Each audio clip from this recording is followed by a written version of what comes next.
Alright, I restarted it again.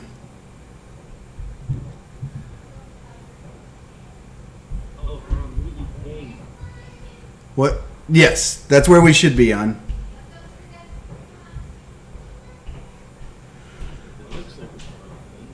I'm not hitting anything till I make sure everybody's up.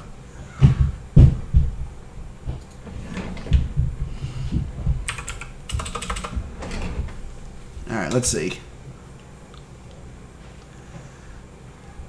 Is it moving? Alright, good.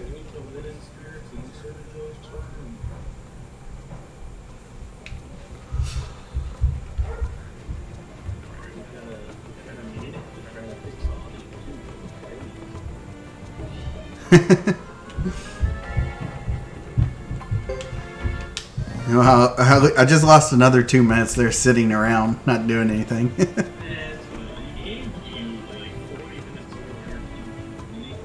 I know. Alright, here we go for those ready for the best part of the run. I hope you all are here and watching.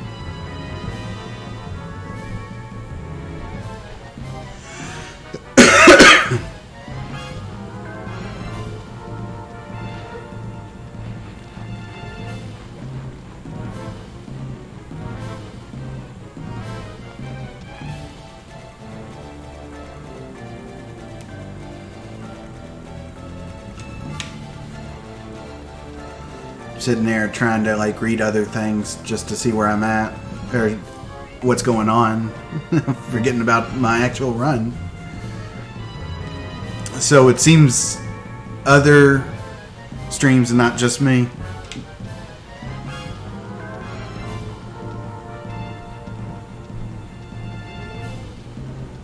Well, the one good thing is if you miss this cutscene, we get to see it again with Chris. So you get to see it twice.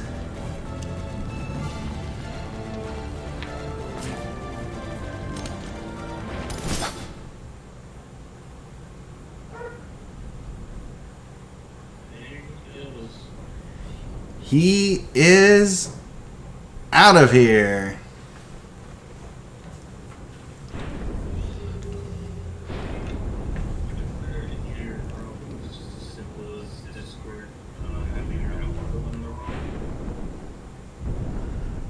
You think it's a Discord problem?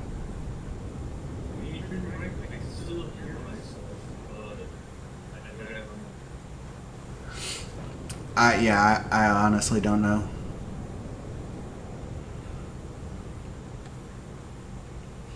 All right, everybody say bye to Lulu for the first time, because we'll get to see it again later.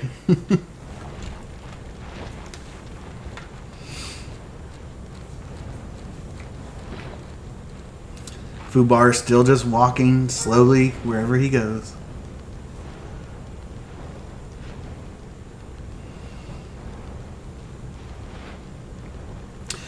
And we'll get an option here. As long as we choose option 1, we skip the duel with Chris. And that actually ends chapter 1.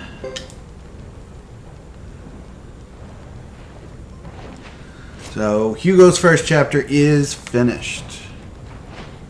Just a few cutscenes, and then we will begin chapter 2.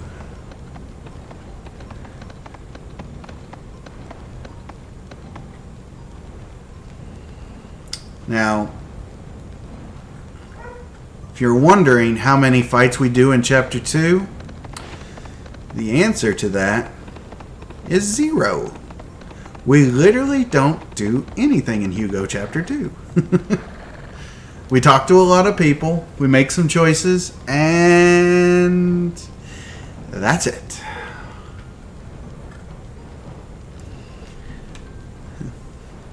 What a great game where you can beat an entire chapter without doing one fight.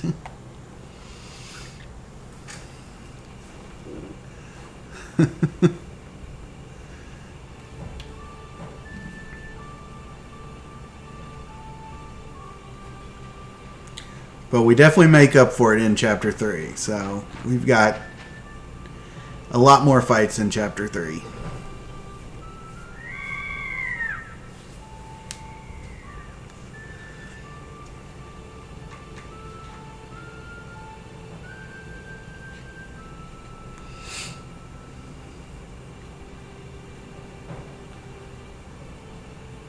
It's a good thing this isn't going to be a PB, or this would be one heck of a segmented run.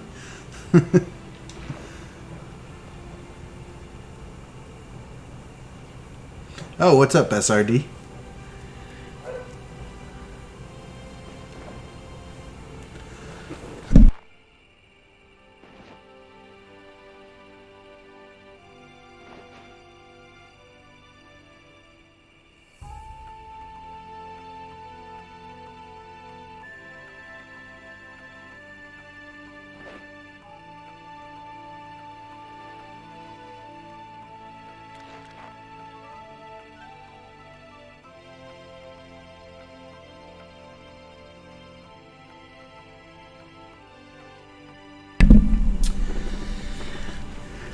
All right. Yeah, he's right.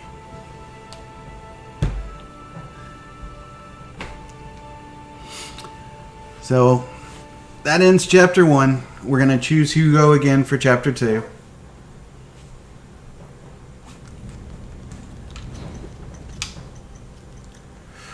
So how is everybody enjoying Suikothon 2? I hope everybody's having...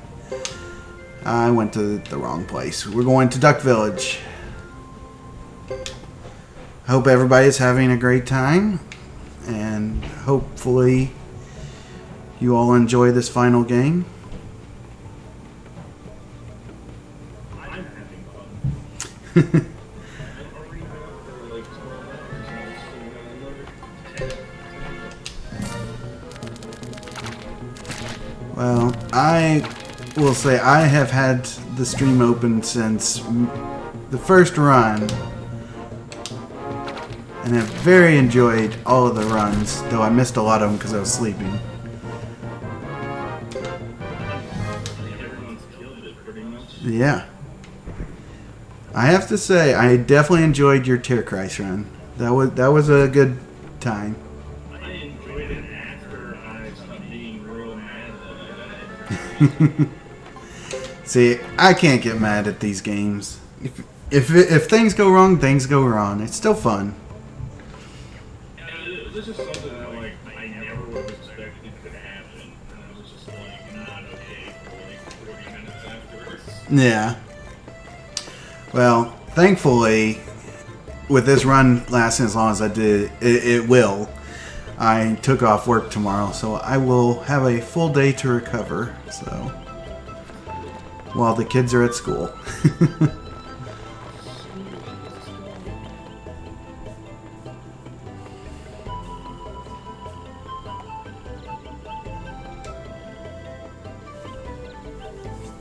So, for those of you that were talking earlier who did not like Lily, thankfully, we get to meet her now. The spoiled brat that she is. But she's still good comic relief.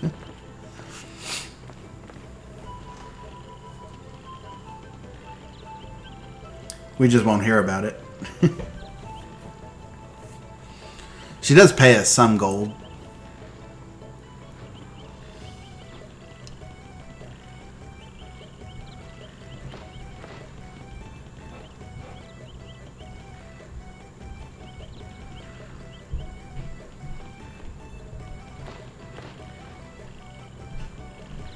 So the whole point of Hugo Chapter 2 is basically picking up Lily, who enables us to find the entrance to basically the last area, and then we go to the lizard people, and that ends Chapter 2.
The fact that they didn't make Samus a girl does not make me happy.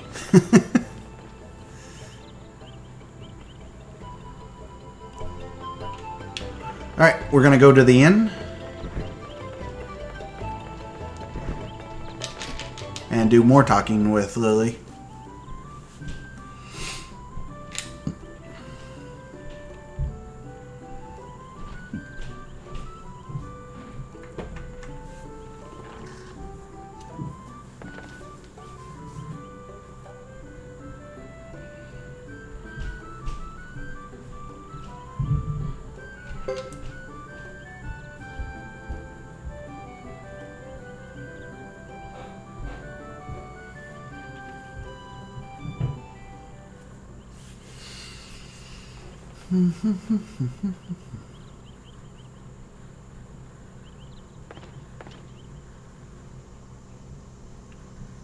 So even though like the first 6 to 7 hours of this run, I mean, there's not much that goes on, that's for sure. But it definitely picks up in the last 5 to 6 hours for sure.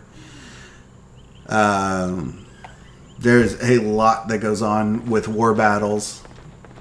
That the run is basically war battles at the end, and that is the big part of the run. So for those of you that can make it through the first 7 hours or so of very little, you will enjoy a back end of a lot of fun war battles. But you have to grind through all of this just to get there.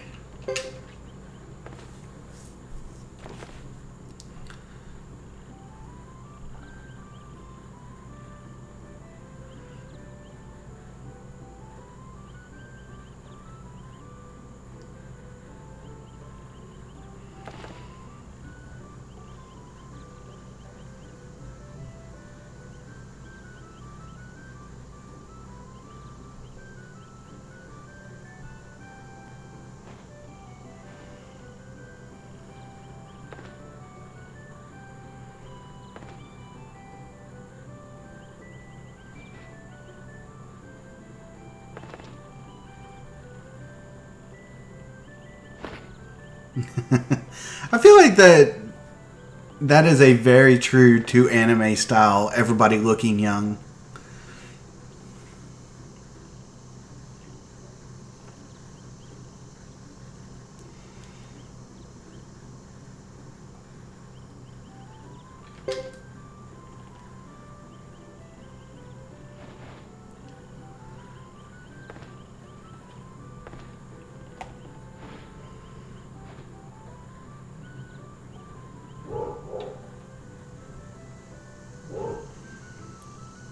You know, I never thought of that, SRD.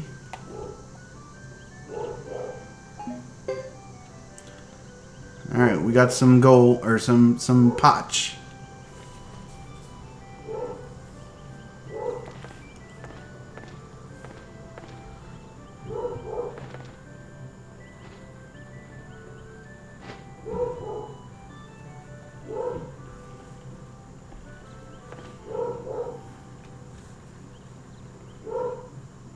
I'm sure y'all can hear my dog barking.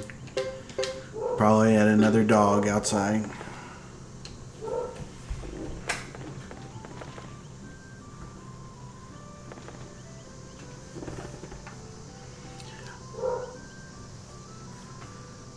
I will say, when I'm in Japan and I'm on the I'm not tall, but I'm still like just under 5'11". When I'm on the subway system, I can definitely tell a difference in heights, for sure.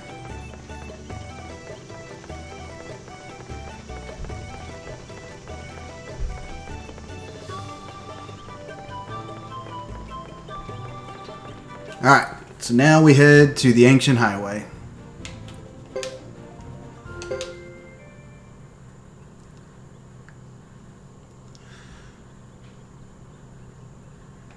Oh no, just when I visit there. Like me and my wife go there a lot. So when we're there just visiting.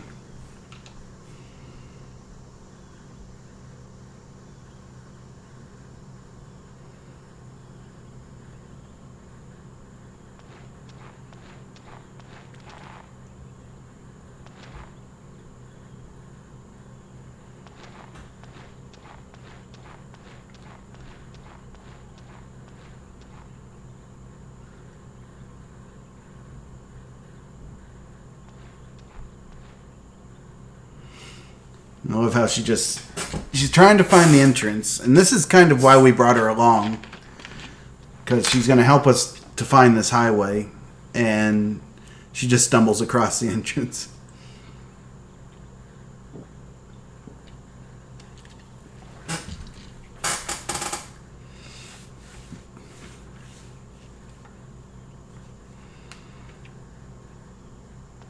Oh yeah, that is a pretty big airport. That's for sure. I've never been to Vietnam. My college roommate was actually Vietnamese though, but his family all lived in America. So.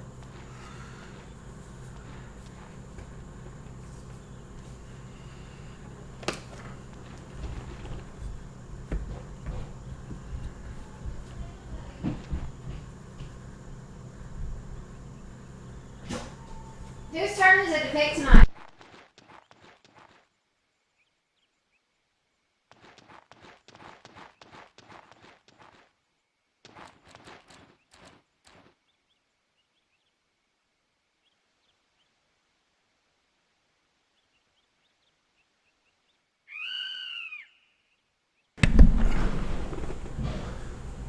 Oh, that's cool.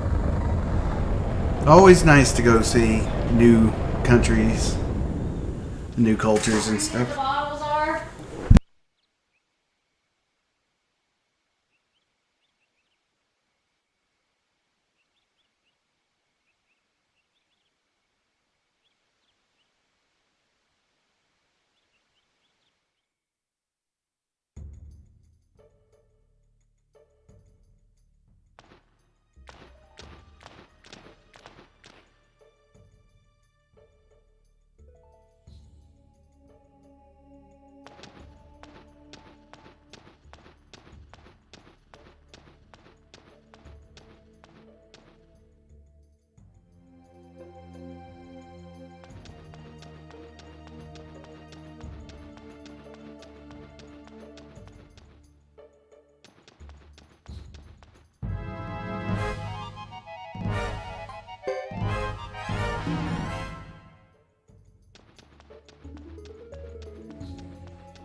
I will be doing more Dark Souls in the near future. Definitely not anytime soon though. Not speedrunning. That's a fun game though. I do like it. It's pretty much a not JRPG. It would be an RPG though.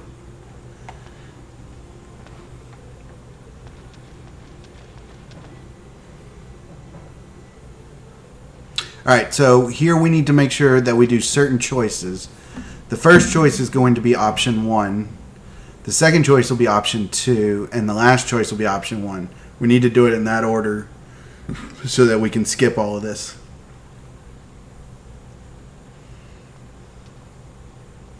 Is it? I thought it was an American company that made it.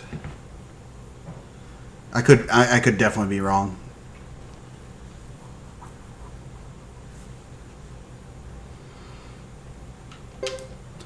Alright, so we've made option 1. Now we're going to make option 2. And like I said before, we're using the triangle button so that we don't accidentally select option 1 while we're going through all this.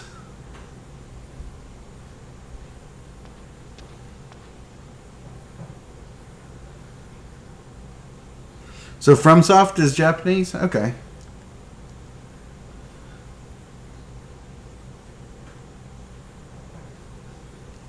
Okay. I was mistaken. They do great work. I will give it to them. They do great work.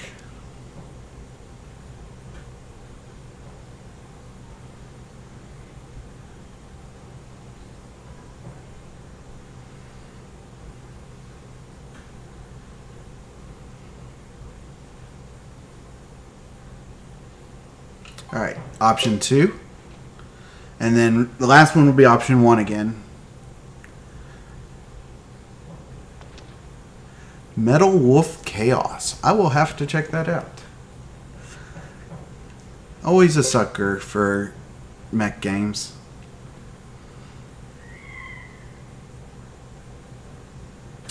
I think it comes from I grew up watching all the Gundams and very much enjoyed those, so can't beat that.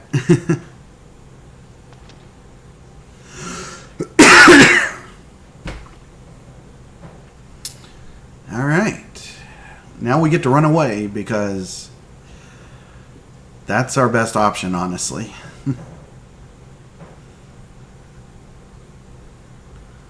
So we'll say bye to Sarah again. We only get to see her for a little bit.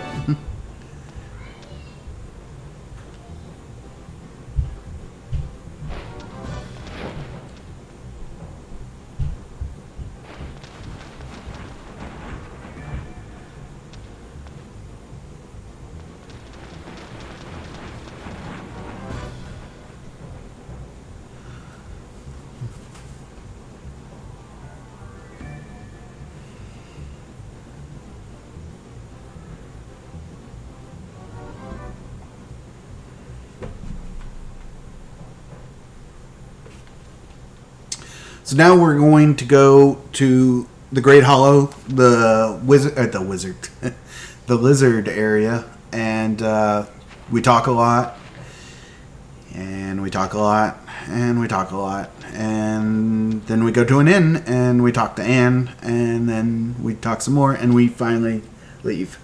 And that ends chapter 2. So these paths right here will be the last chance to get into any fights.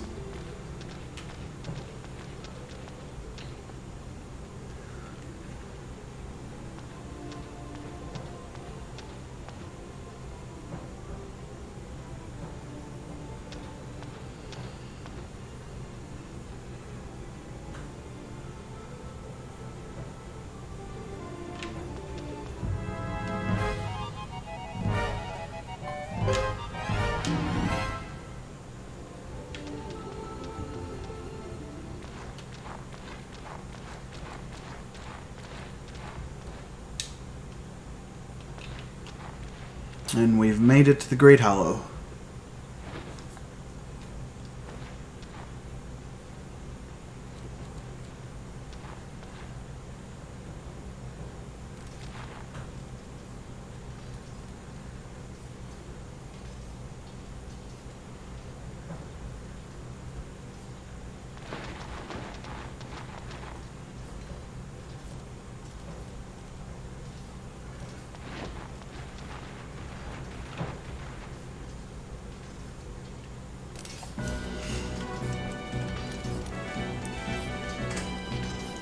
So, right here we make a choice, and we're going to choose option 2, and that skips all these fights.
Alright, so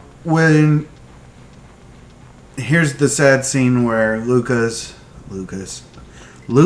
mom, Luca, finds out that he has met his demise.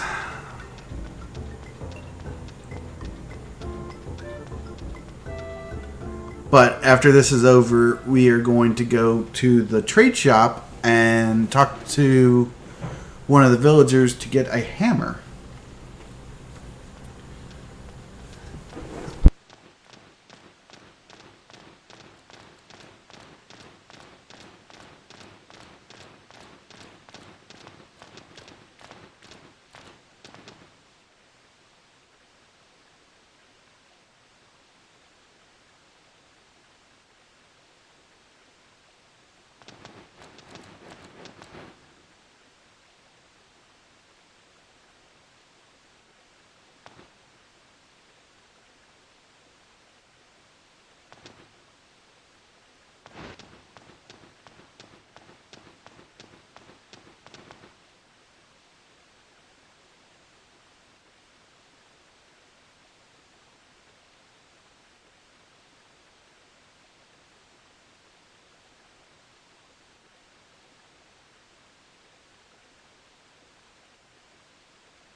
I love Hugo there. Didn't want to look weak by hugging his mom. I mean, come on, man.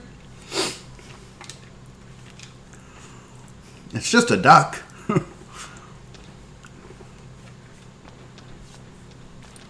Alright. So now we go and get that hammer.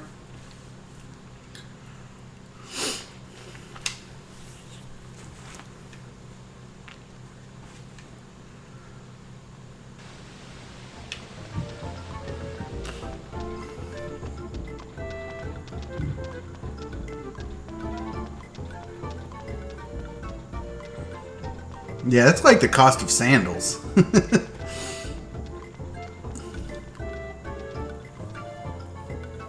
It's like $20.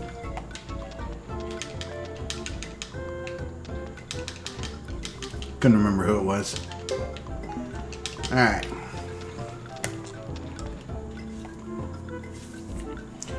We head to the chief's room.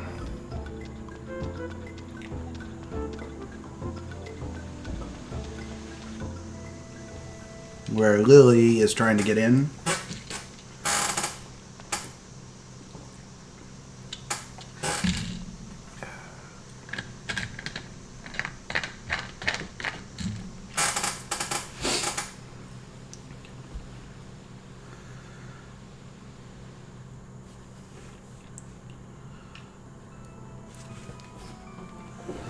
And a nice little cutscene here.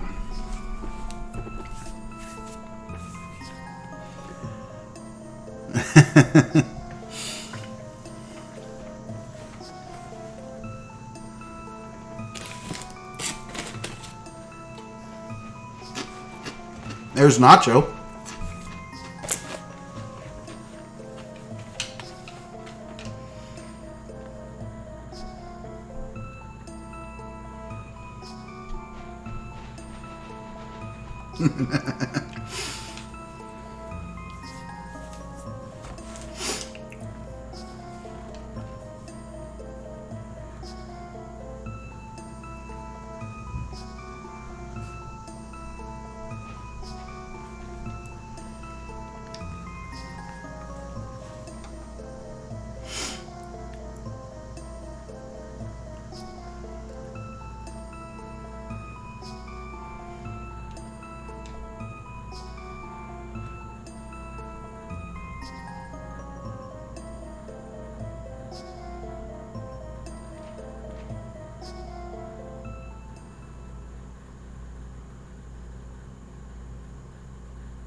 Alright, so now we go back and we're going to go and talk to Lily again to get our 2,000 potch if we don't get stuck.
And they're trying to not give us the money, even though it's just 2,000 potch.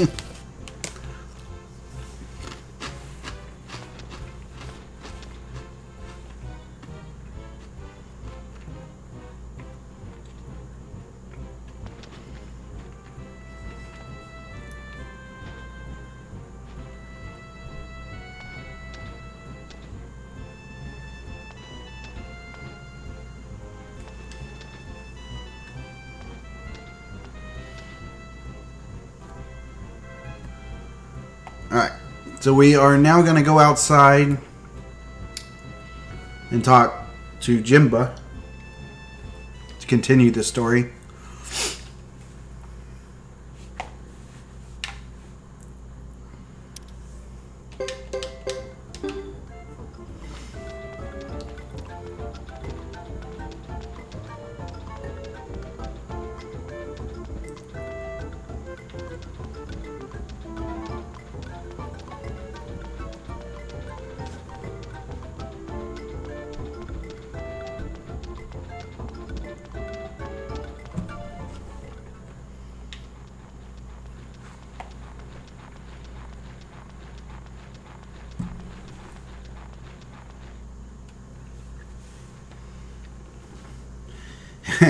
after we talk to Jimba, we will literally just go right back in and talk to more people.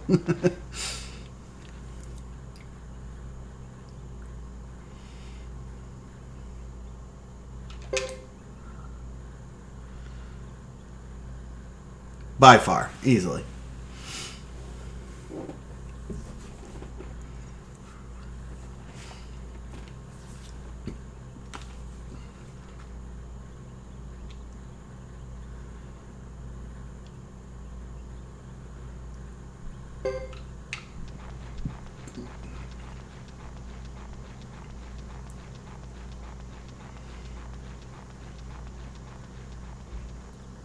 I mean, entire chapter and we do nothing.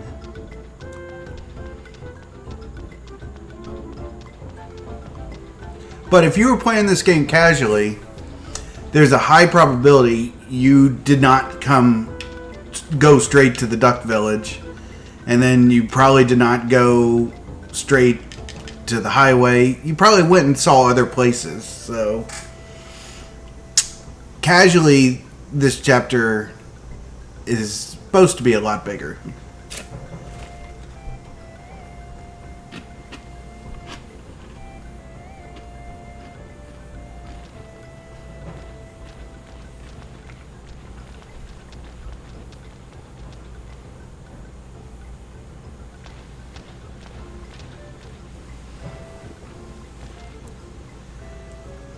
Oh, I remember having that song on so many playlists when I was younger. I say younger, I was still in my 20s. But when it first came out, I had that song. I downloaded that song and had it on so many playlists. It's so good.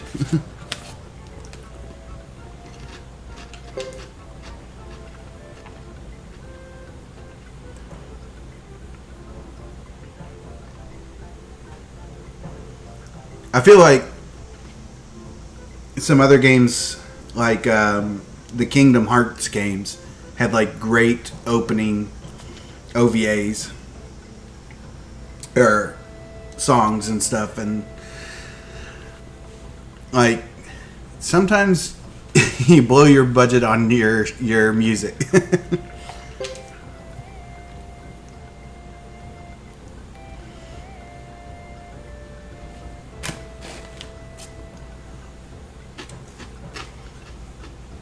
Alright, now we're going to go to the inn and pick up Fubar.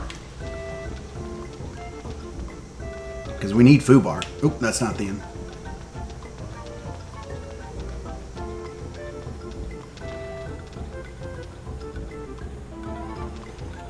That's one of the key. Running this game is just all about figuring out where everything is, so that you can just go from place to place. Ah, Anne.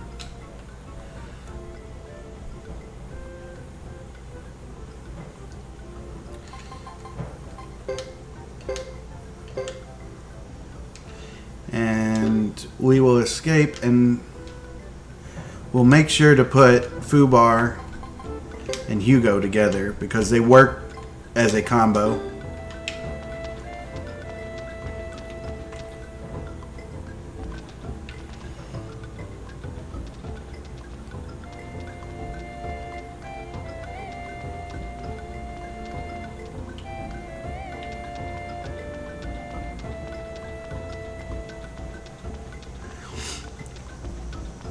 Yeah, emulation for this game is not the greatest, that is for sure.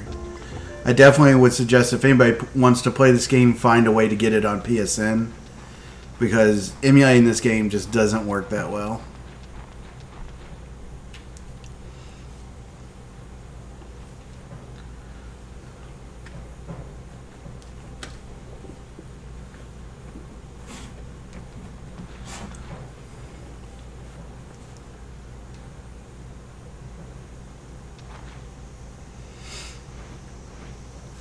I had problems with the graphics. Graphics were just really bad and slowed down when I tried it the one time emulating it. I have heard other people had not had problems, but for me, I never was able to emulate it well. Alright, now that we have officially started Chapter 3, we are going to go to the castle.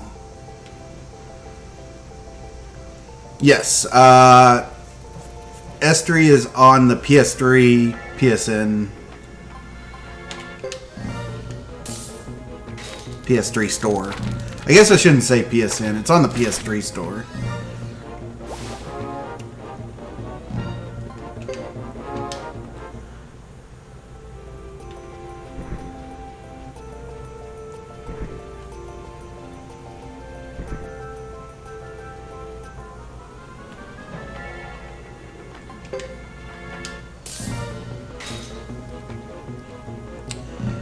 There comes Murder Rabbit.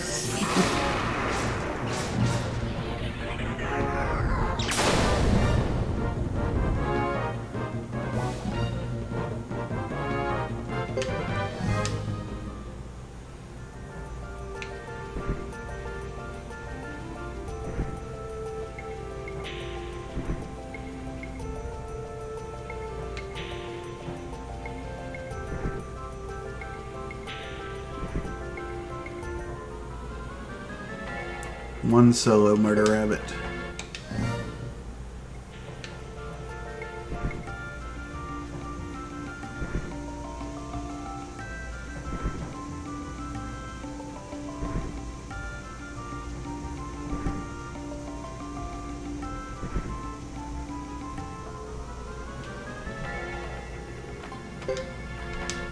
God, just keep failing.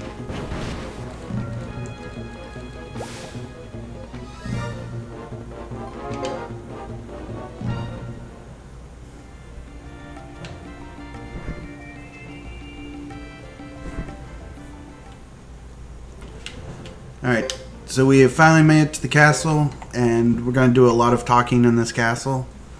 But we'll actually have battles after the castle.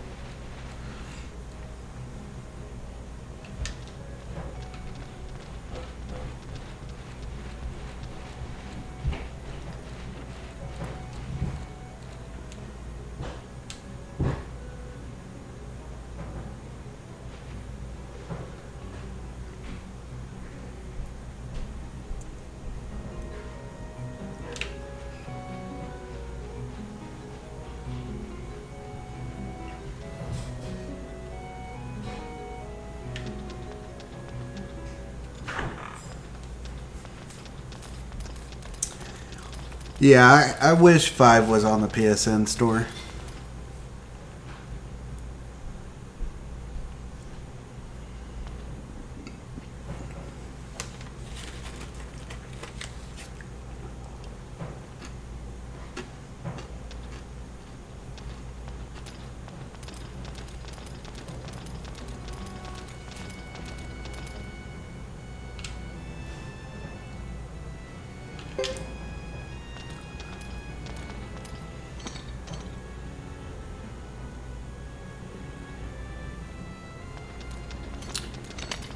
The VA contracts?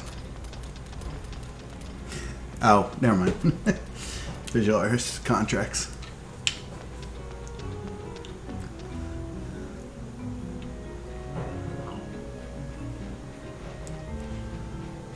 So now we're going to go talk to Cecile.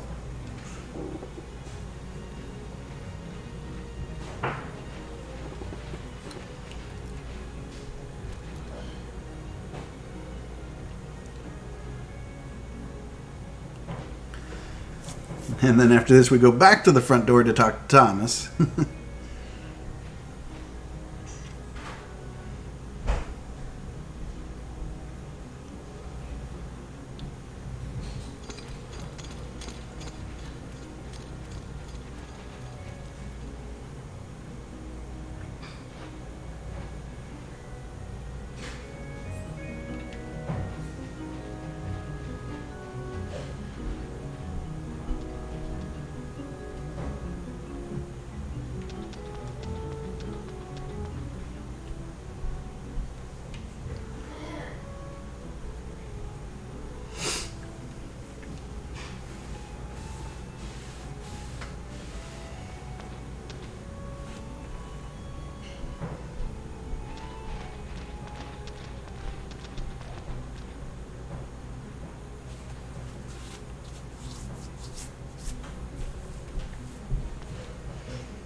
So at this point in the timeline, while we're here,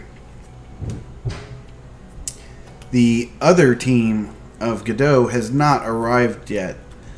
So we're getting closer in like timelines and like people like showing up around the same time, but you just don't run into them. Like I felt like you would, they'd have more scenes showing like crossing or, you know, like sitting and seeing in the background the other group walking by. I think that would have been cool to add.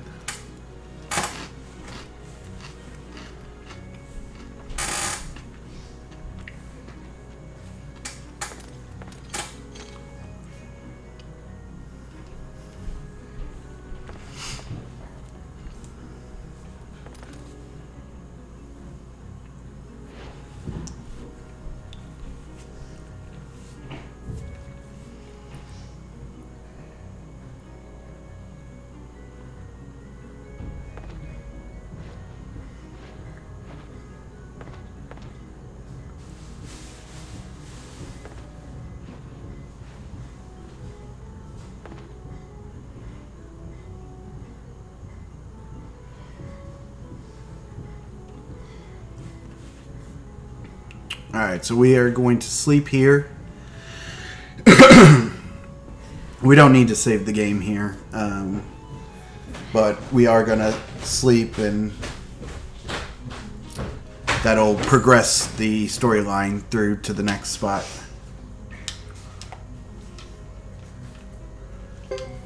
We won't pay for it. Bless you.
So after this, we'll go back to the front door, then the exit, then back to the front door, then we'll leave the screen, then we'll leave the screen again.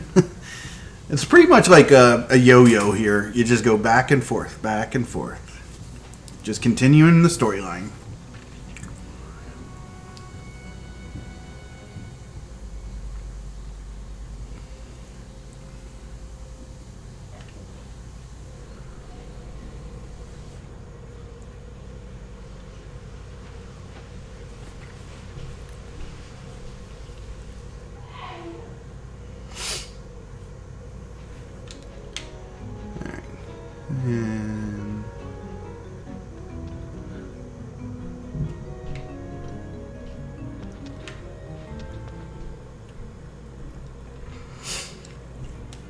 And so they're talking about protecting themselves here from the Zexans.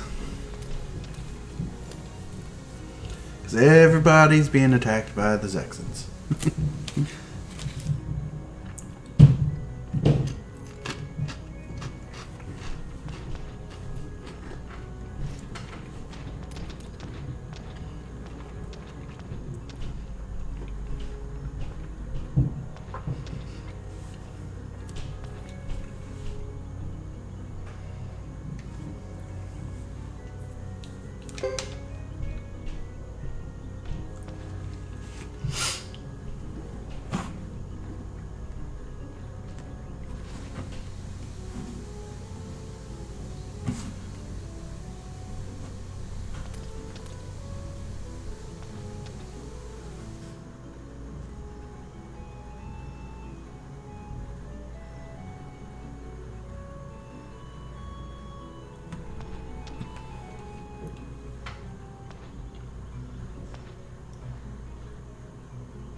Okay, so now we're heading back to the exit. And this time we'll actually have an option.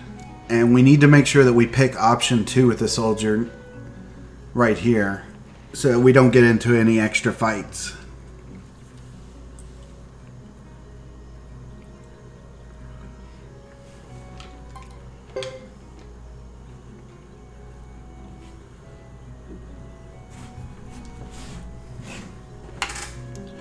And now we're going to go back to the front door to talk to them again.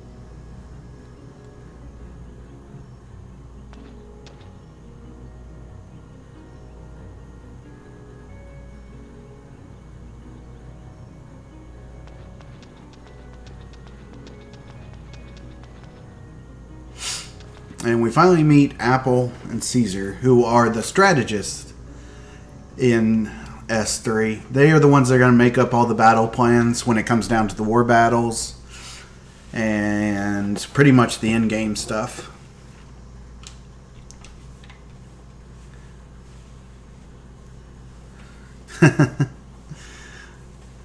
That would be pretty cool.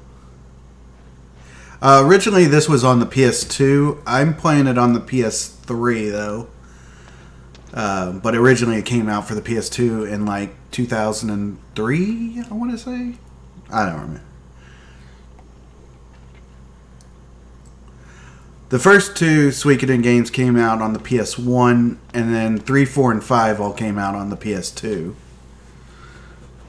The first 4 were re-released on PS3 on their network. And then the Tierkreis one was on the DS. And then there was a PSP one as well. Oh. You only have to go out of one screen. You don't have to leave the whole... We used to think that you had to leave the whole place, but you just have to go out one screen and come right back in.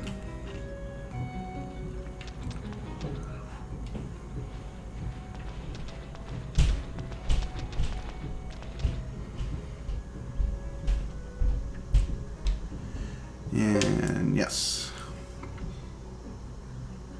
So we're going to leave the screen again and come back. Or no, you don't have to come back for the next one. You just leave the screen. Or try to, at least.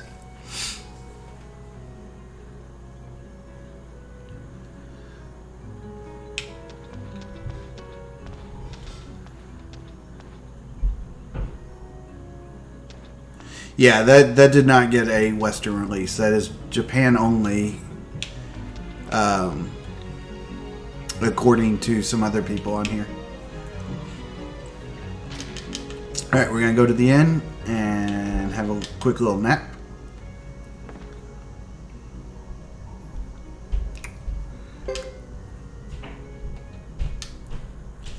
And then now we're going to leave the castle, which will start the battle. And there'll be 3 battles. And we're going to auto-attack them all. So we really don't have to do much. We just have to make sure we heal in between.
Thomas gets a lot of likes. I feel like people love Thomas. I just think I'm kind of like he's the guy with the money.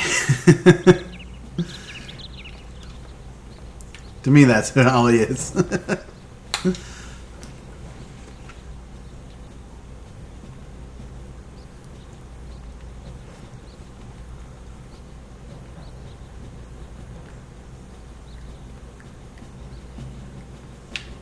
Okay, so now we're going to leave, which will start our fights.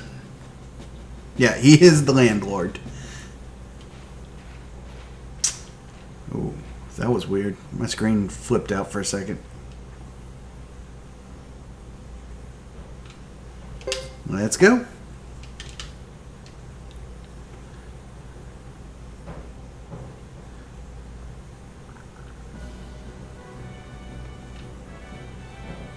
Oh yeah, the war battle that we absolutely... I literally put my controller down because we don't do a thing during this. Except I still have to go through all the talking points.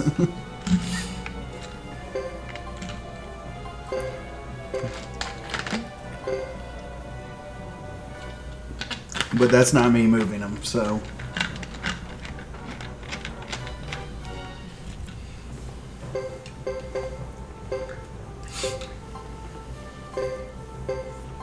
So this is our first look at war battles.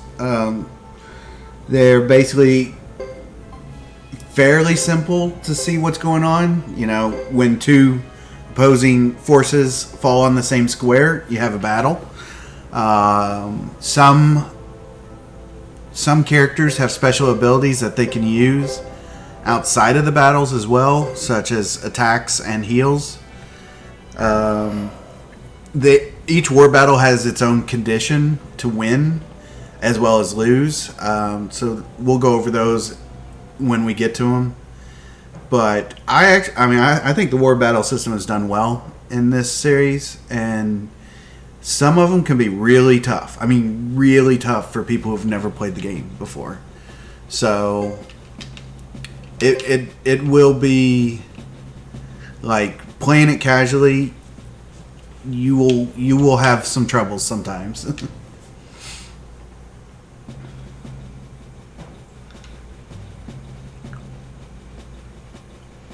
It's kind of like a battle system of Risk, where you send your group from space to space trying to take over that area. Yeah, that's not totally true, but... Alright, so we are just going to auto battle these.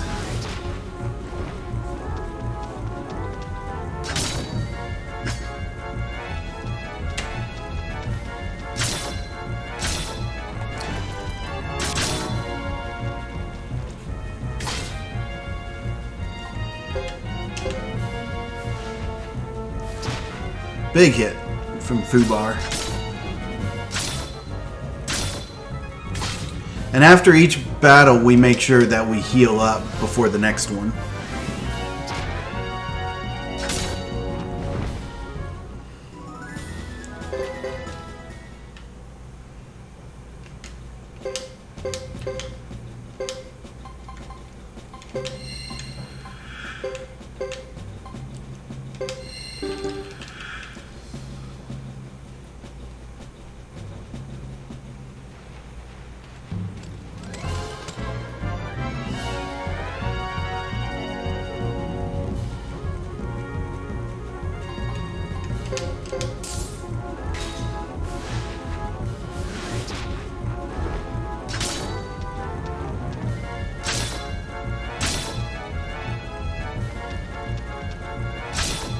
Well, you have to win the one... Well, I guess it's not considered a win. But, like, the one where you have to save Godot or the Flame Champion. You can't lose that one, that's for sure. But yeah, there are... Each one has ways to win without actually winning, I guess. Alright. And we'll heal up for the last one.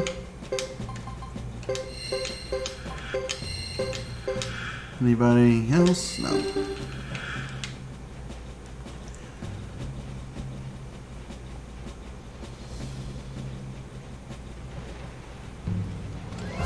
Alright.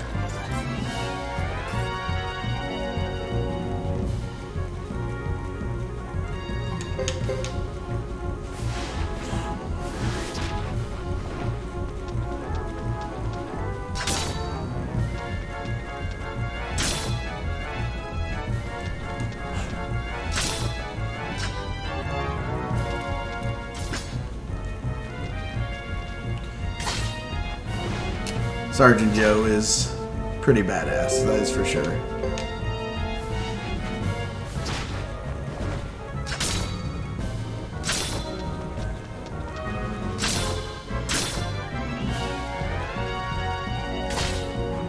There we go. Good victories. And now we're going to head back to the Great Hollow. Because we need to recruit a blacksmith for the castle town.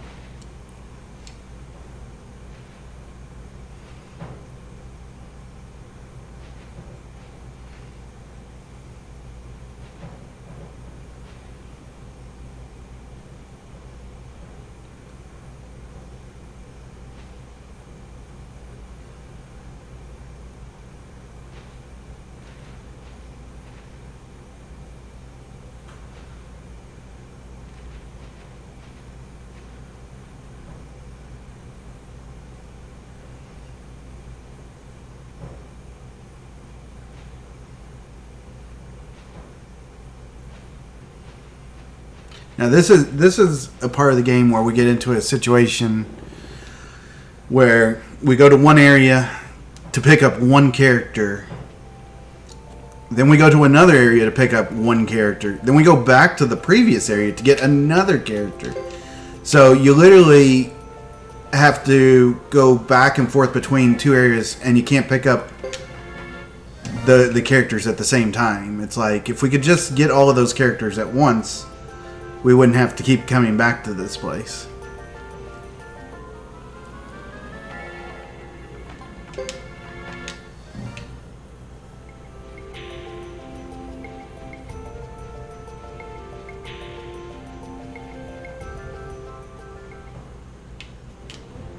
Oops, almost went to Mount Taiho. We don't really go there.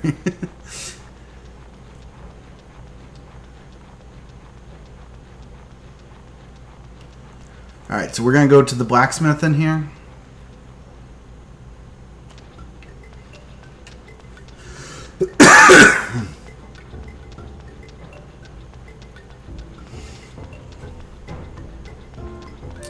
We are getting close to the end of Hugo's 3 chapters. We just have a few more battles and one 1v1. And pick up a few other characters, but we are getting very close. And then we will start on Chris.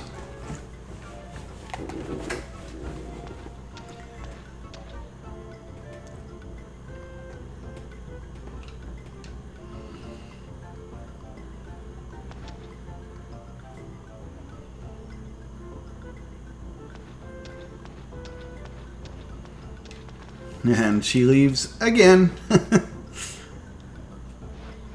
But with her leaving, it opens up spots for us to pick up Mew and Holic. So that is necessary.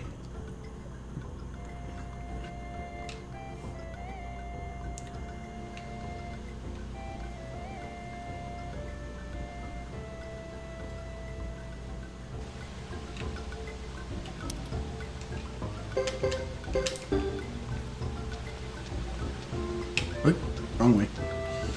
We gotta go in here to the blacksmith. So we're gonna recruit Peggy by giving him the hammer that the guy above us gave.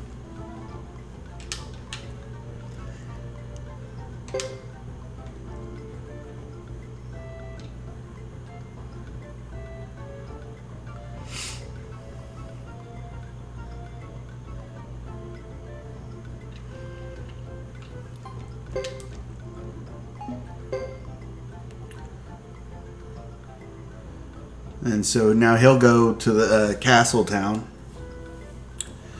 But while we're here, we might as well go on and sharpen Hugo and Joe's weapons.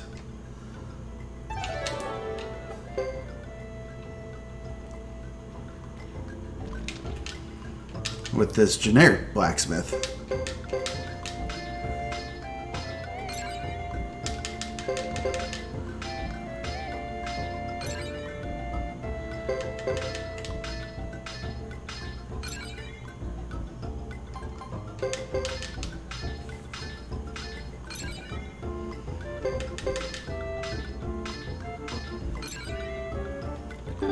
Now we can go to Brass Castle and get Mew and Holic.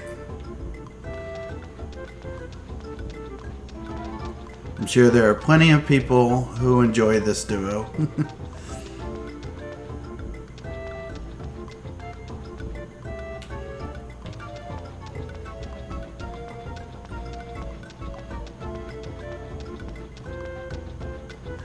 Honestly, I don't know. I'm sure there are somebody, but I don't know.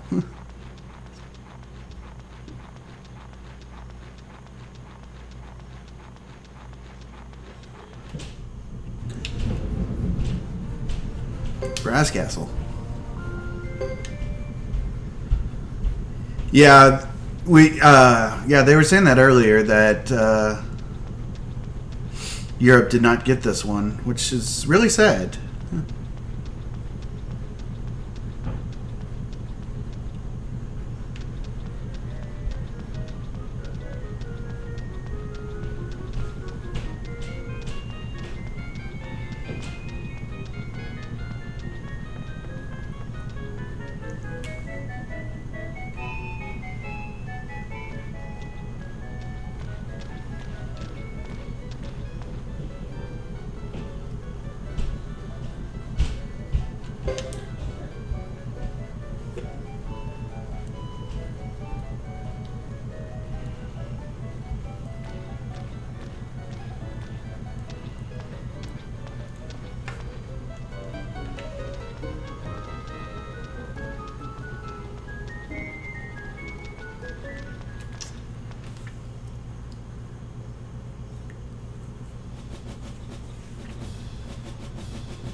So after we help these guys out, we will go back to the Great Hollow to talk to Apple.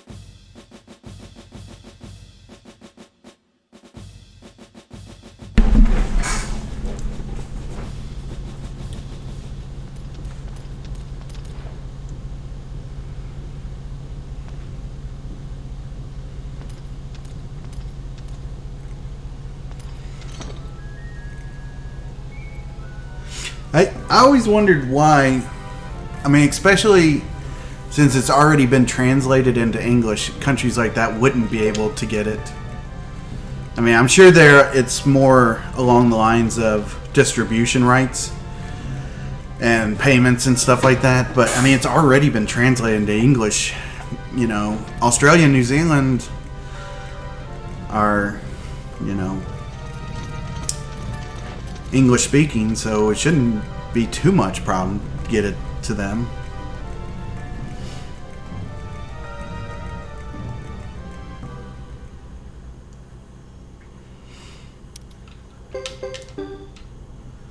Alright, so we head back to the Great Hollow.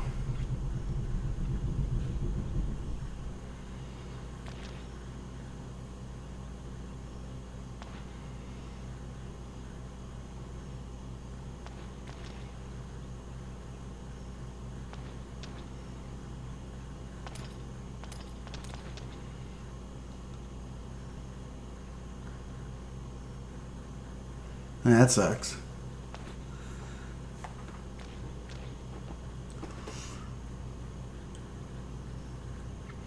I mean, it's a very... I mean, this was my introduction into the world of Suikoden. So, if it wasn't for this game, I would have never played the first two.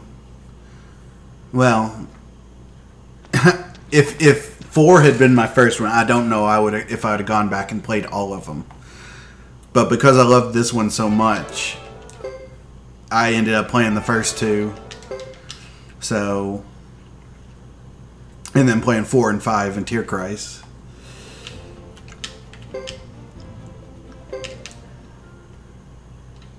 So for people to miss out on 3, it may, you know, they may not have ever gotten into the full series.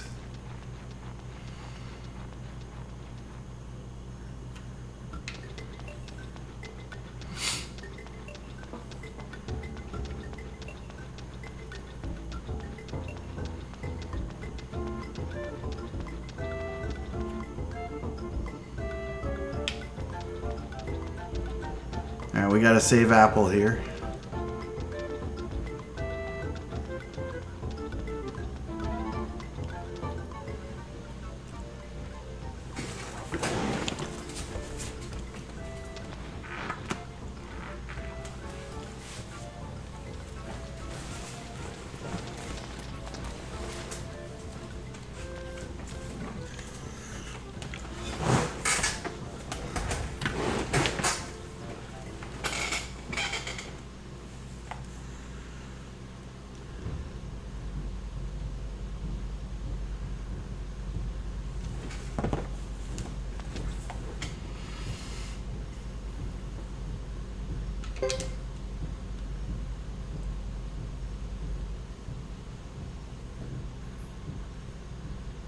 Alright, so now we need to talk to Lucci.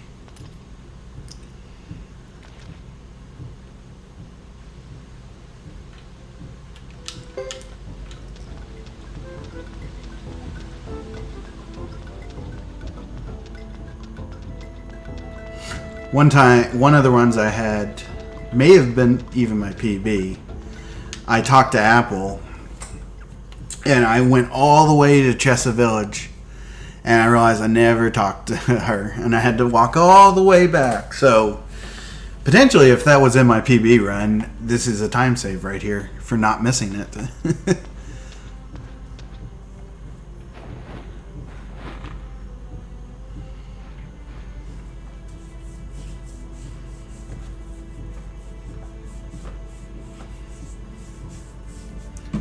I have to see how far I'm behind.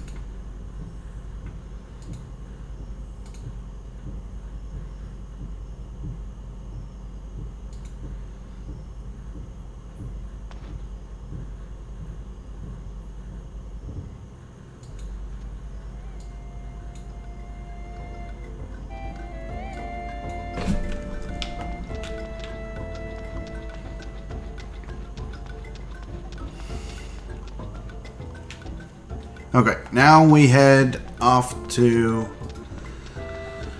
Chesa Village.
You can see when I'm not paying attention to the screen because I'll be like walking in the wrong direction.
Alright.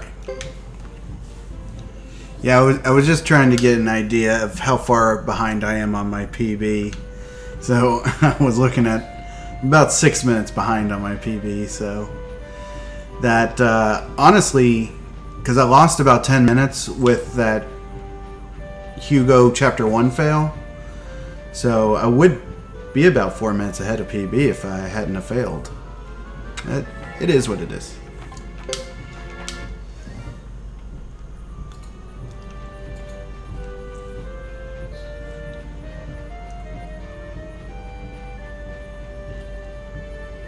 And once again, we're going through this forest, which is notorious for the beetles that can destroy you with their rockets.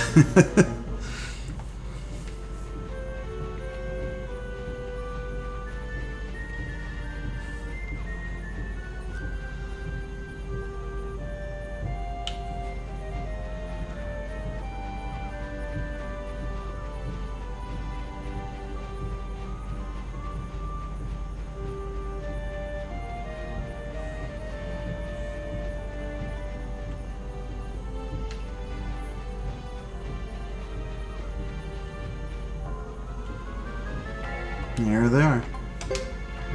But we escaped.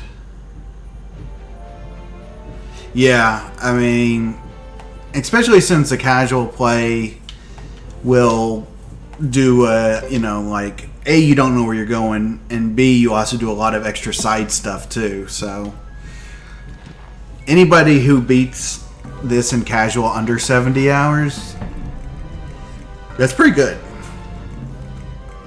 Alright. So we are now into Chessa, and we have 3 battles right away. All of them are auto attack again. So no big problems here because you just auto attack. The great thing about it is you shouldn't have to heal too much between these fights like you did in the ones before.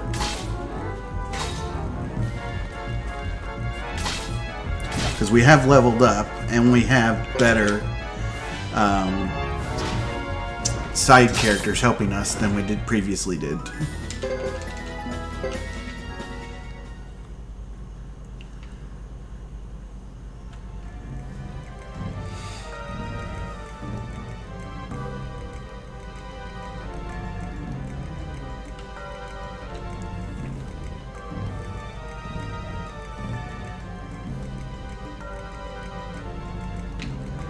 And we'll just keep moving forward. Yeah, I couldn't tell you how long my first one was. I was fairly new to RPGs as it was when I played it, so I already didn't know the tricks of the trade. I do remember spending a lot of time grinding my characters up. So I'm sure I was at a very high number as well.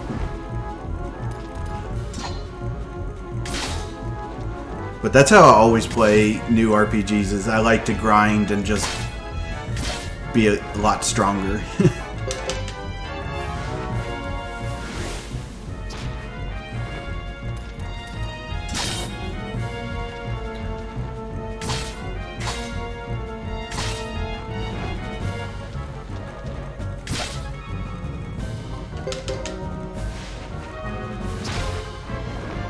And more levels.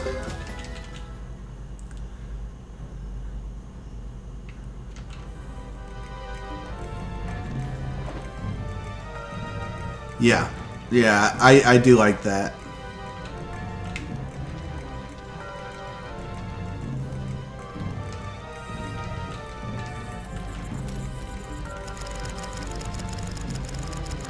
Like the whole sitting around the original Final Fantasy way, not the new way, of oh, here's your order and they all just stay in the same spot.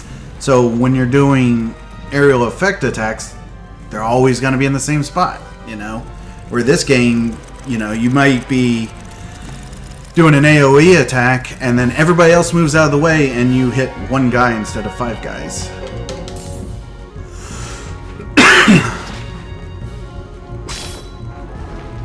He did. Mew is a tank.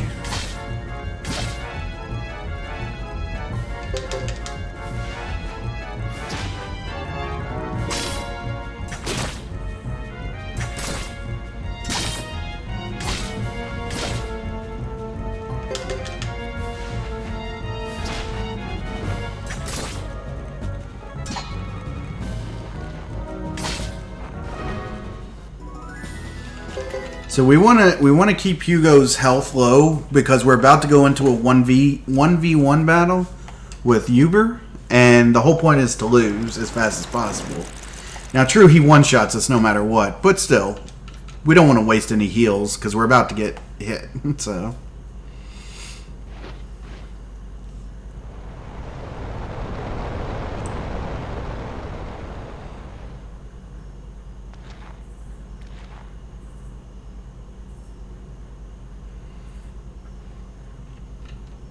And we've crossed the 5-hour mark. So just a little over 8 hours to go.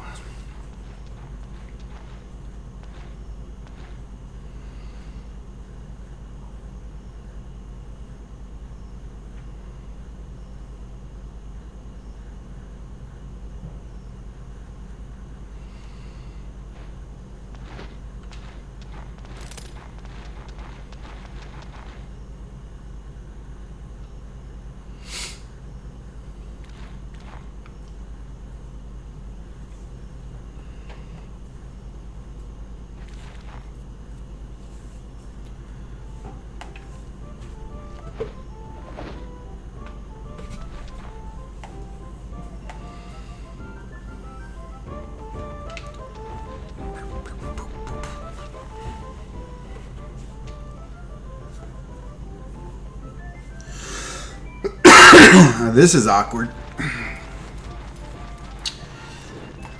Chris and Hugo. Uh-oh.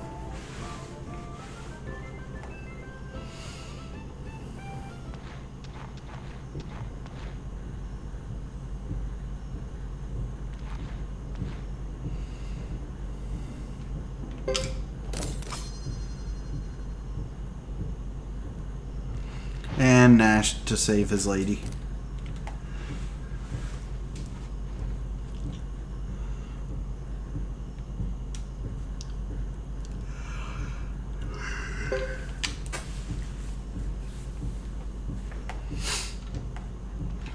Alright, so we're going to try to leave town. This is what will start the Uber duel.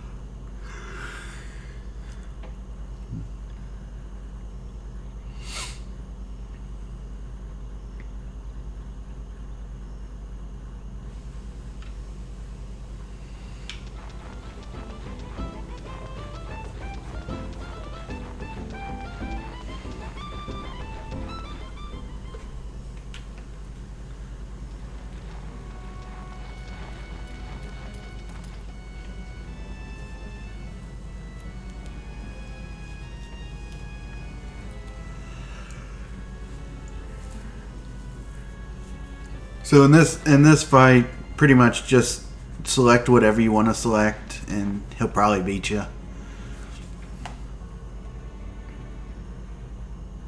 I always just select the first one.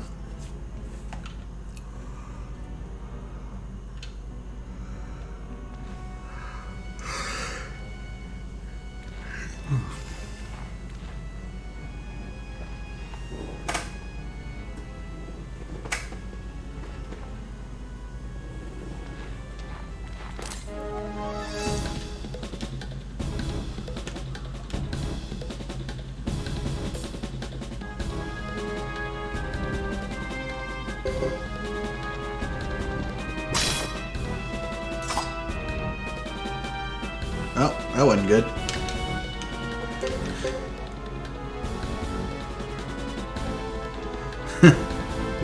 I'm trying not to win this thing. There we go.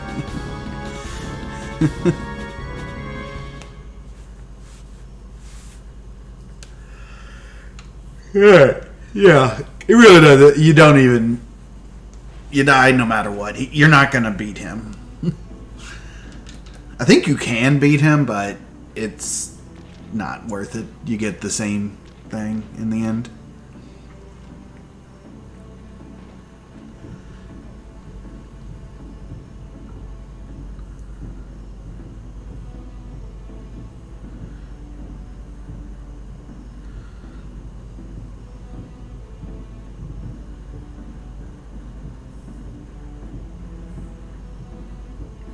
Yeah, I mean, I think you can get him very low, but I don't. You cannot beat him. That's for sure.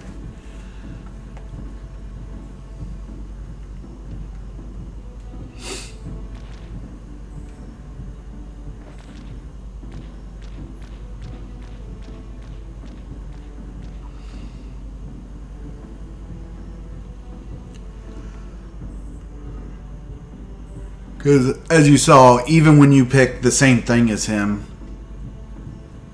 he still kills you in one hit.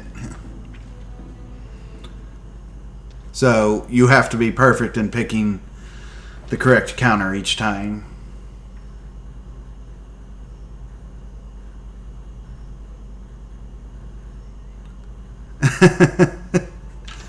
Hey, Howard the Duck is still considered the first Marvel character, so... So, I mean, there's something to be said about Howard the Duck. Or maybe not the first, but he was there. Alright, so we're going to now choose the second option here.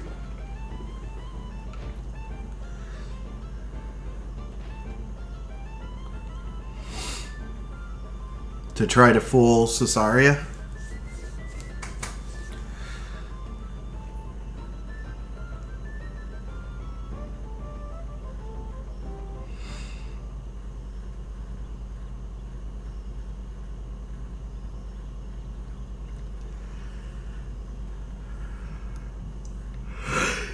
Yeah, I think that's what it was.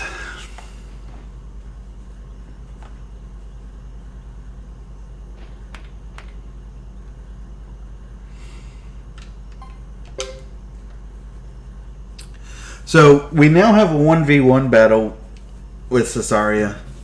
And honestly, if you select defend 10 times in a row, it actually ends the battle. But let's actually try to win it. We don't want to lose it, but we might as well try to win it. Because I think the time difference is very negligible. I mean, like, you're going to spend more time trying to pick the correct one, but you should do it in less than 10 turns.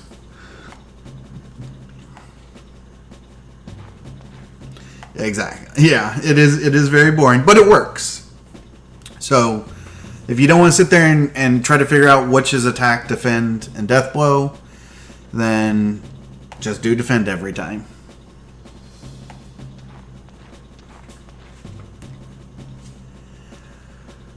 But we're not here for boring.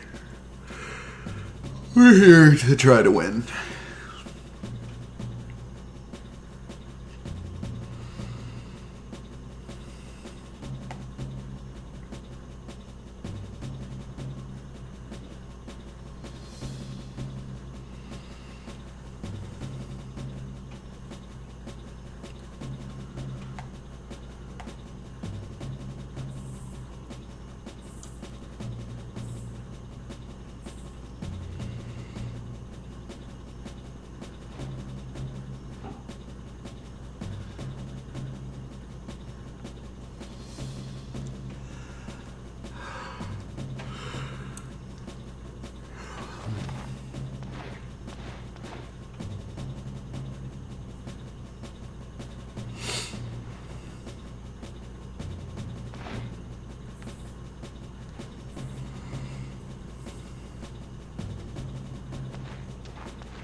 Here we go.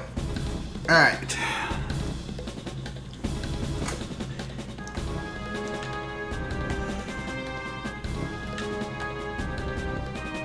That's a death blow. So we want to defend.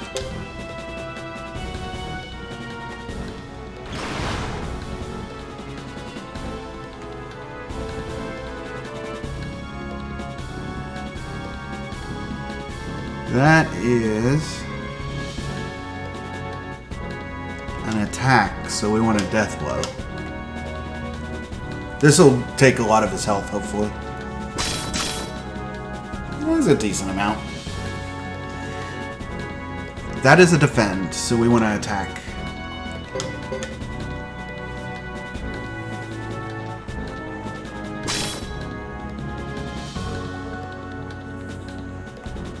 that is also a defend.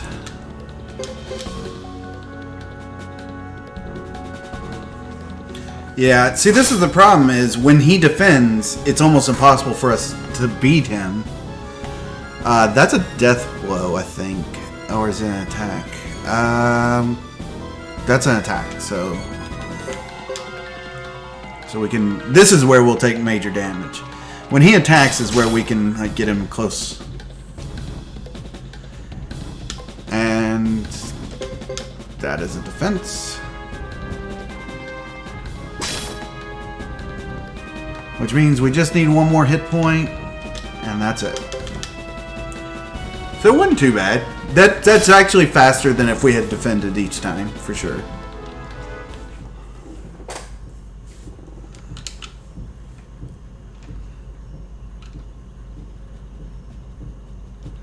And that will basically, we will now like put our party together, and we'll go to the Flame Champion Hideaway.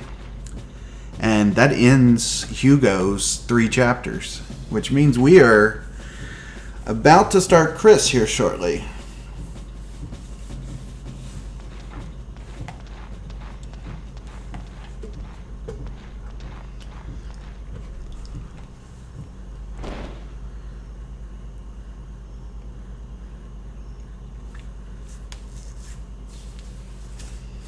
And Chris has a nice little cutscene to start hers, so it's a good time when we get to Chris to take a quick bathroom break and get another drink.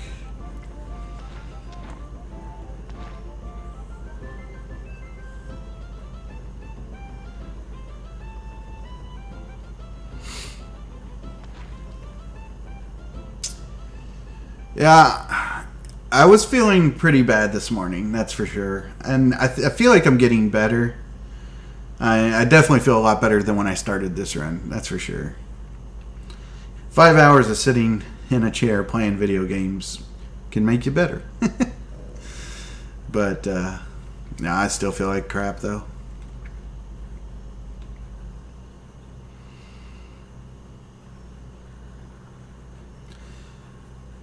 Yeah, we just had a little bug that's run through our entire house, making everybody not so well. Nothing major, though.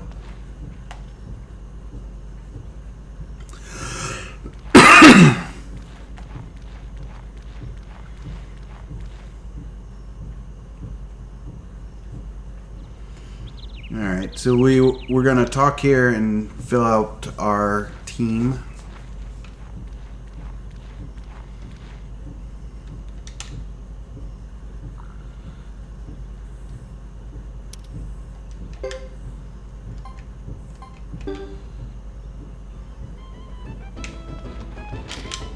Oh, did I go in the right one? No. This is not the right one.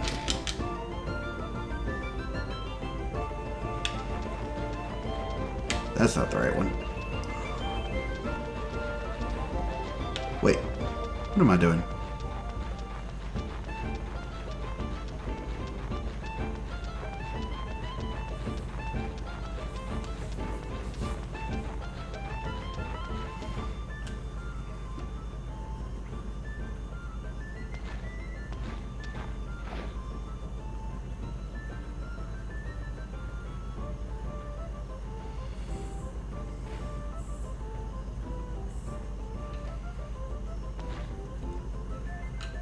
There we go.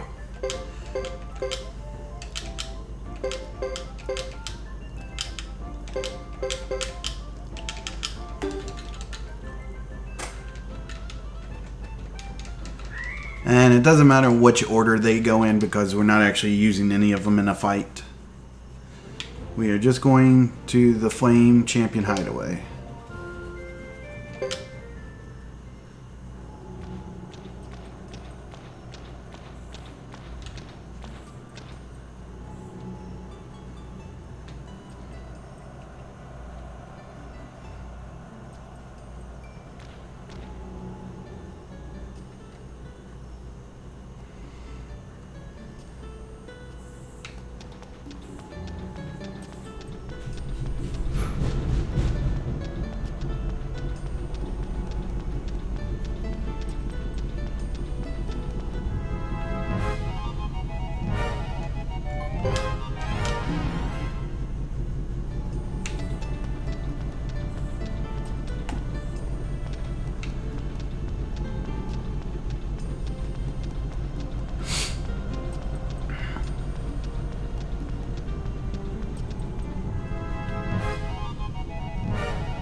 Alright.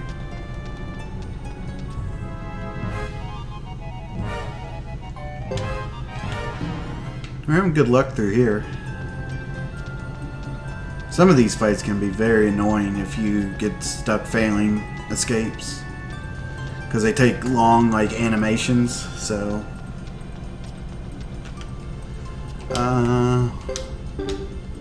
Oops. Hold on. I didn't want that. Yeah.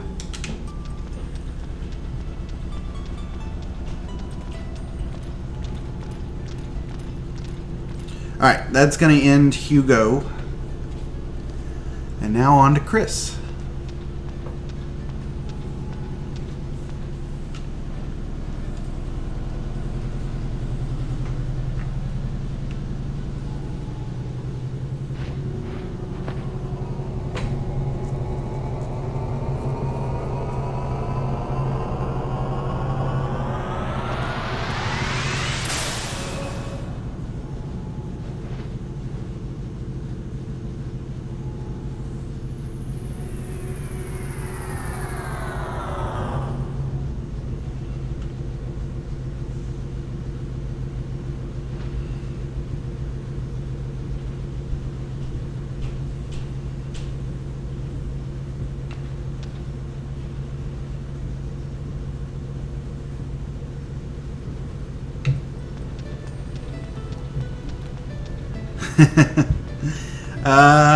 Yeah. I probably wouldn't say it. I've probably got like 8 hours left. Probably a little less than 8 hours left. As long as everything goes correct, I have less than 8 hours. But yeah, that's a long time. But thankfully, at the beginning of Chris, we get a cutscene, so I will be doing that. We have one other pretty big cutscene that you don't need to like skip text at later in Chris's chapter 3. So there's also that as well. Yeah, I have two wireless, but I've wore out the buttons on them. So unfortunately now I have a wired controller because that's all I have right now. Alright. Nope, not Thomas. Alright, I'll be right back.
Yes, I am back. And I'm also eating, so I'll be right back.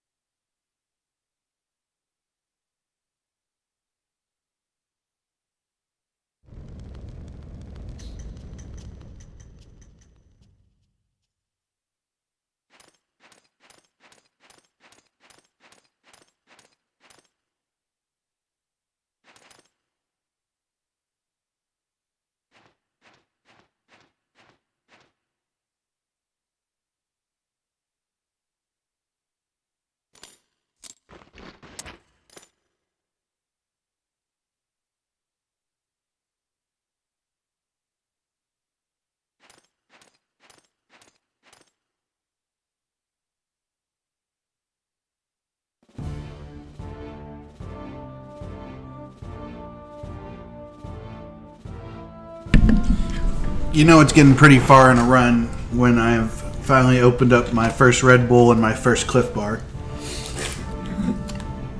Because it means it's time for energy.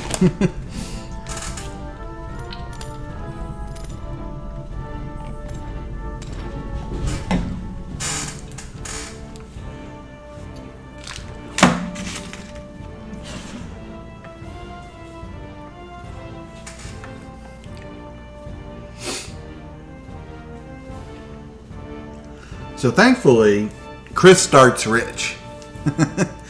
So the first thing we're going to do with Chris is buy a bunch of Jizos.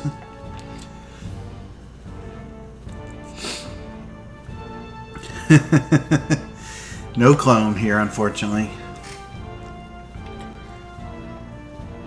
Yes, I am playing this on the PS3.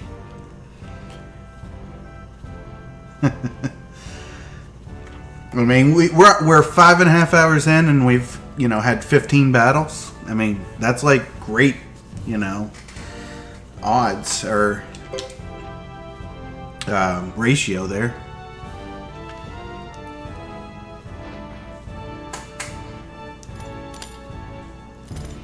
Money is the greatest power until, the people rise up against you.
So normally, in a run, you'd probably just walk into your house to continue the story. But we're just going to run back here real quick to buy all these.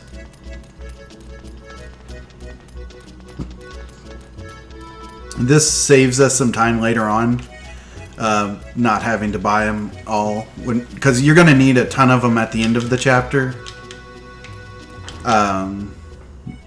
Before you go into the Flame Champion hideaway. So we might as well just go on and do it now. While we're here and we don't have to go out of our way to buy them.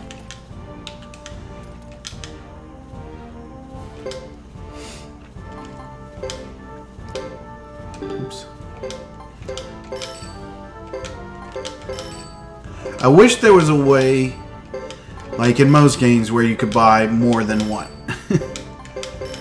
Instead of doing this over and over again.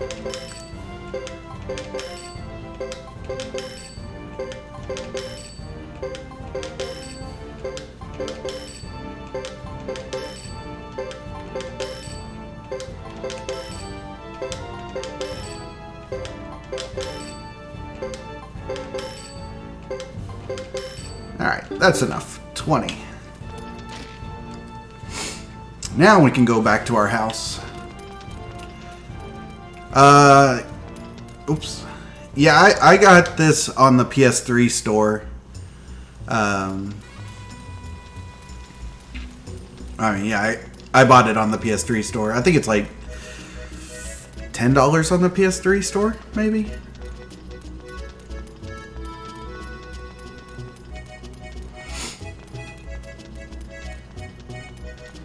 No, watch out. Watch out. Watch out. I don't want to talk to you.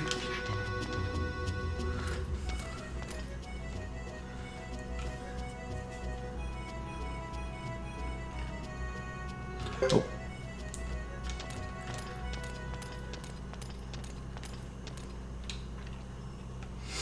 Okay, now we're gonna head to Brass Castle. Yeah, I it would be nice if it was on the 4 or the 5.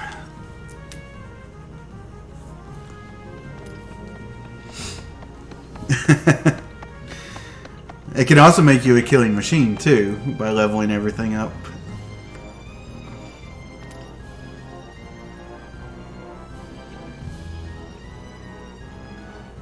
Saloon.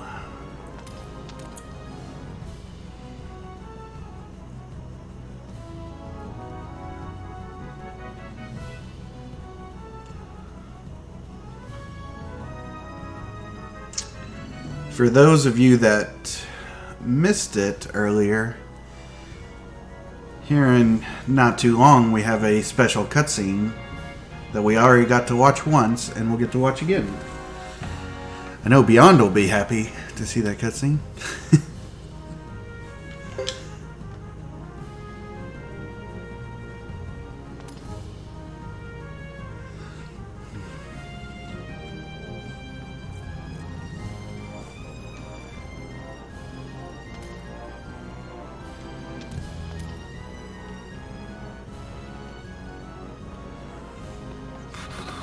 And we actually have the first war battle coming up where we actually participate in.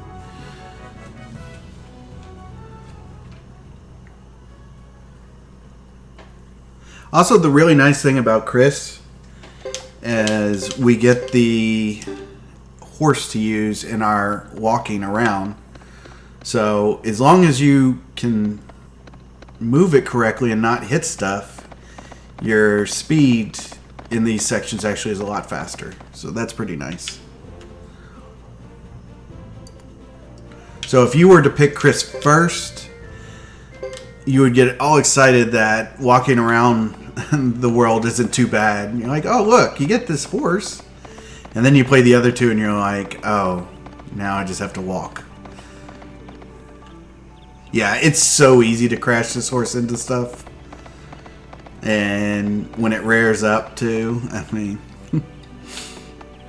it just wastes so much time.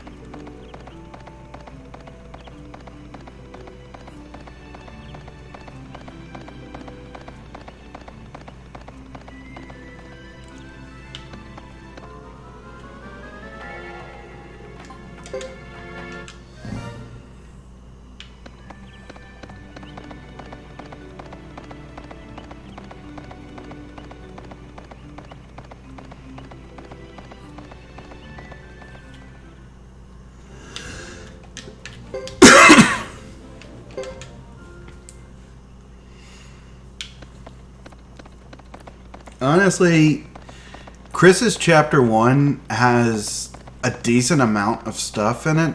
I mean, it has a war battle, it has multiple battles in it, but it's actually still one of the faster chapters too, so that's pretty nice. There's really, like, outside of that, there's not much to do.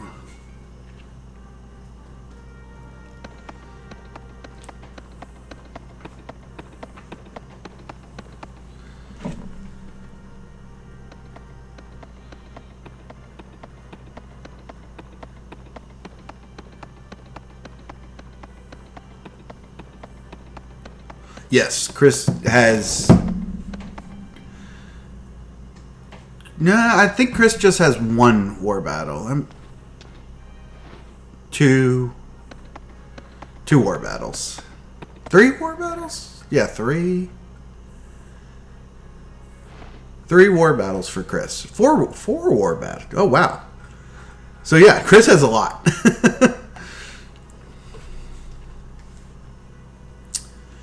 War battle is pretty much like you set each group. Like, you can have multiple groups, and you put certain characters into each group, and then you get a board that's kind of like a board game, and you move your characters around, and when they land on top of an enemy, you actually have a battle, just a battle with that group. And if you beat that group goes away. If one of your characters dies, they're out of the war battle. Stuff like that. You'll definitely see it more coming up later. Like the first war battle, we don't actually have any attacks in it. It's just we're trying to escape. But there are war battles in Chris's chapter later that we will fight in. But the big war battles come in chapter 5, which is the last part of the game. There you'll really see what war battles are all about. But that won't be for another 6 hours.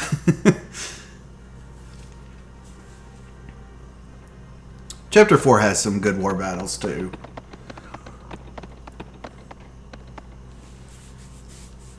It sounds epic, but we kind of, are trying to do it as fast as possible, so it's very like scripted. I mean, it's not scripted because there can be RNG, but most of them are very scripted. Alright, so what we want to do is we want to go to try to leave the castle, and that's going to progress the story.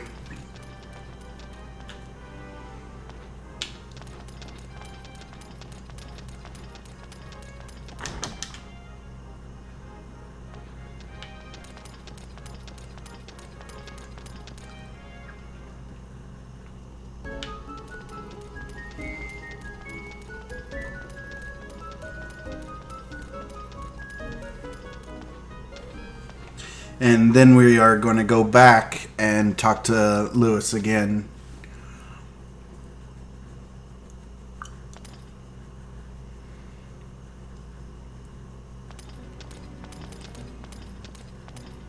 Yeah, there are definitely some of these battles you won't realize you could do certain things just to get out of them quick if you're playing it casually.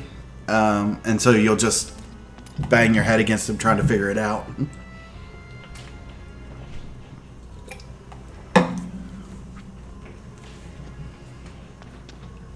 But that's what makes this game so good casually.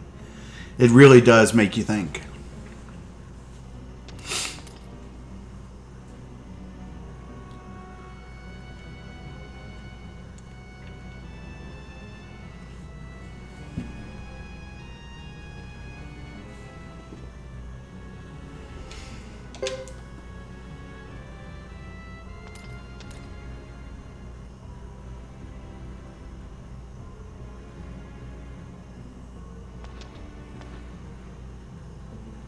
Well, this war battle that we're about to do, all we have to do is just escape.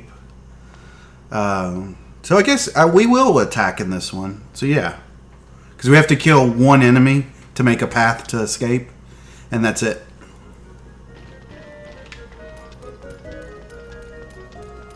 Yeah, I enjoy the style of this game, for sure.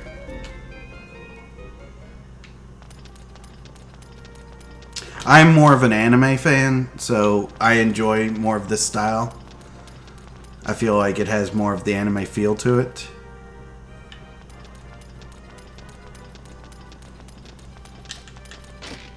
Alright, we're gonna sleep.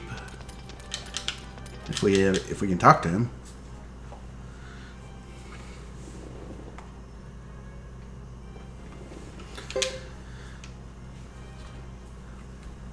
And that will set up our first war battle.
I would love for this game to be voice acted, but you'd have to hire so many people to fill all the roles. It would be a little ridiculous. But having a remake with this and it be voice acted, I think would be pretty cool.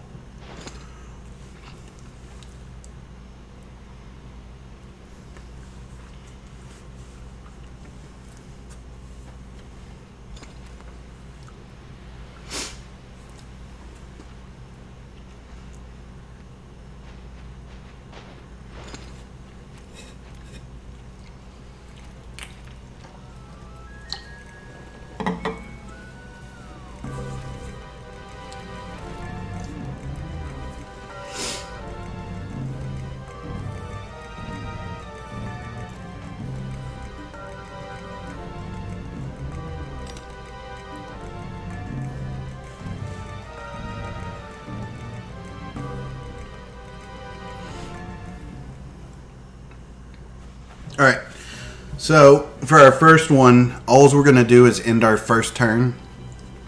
Because the whole winning condition here is we just need one person to escape. So if everybody dies, it's okay as long as one person escapes.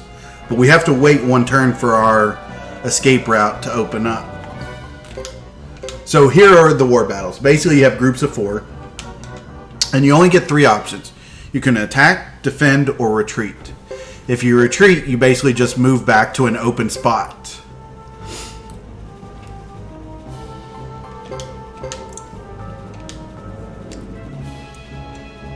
And I mean, you don't actually do the battles on your own.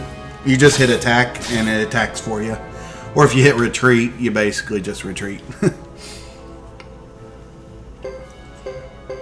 So now they'll move 1 closer. So they can only attack with 1.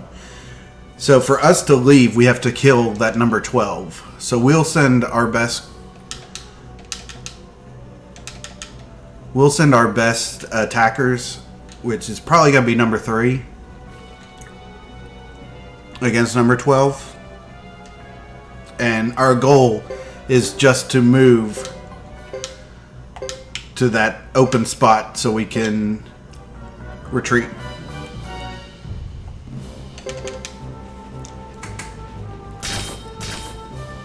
I've never played a Fire Emblem game. I hear they're really good though. So again, if we die, it's not that big of a deal. As long as Chris survives, that's all that matters.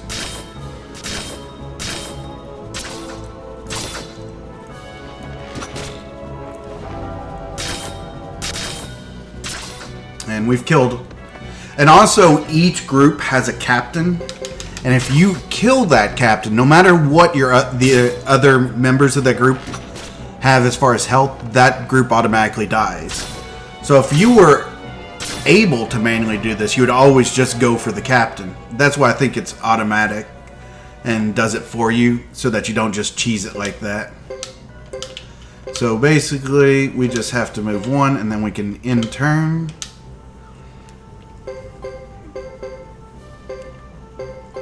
And then they're going to make their 3 actions. Or 5 actions, actually.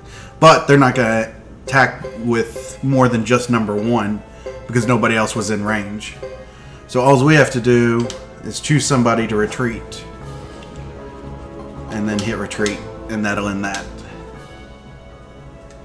And that should bring us to our turn. Which now we'll just move one of those 2 to the spot. And that'll end this war battle. So, like, if you were playing this for casually, you may, like, start pushing your way down to start without knowing that your escape route is still at the top. So, using the first turn to do anything besides just stand there could actually be a hindrance.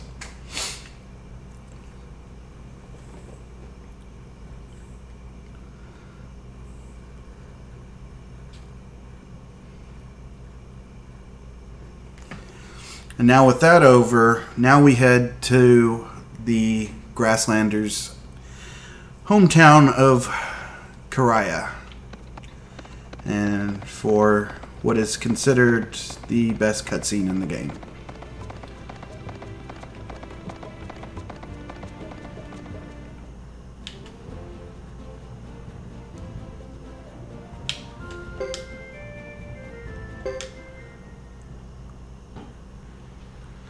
In the series.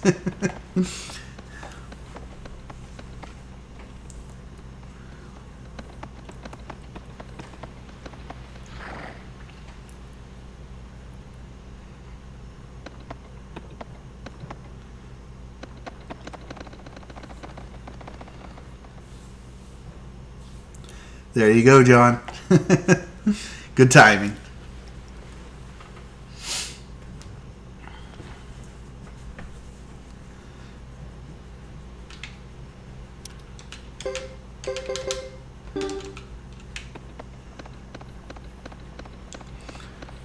The nice little saunter here. Can't run.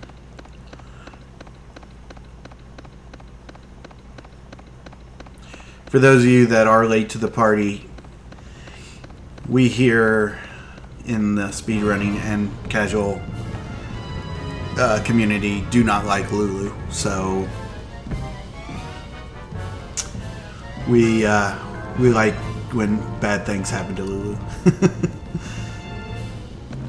If you missed it the first time. So the first time, like for those of you that weren't here earlier, the first time we were looking at it through Hugo's viewpoint. Now we're going to look at it through Chris's viewpoint.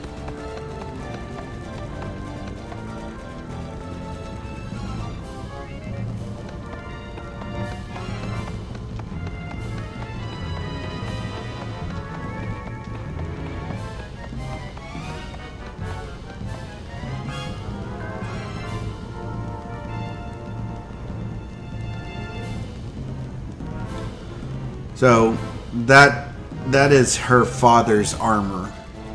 So she feels she is not in a good state right now because somebody has taken her father's armor and dishonored her family. And then Lulu comes to attack her. So what is she gonna do? Turn around and kill him, of course. I mean, for her, it was a blind attack that she just reacted to.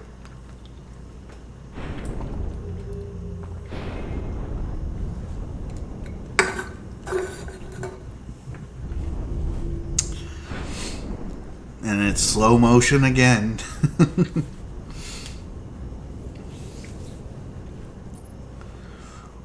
That's why the whole Trinity system with this third one is really good, because you don't realize that when you're playing one, you think, man, these people are so evil. But then you play the other and you start feeling different because they're, they're going through different things. So you have to look at it from everybody's point of view. But once again, Lulu died.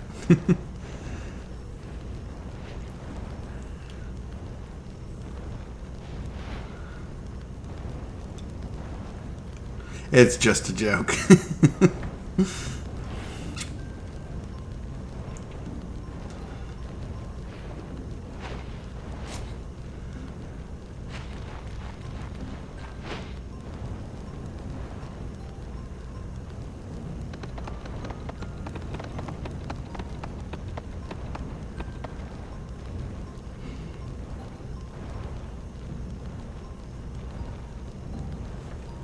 But yeah, like I said, that's what's great about the Trinity system. If you'd played Chris's first, you would have no idea who these people were. And to you, it would be just crazy to think somebody, why are they attacking her? And playing whoever you play first definitely changes your opinion. That's for sure.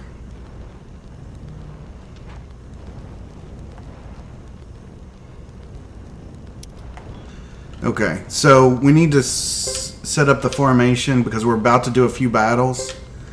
Pretty much this is the formation.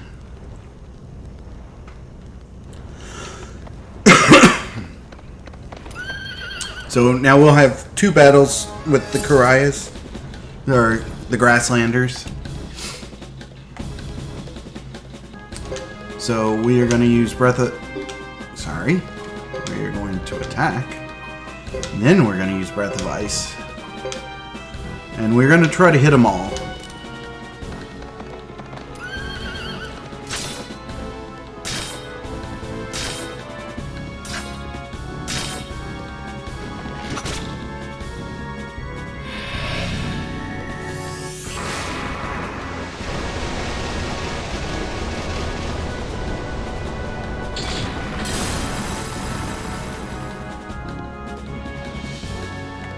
And then we can just auto the rest as they're all really low health that survived. And they don't do much damage to us.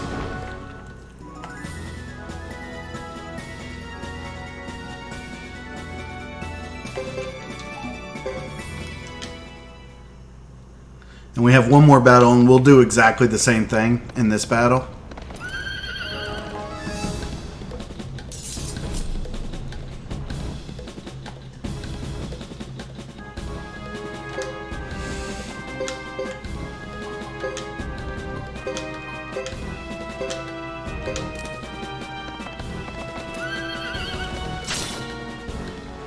You never find that out, who is Hugo's dad.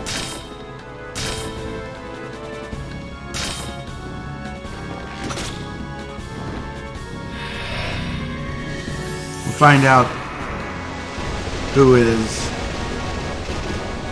somebody's dad later, but not Hugo's.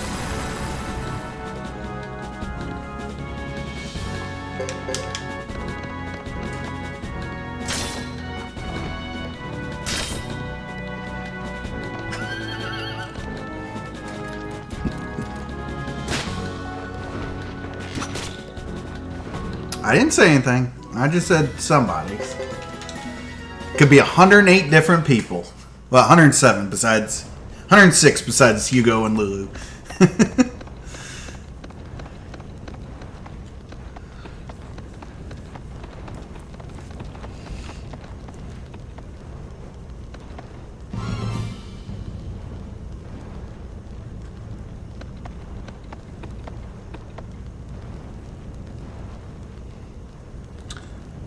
See, I feel like it can't be anybody in the village because he doesn't make any effort to talk to anybody in the village besides Jimba, and we know it's not Jimba.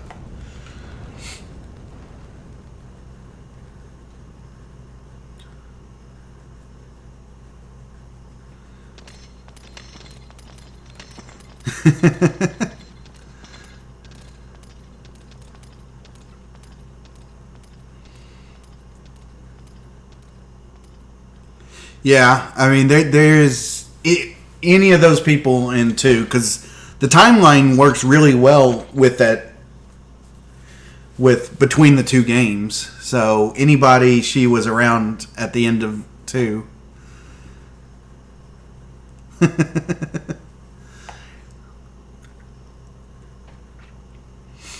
Alright, so we have a decently... I mean, we basically just have a couple more communications, and then we have to go back to Zexen. And that'll end Chapter 1 for us.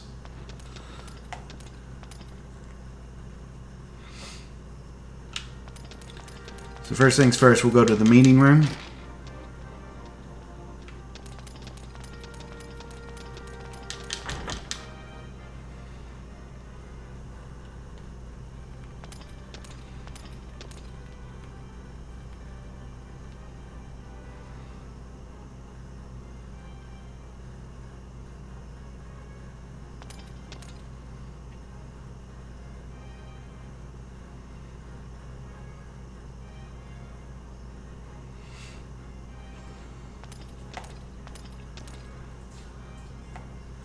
Yeah, I feel like it has to be somebody from Karya.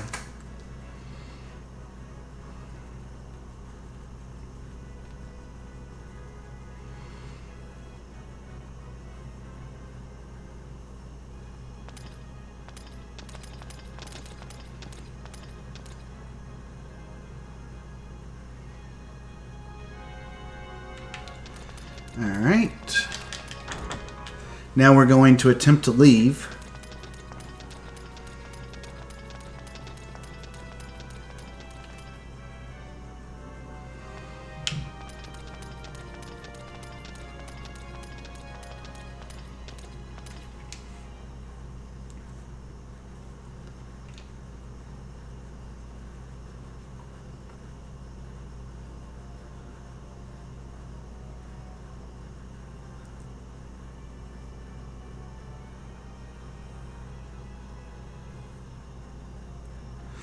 No, not today. Today is just any percent. We are just going to be doing the main chapters. So after we pick up Boris here, we're going to make sure to put Jizos on both of them.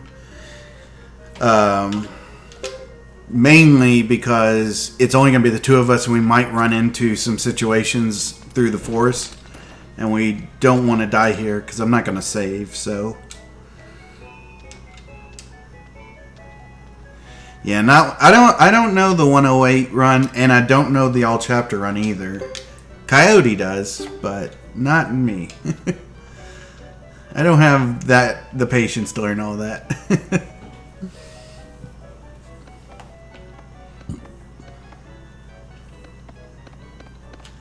Alright, so first things first, we will put Jizos.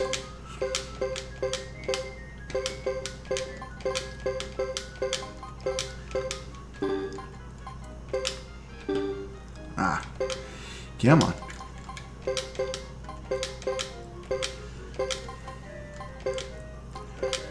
2 on Boros is fine. And that'll be good enough to get us to Zexen.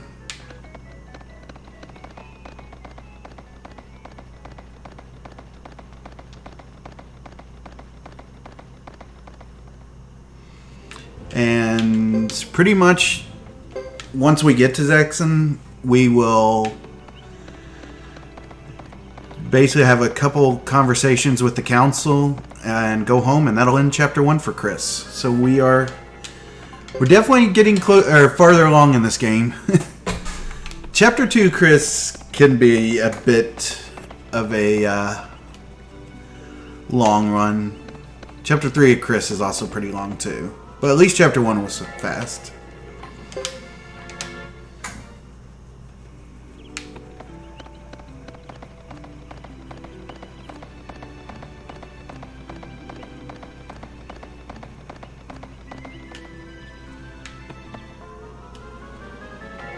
Ah, the one murder rabbit.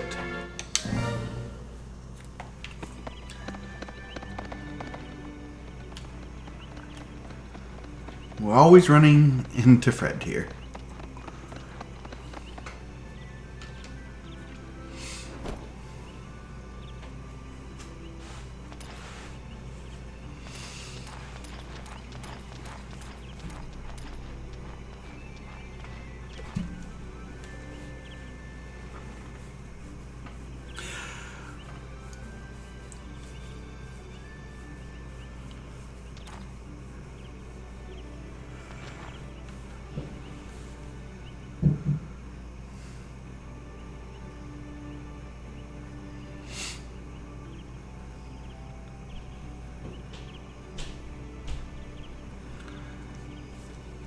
I love how Lewis doesn't have his own horse. Like, he literally has to run beside them the whole time.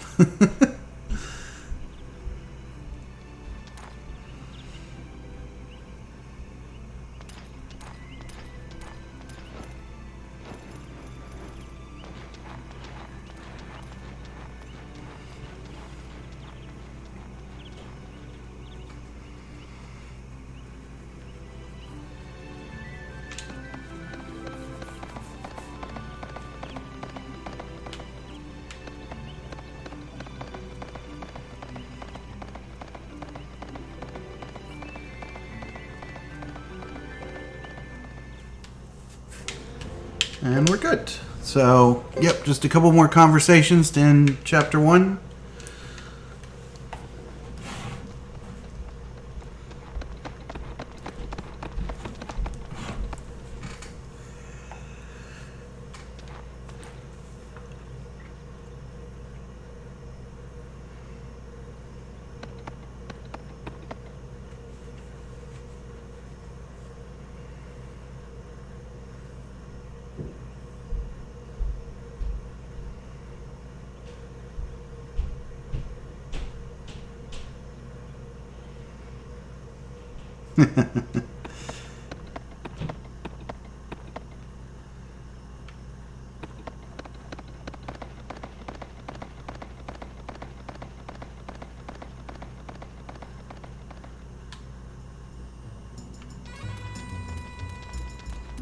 Alright, so we now just head to the council.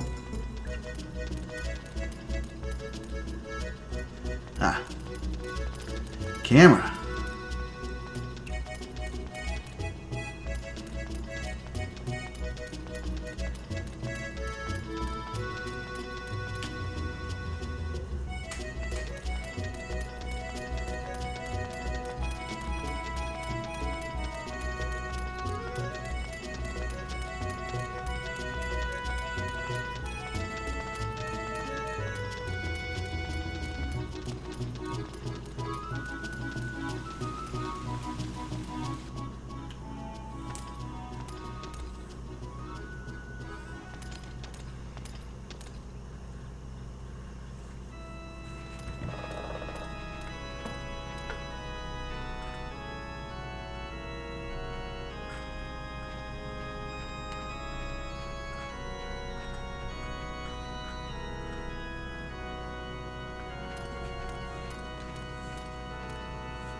So she feels sorry for the attack.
And this is kind of about the time where Chrysis figures out that the council is very corrupt.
So, after all of this, we actually have a war battle coming up. And actually one of the harder war battles because of RNG. It's a very small war battle, but depending on what the enemy does, it can cost you a lot of time. And potentially have some of your forces like cut off from the others, making them very easy targets to pick off. So we will see how it goes. I'm definitely going to be saving before that war battle. Because the last thing I want to do is not save before this one.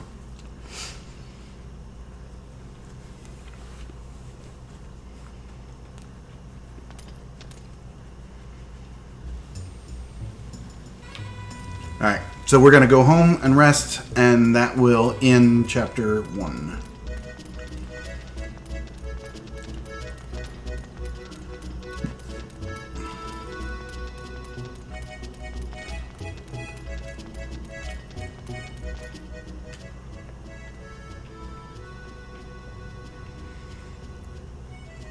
Yeah, I've seen ancient cave races on here before.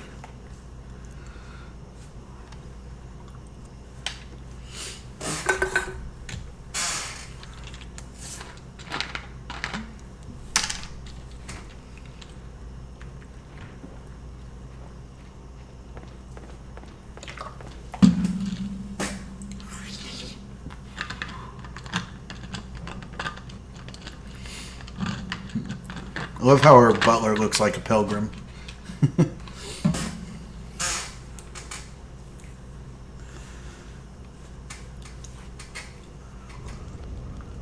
Alright, chapter 2, Chris. The first thing we have to do in chapter 2 is leave.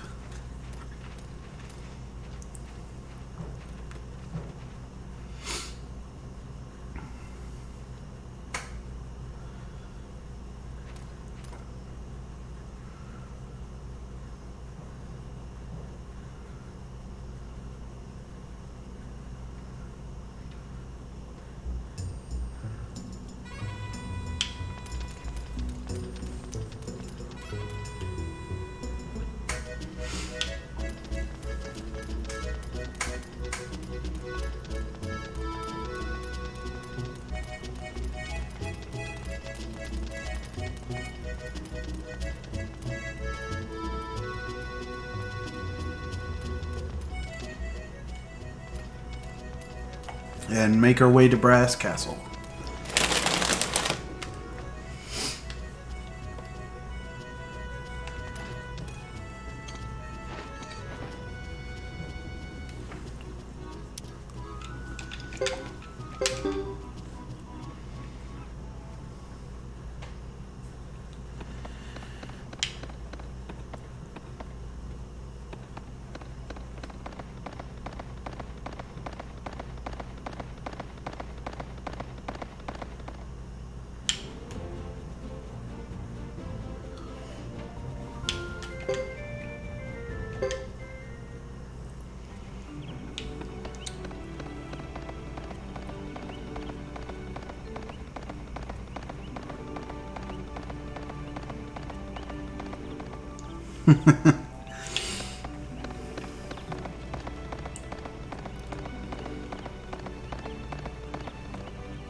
Ah!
Alright, so we're going to head to the meeting room, have a little bit of discussion.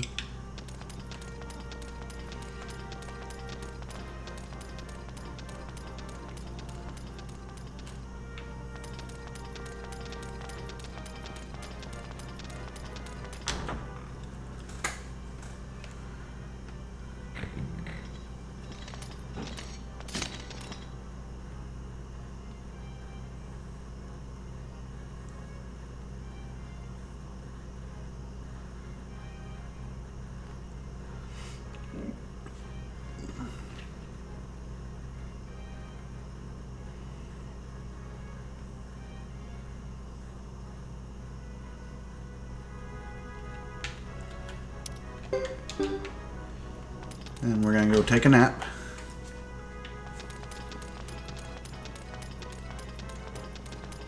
These guards are blocking my way.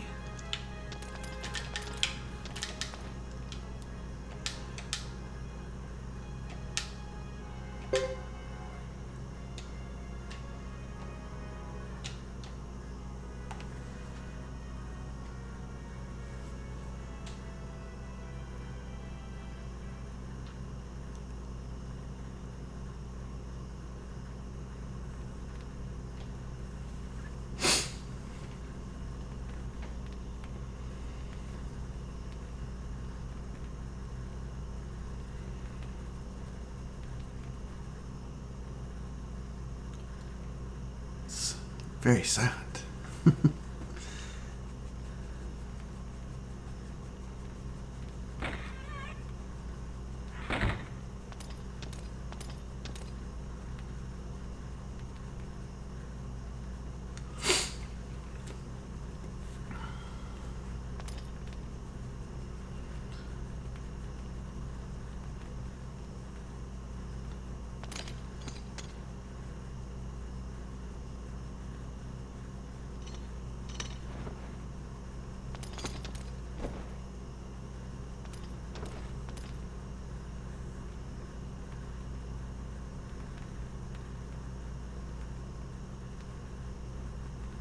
Yeah, that is true.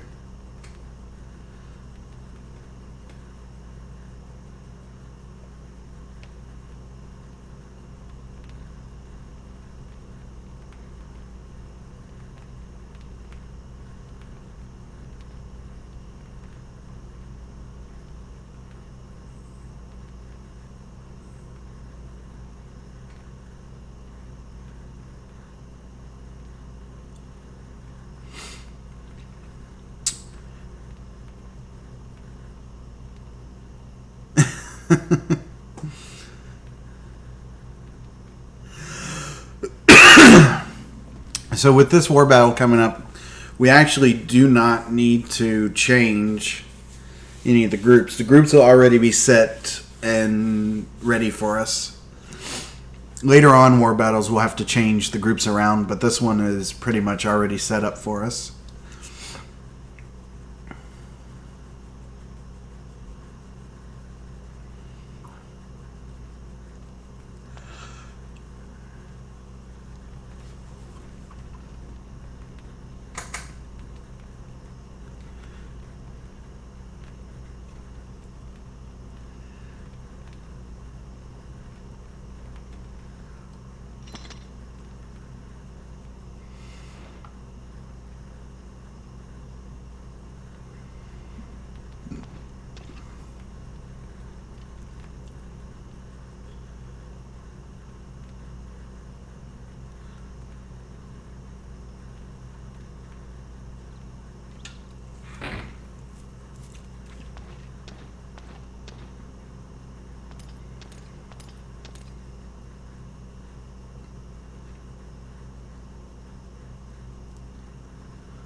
Oops. So we will head back to the meeting room for one more talk.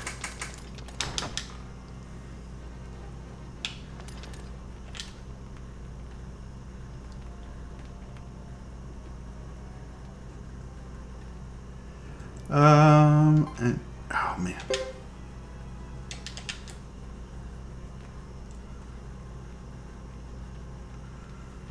Hold on. I want to save before we get into it. I'm going to lose some time here, but we're in a marathon, so I want to make sure that we save. Where can I... Is it in here? Ah. What am... Yeah, right here. Took me a second.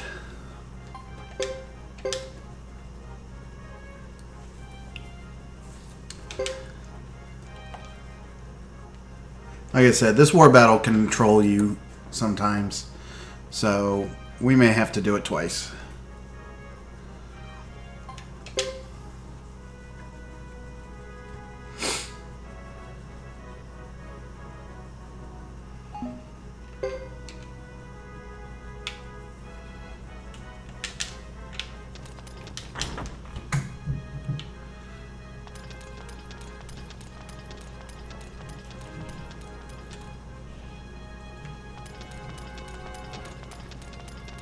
Guard's always in my way.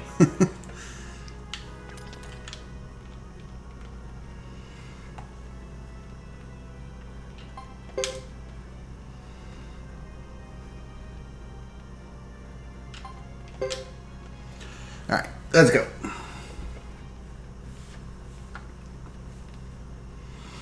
It will be a difficult battle.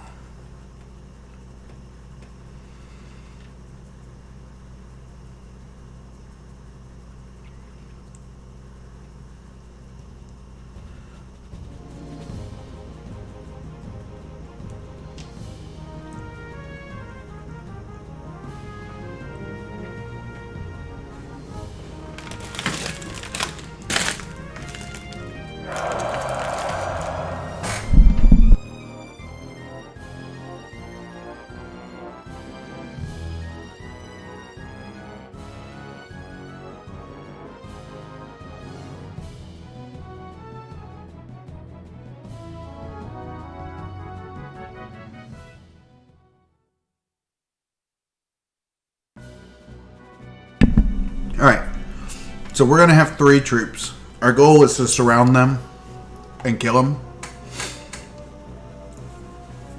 They're going to have reinforcements come later on. So we're going to hope that the reinforcements choose the side where we have more people. So we're going to move Leo by himself up here. And we're going to move the other 2 together. So we're hoping the reinforcements come this way, and it'll make it easier for us to surround them.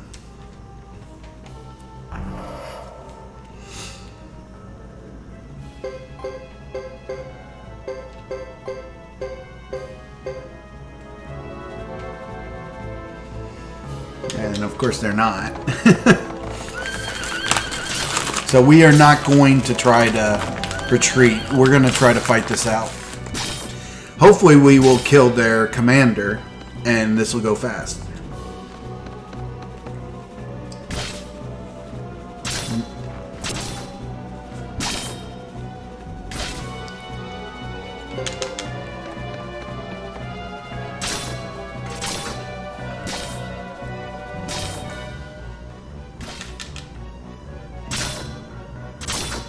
There we go.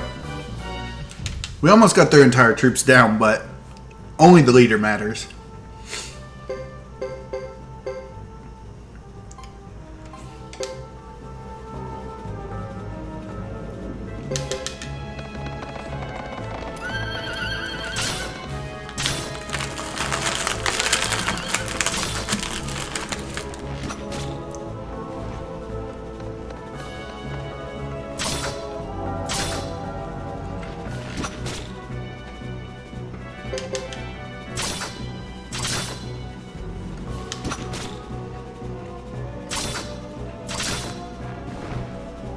Once again, we got them all down. If we just focused on the leader, it'd be a lot easier. This was for the PS2 when it first came out. Alright, so...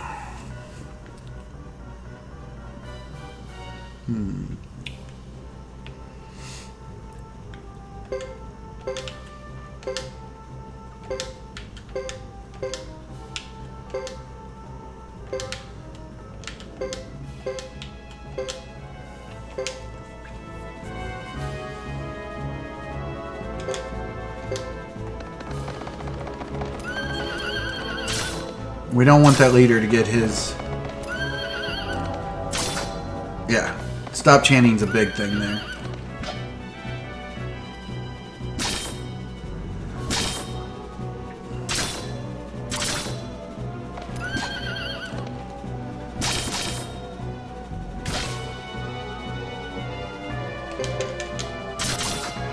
No, this was PS2. The first two Suikodens were PS1, but this was the first one on PS2.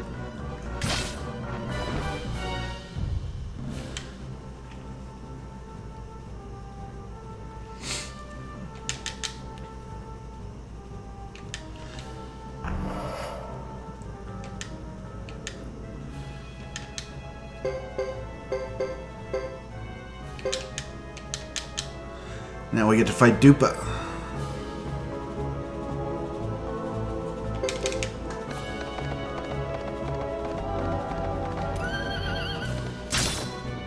Dupa is very strong, and we will use him very well later.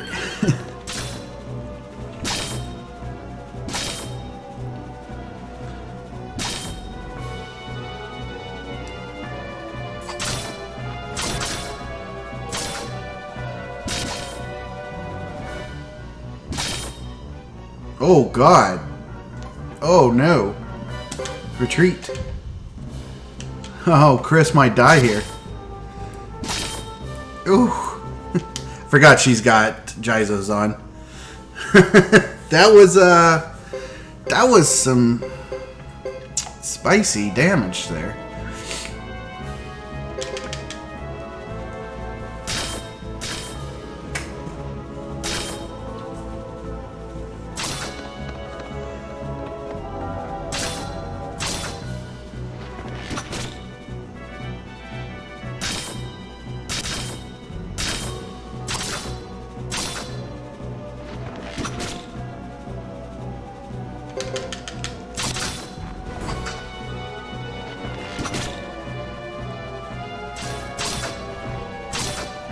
No, Beecham's all by himself.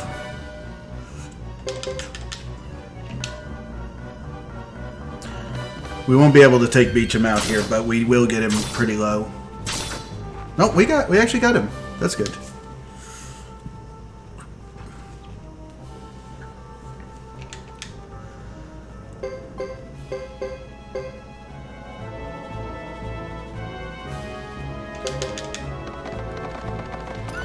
Oh, Shiba's in this one. This is probably going to be bad for Roland.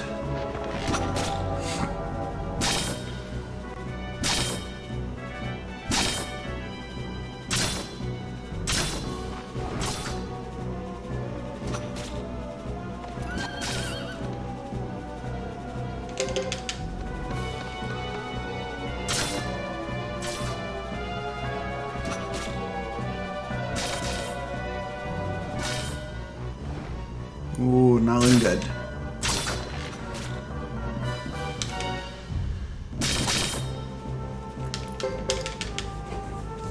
At least they are retreating, so we can get a few of them. We're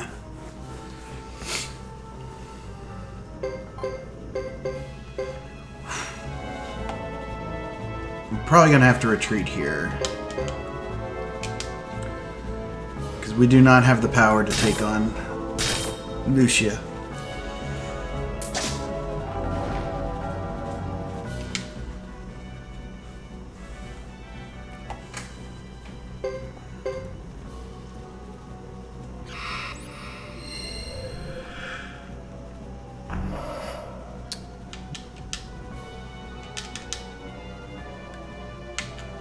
But that is okay.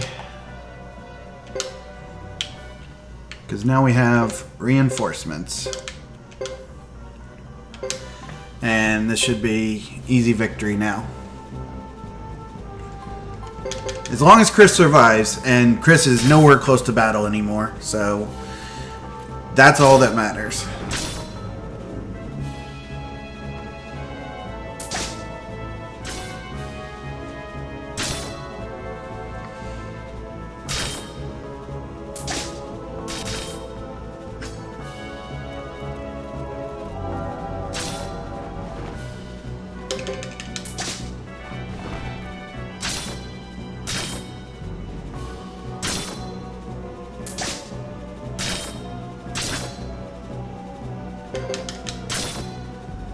Oh, that's a nice hit on Lucia.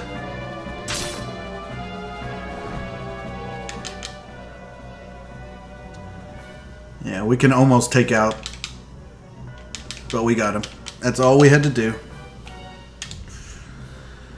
Alright, so now, with that over, we head to the Great Hollow to continue to basically press the attack. But instead of a war battle, this will actually be 3 real battles. So we will be getting our main forces back all in one group, which are her lieutenants, basically. And it'll be a little bit more easier.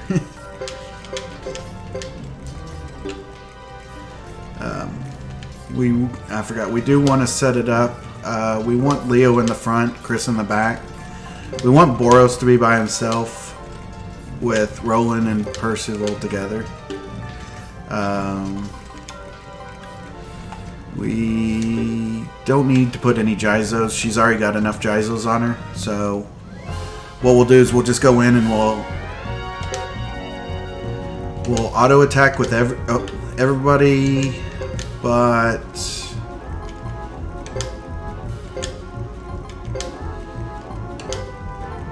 Breath of Ice.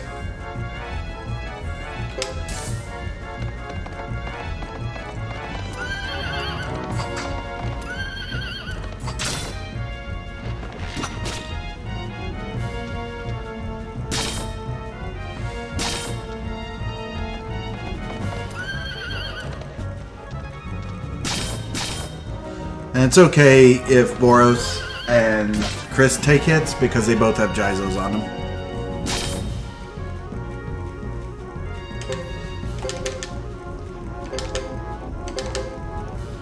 Oops, hold on. I want to make sure it does maximum damage. So we need to pick somebody like that's where it'll hit all the people.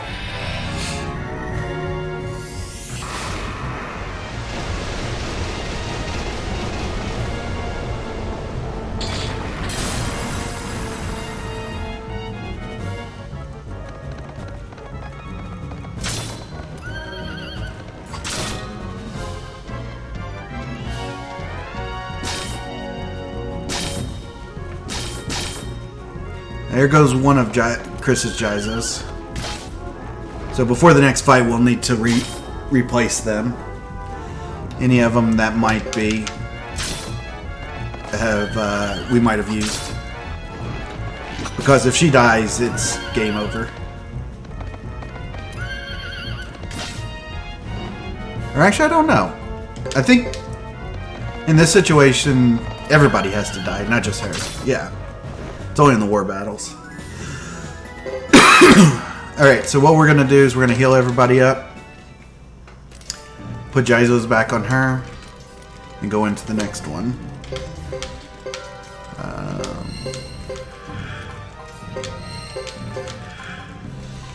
Alright, everybody's good. Equip. Hold on. Party item. Equip. And go. I'll try to get into the next fight. Alright, so this one is just, we're going to auto attack all.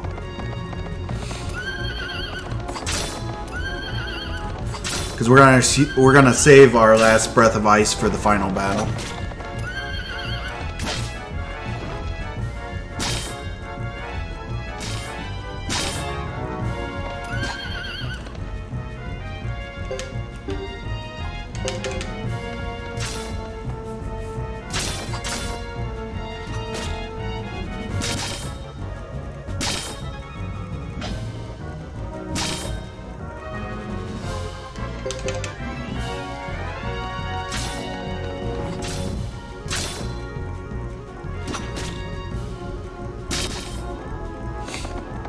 So yeah, if you were to fail right here, you would actually have to go back to prior to the war battle and do the entire war battle over as well.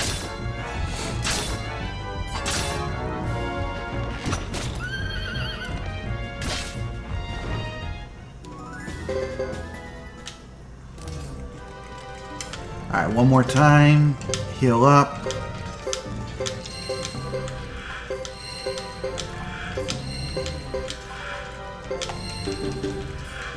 And we move to the final battle.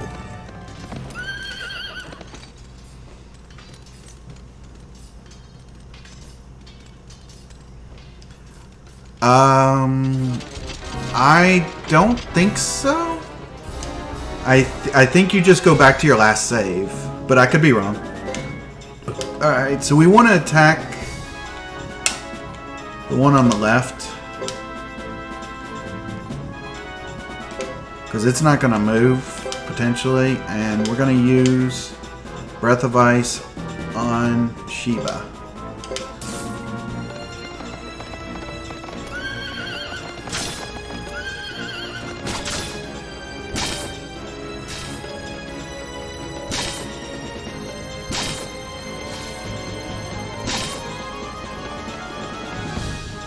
Oh, okay.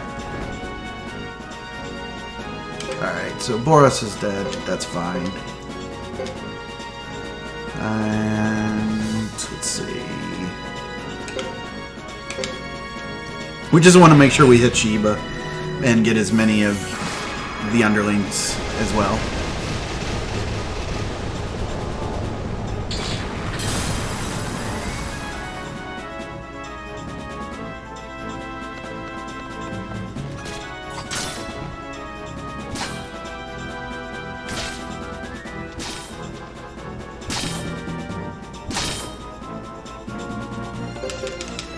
Now we can just finish it off.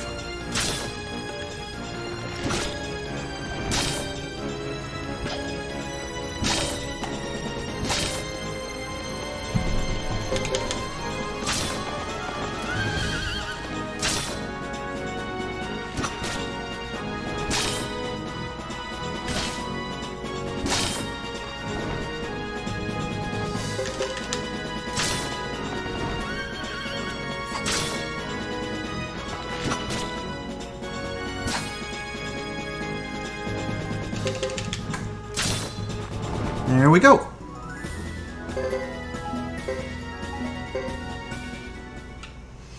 We still have more lizard battles in this chapter. Like I said, this chapter is a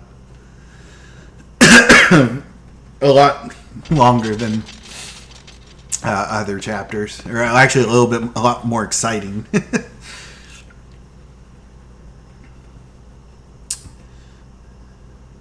And with that, we're about halfway through the run. So, buckle in, guys. We still have 6.5 hours to go.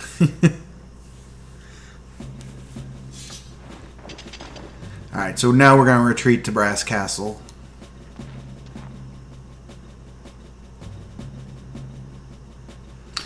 Feeling good. Feel like I have 6.5 hours left in me.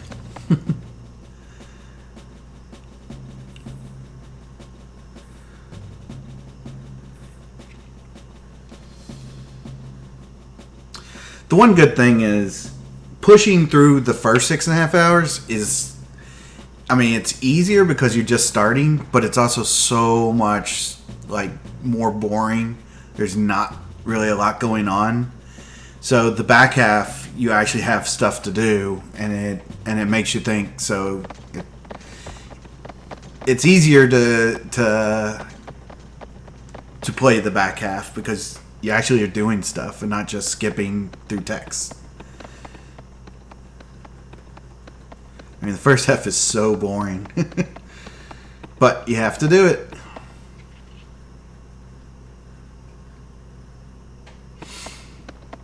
And once we get to the Flame Champion, that's when it'll really start picking up.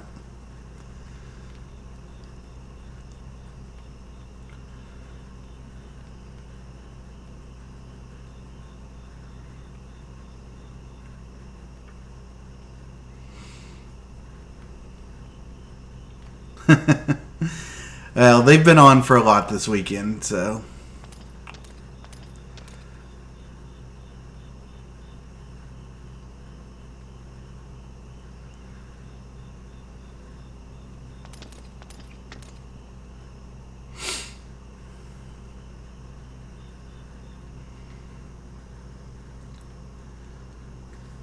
It's almost time to go get... Well, I take that back. When we get to Chapter 3, about halfway through Chapter 3, there's another long cutscene, which is a nice time to go get another drink. So that'll be in like an hour or so.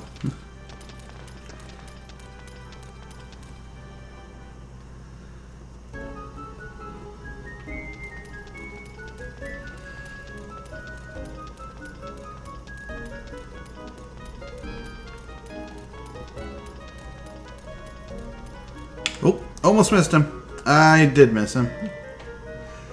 Forgot where he was.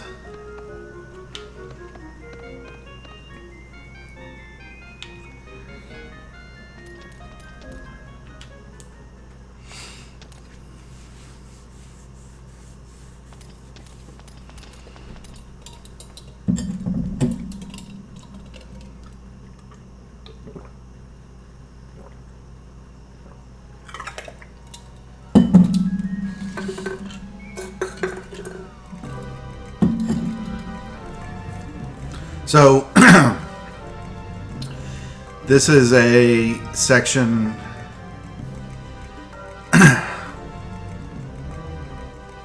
Oh wait, we're actually coming up to the cutscene. It's a lot sooner than I thought. Am I right here? Yeah, never mind. We have to go to Ixay Village. So she's feeling very tired. You can lose your run really quick here because she's going to be by herself. And if you fail some attempts, you will lose your run here. I will put Jizos on her, but because it's a marathon, this is one of the few times I will save.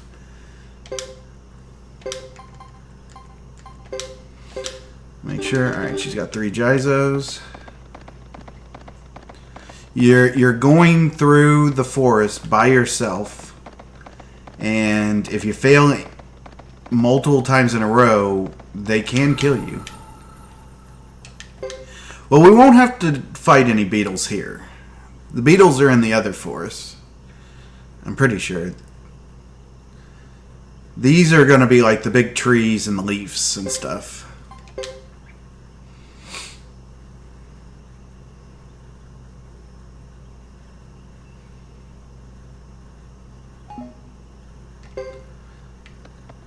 But I could be wrong. There could be beetles here.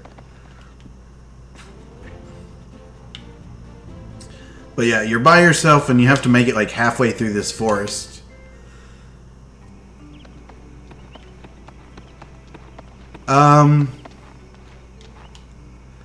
I know going through the other forest, they have the big green beetles, but I'm not sure about here. We'll find out here soon.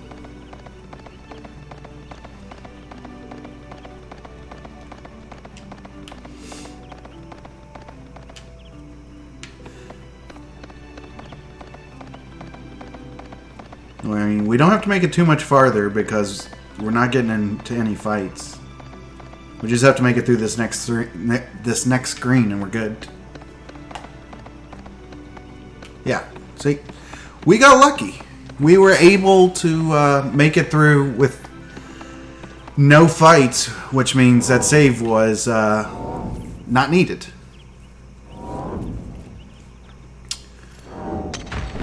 No encounters is easily the best option there. So with that, we'll now go back to Brass Castle. And we will talk to Percival, who will tell us that we should go with him to his hometown to wind down a little bit, relax.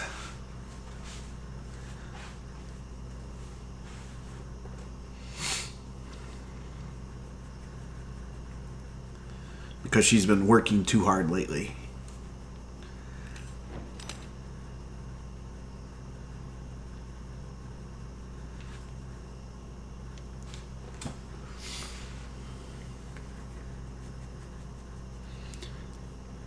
Well, thank you for the host zeal.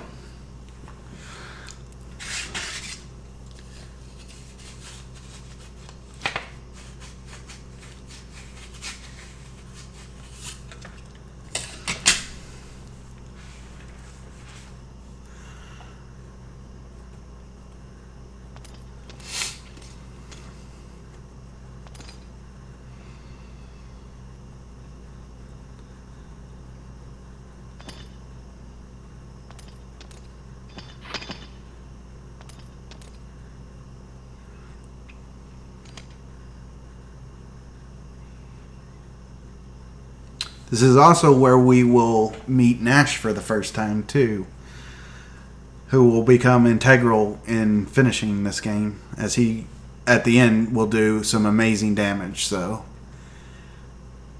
And, you know, Nash is just cool.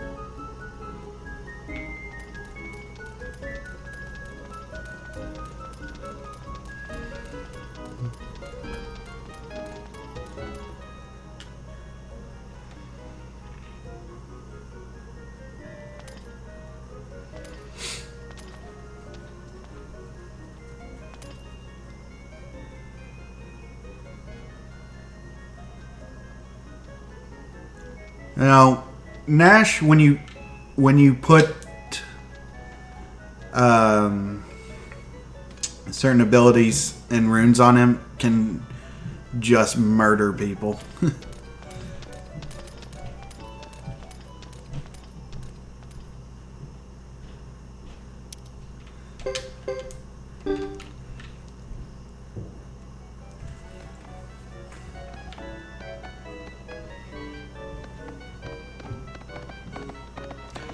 Like, Nash and Watari are really good in the end game.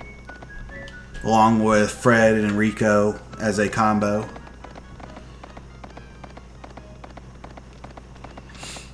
And then, of course, Godot. Alright, so we're headed to Ixay.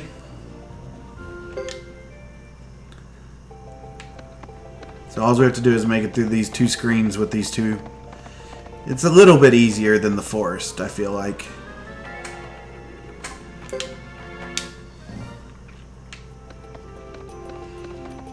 You may get more like encounters through here, but they're nowhere close to as tough as the forest.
Sorry about that. I was on mute because I was talking to my wife and I didn't realize I forgot to hit unmute.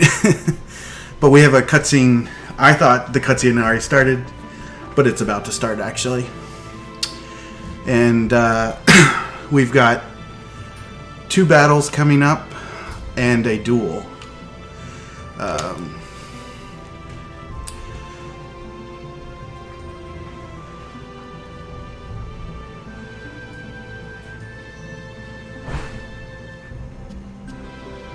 I just put hoops outside.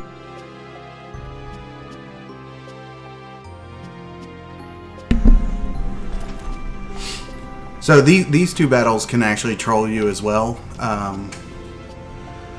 I have lost a run on this battle before. So hopefully it goes well. Depending on who they attack, the big thing is you want to try to get a breath of ice off, and they can just keep attacking and not let you get the breath of ice off. But yeah, we now have Nash. Here's the cutscene.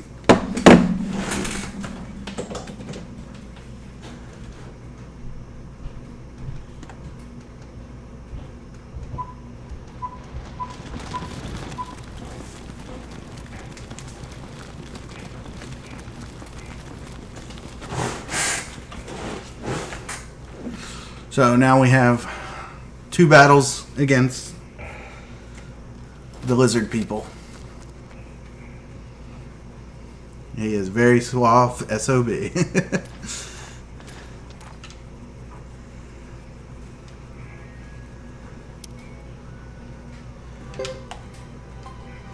So we definitely want Nash in the back. Alright, and before we go in, we want to make sure that we have Jizos on both guys.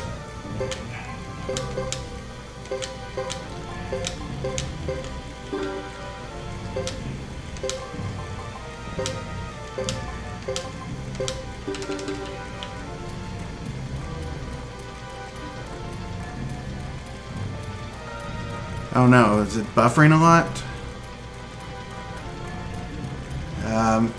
I can always reset it here soon if it gets too bad. It seems to be happening, well, not a lot, but happening too much. Alright, so here's our first fight. Wait, hold on 1 second. Yeah.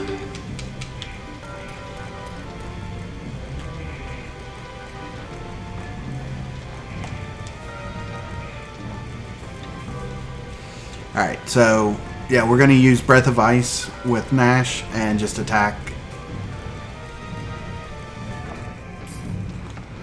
We want to try to get as much damage as possible, or hit as many of the enemy as possible with the Breath of Ice. But it really just depends on where they move. That's a good move. We're okay with them attacking Chris because that means they're all going to get hit. And they are not attacking Nash, which means he will not be interrupted.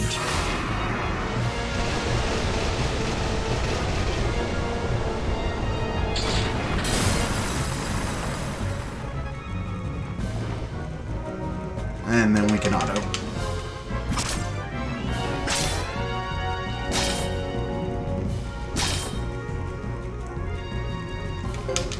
Oops. Auto.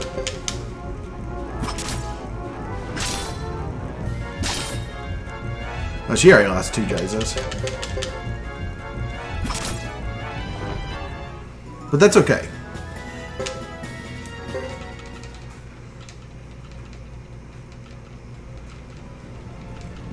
So Percival will now join the group, and we'll put him in as well.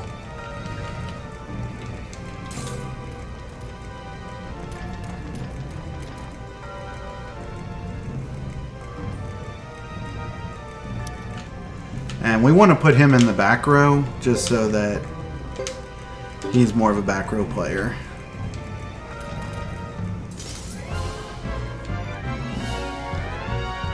So once again, we are going to Breath of Ice. And hope that it hits... Hold on. Let's Breath of Ice and make sure we at least hit... The humans aren't as bad as the Blizzard.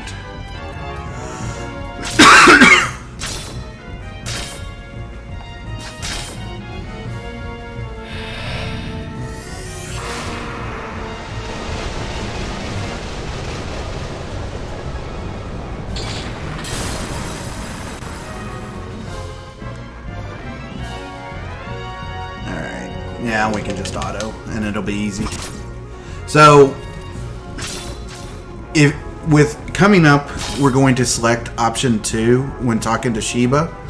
If you don't select option 2, you have to fight him, and it's a hard fight to win with the people we have. So, we need to make sure to select option 2 so that we don't fight him.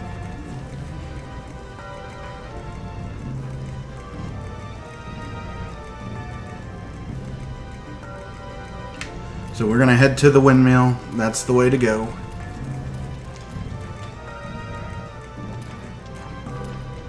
And then here's where we need to make sure to hit option 2. And we won't have to fight here. Chris is wearing Jizos. She had 3 Jizos on her. And what Jizos do is when you take a death hit, it restores a portion of your health and lets you continue on. They're kind of like Phoenix Downs, only they're automatic once you take a death hit.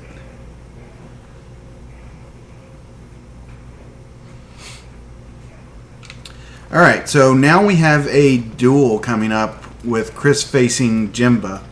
The one good thing about this duel is you want to lose it on purpose so that it goes faster. Yeah, the only thing is, like, if you look above their head when they take a killing blow, it'll say a number restored, and it'll be in blue, and that shows how much health was restored from the Jizo.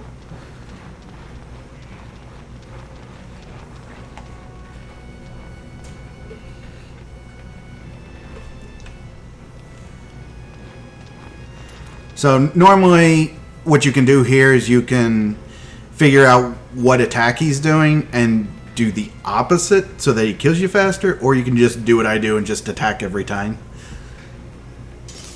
Because the one major attack is if he does a death blow and I'm attacking, then he'll do major damage to me.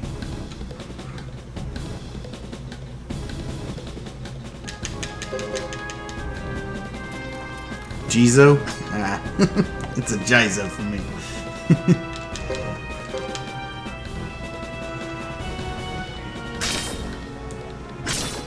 And since I'm already low in health, this should be easy.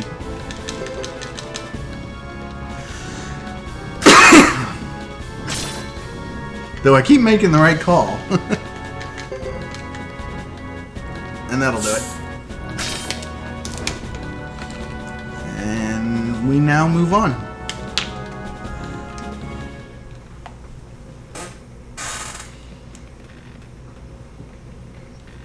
So Nash will come and pick us up and take us,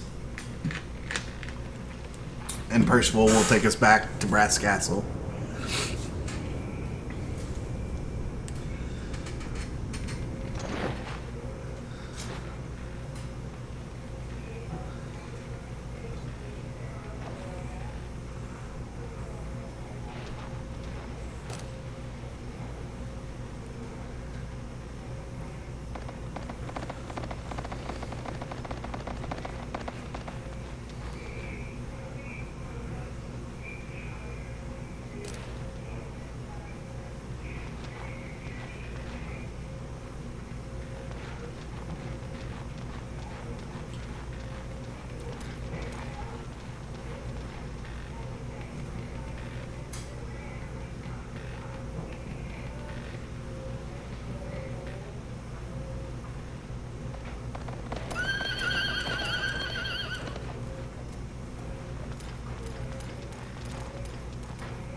Alright. So now we head back to Brass Castle, and this is actually the end of chapter 2. So we only have one more chapter to go with Chris, and then we'll finally get to choose who will be our Flame Champion, which we've already done, and it is Godot.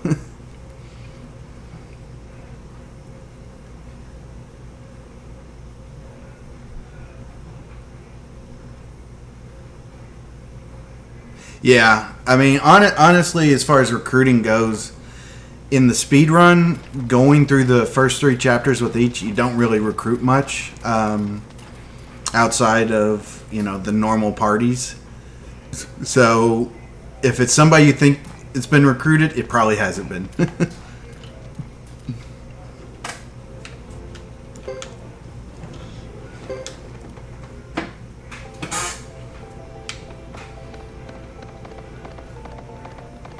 Now that we've got a full party going through these plains areas, a walk in the park.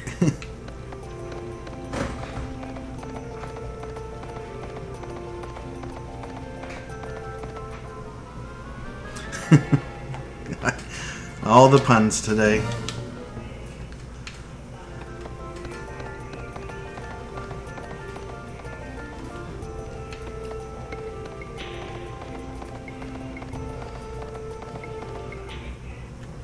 Oh, we got a big battle here.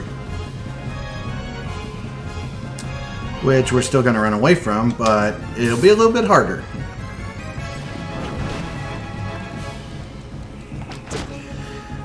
Because as we've said before, we really don't need any experience.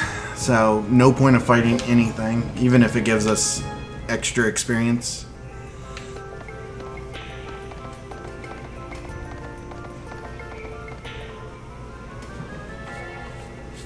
Getting a lot of encounters.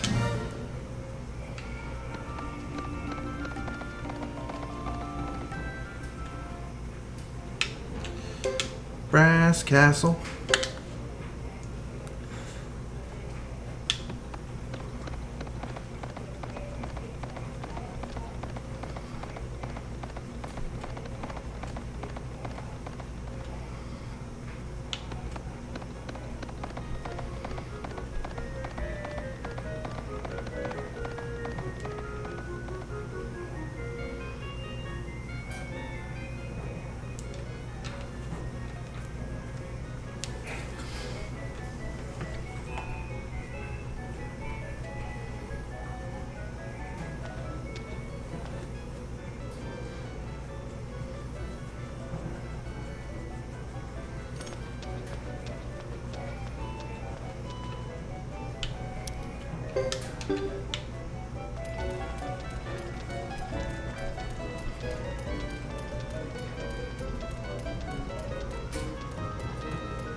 Alright, we are going to try to go to sleep. But somebody is going to come wake us up. Or come knock on our bookcase.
Oh yeah, we have all this talking still to do.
So yeah, we're 7 hours into this game, and really we have done barely anything in 7 hours. And yet, most of the runs this weekend were already over at this point, so it gives you an idea the toughness of this run. It's like most of the 1 and 2 runs have finished by now, and you did a lot in those. And we've just skipped a lot of text boxes. So this is why not many people run 3. But maybe after this weekend, we'll have somebody else. Who knows?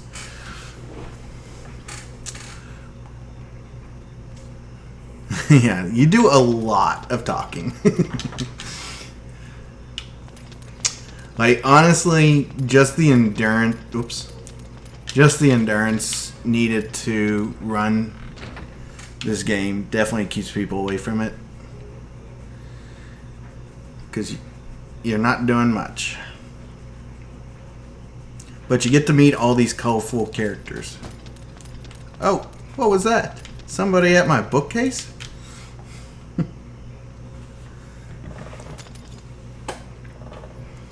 Oh, there's Nash.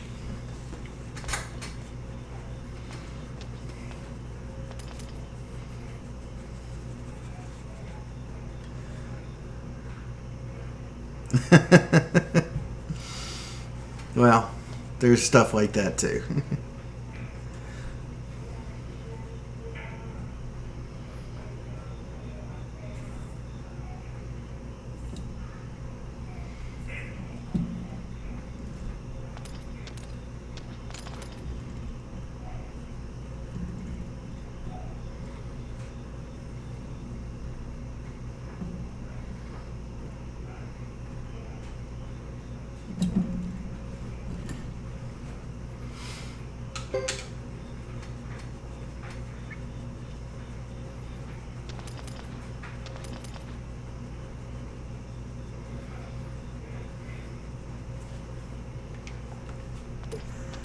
What am I doing on time? Not bad.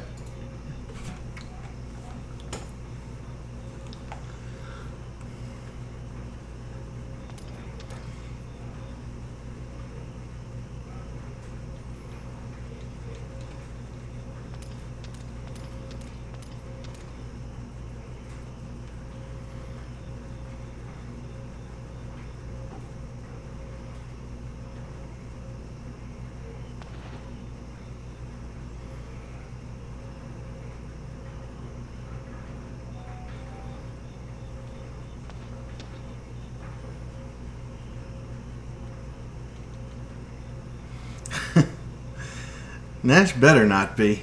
He's married.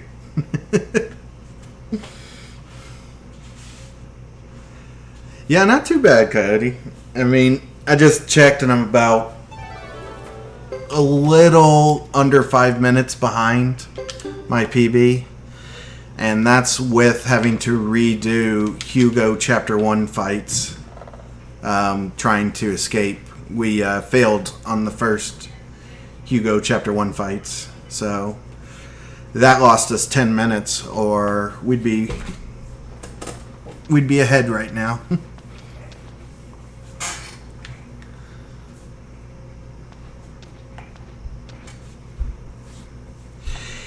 It hit 1 and then on the second go around it hit 1 again. But at that point I was, oh crap, where am I going? I was pretty much already dead, because the one it did not hit was the armored one. So the armored one just wiped me out.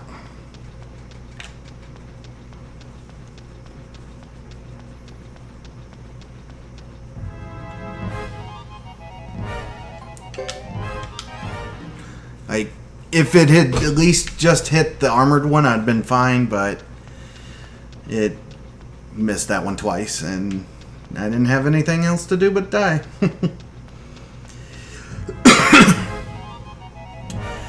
Yeah, I like this costume the best.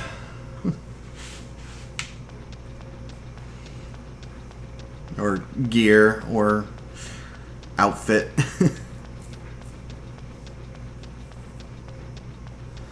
Yeah, it hit one we were attacking, which was an accident, because you're not supposed to attack when you do Wind of Sleep. But I accidentally hit attack.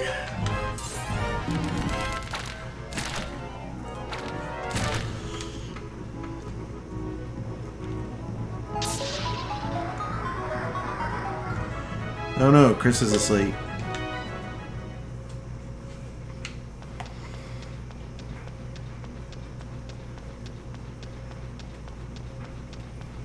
Yeah, you're more than welcome to join. I mean, we got plenty of time, so no rush.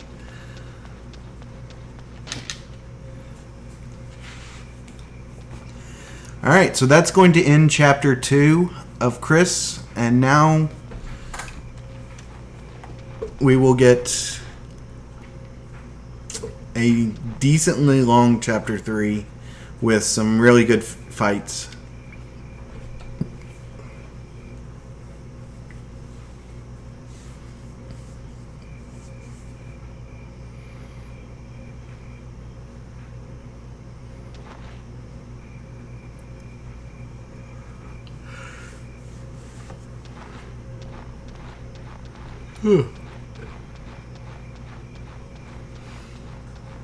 But it is our last chapter of the 3 main characters, so we're down to 3 chapters to go. Chris is 3, and then Godot 4 and Godot 5 is all we have left.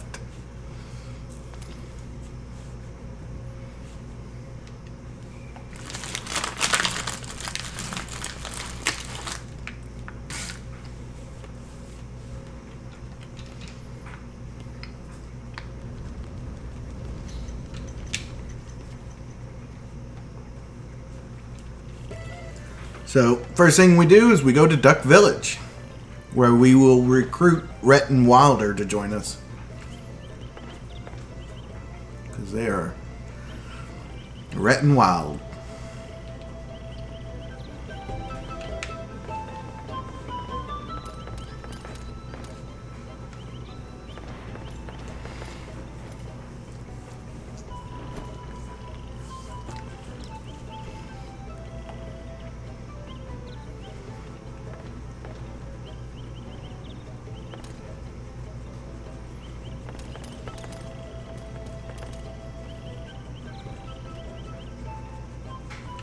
Oops.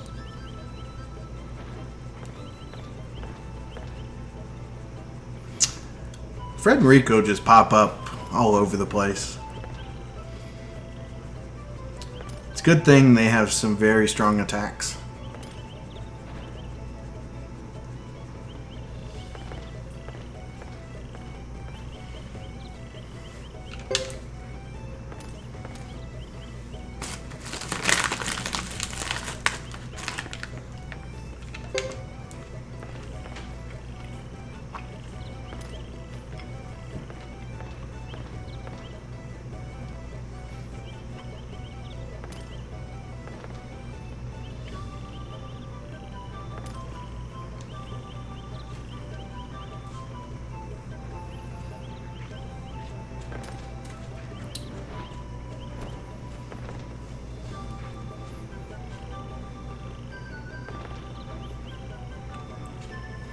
Yeah, and Fred and Rico will join us here, so that will be nice.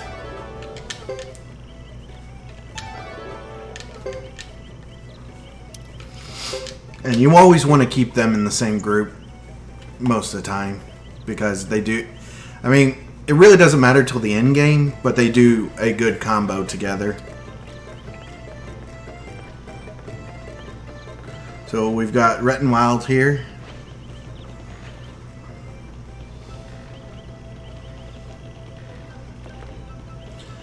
So they'll want us to go talk to the Duck Chief, who is just on the other side of this water wheel.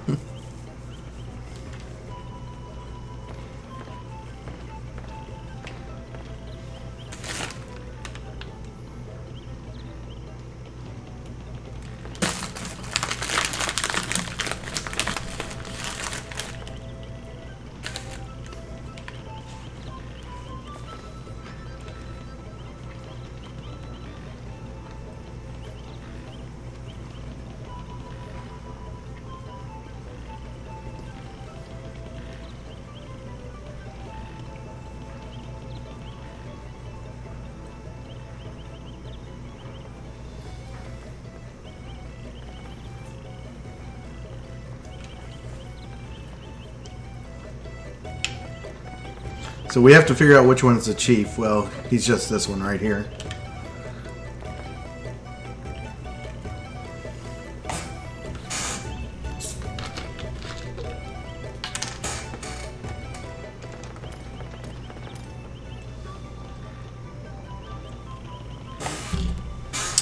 And now we'll just go back and talk to Rhett and Wild again.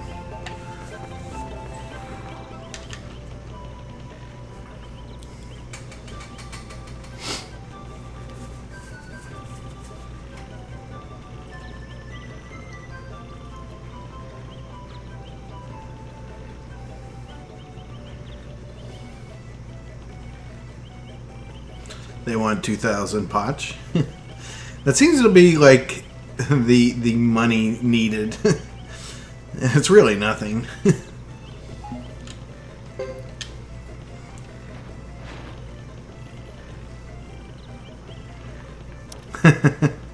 Yeah. All right. So now we are going to head towards Chessa Village.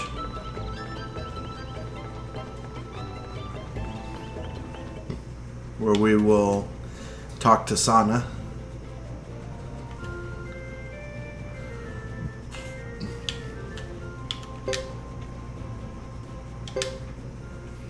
This is the forest that can be very tricky. This has the beetles that shoot missiles.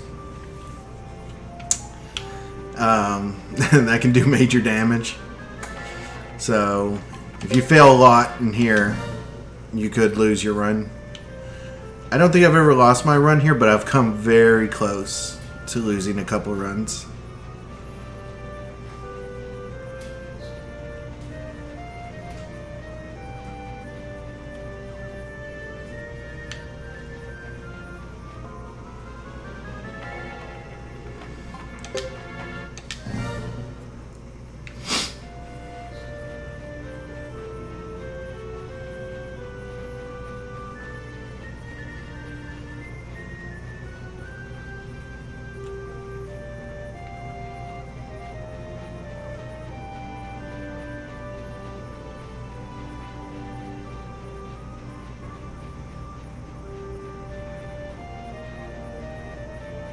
Seems like it's going to be a pretty safe run. Oh, hold on.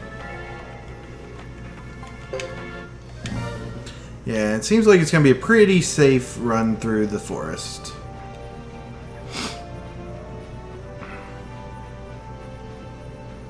So that's nice. So we'll go to Chesa Village.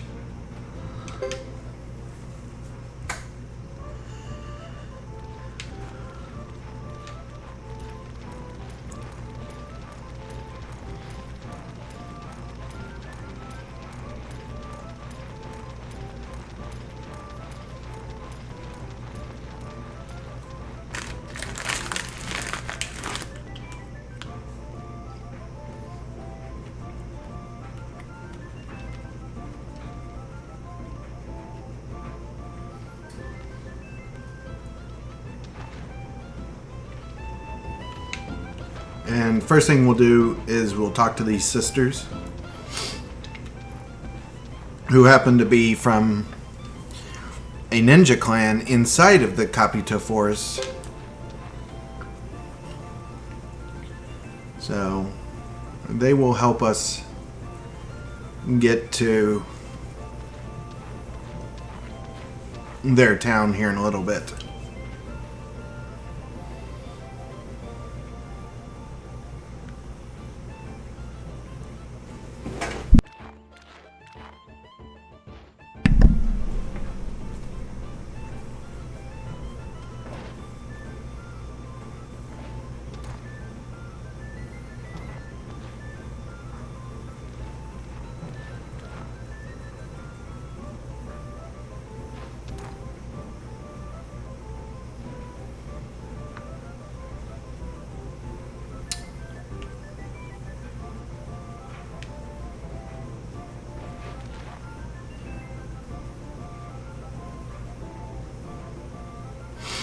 After this, we're going to talk to Sana, and if you choose option 1 with her, you'll skip a additional fight.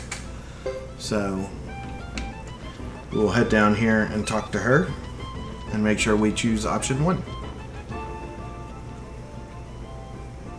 And this leads up, we'll be fighting Franz for the second time in the game right now. So we're going to make sure that our team includes Yumi on it because she can do Earthquake. So we'll just make sure that we put her in the squad, and that way it'll make it a little bit easier.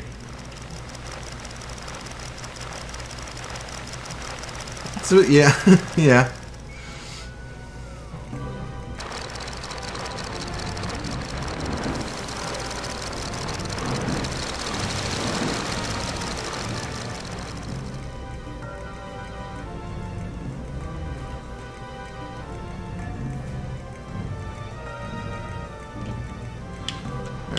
So I'm gonna run up here.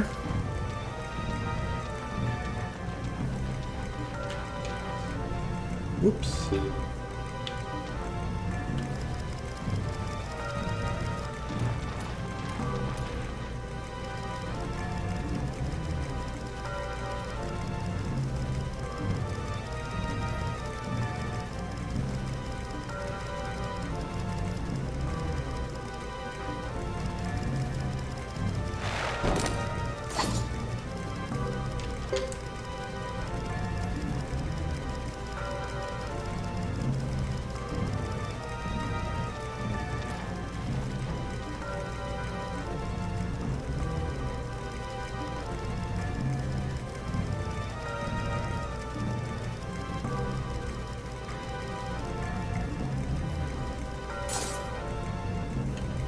Alright, so we're going to take Red out, and we're going to replace with Yumi.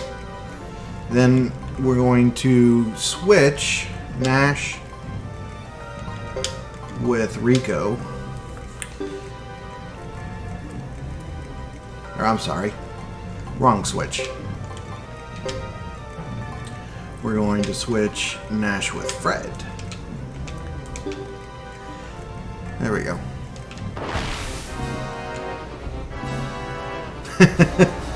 Yeah. Not very intimidating, you're right. Alright, so we're gonna use Earthquake with Yumi.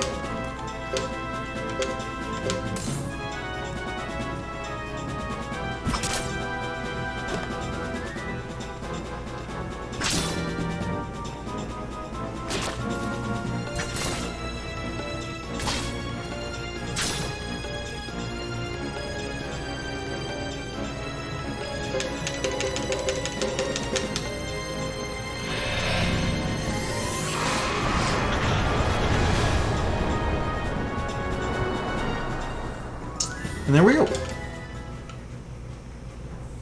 So now we have a war battle coming up. And this one is a fairly simple war battle. The whole point of the war battle is to buy enough time for basically the villagers to drive away the enemy. So the whole point is you want to advance with your troops and retreat. So you advance and you retreat. So you don't let them gain any space.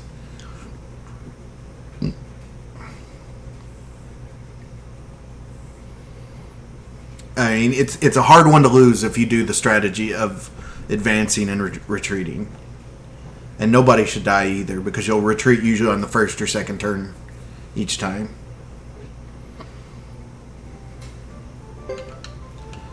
Alright, so what we're going to do is head to the entrance, which will make another scene up here.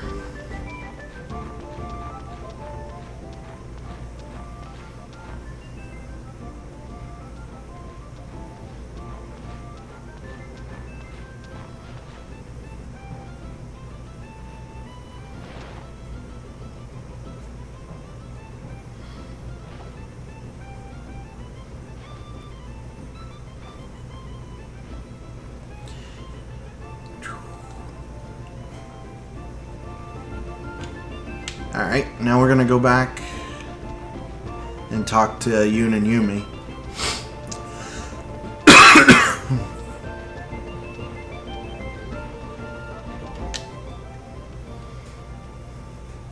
And then after we talk to these girls, we will actually head to the Duck Village and go to the inn. And then back to Chessa. So, once again, it's like we do a few talking here, go through the forest, do a few talking there, go back through the forest, do a few talking there, and then we'll have the war battle. So stuff like this, thank you all for hanging out and staying and chatting and watching, because it can get very boring. I appreciate everybody hanging with us.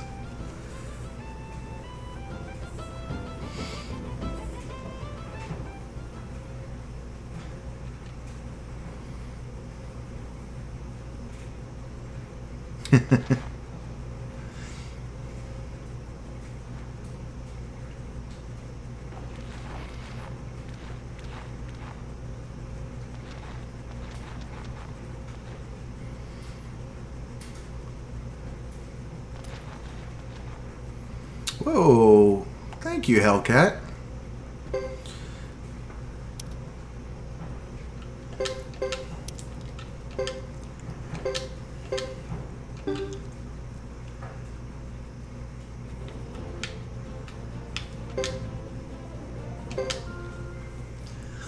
Alright, so let's go back through this forest.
So far, another pretty good forest. No fails.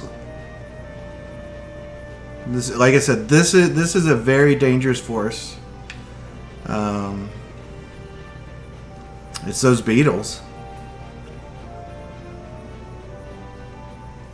The marathon started on Thursday night at 6 Eastern, I think, and finishes as soon as this run finishes.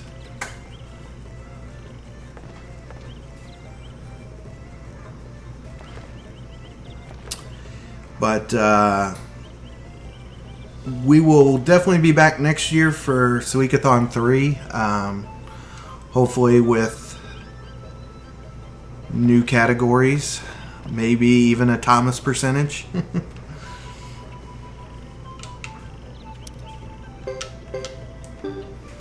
Alright, so we need to head to the inn. Which will start our next scene.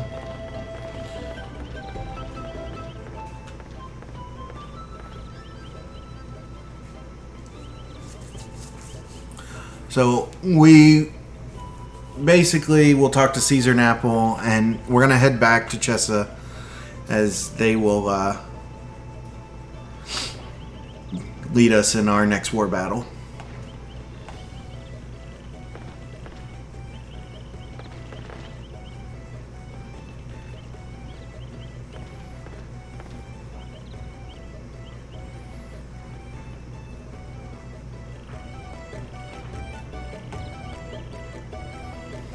Anything's possible.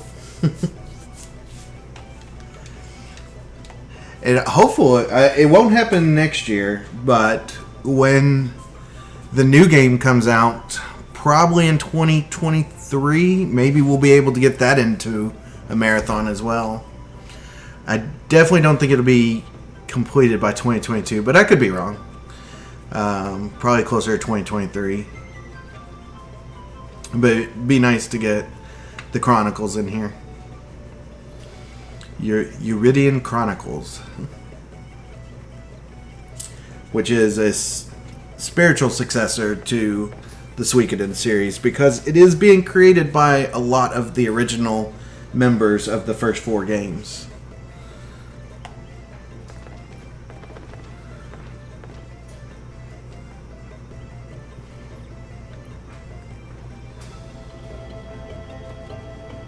Which accessory?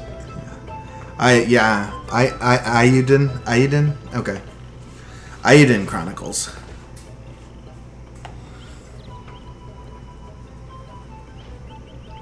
Oh, is it supposed to come out? You know, when stuff goes on Kickstarter and they tell me a date, I'm gonna add a year to it though. I have never backed a Kickstarter that's actually released on time before. Even things that were already done still didn't release on time before. So I'm very hesitant on Kickstarter stuff.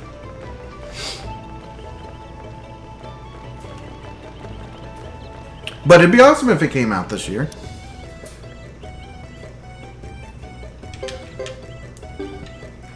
But I doubt it.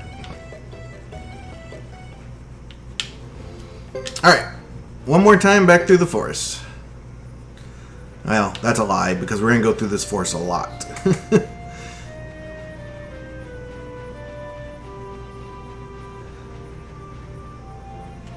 Yeah, I've gotten things, bought things, and it's taken 3 years for them after deadline. So, but everything I've bought, I've at least received. So I can't complain about not receiving anything. But it's always a gamble going with Kickstarter, that's for sure. I just like the whole idea because it gives a chance for independent developers to be able to make their own games. So as long as they finish them, that's alright. Oh, crap. Going right into a forest.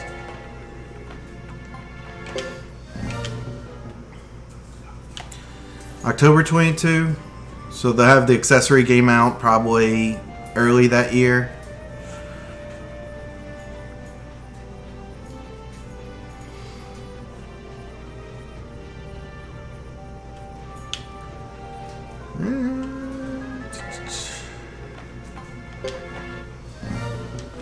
Another good forest with no fails, it looks like.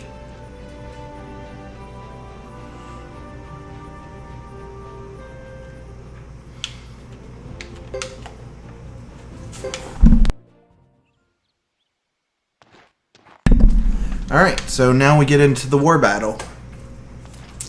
We are going to move around the groups a little bit on this one before we actually start the war battle.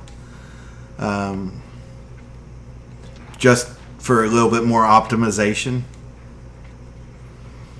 It's not moving much, but enough.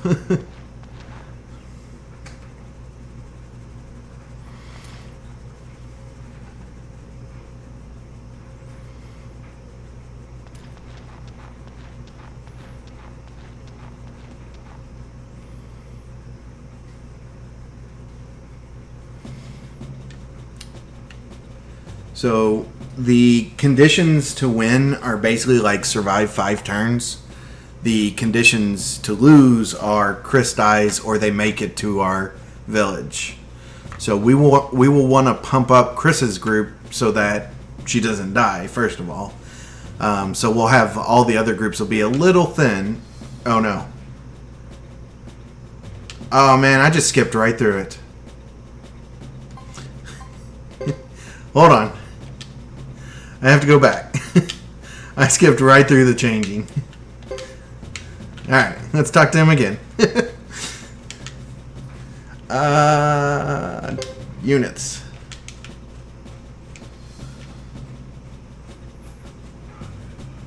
There we go. So, basically, we want Yumi, Rhett, and Wilder all in the same group. Fred and Rico, Nash and Sana. Oh, we want to switch Yoon and Caesar as well. And we're good. So, ready up.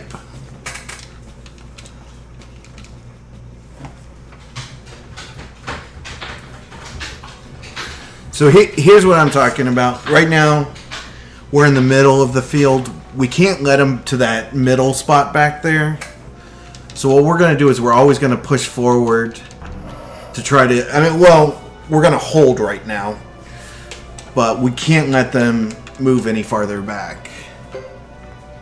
So what we will do is just in turn for now. And as soon as they attack, we retreat.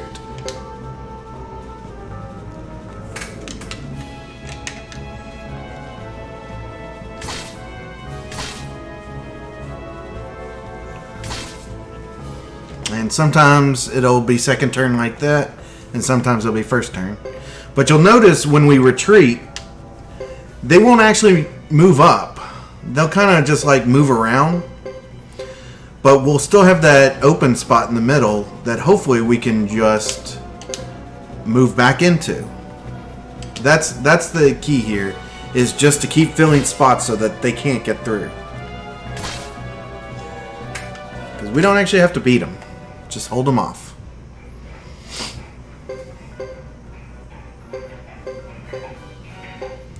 So on our turn, we'll just move back into those spots.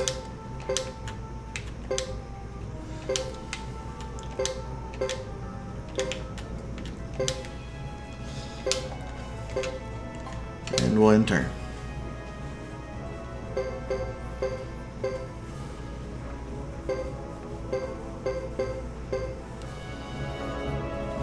And once again, we will just retreat.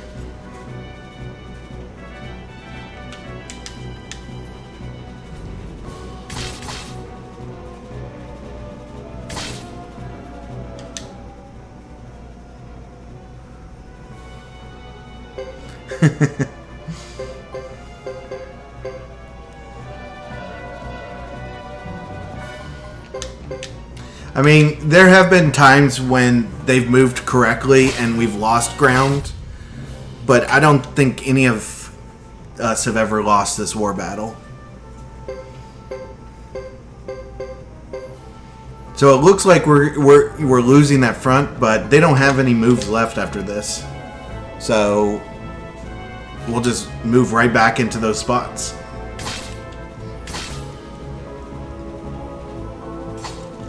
And if they don't kill us, they actually don't take over that spot. So by us retreating, that they can't move into that spot. You can only move into that spot if you kill the person there.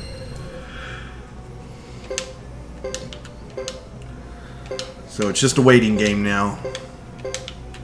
As long as we move or hold these spots, we're good.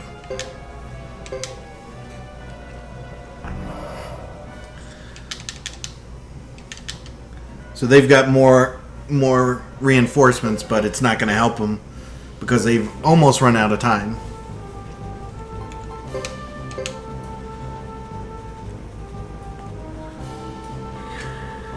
Oh, sorry.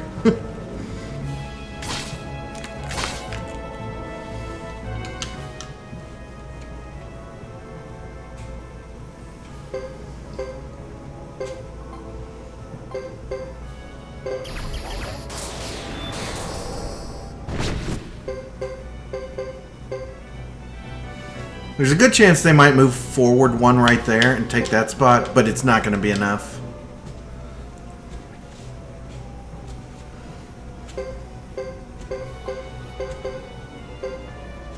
Yeah, losing that one is not that bad.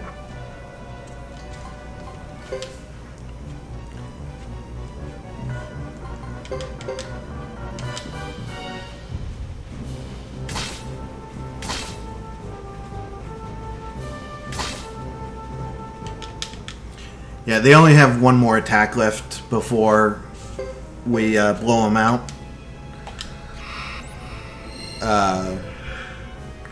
So they won't have enough moves to get to our home base. And we can just end right here.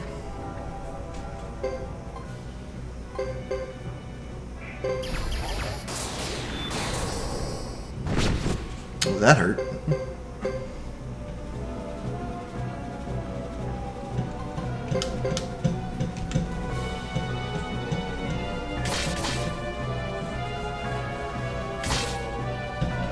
Chris also has 3 Jizos on her, so she's not going to die either.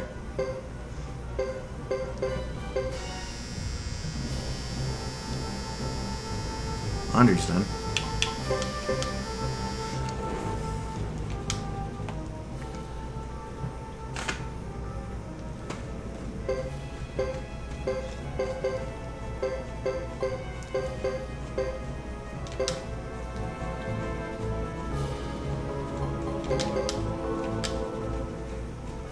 And that should do it. That should end this war battle.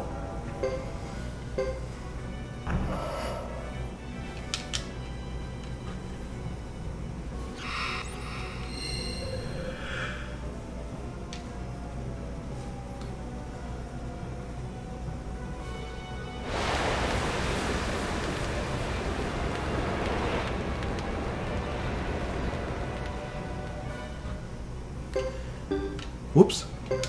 So they will retreat after this.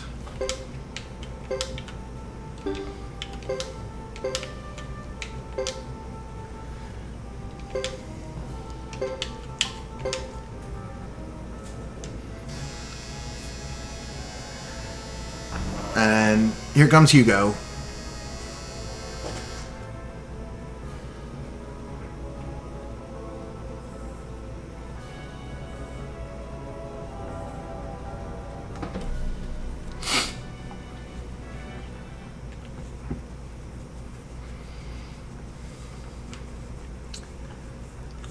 All right.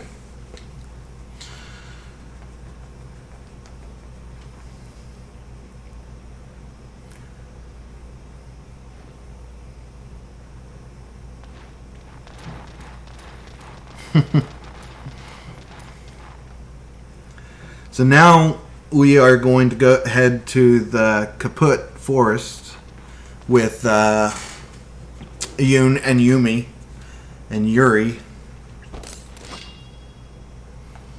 Here's that scene again.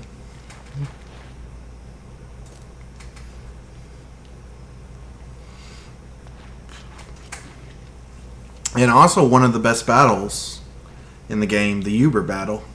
The first Uber battle. It's one of the first, like, it's a true challenge for most people, this battle coming up. Because even in the speedrun, it's a challenge. And we know exactly what we're doing. I mean, like, we know, we have it scripted to what we should do, and you can still lose. Though it's very rare, but it can happen.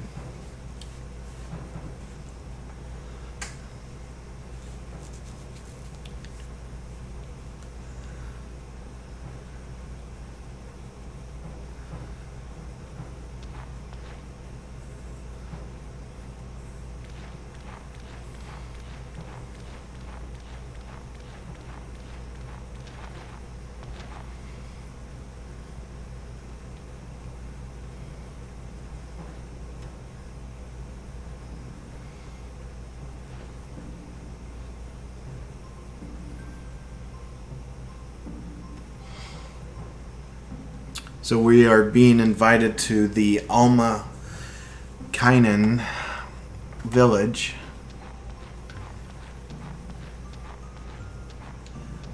And some really cool cutscenes.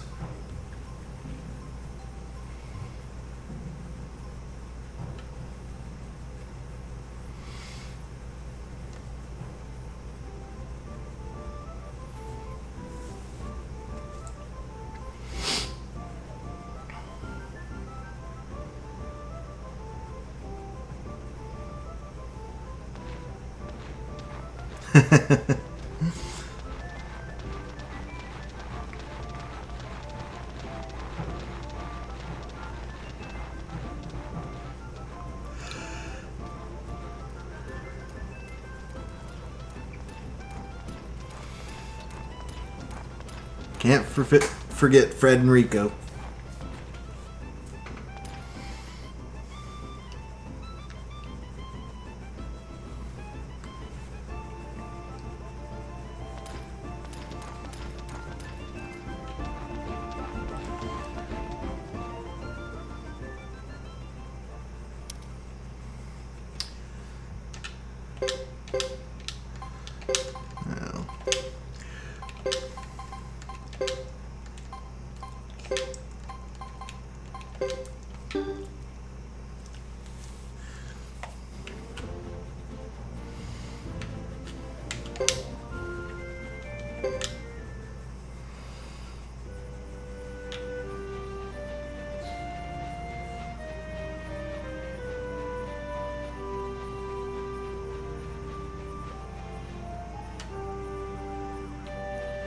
Yeah, that definitely hard.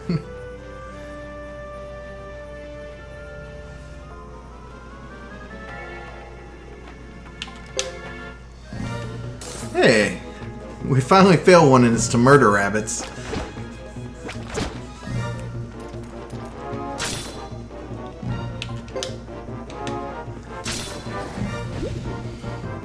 We're gonna kill murder rabbits because we failed so many times?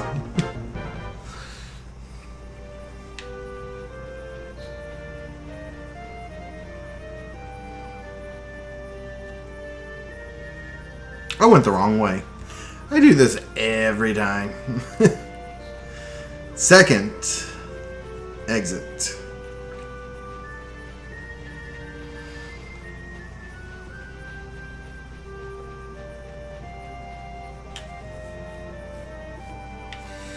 There we go. That's the correct exit.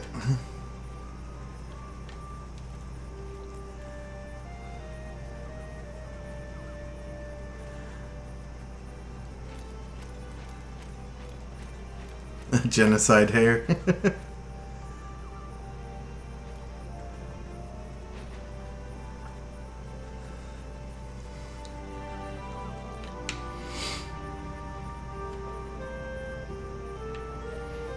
Alright, so we are going to be stopped by the rest of the ladies.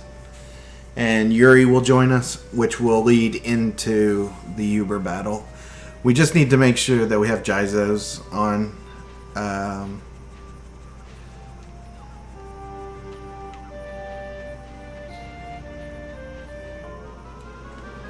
And we're healed up before Uber battle. Oh, here we go. Beetle time.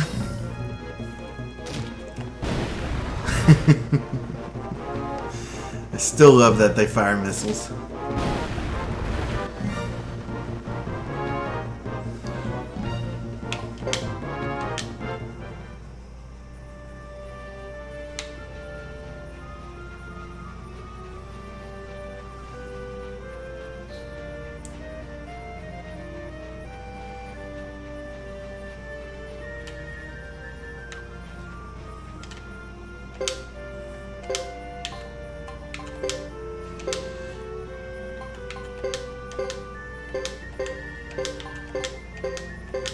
Oh no, no. Yeah. The big thing with the Jizos is after this battle too, you need to make sure everybody's Jizos have been taken off because you want to lose the next battle after this battle.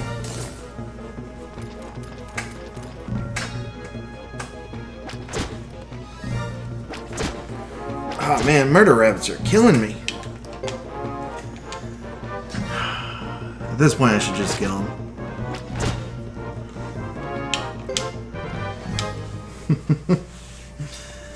Let's heal.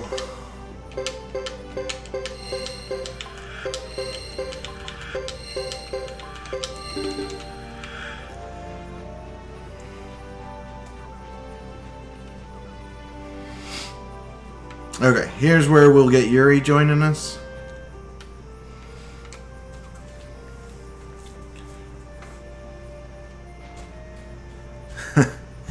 Yeah, I mean, I've done it a few times, but it is definitely a long run, that's for sure.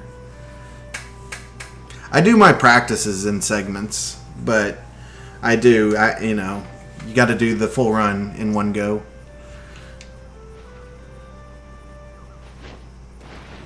Hey, it's Uber. And it's more puns.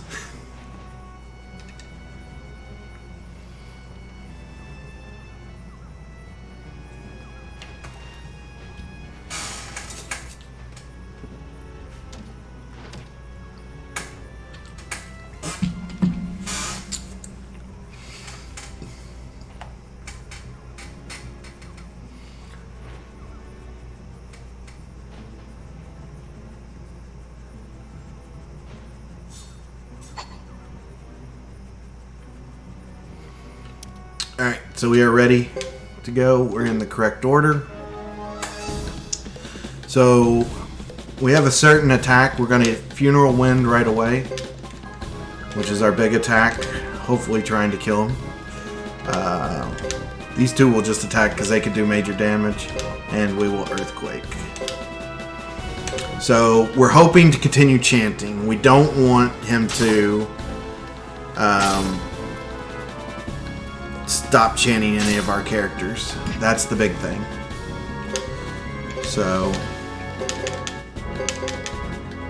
because that could really cause some major hurt on what we're trying to do.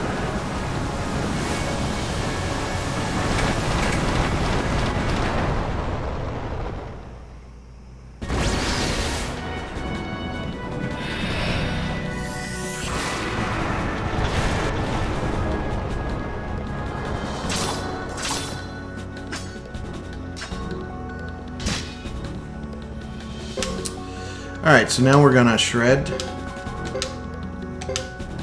And then everybody else is just going to attack. And hopefully stop him from using his abilities. That's a no-go.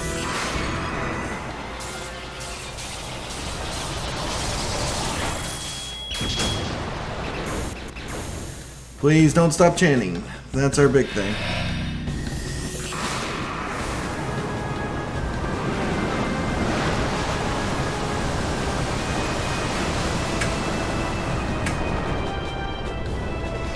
No, Rico's down. Alright, we're just gonna... He's actually almost dead, so this might be the last attack we need. Nash just got Jizoed twice.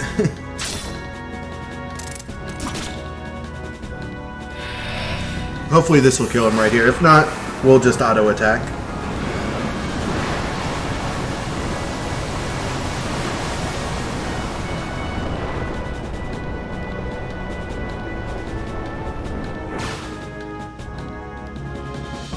Yeah, so we can just auto attack now.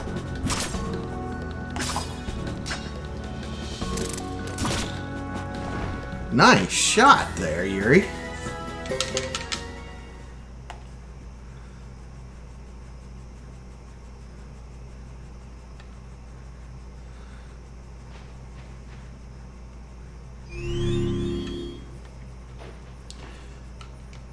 Right in the butt. Oh, wait. Hold on. I gotta allow that. Right in the button. Alright, so now we're going to head to their town.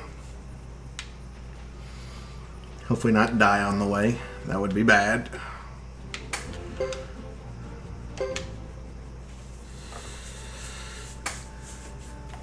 Alright, so we need to make sure we take all Jizos off everybody because, like I said, we're going to attempt to lose the next fight as fast as possible. And if we have Jizos on, then that just makes the fight even longer. So that's the first thing we will do is check as Chris has 2, and that might be it. Nope, there's one. Ash. And that's it. Alright, so now we need to go in. Oh, where am I going? Gotta go through here. We're gonna go into the rune shop right here. And we're gonna buy a lightning rune, which we will use later. Thank you for the host, Dale. So, buy 1 lightning. That's all we need. Look how much potch we got. We got 180,000. We're so effing rich. Alright, now we go right here to start a cutscene.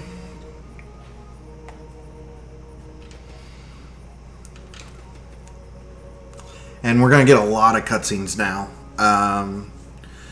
This is actually a very significant part of the game. It's a very sad one too, if you know what's going on.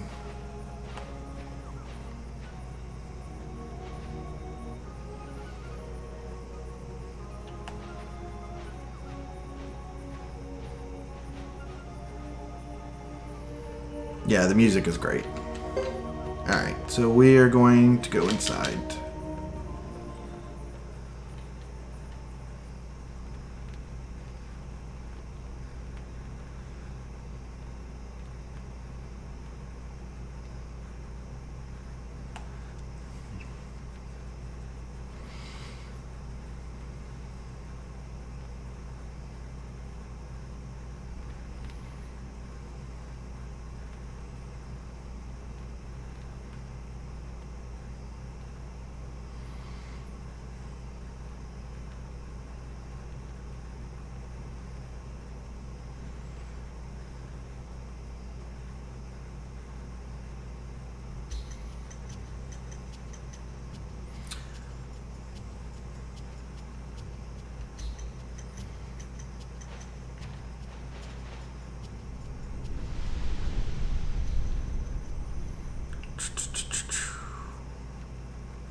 Alright, so we're going to go to the shrine back here, which will start another cutscene.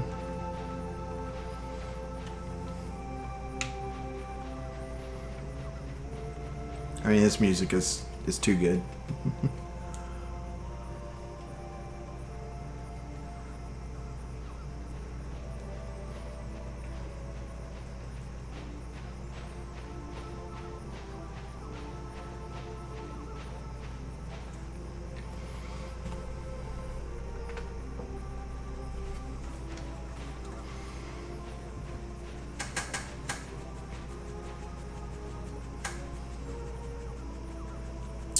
But yeah, we have no more battles we have to win before ending Chris Chapter 3.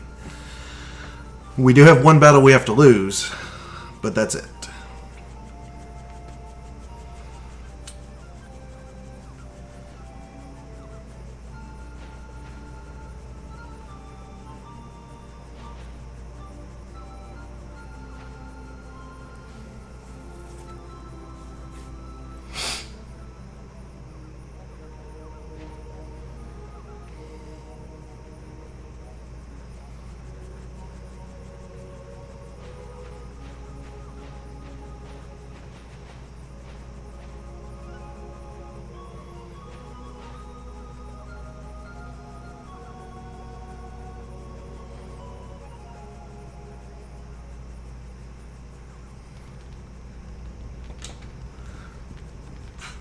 Alright, we got about 5 hours left in this run, guys.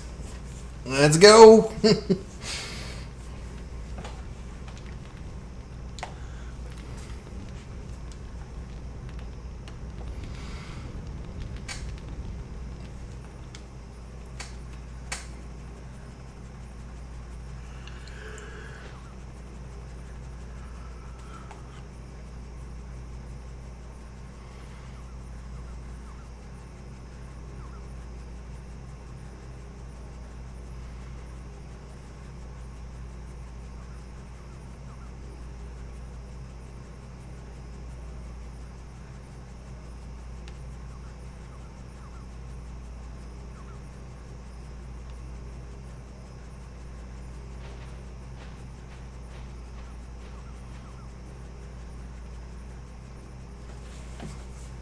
Alright, so now we're going to go back to the house, which will start the cutscene for the ceremony.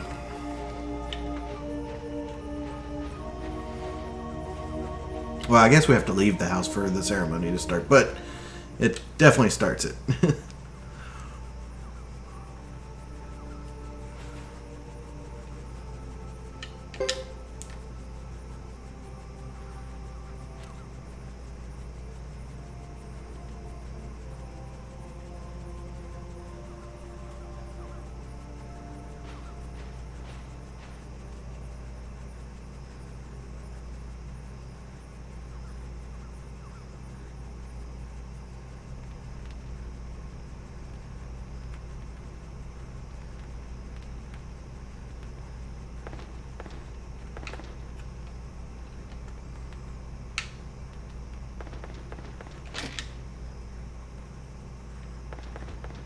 What?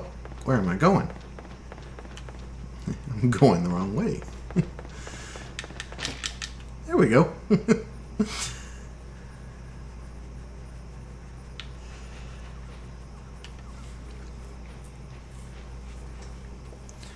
Alright, so the ceremony is going to start, and it's going to be interrupted by Uber and Sarah. So that's when our fight will start, and we will just die as fast as possible. The whole goal to the fight is basically to hold them off while the ceremony finishes, and for Yoon to sacrifice herself.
Pretty much.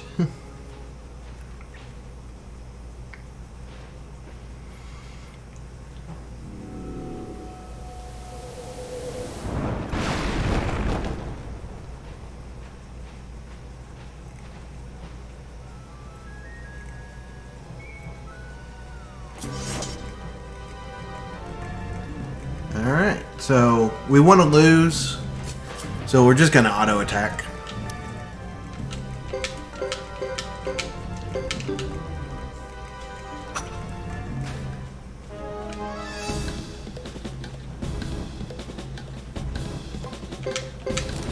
We could defend, but defend is more clicks and also potentially let us survive a little longer. Hopefully Sarah uses Breath of Ice, and then he can use Funeral Wind on us, and then of course Luke just destroys us. I mean, Masked Man just destroys us.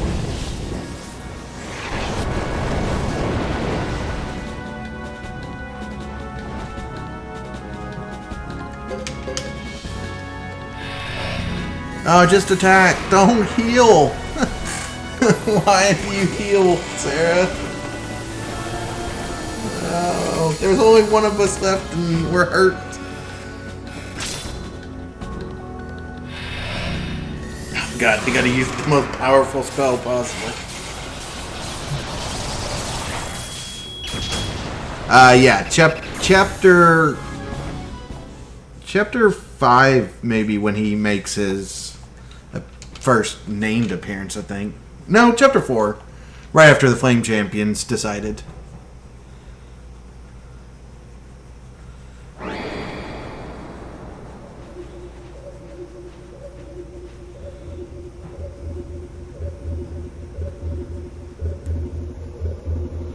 And it's too late. You didn't get there in time.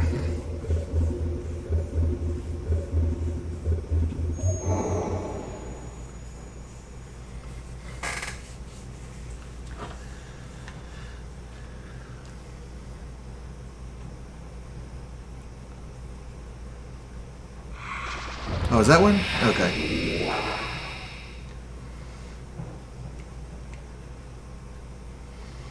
So yeah, still chapter 4.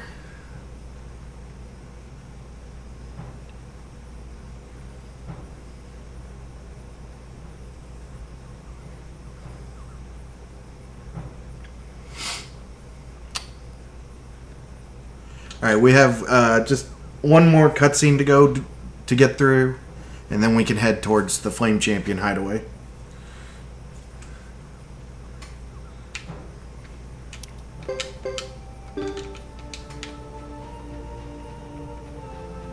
Oops, going the wrong way.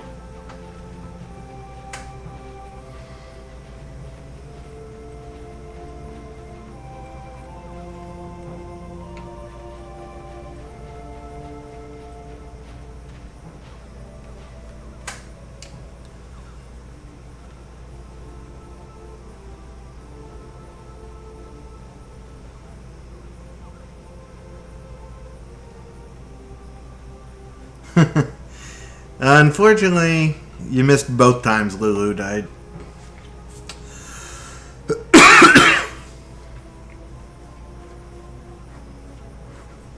Oh, not. Never mind.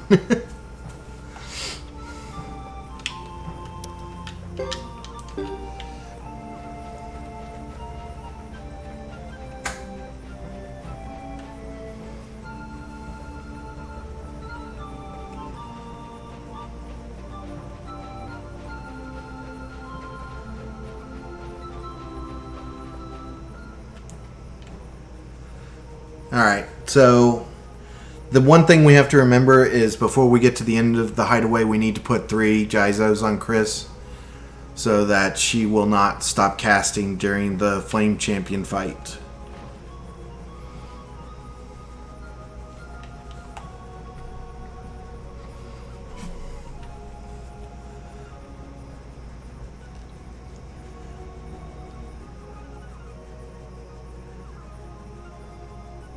Oh, wait, Chris just attacks. Never mind.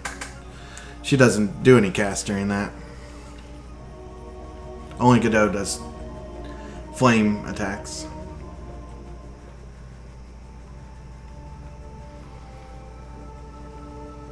Yeah, he dies in Hugo Chapter 1 and Chris Chapter 2. Or Chris Chapter 1, actually. Both Chapter 1s, yeah. Alright, we're going back through the forest.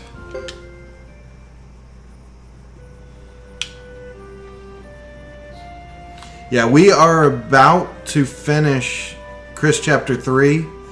And with that, we will choose our Flame Champion and go into Godot Chapter 4, who will be our Flame Champion.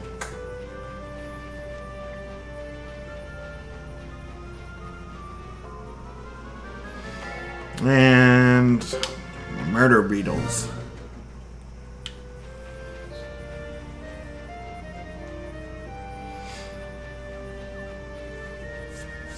I feel like Godot is most people's favorite. And I feel like it has a lot to do with him just being, you know, a very likable character. Hugo is too blah.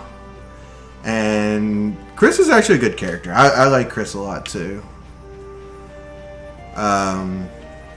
But I feel like Godot is definitely the fan favorite.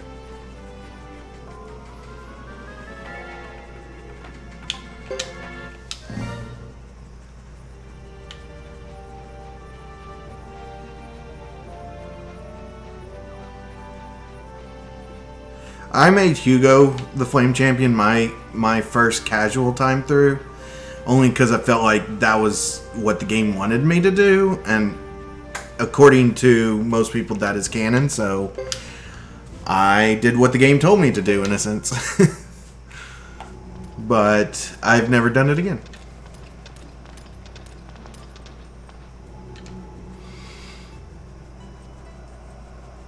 The world record actually has Hugo as the Flame Champion. Coyote used Hugo as the Flame Champion.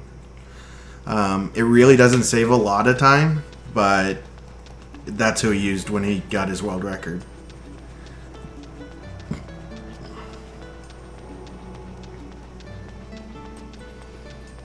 And I think Sig is not too far behind, and he uses Godot, so I don't really think in the speed run there's that much difference.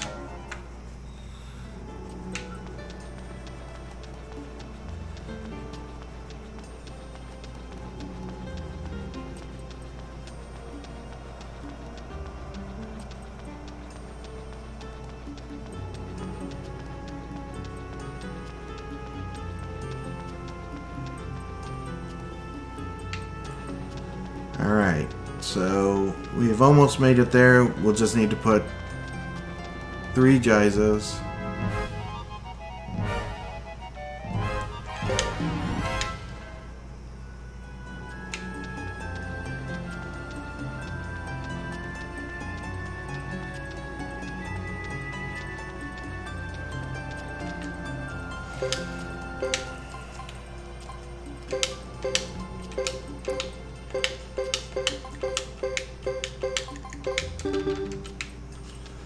And there we go. We are now ready to select the Flame Champion.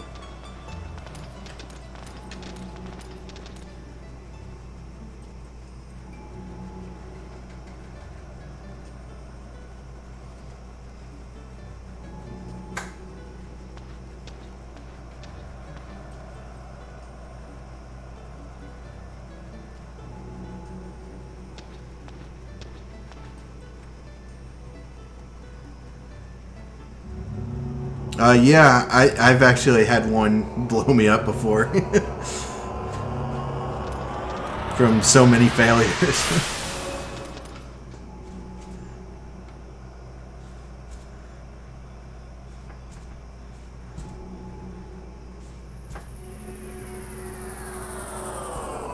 It's just an explosion.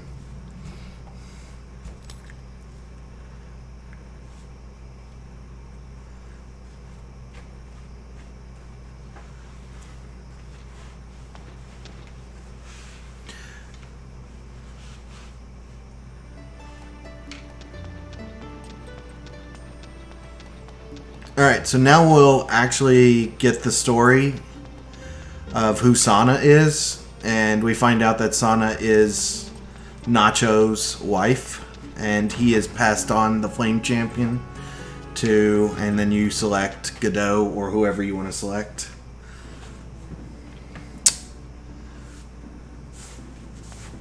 But she is here to make sure that Nacho's wishes are fulfilled.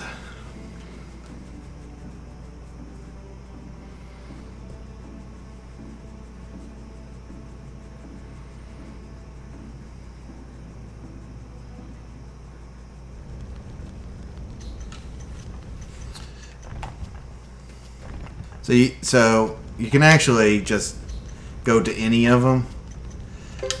Because it'll ask you again who you want to be the Flame Champion.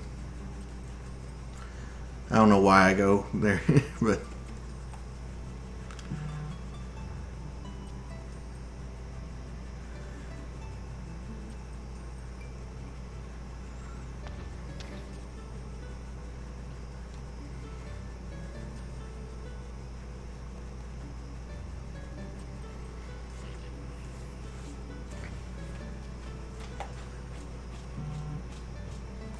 And then after these scenes of the selection, we will go into a fight with a flame dragon. So, and then after that is a fight with Luke for the first time.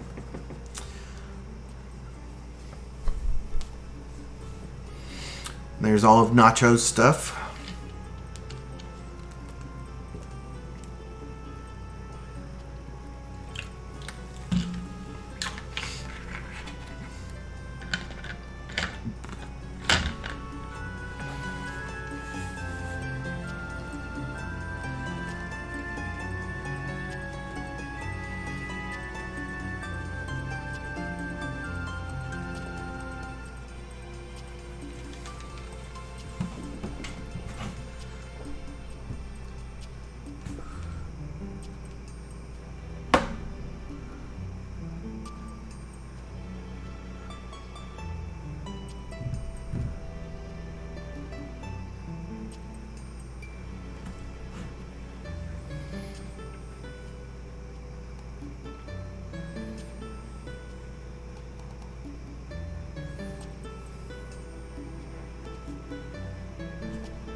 Yeah, John, actually, I agree with you. I thought that was the way as well. Because I started with 3 as well.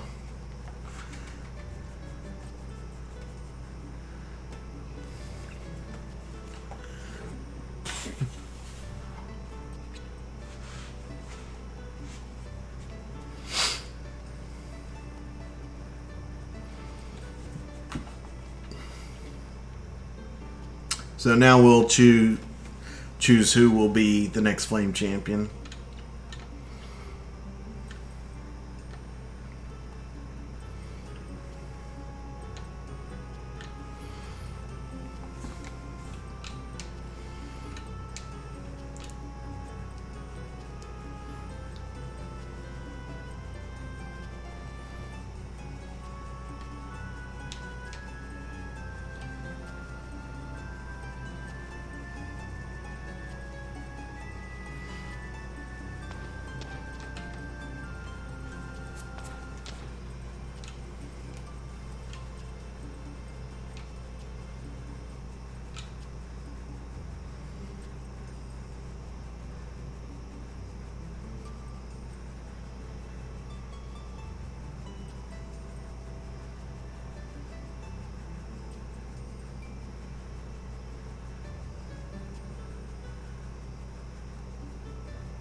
Let's go, Chris. We have selected Godot. What's up, man? You ready for these last 2 chapters? No, I've forgotten everything. Nah, I doubt it.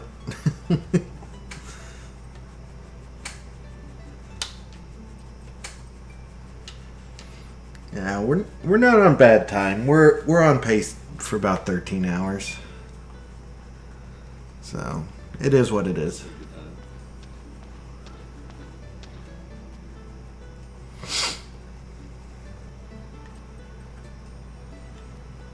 How did your run finish out? I didn't get to see much of it because it was during sleep time for me.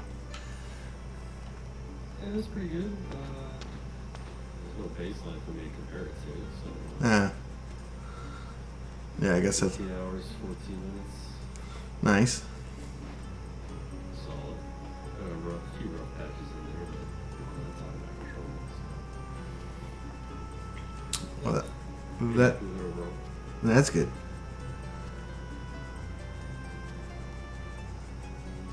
Alright, so now we are going to fight the flame dragon.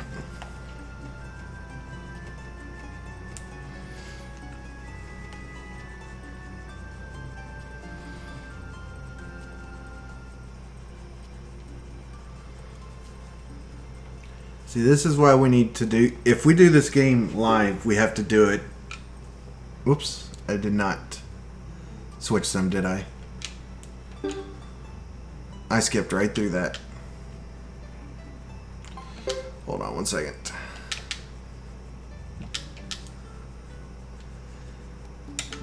Did not mean to do that. So...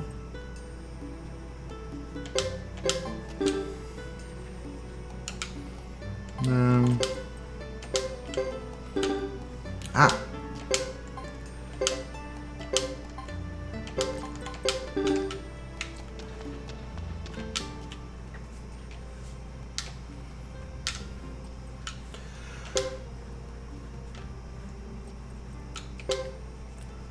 So yeah, if we forget to do Jizos, you can always just do that. And just go back and put Jizos as long as you have some.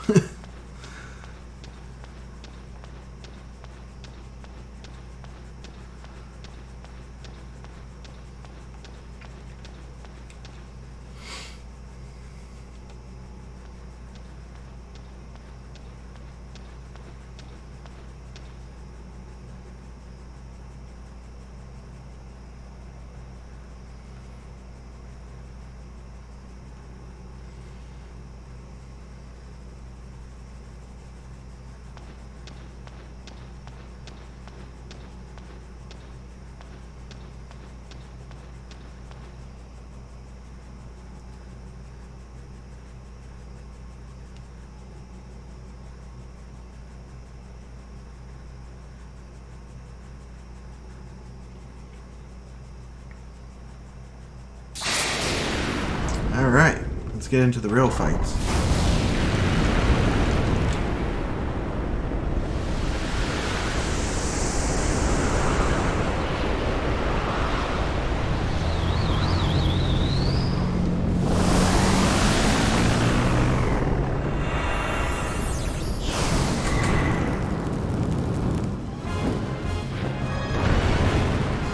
So basically we're just going to have Hugo and Chris attack, and Godot's just going to use his highest spell. So, not much to this fight, just basically just kill him. And Godot will be able to use all of the spells like immediately without having to really chant long. So, attack, and True Lightning, Thunderstorm.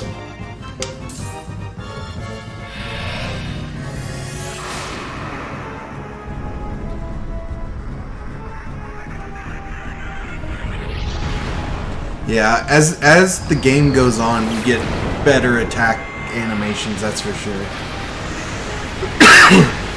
His final True Lightning attack is pretty amazing.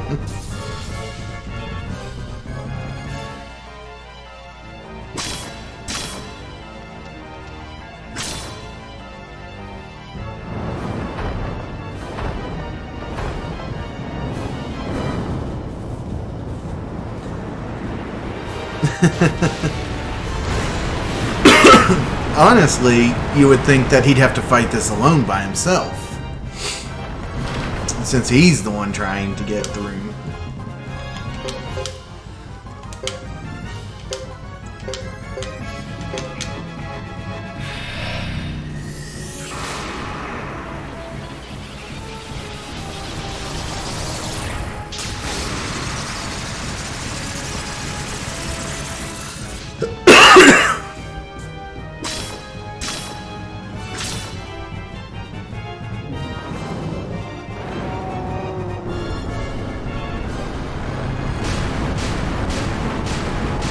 I mean, yeah, these are pretty good animations for sure.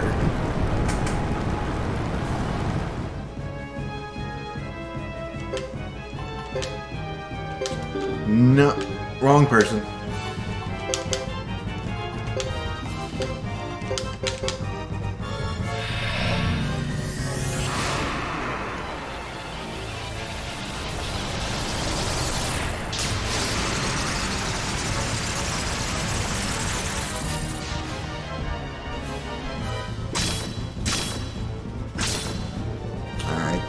He is almost dead.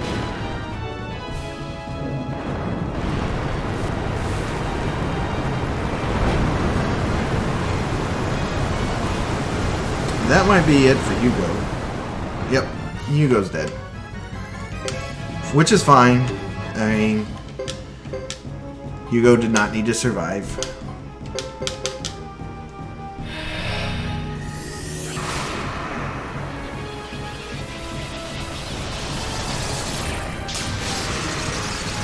And it also sets up the next fight really well.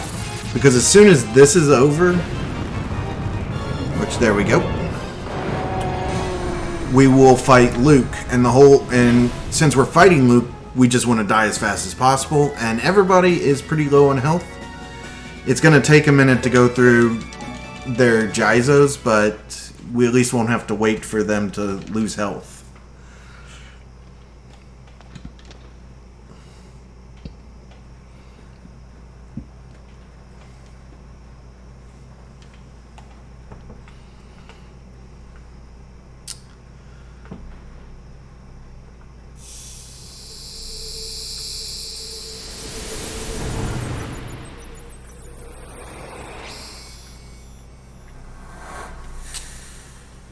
And we also have a bunch of war battles coming up too.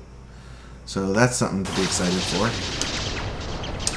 Yeah, so the True Lightning, you can't have two True Runes, so Hugo inherits the True Lightning, and Chris is relegated to nothing. Sorry, Chris.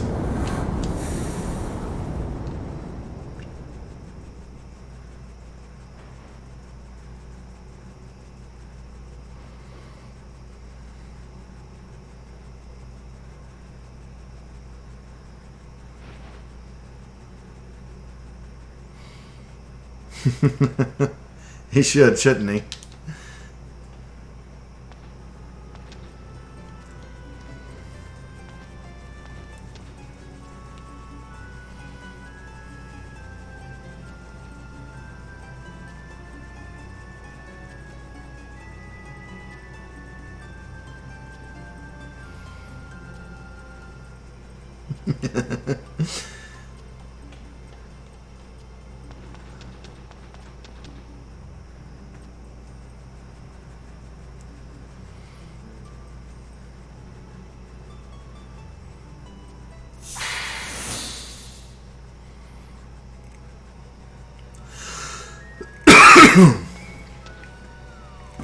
Now we got all the bad guys here.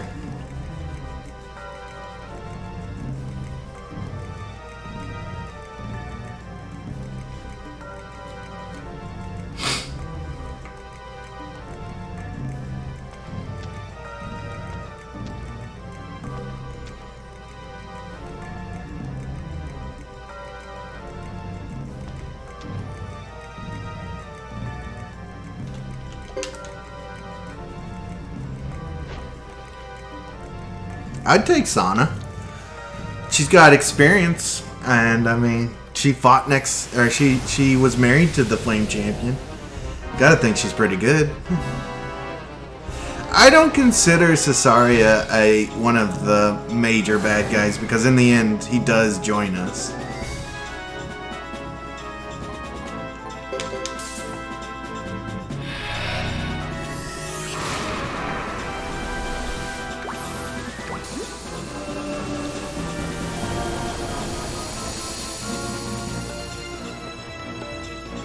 Good job, Sarah. You healed everybody before we even started.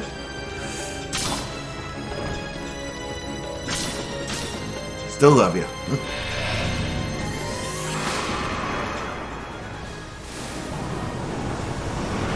Thankfully, Luke knows what he's doing.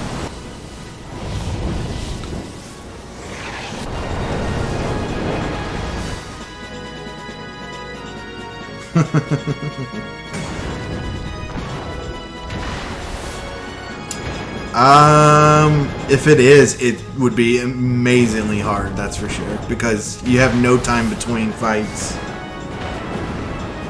I'm sure if you pre-leveled pretty high, it would be, but at the levels we're at, no, not a chance.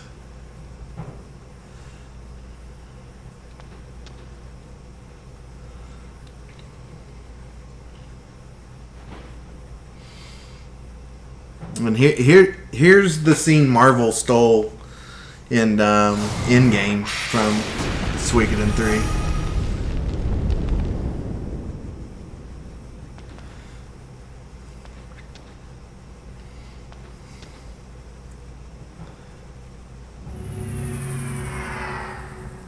And here, everybody assemble.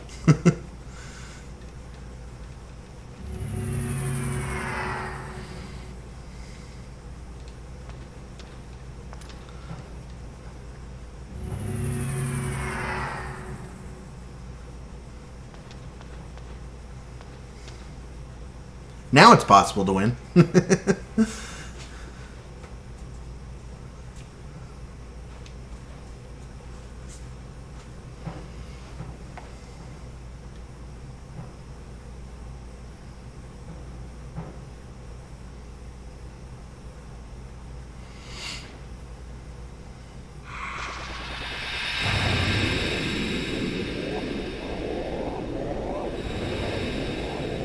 You do gotta love their teleporting animations.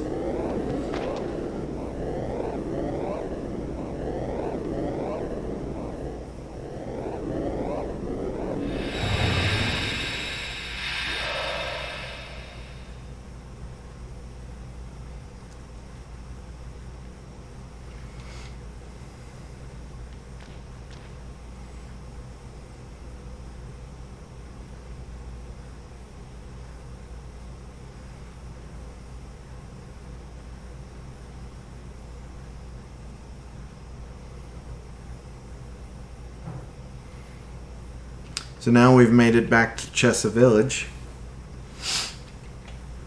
And we will get ready for our next war battle, which has one of the best finishing requirements. It's literally sacrifice 2 units to finish it.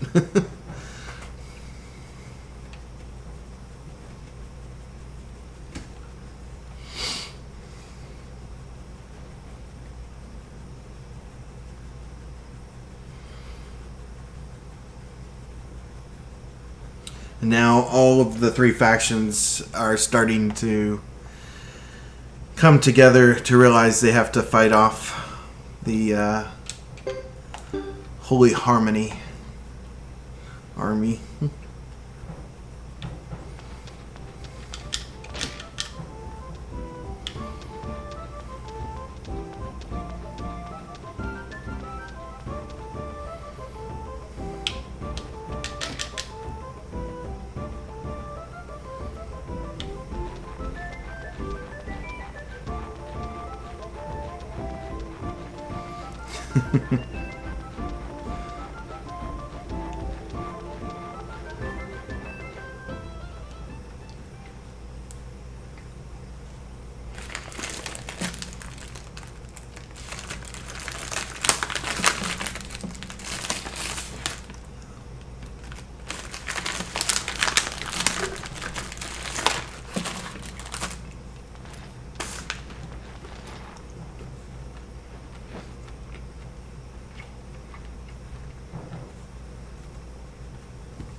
If I knew who that was, I did.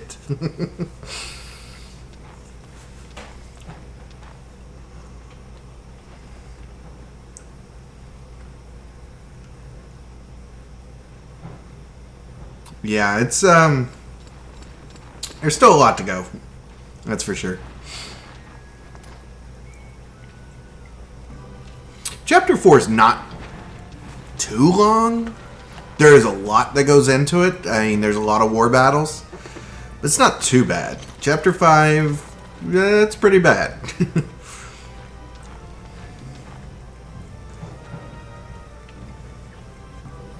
Chapter 5 has 2 war battles that are ridiculously long and tough.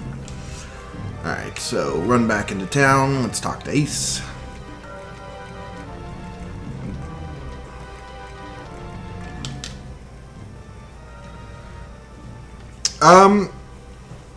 No, it's, for me, it's personal choice because, that's the only route I know. Coyote uses Hugo for his world record run, so.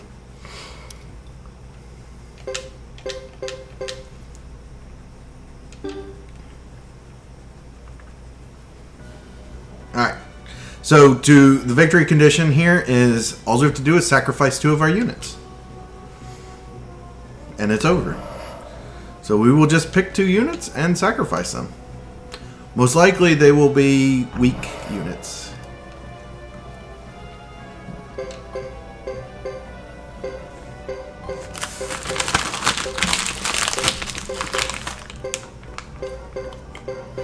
I'm not doing this, by the way.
There's one.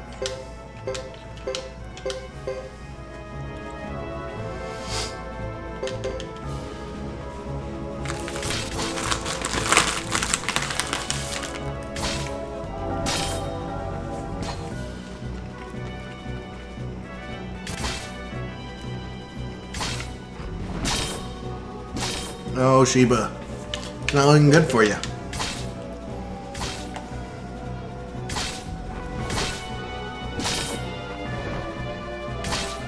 Still pack a punch. Alright, that's that war battle.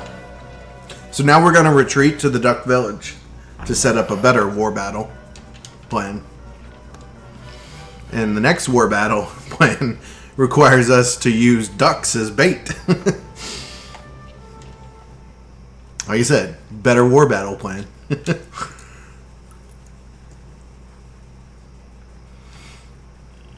Oh, thank you, Beyond. And have a good night.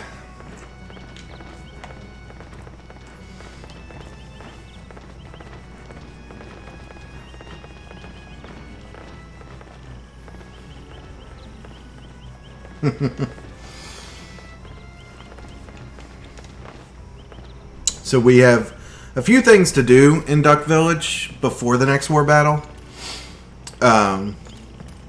It's really just get Godot's fire magic up to B+ and talk to a few people. But then when the war battle starts, the victory condition is to last 5 turns. So you don't want your flame champion to die. So you just use all the ducks as bait So they'll attack the ducks and not your actual people that you need. So first thing we need to do when we're here is we'll go to the inn and we have a conversation at the inn.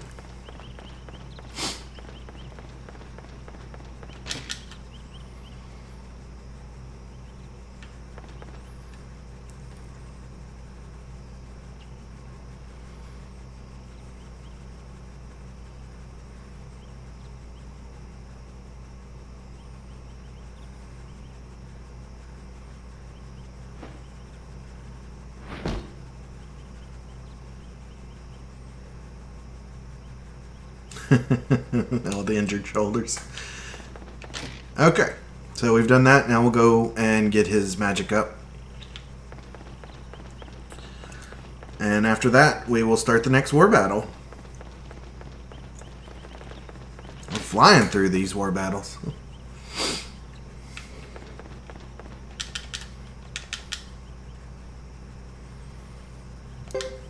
Listen, get dough.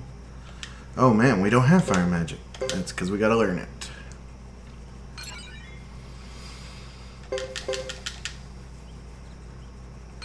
And because it's something that we have to learn from scratch, B+ is actually the highest we can go. Since it's not a pre-learned ability.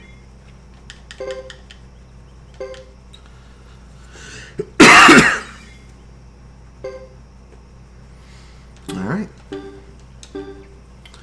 Now we exit town for the war battle.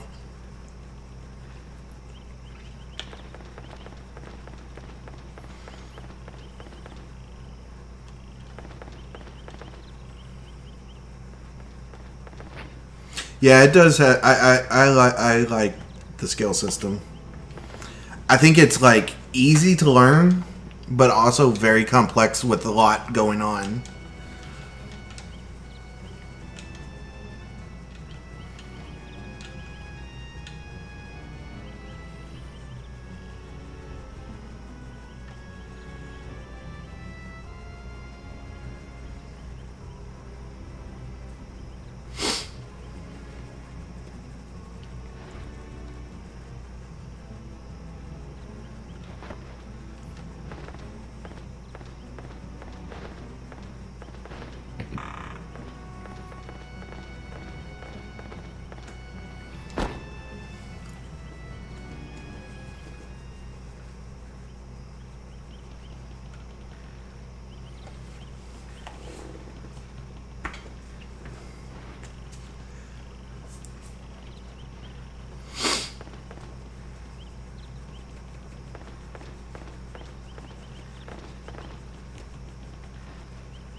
We don't need to save. We're good. This is really not a war battle that you can really lose. And then, as soon as the war battles are over, we actually have 3 fights that are pretty simple to do, and shouldn't lose those either. And then after that, we go to Brass Castle, so no need to save right now. So basically, we're going to put up a wall. So the best thing to do is just kind of, you know, put some people out there to block spaces. Just use the ducks a little bit. Might as well just use everybody while we have it.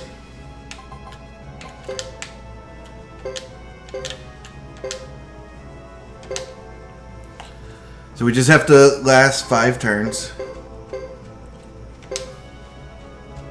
So they only have 3 attacks, so we'll just retreat.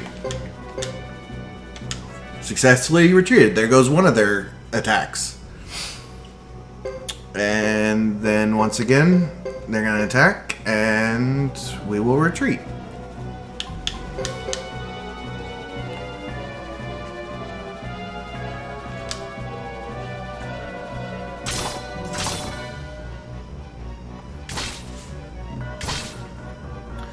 And we retreated. But like I said, if you retreat, they don't take over that spot. But they could move somebody into that spot. They didn't, so now on our next turn, we can just move right back into those spots.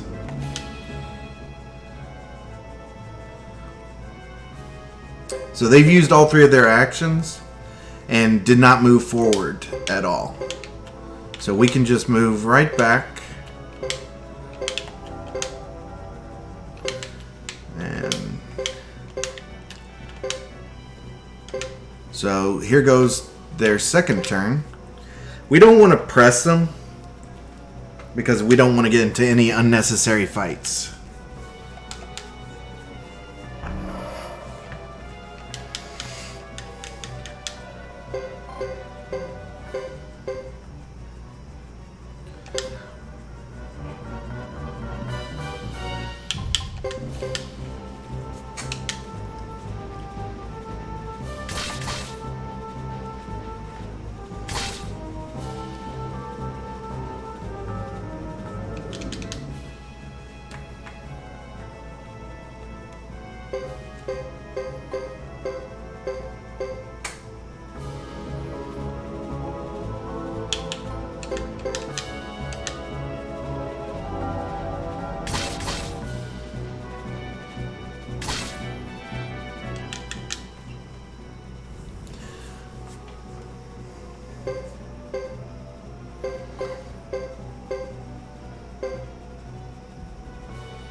Alright, so we kind of just want to like block off them to get closer to us, so we're just going to move here.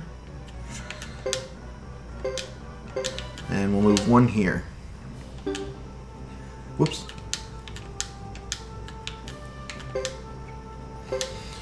And that'll end our turn. So this is their 3rd phase, and they really haven't gained any ground at all.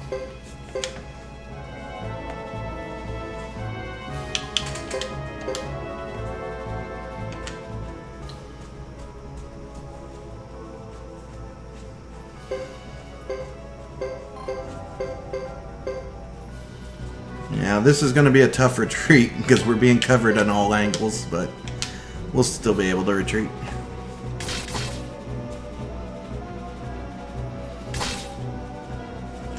There we go. Alright, so that's 3 turns. Oh wait, they have 1 more action. And it really won't do anything. Whoops.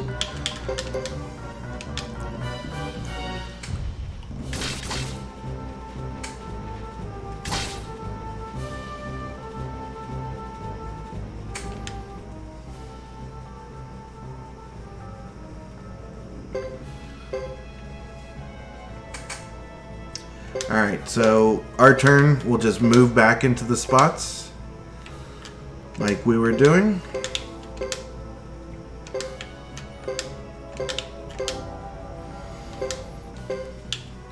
And this is their 4th turn. They keep getting more units, but they still only have 3 actions each turn. So it makes it very easy for us to keep retreating.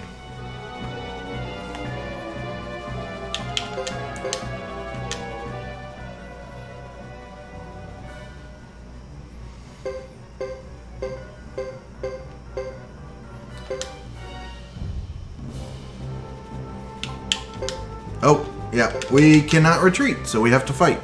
Because we have nowhere to retreat to since they're covering all sides.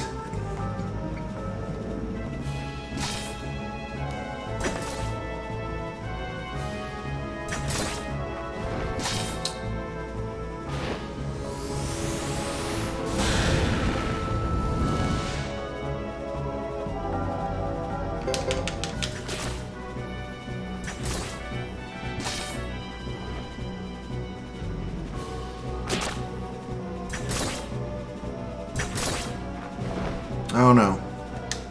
We lost Dupa. But at this point, we're good.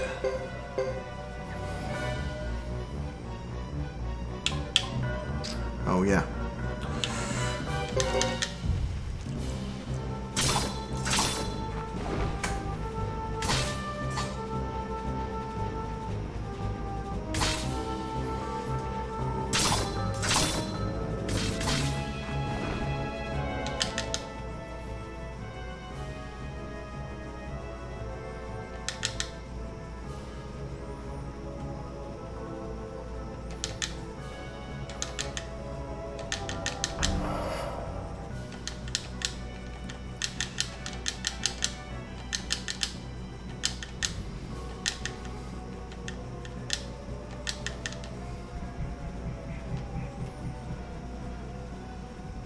And we've retreated successfully. And that's all we had to do.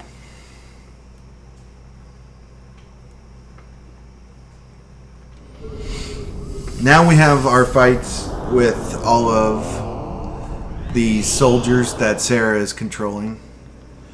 And honestly, all these fights, we will start by blazing wall, and that's it. That's all we have to do in each fight.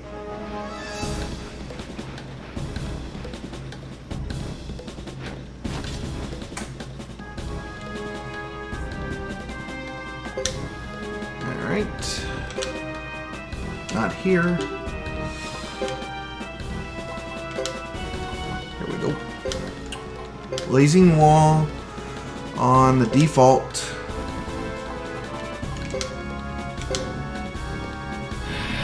Oh, I picked the wrong person to blazing wall. It'd help if you use the flame champion. Doesn't matter though.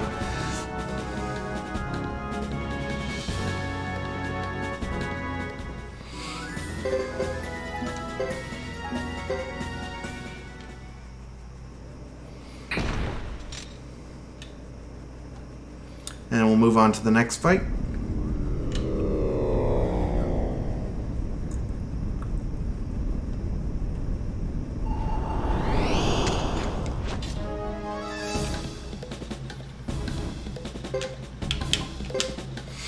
Ah, did it again.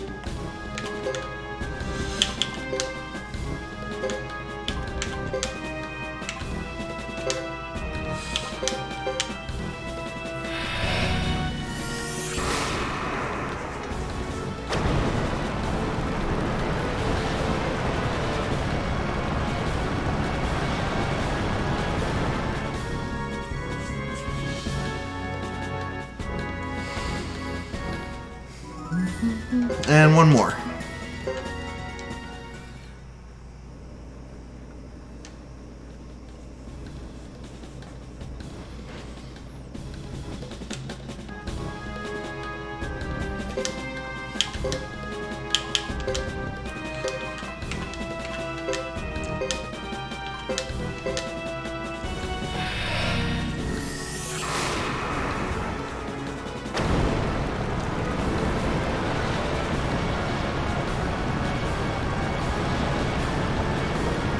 And Sarah will be the only one left.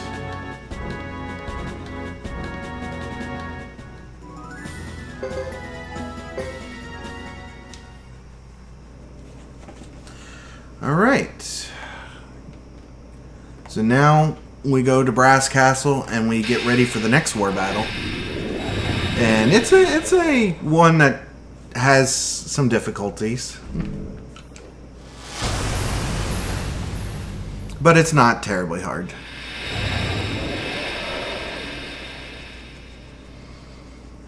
Once again, in the next war battle, the strategy is to advance and retreat. And advance and retreat.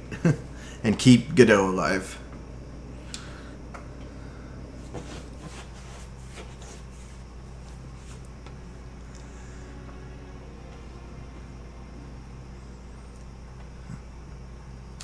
I did not play that.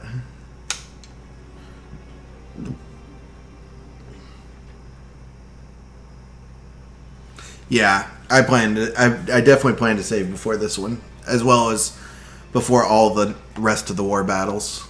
There aren't really any super easy war battles anymore, so I'm gonna play it safe and make sure I save.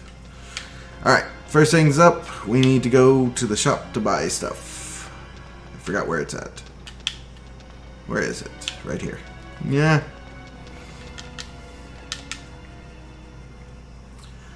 Oh wait, that's the blacksmith. What am I doing? It's at the end, right? Blacksmith, armor, shop.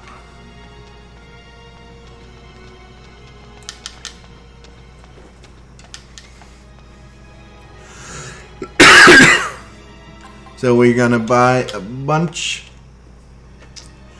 for Queen, Aaliyah, and Godot. Look at all that money we have.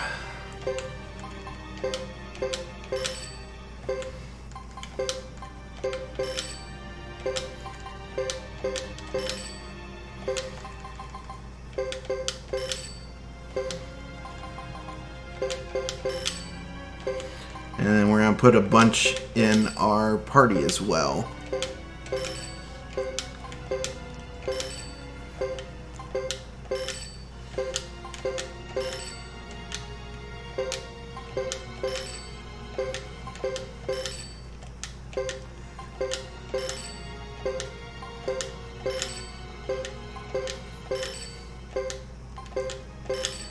Alright. And now we can go to the meeting room.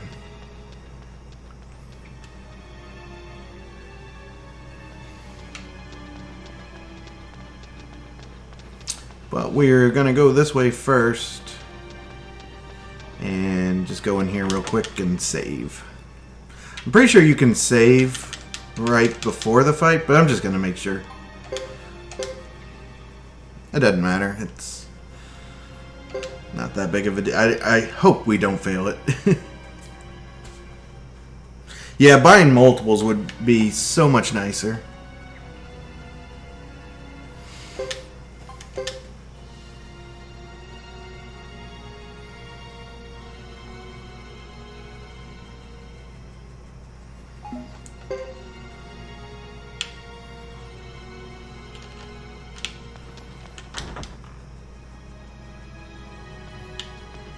Alright, so let's go to the meeting room now.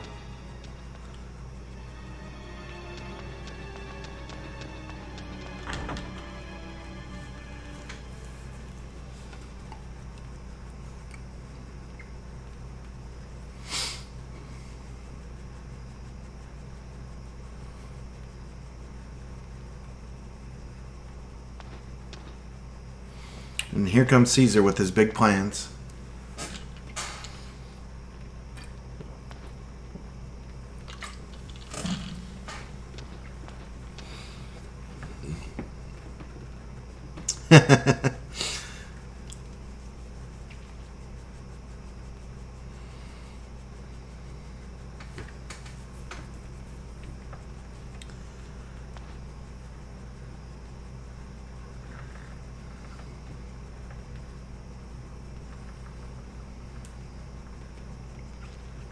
And after this war battle, we get to finally name our castle.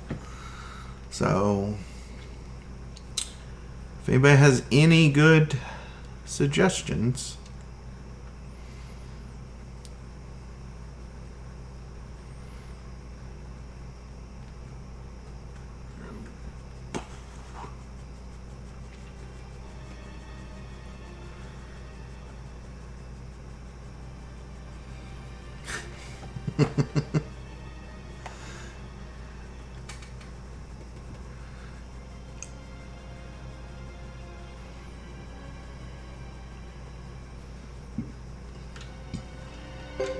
Alright.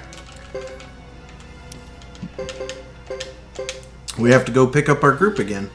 Because they all left us.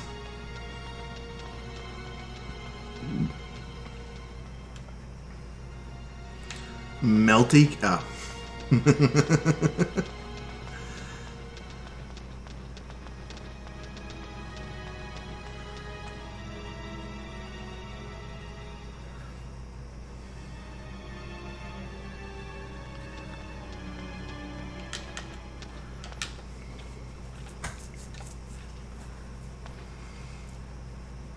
Well, if that's true, Coyote, we'll just name it Red Bull. Because we know you're repping Red Bull, right?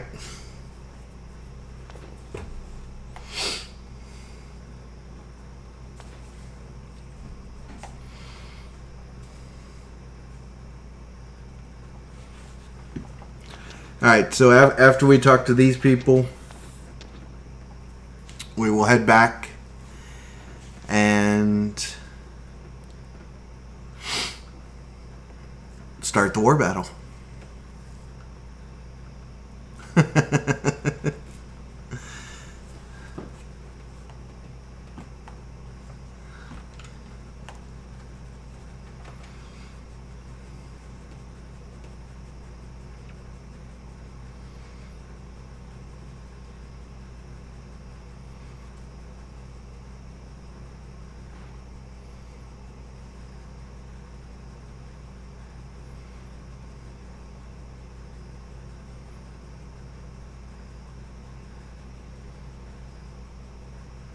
Oh, it'll still be a while before we get there.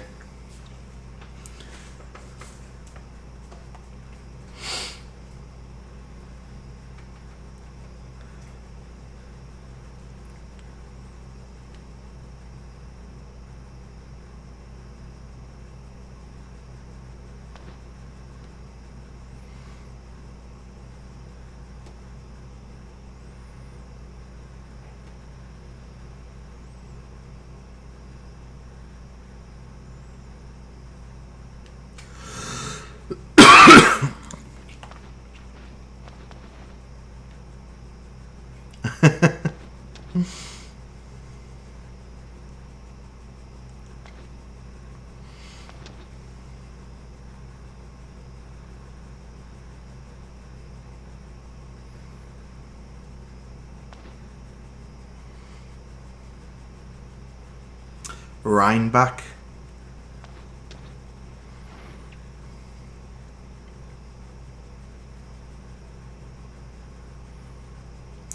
Okay.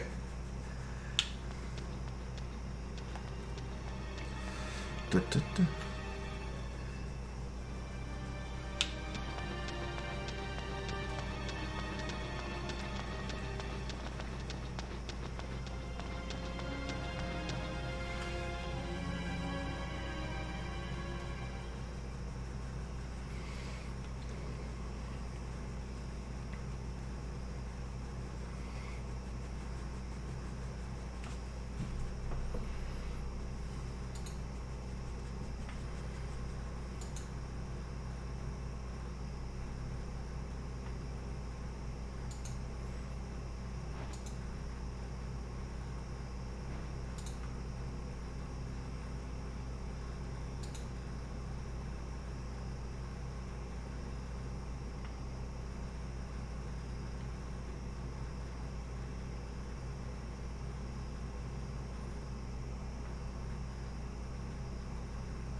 I will take over as Nacho.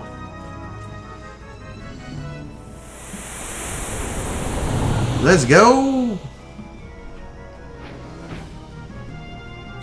First order of business is to pretend like we're attacking, only to retreat. Again, like normal.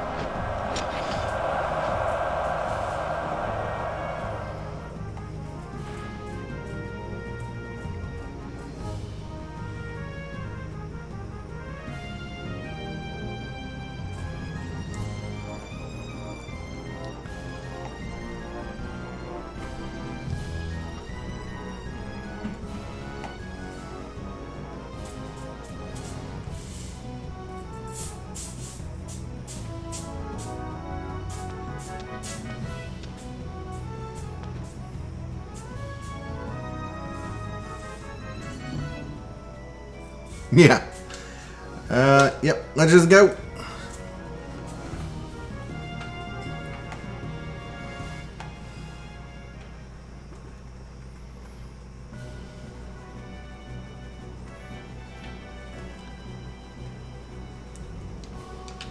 Stay alive for however many turns.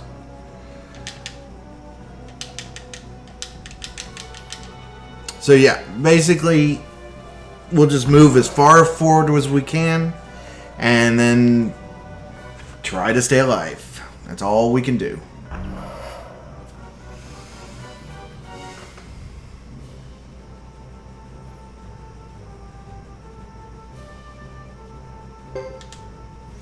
And we are not autoing.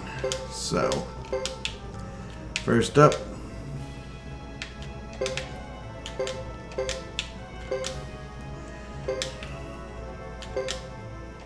No, no, no, no, no, no, don't do that.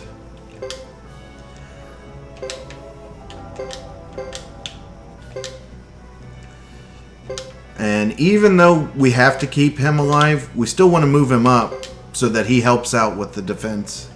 We just can't let him die. Oh, I could have moved up one extra, couldn't I? Yeah, it's not the end of the world.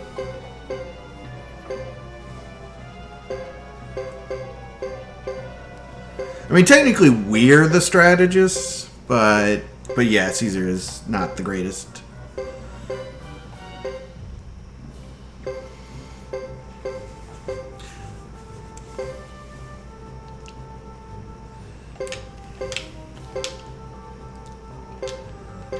All right.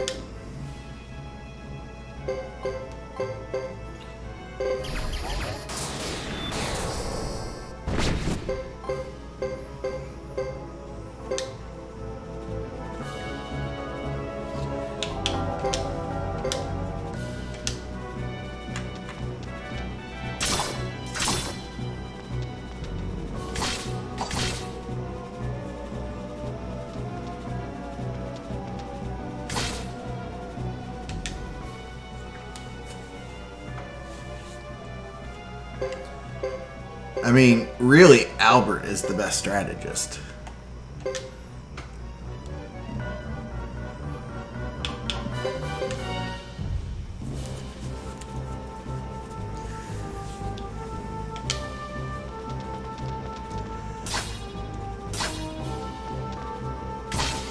I mean, Albert did get 3 factions to fight against each other for 8 hours.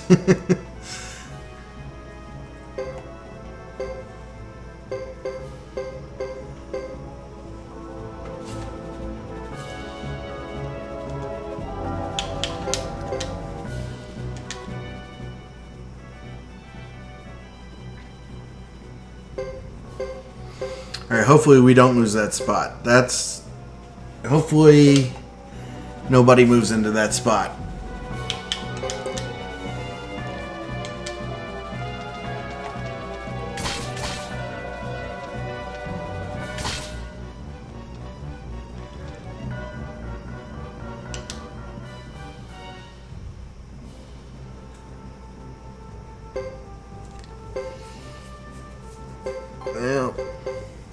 Well, that's good. 1 turn. Somebody moved into that spot. We'll just have to take it over. Yeah, let's take it over.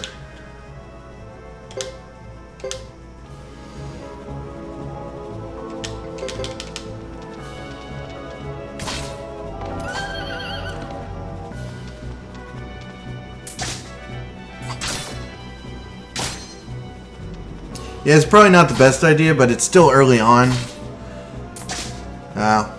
It is not the best idea.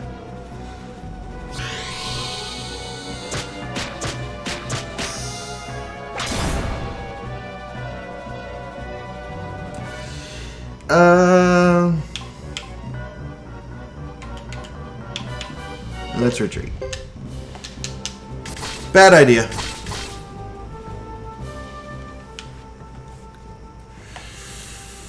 Bad idea.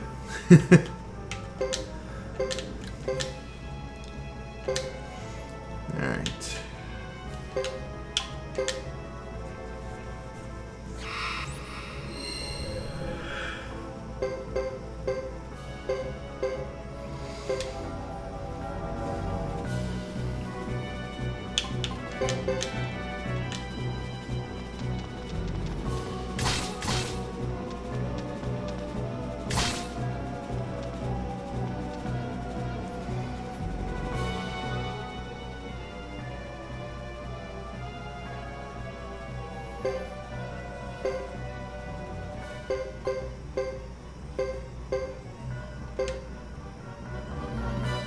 And we are definitely losing ground.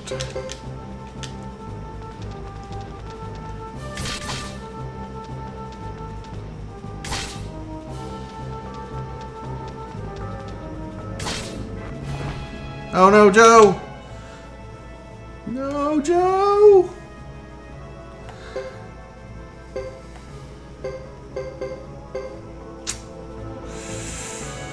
Nope, that's not good.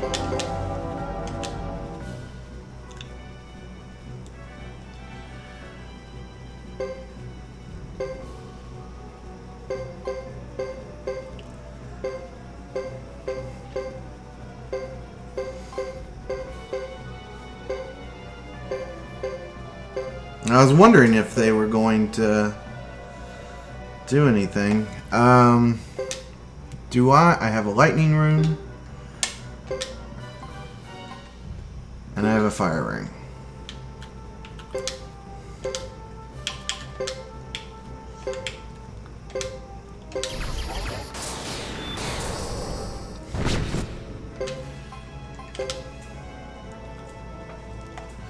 It's not good. It is not good. We got pushed back really fast.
Yeah.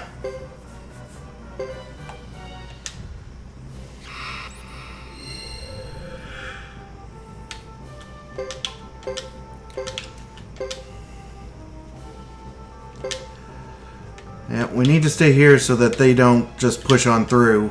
So this is the last turn at least.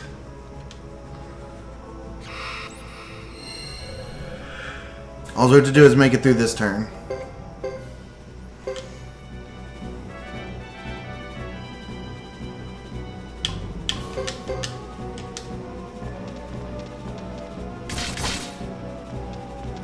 I think we're good because we can sacrifice everybody but Godot.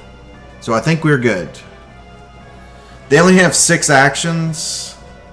We have 3 retreats that gives them 3 attacks, and we have 5. Yeah. We're fine.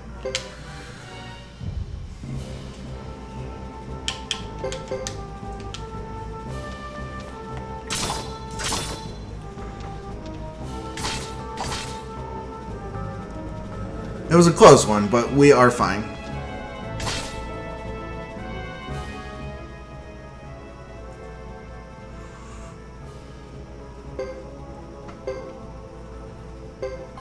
Because they're only going to be able to attack twice, so we can definitely... And they're not even going to be able to attack twice because they don't have anybody close.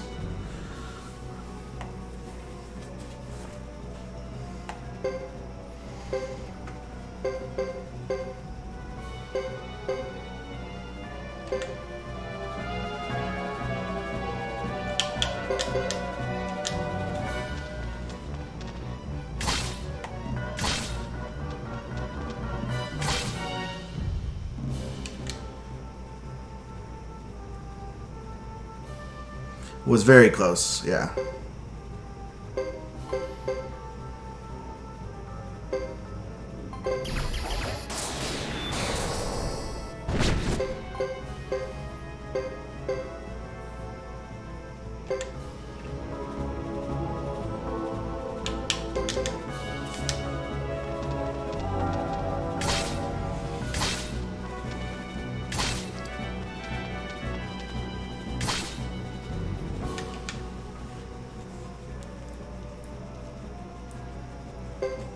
Yeah, that's the last action, so now should be over.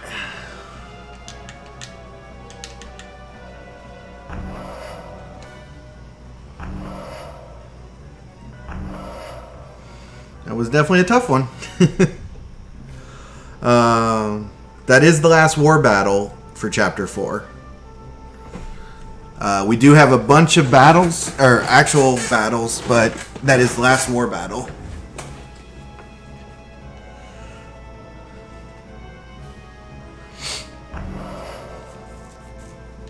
Look at that, all that empty space.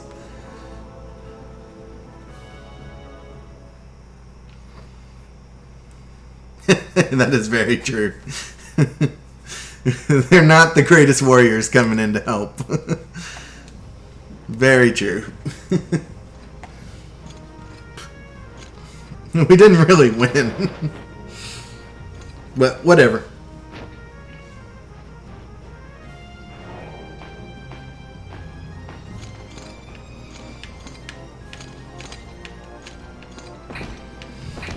Yeah, we won.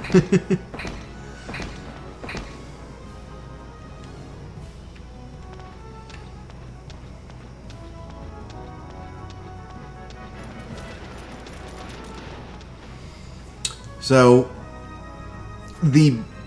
basically the rest of Chapter 2 is doing a lot of recruiting, and then going to get the water rune, and that is where we will have our big fights, which is definitely run killers for sure with the water dragon and Sarah.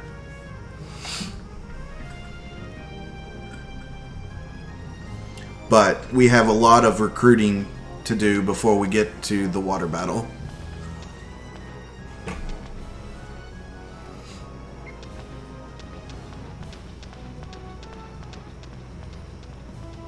Well, those two seem to be hitting it off nicely.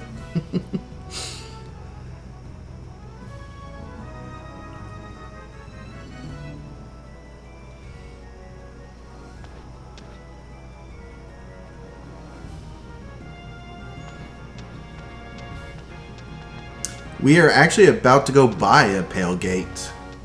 That is one of the things. Well, we won't be buying it. We just talked to a girl, and she'll give it to us. That is one of the things we will be picking up, and Vicky will have the Pale Gate on her.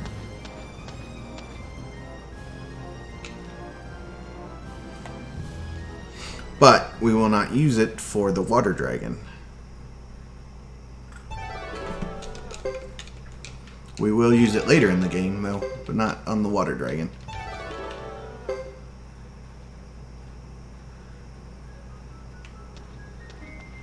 Alright, so we now go and get Aaliyah in the meeting room.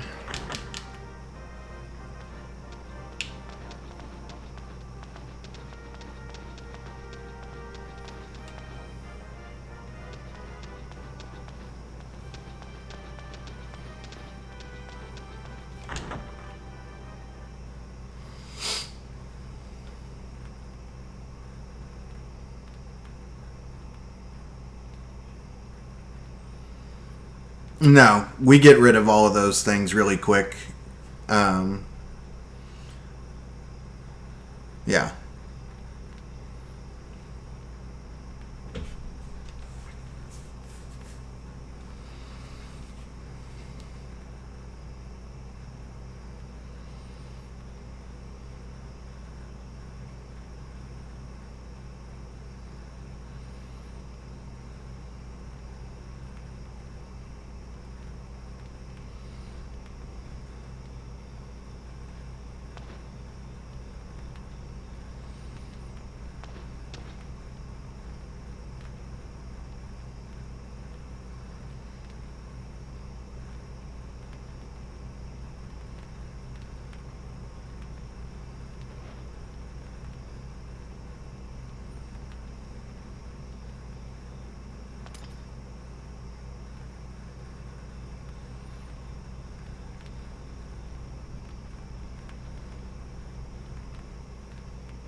They're all waiting.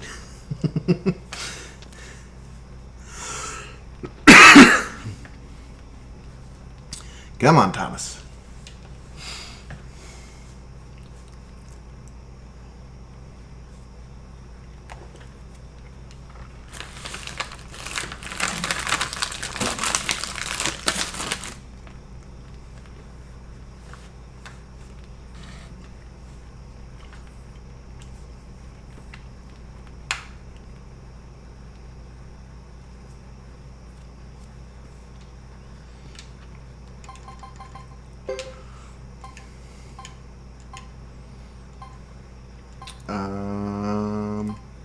There she is. Took me a second.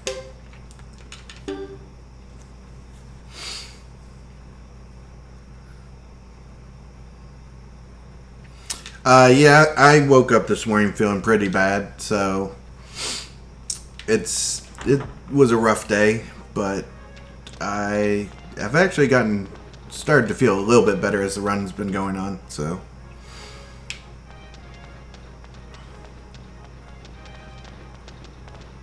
Oops. Where am I? Ah! This is why you don't read chat. Alright, so we need to go to the tutor to level up stuff, and then we get Jean.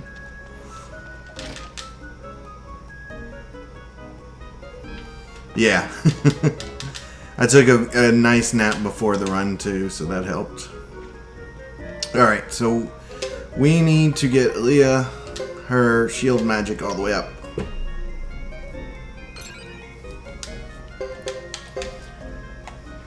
And then Queen's Lightning also needs to get up.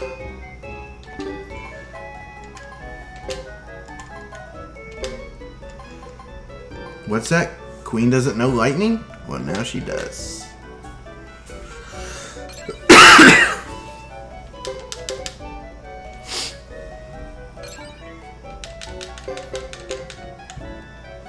Thank you for the good luck.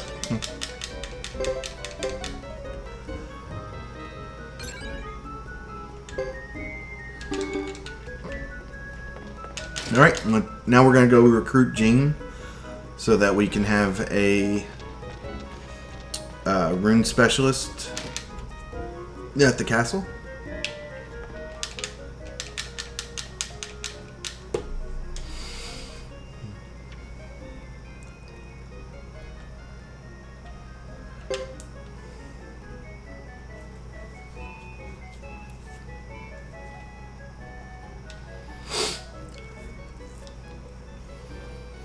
And now we head to the castle. And we'll save before we go to the overworld for Coyote.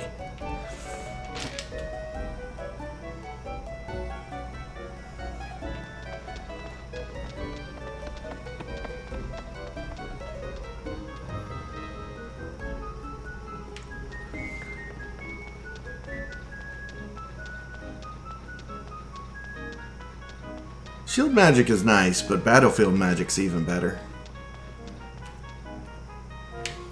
Because you want to do maximum damage with your other runes.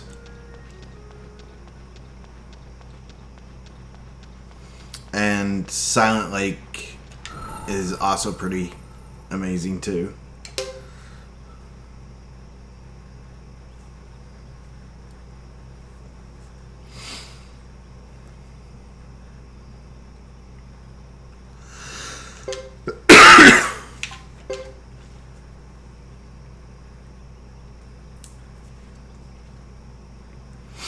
Alright, here we go.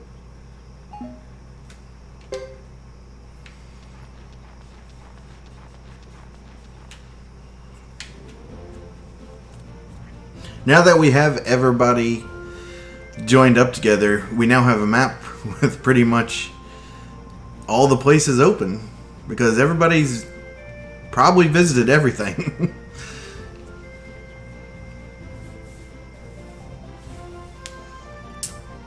And it's great, we get to go back to the mountain pass again to fight the two-headed lizard, which is always fun. As well as pick up Vicky and young Vicky.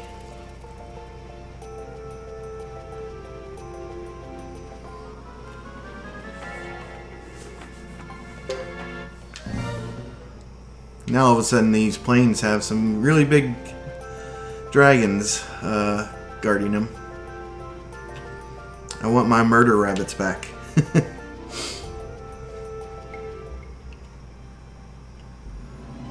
want a big iron golem. Oh no. Yeah, both Vickies do come very late.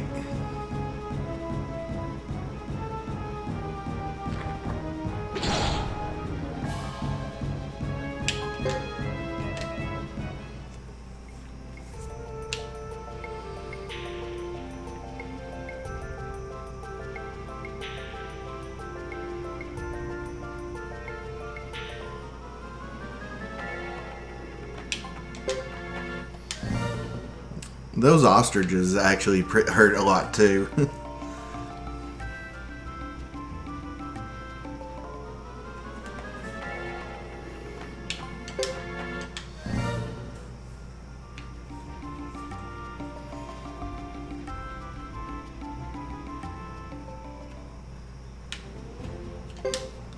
Lake Castle. We could just name it Lake Castle. That would be, you know.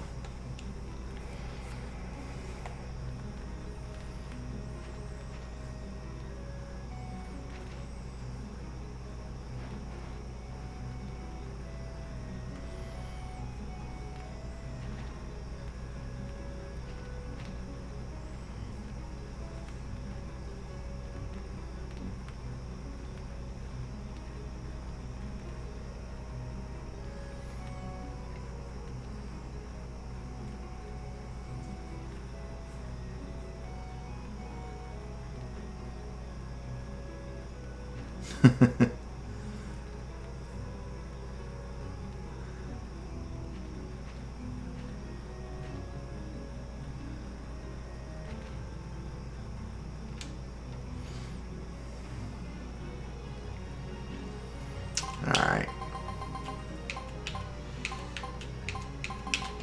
Oh. We'll just go. Man, I am bad at typing.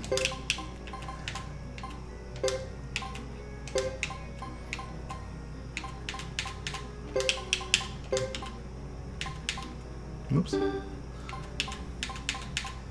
Yeah, see, look how much time I'm losing. Taco Bell.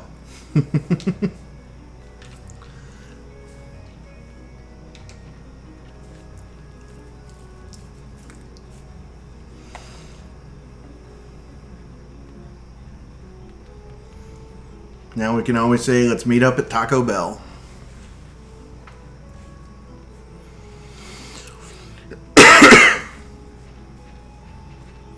So now we're going to go down to the basement and basically kind of just put away a lot of equipment and all that kind of stuff. And get the rest of the Jizos that we can hold.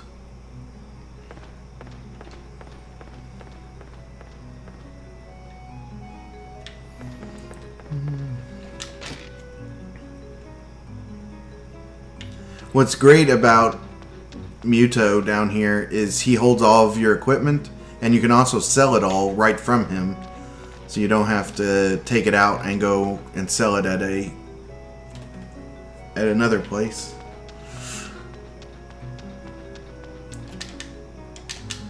Alright, so we will leave party items. We don't need, see, we'll keep that. Don't need.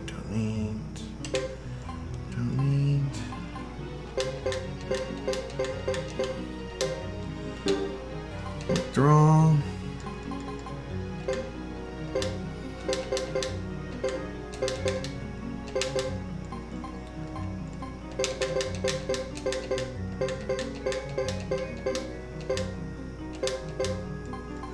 And where is it? Lightning. And then we can go down here to sell.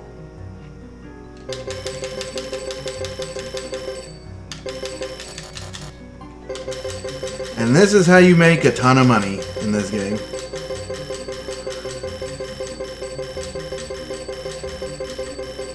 Look at all of the money we just made. There we go. Wrong way.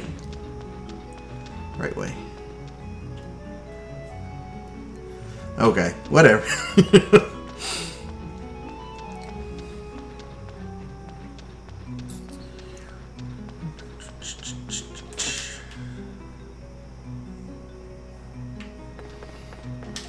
It's kind of like a dog in the same way that Goofy is a dog in Mickey Mouse. Yeah. Alright, so we just need Nash. And now we're going to head to Ixay to recruit a couple more people.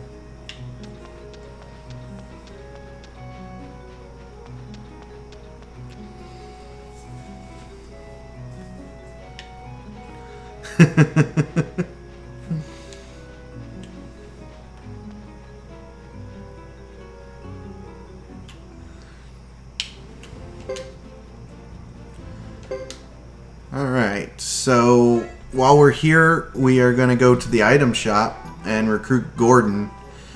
And then on our way out, we are going to recruit Watari by paying him an absorbent amount of money so that he'll come fight for us at the end.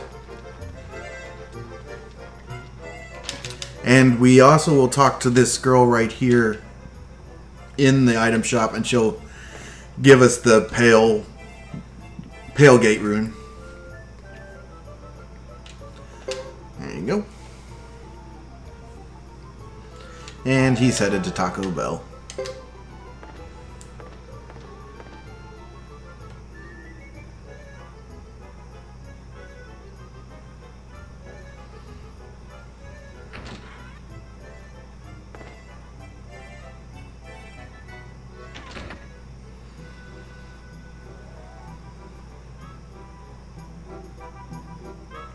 And we talk to her, and she gives us the Pale Gate.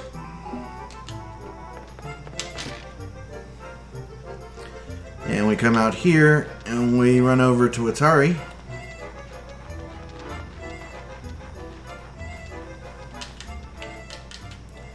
And we'll ask him to join. He'll say how much. And we will pay him 100,000. He's like, sure, I'll join you now.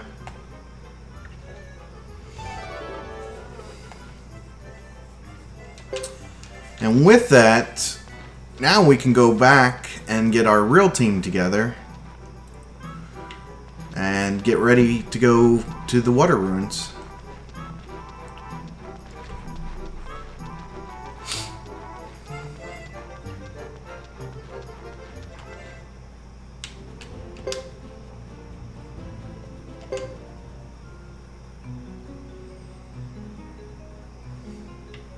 Hey, we gave him 100,000. He better come and fight to the death for us. I mean, we were getting 2,000 earlier to escort people through very dangerous places.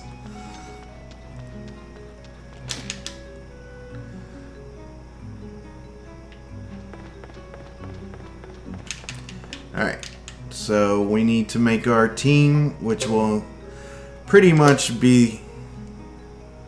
Oh, Fred's not in this one. Rico is. And then Queen.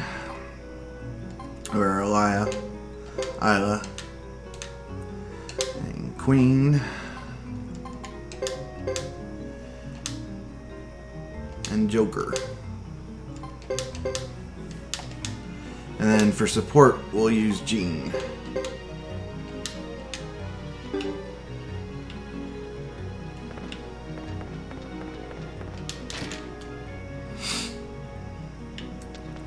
Now we will go and buy a lightning rune and attach it to Queen.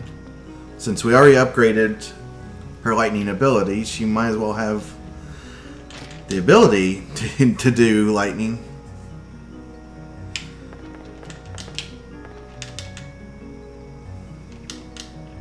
And she's in our team too, so we have her with us. We buy lightning first. Fix it. Lightning. Queen. Good. And that's all we need through here.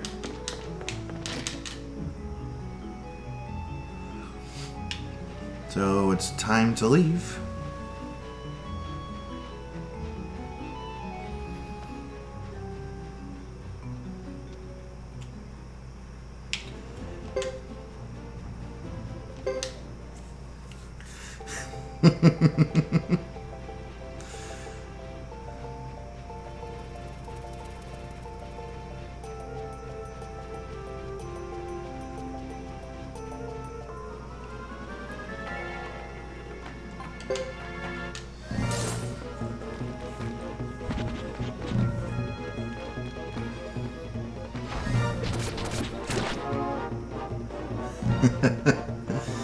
Man, if Coyote wanted to run it, I'm sure they would let him.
Just to be safe, after this I'm going to heal everybody up real quick.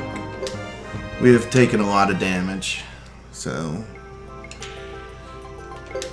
And we brought a bunch of healing, so... Might as well make good use of it.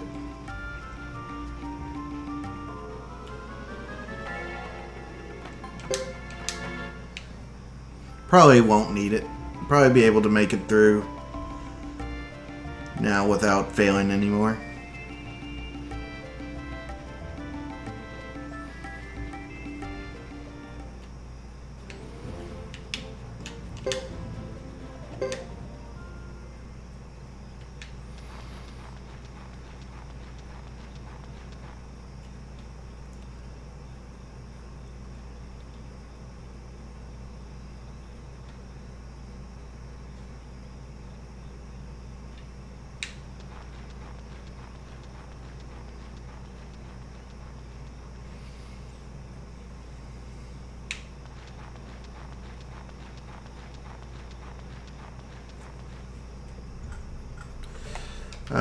Forgot to fix my formation.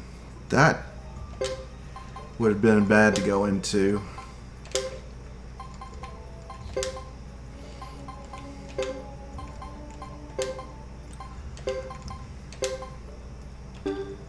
Oops.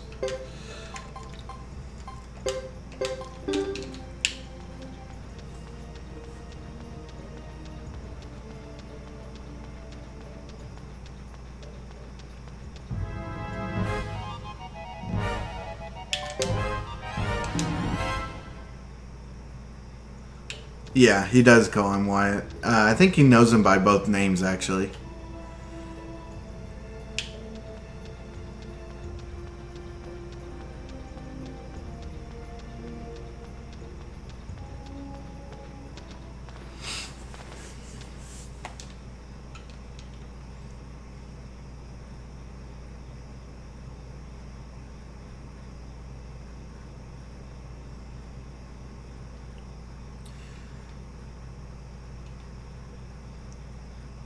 seeing how we did not bring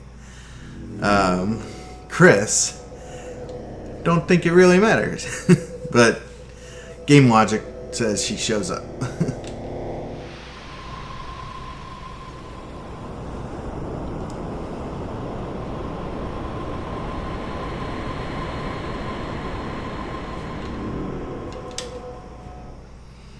Alright, so now we're heading into the last part of Chapter 4.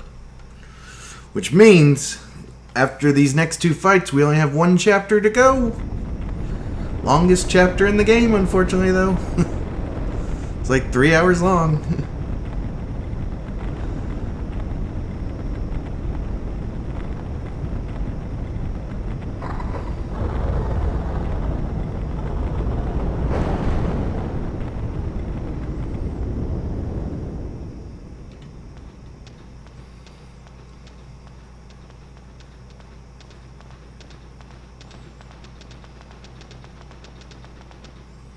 And we will save before these final two fights, because they can be very trolly. But not really. Like, I feel like we've figured out a good strategy, so I haven't been trolled in them lately, or in my last few attempts, but we used to be trolled in them.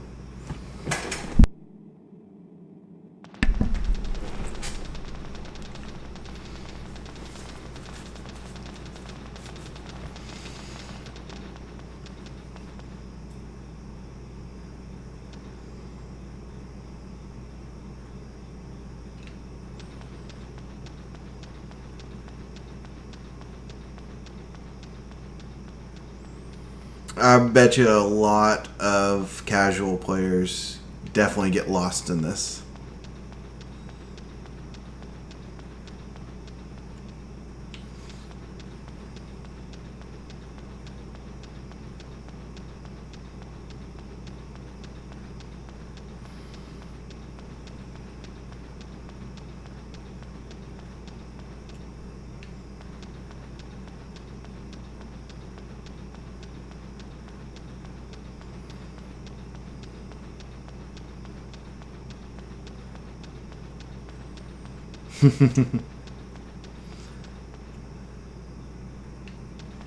Alright, we'll save here. Made it through all that without any fights. That was nice. You can actually save after the Sarah fight, but really it's not worth going all the way back.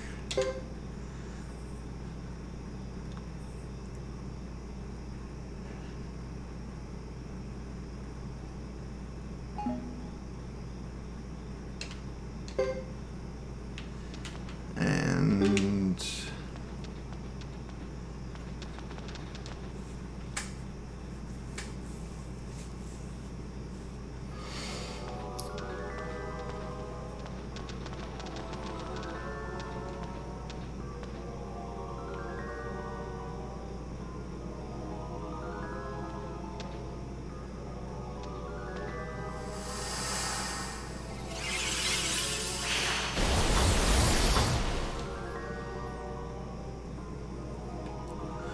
so this looks like a really tough battle, but thankfully we have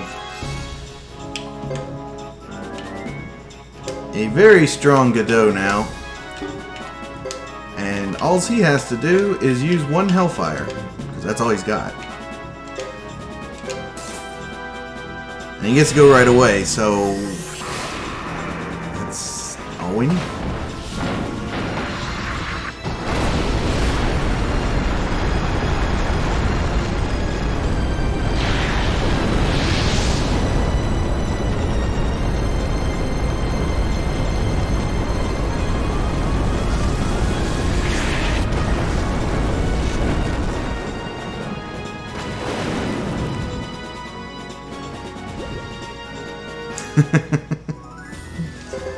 Hey look, it's over.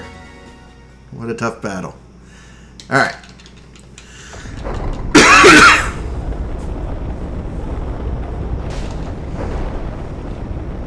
Now on to the actual fight, the water dragon fight.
And before we go in, let's make sure everybody has Jizos.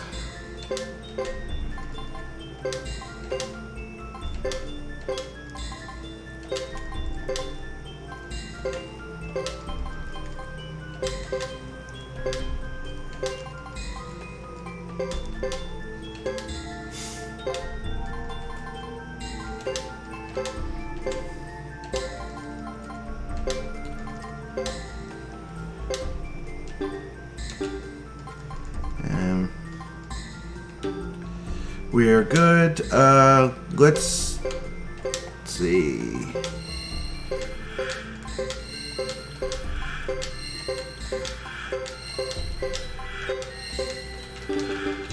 Everybody's healed up. We're ready to go.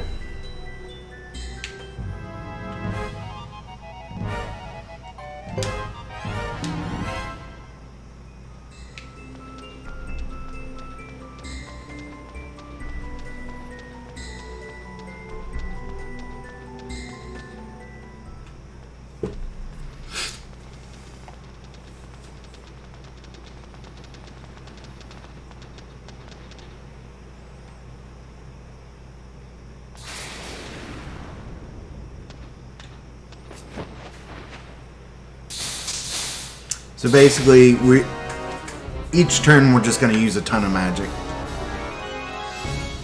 So starting off, Godot's going to use Explosion, Queen's going to use Furious Blow, and Aaliyah's going to Battlefield, which will increase everybody's damage. With those attacks, though, we will kill all of the Ice Pillars, which is always nice.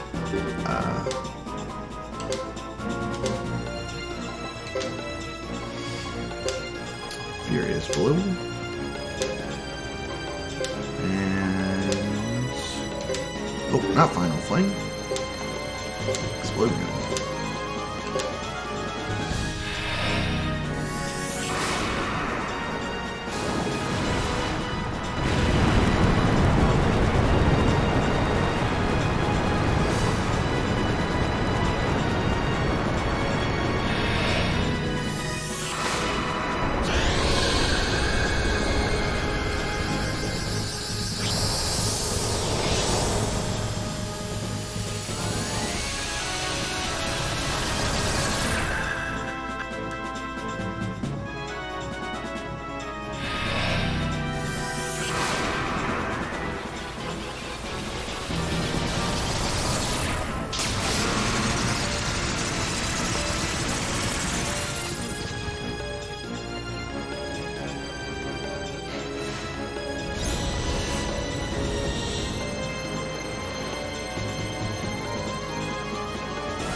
Starting to lose some Jizos.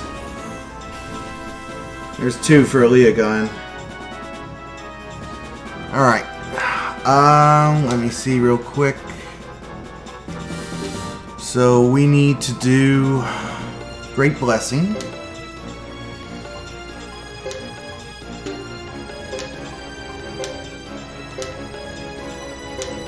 And Soaring Bolt.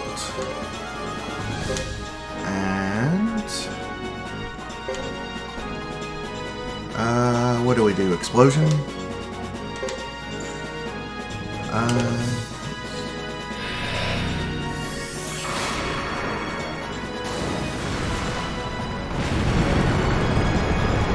That should take care of all the pillars right there. This will heal everybody up and we should be good.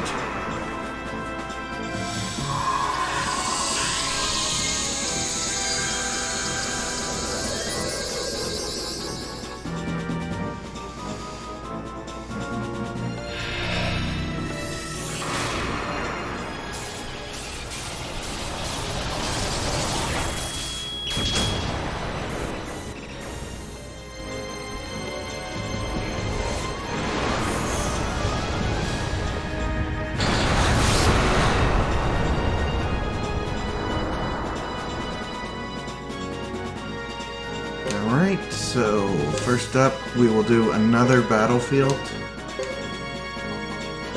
followed by another soaring bolt, and a final flame.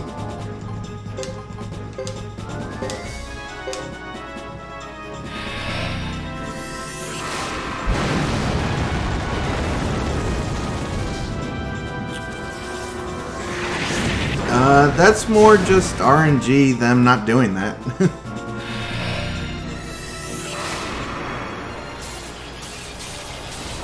Well, they're in the back row, so they're not. I don't think they would.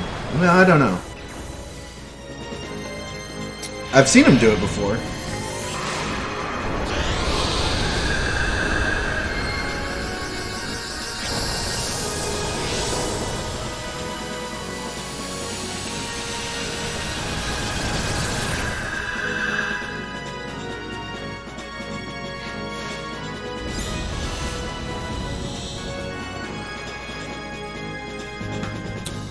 Alright, that's good. So we will... Oh, crap.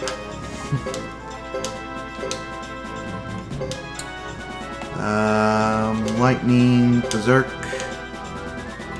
and Final Flame.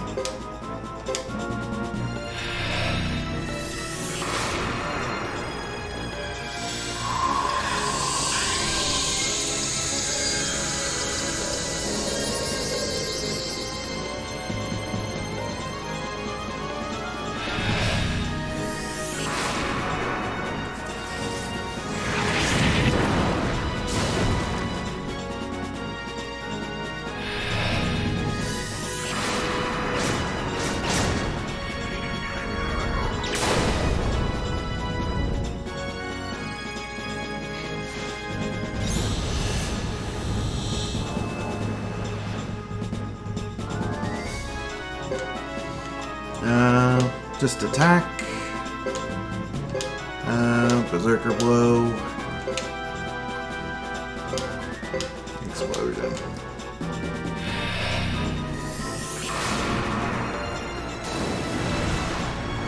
Rico's there just to get the XP for the final battle.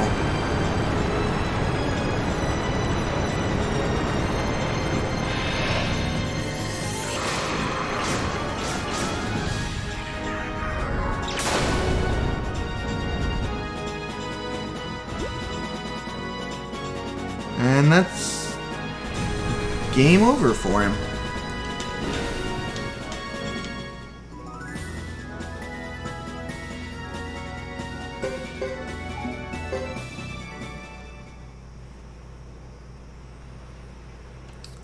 Alright. So that is going to end chapter 4. Well, we have to first make it to the water rune now. But that will do it for chapter 4. Leaving us one chapter to go.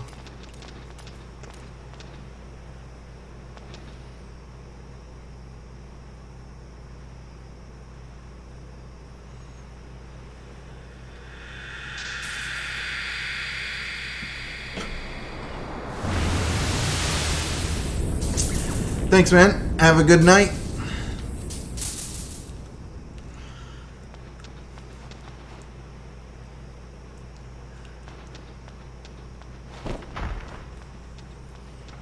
Oh no, Wyatt.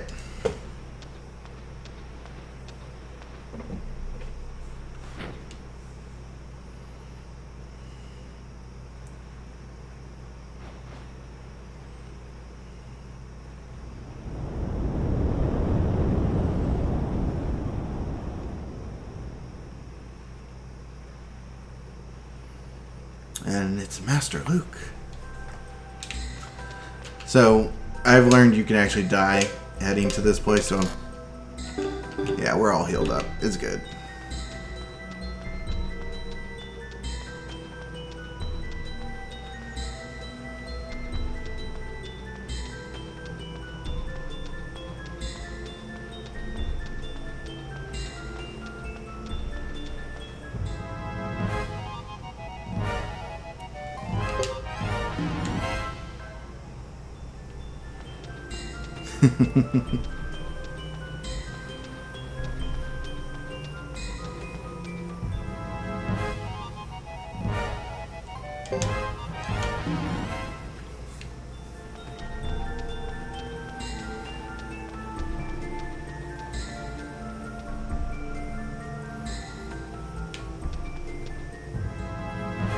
Lots of battles.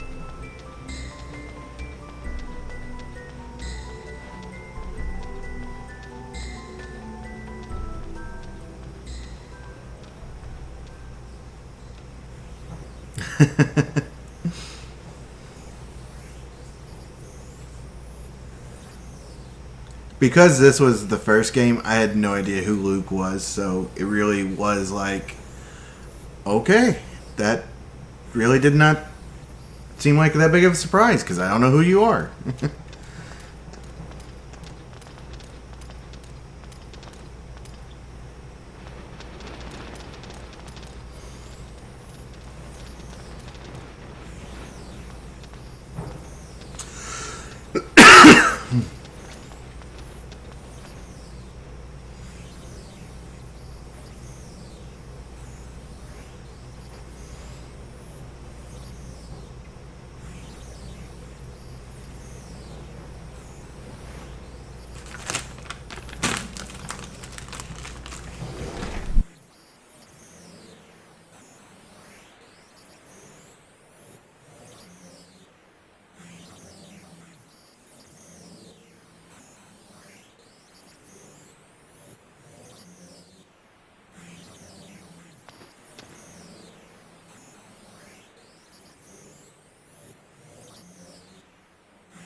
Yeah, for those that have not figured it out yet, Jimba is Wyatt, who is also Chris's father. Which, when she killed Lulu, makes sense because she saw his armor and thought somebody was disrespecting her father, and it turned out just to be her father.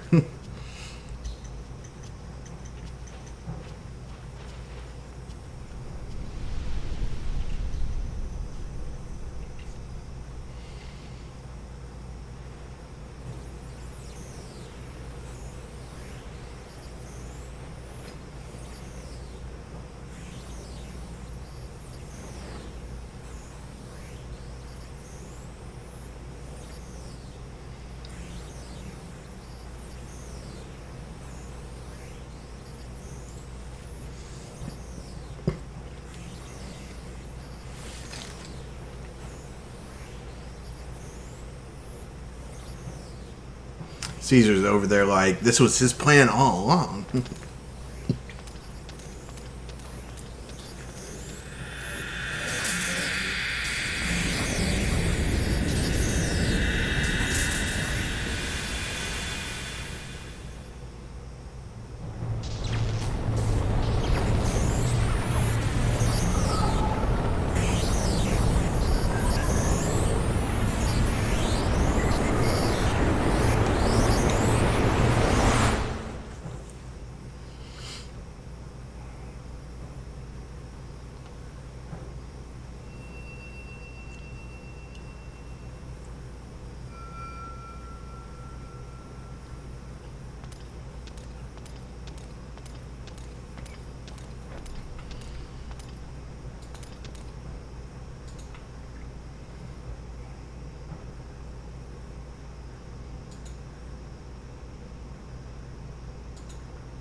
Alright, and with this, that ends chapter 4.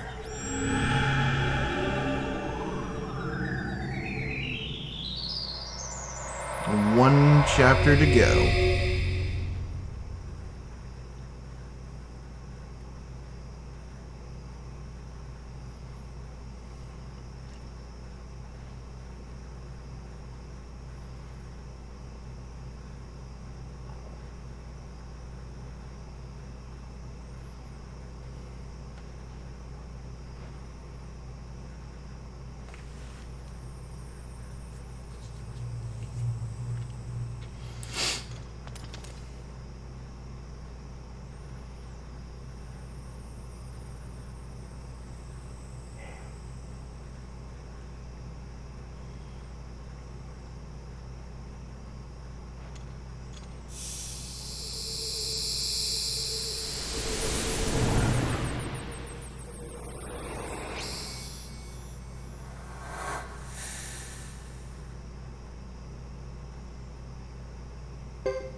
Alright.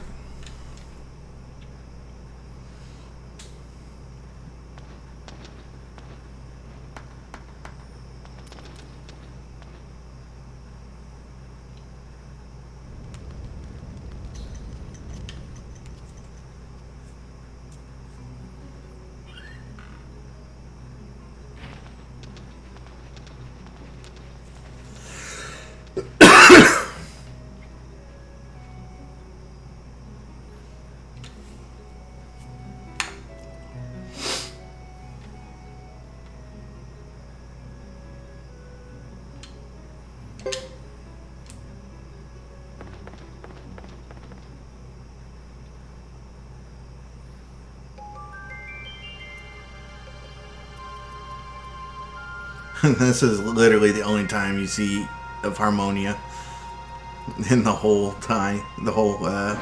game.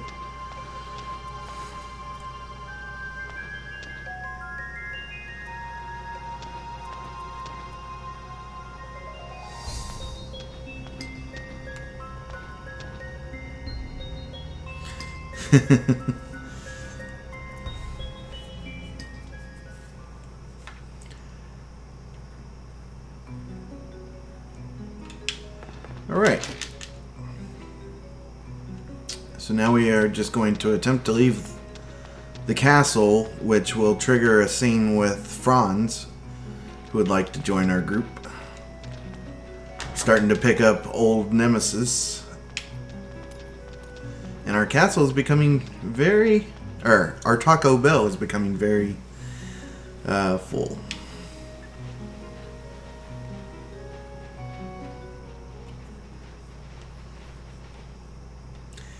Yeah, we can only hope. Alright, man. Have a good night.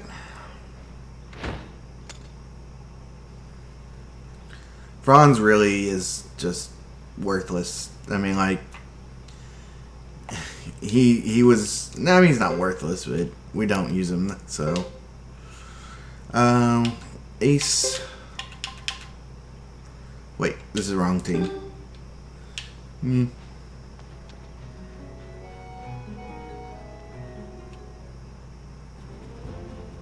Hold on one second. I need to go change something. I have the wrong team, don't I? Yeah, I have Cecile in there for some reason. I don't remember that ever happening. I don't know why that happened, in fact. But it's okay.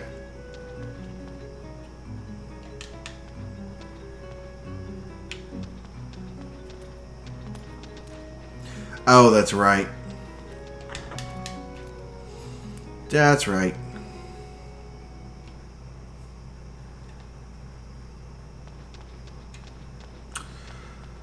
You change with what is her name? The innkeeper. Al? Nah, not Al. Anne. There we go. I guess you could change with Sebastian. Yeah, but and at the bar is where we do most of our changes.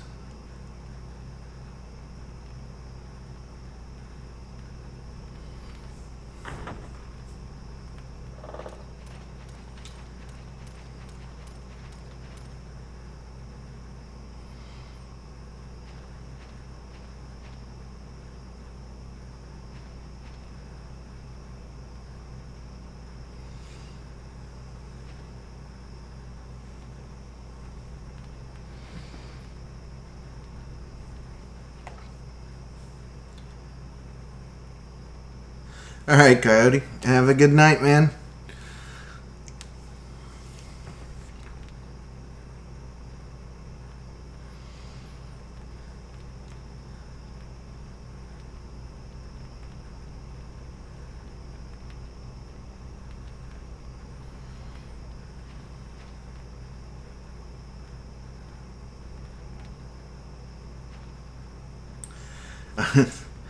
This does bring up a morality issue when we do go and help him in Lebuc.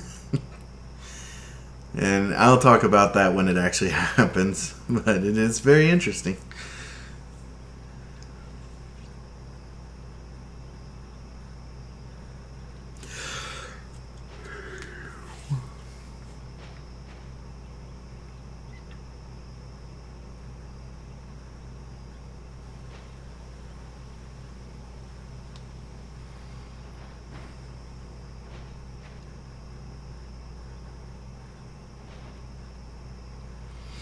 Now we have the correct team.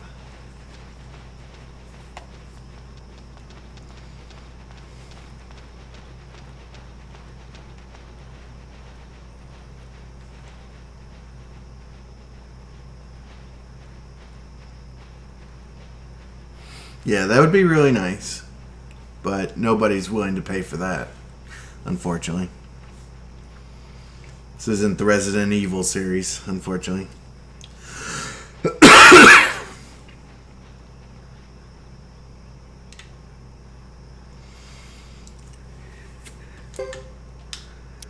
Alright. Ace can stay where he's at. Nacho. Jacques. Oops.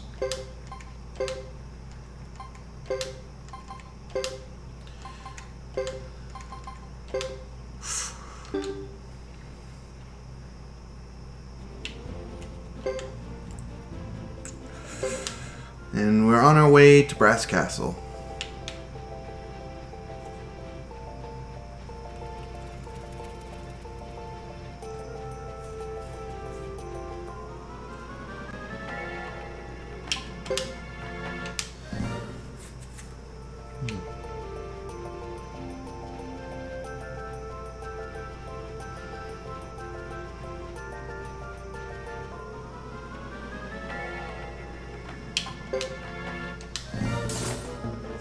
I mean, I'd love for it to be on the PC as well.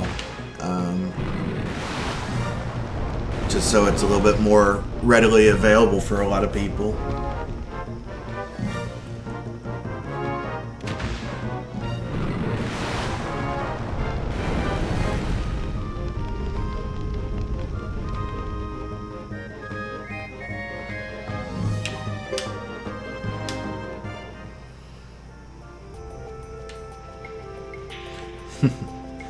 Yeah, they definitely are all about their pachinko machines, that's for sure.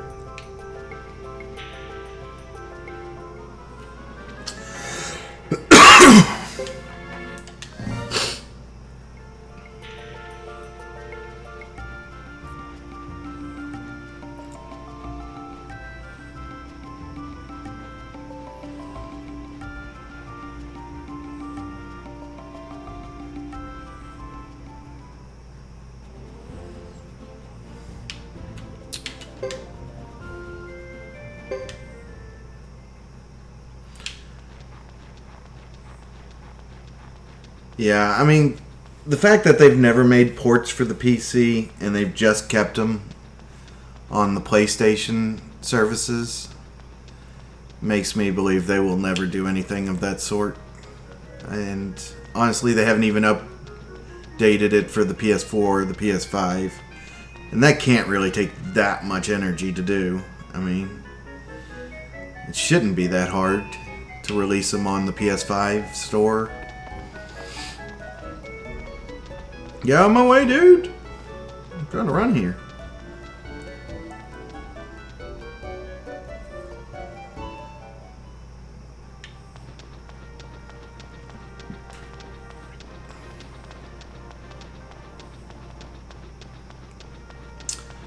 So we are on our way to the mountain path where we'll be picking up adult Vicky, or child Vicky?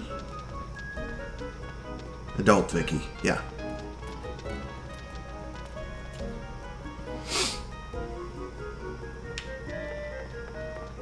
Yeah, man. You go get some sleep. I will be fine. Worst thing that happens is we have to do a battle, or a war battle over again.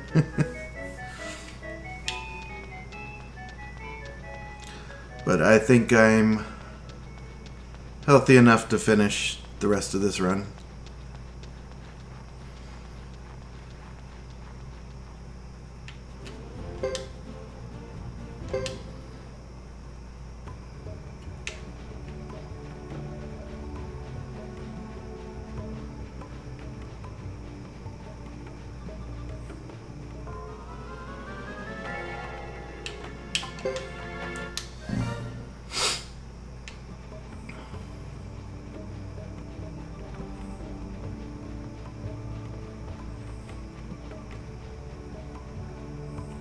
Hey, thanks for the good luck. And I will catch you soon. Make sure you all go follow Siglance. He is a prime Twitch streamer for Suikoden action and also Pokemon action if you're into that.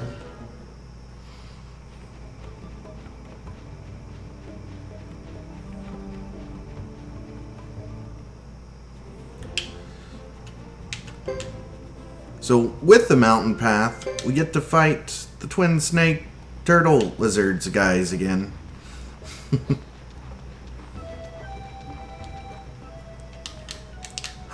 Who's this? So we don't... She's going to give us a couple options, and one of them is basically, do you want to be teleported back to your castle? We do not want that. So... we need to make sure we always pick option 2 in this.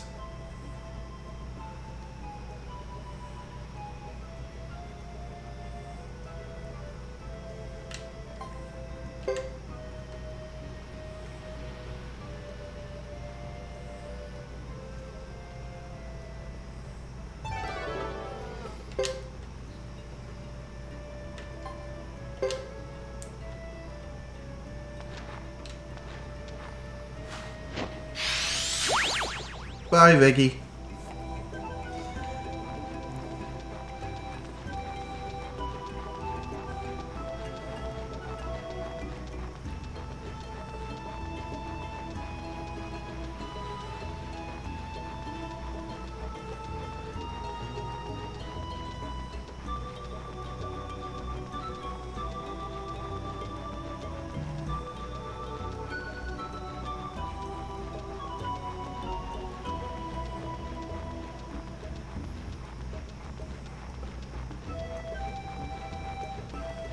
Wait, yeah.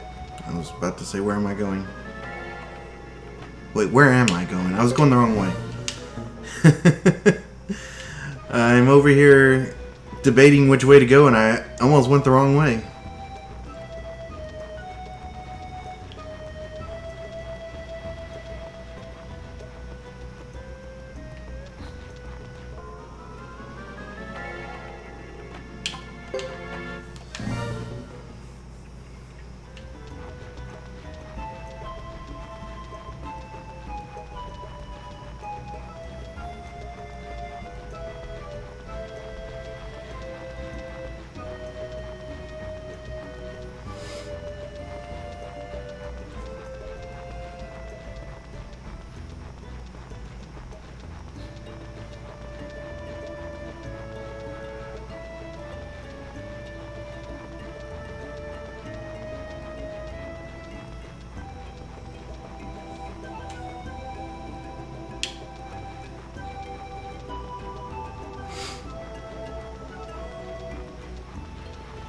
So like the first time we fought the snake turtle, we'll basically be doing a lot of the same moves with Battlefield and Blazing Wall, but now we'll actually be able to use Godot's abilities to make it a lot faster.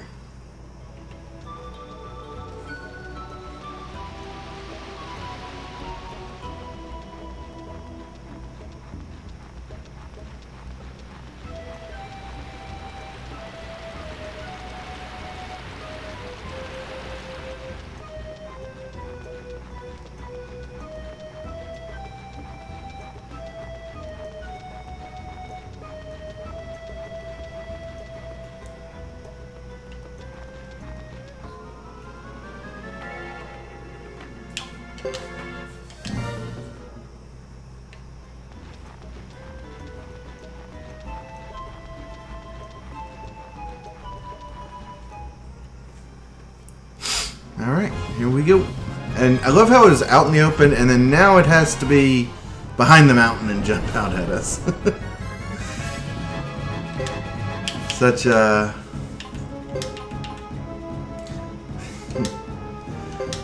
It's just funny.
And this will increase all of our damage. So turn 2 will be the final turn we'll need. Because now we use all of our big spells. And they'll do even more damage.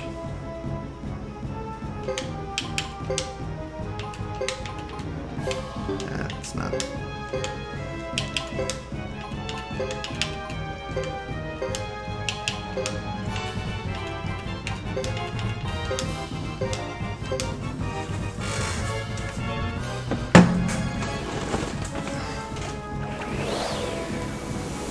While this is going on, I'm going to be right back. I'm going to get a drink.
Alright.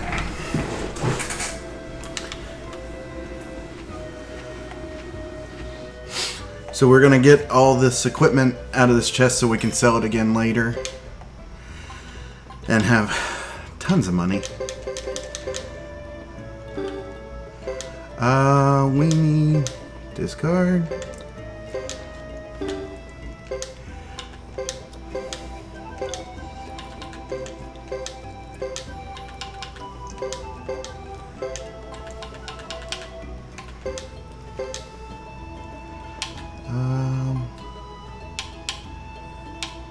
Yeah, that's it. Let me make sure. Gotta make sure we have enough money. And we're heading to Lubbock.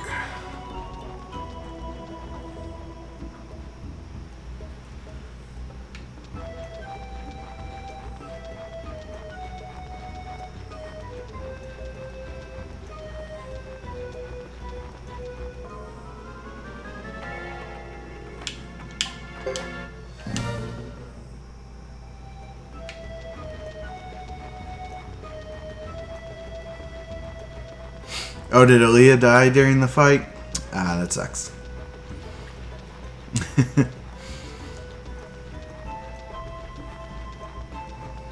At this point in the game, really doesn't matter who dies. And really in this whole game, it doesn't matter when people die. There's only a few people that have to survive certain fights to level up.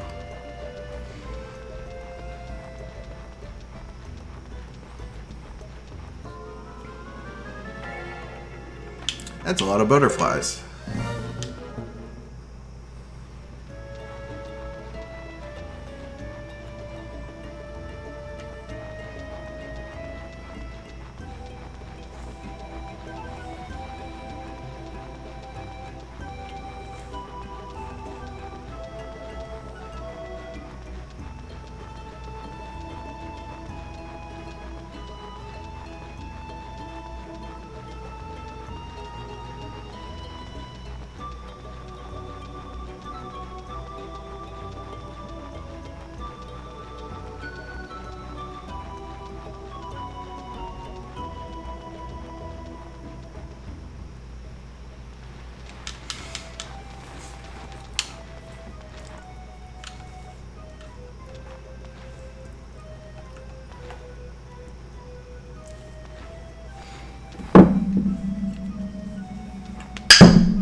So we're finally back at Mount Sinai in Lubbock, which we haven't been here since chapter 1 or chapter 2 of Godot, which was 9 hours ago.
So basically, all of the villagers are missing. So it is up to us to go and find them. And they're all trapped in Mount Sinai. So we will head that way to find them.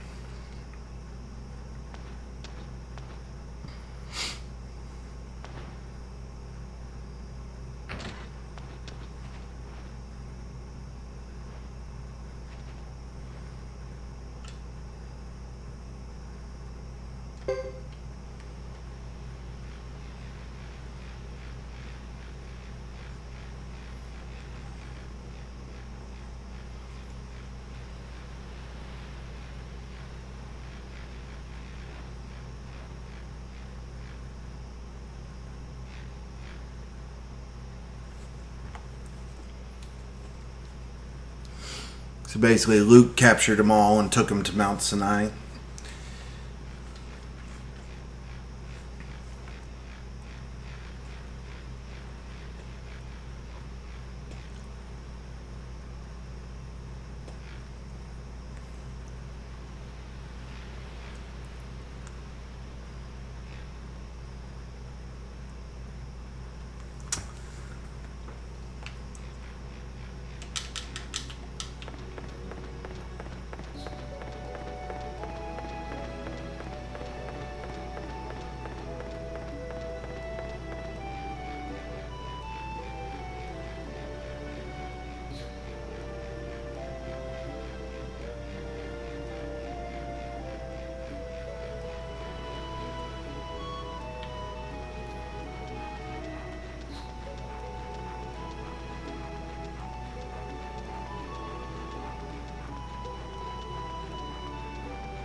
So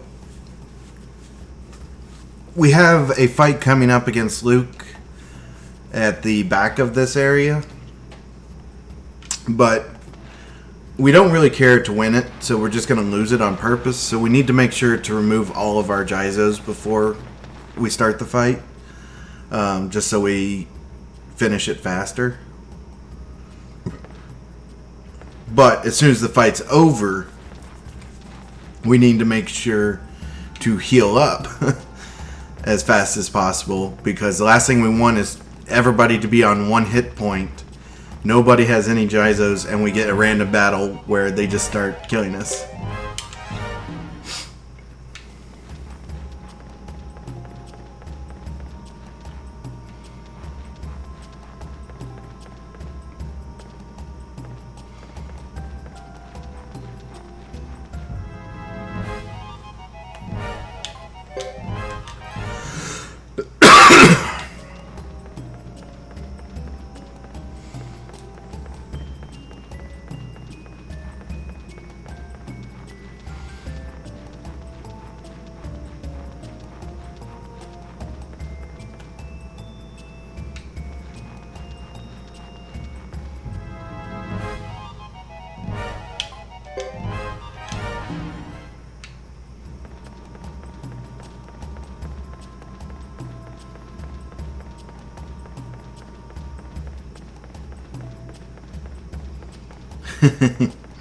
Yeah. It's getting late. I don't blame anybody. Normally I start these runs at different times. I've started them at 10 o'clock at night. And so I would be finishing the run early in the morning.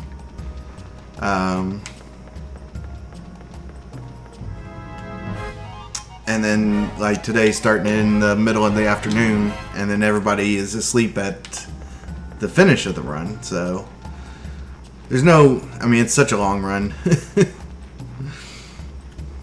We still have 2.5 hours to go.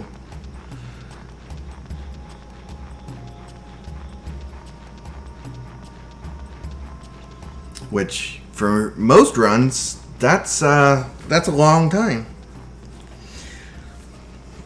I forgot, I can't take any of my Jizos off because I don't have any room in so I just have to waste them.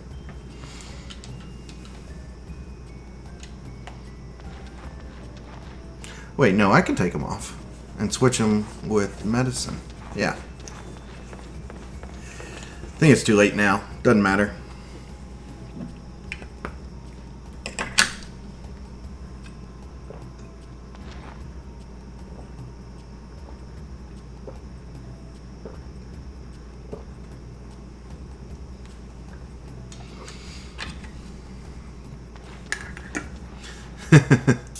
Nice.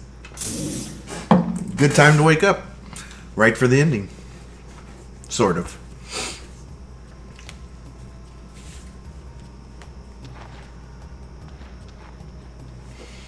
And here comes Luke.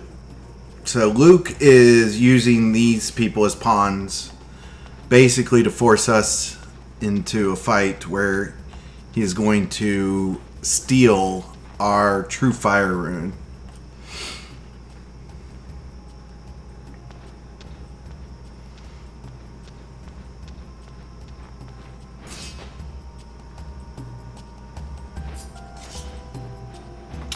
So because we don't care to win this, we're just going to auto battle and let him kill us, hopefully fast. And hopefully Sarah doesn't, heal them to full when they're already at full.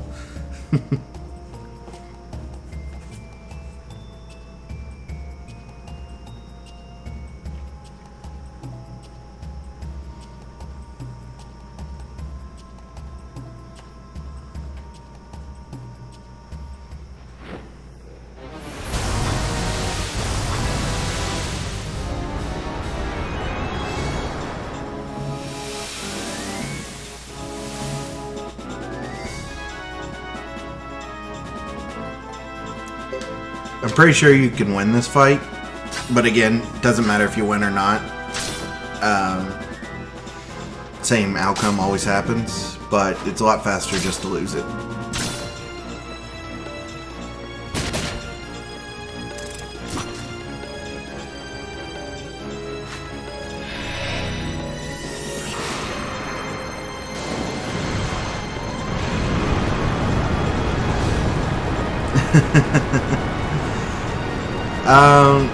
We used to have him in our run. I think we took him out.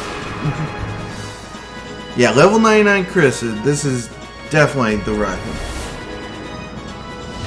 Look, it's the water dragon.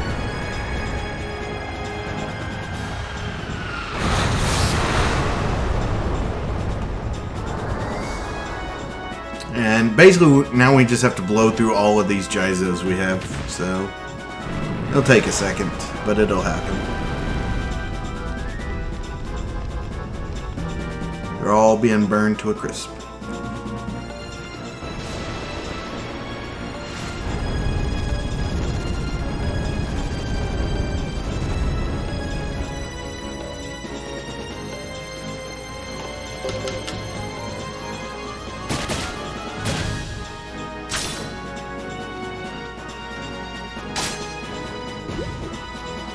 Now we killed one.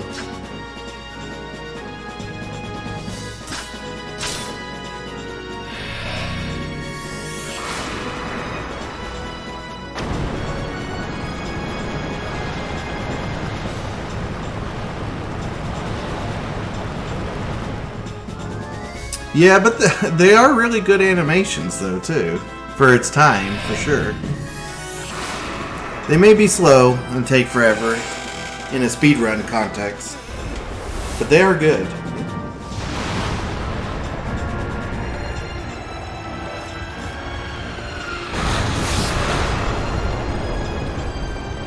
I mean, considering the fact that this came out on the PS2, it didn't have much to work with.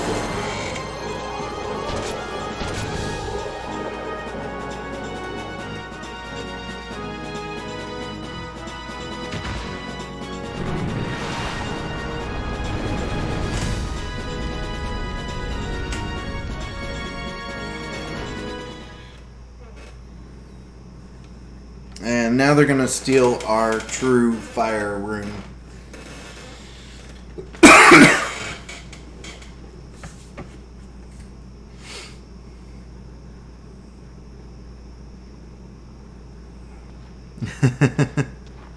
I just drank a whole frappuccino, so I'm good.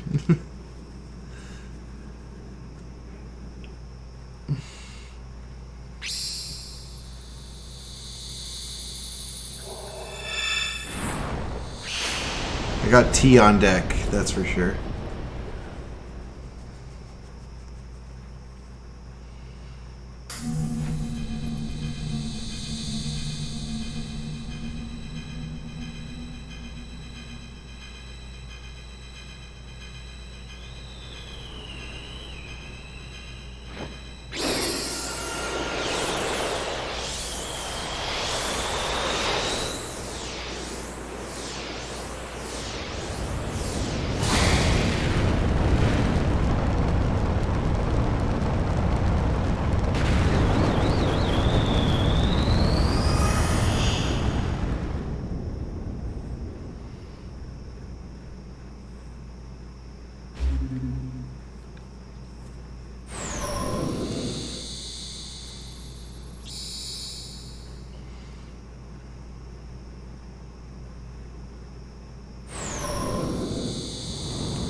And now we get the morality thing. So we've lost our rune. And we're going to heal up and we're going to escape this area because Luke's going to send 1,000 creatures in here to take us out. For some reason he couldn't take us out by himself there.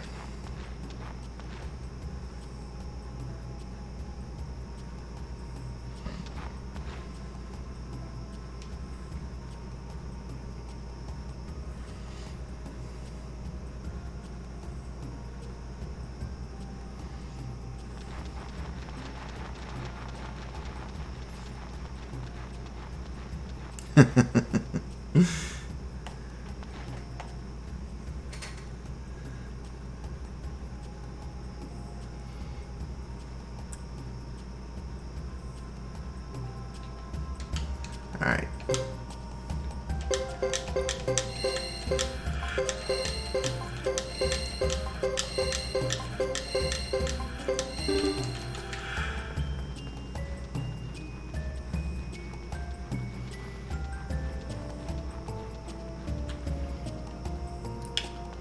So after this hallway, we're going to talk to Franz.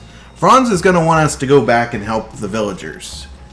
Because the villagers are going to need help getting through all these enemies. And we're going to tell him 4 times in a row, don't think so. You take care of your own. We're out of here. And we're going to leave them all just to fend for themselves. So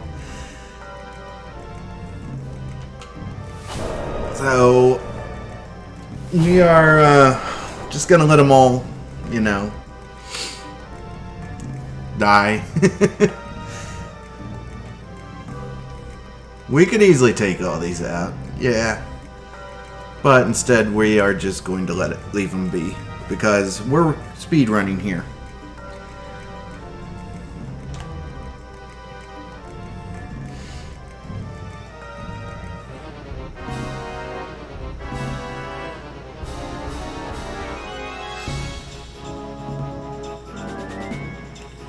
So, auto.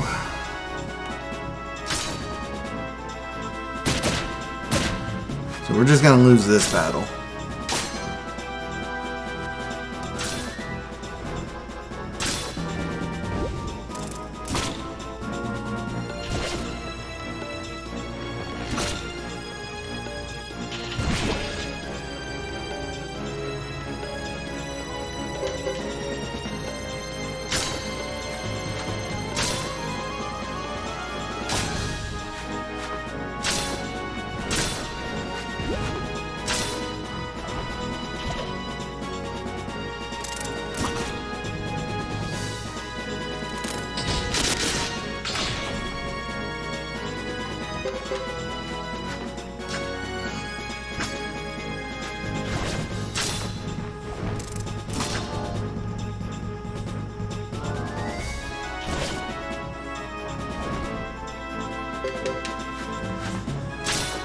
All right.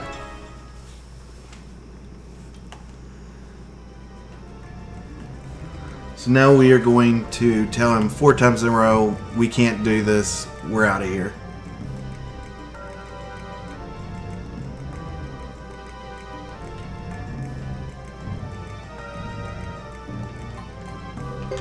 Leave the townspeople behind.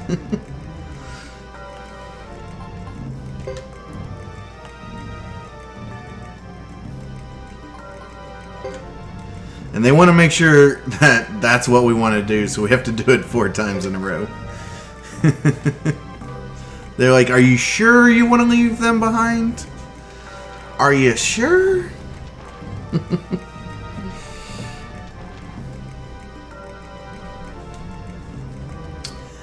And with this, that ends the Godot part of this first section. And now we're going to switch over to Chris. And Chris will be our main protagonist for a little bit.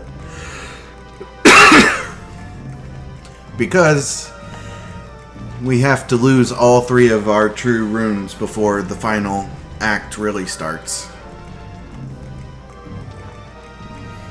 And we've just sacrificed all of those villagers and Franz.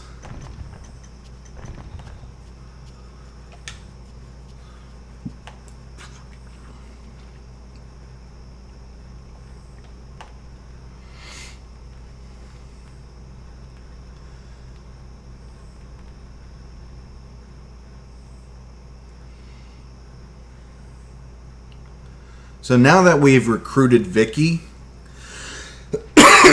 we are going to take Vicky with us and go and recruit small Vicky or young Vicky, however you want to look at it.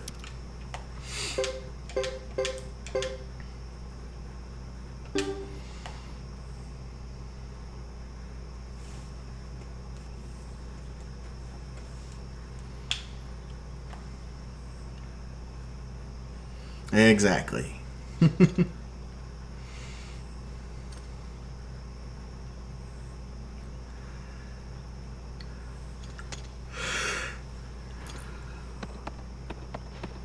It's funny, I mean, that it's still a super long game too, so they almost had to.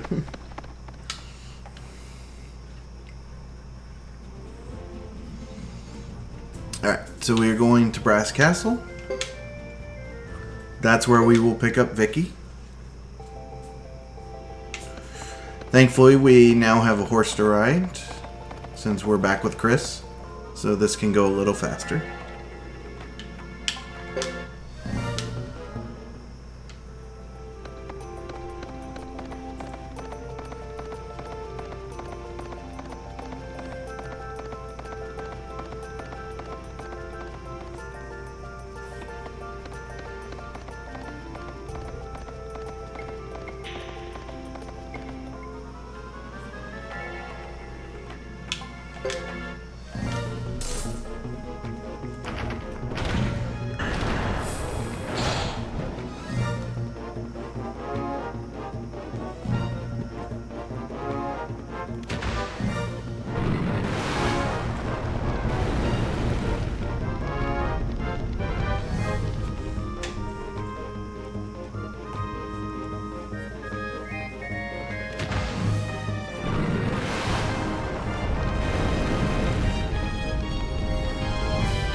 This isn't a good start. Right now, an extra character slot. I mean, there will be. We'll be picking up Vicky, and so we'll have one open spot.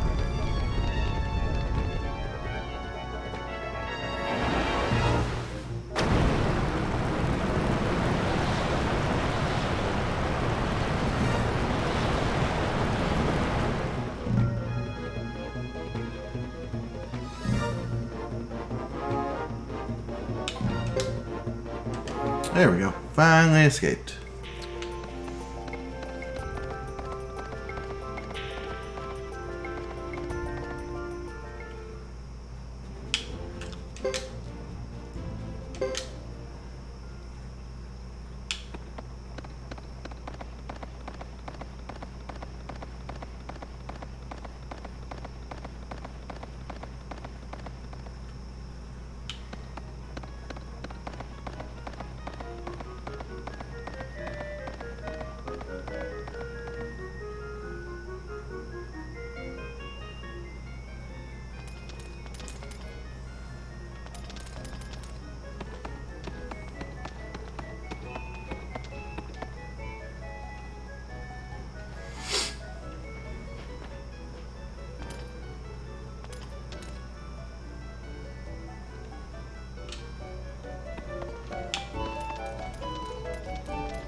Oh, yeah? I do not remember that. Alright.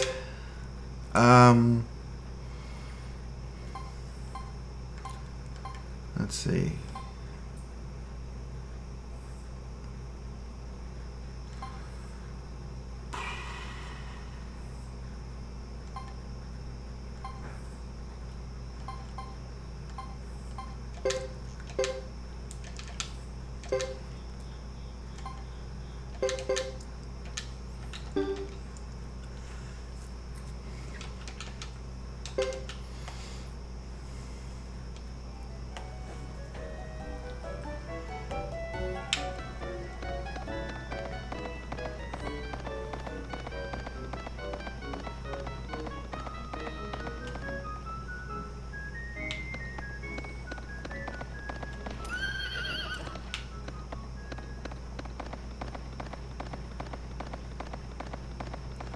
Wait, I forgot to add Vicky.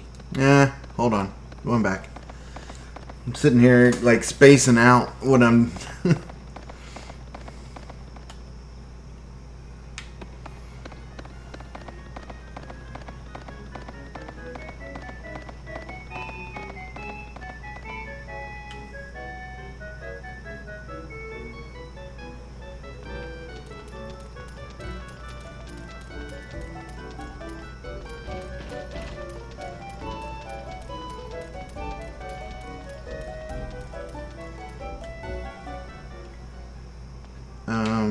crap.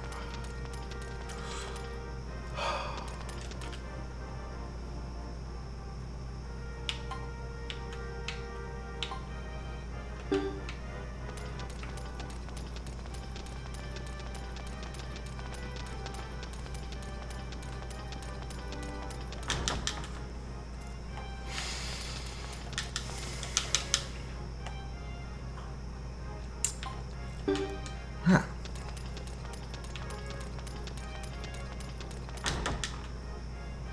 I cannot remember.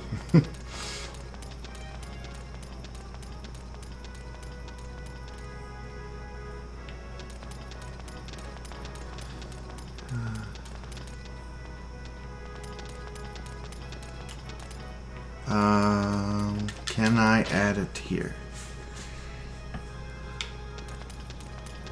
No.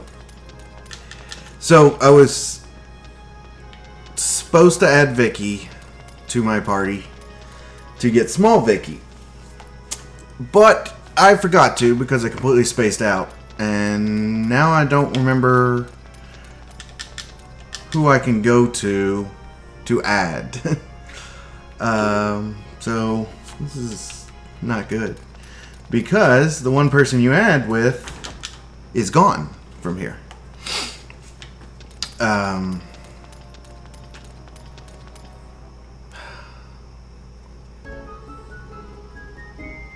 Is Salam here, though?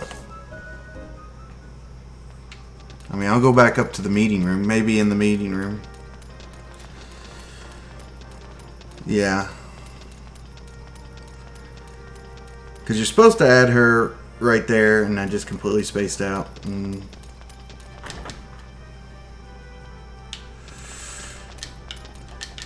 Yeah, I didn't think he... Oh, yeah, he is here. Okay. There we go. Thank you.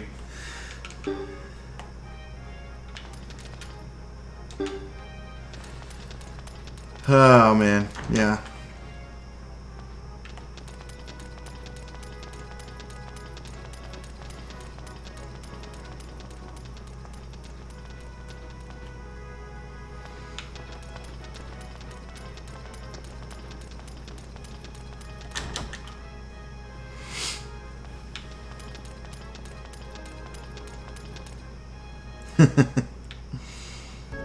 Definitely saved me there.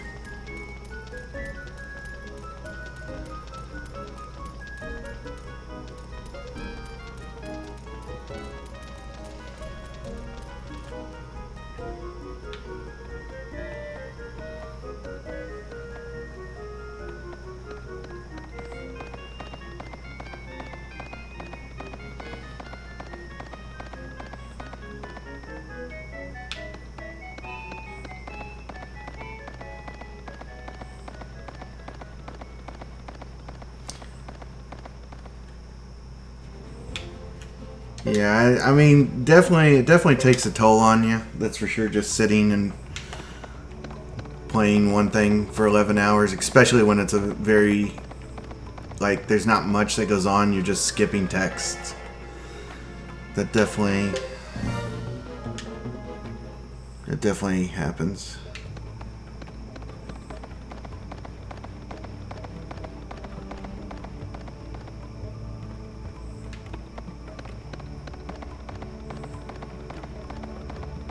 Yeah, I mean, he's a summoned to protect Sarah.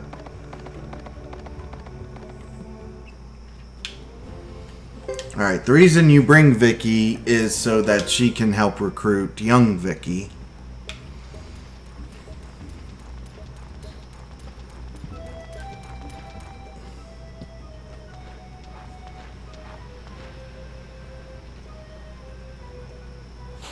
Yeah, it could definitely be a lot worse if you had to read.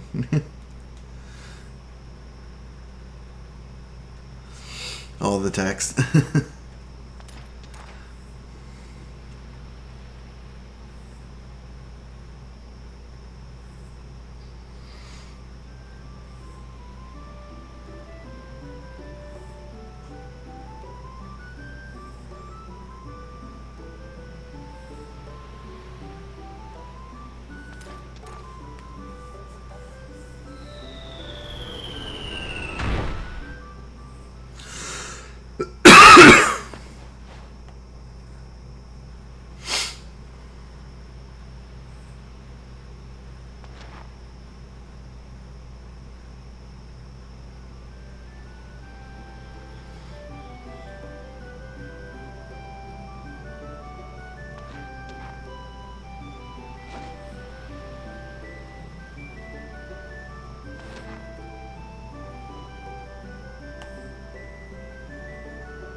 Alright, so after this, we will now head back to the Duck Village, where we will get Vicky's Pale Gate added, as well as, like,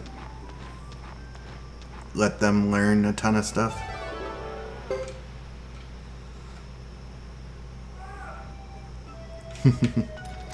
It is not canon. Although in this run it is.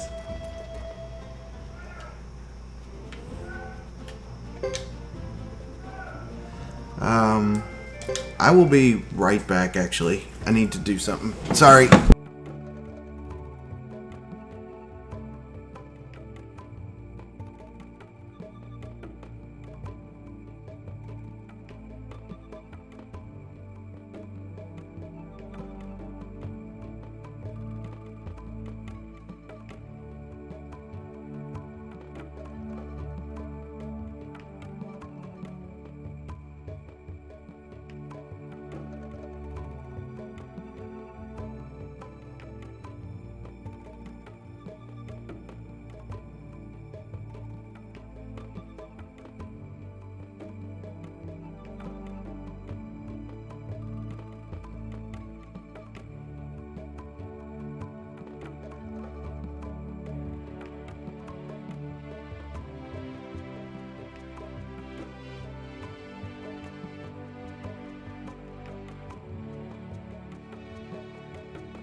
Okay, sorry about that, guys. I was talking to my wife.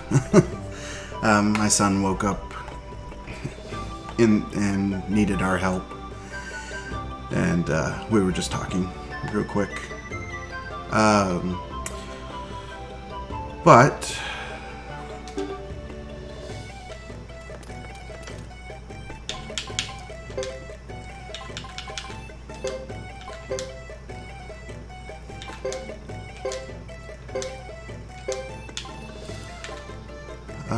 we need to put the custom robe.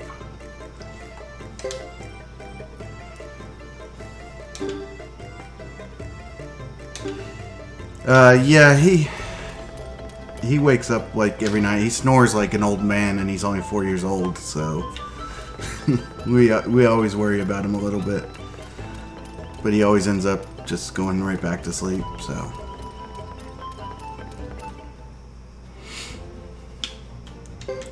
Alright, so we're going to go through the forest, and this is where we will be attacked.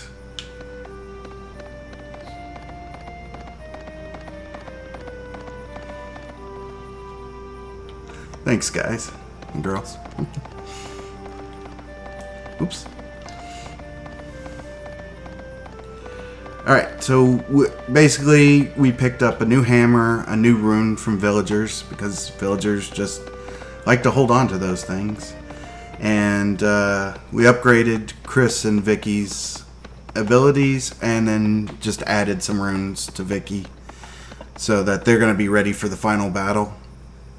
And now we're going to be fighting Sarah. But once again, we just want to lose, because no matter what happens, they're going to steal the true water rune from us. So we'll just auto battle until we lose.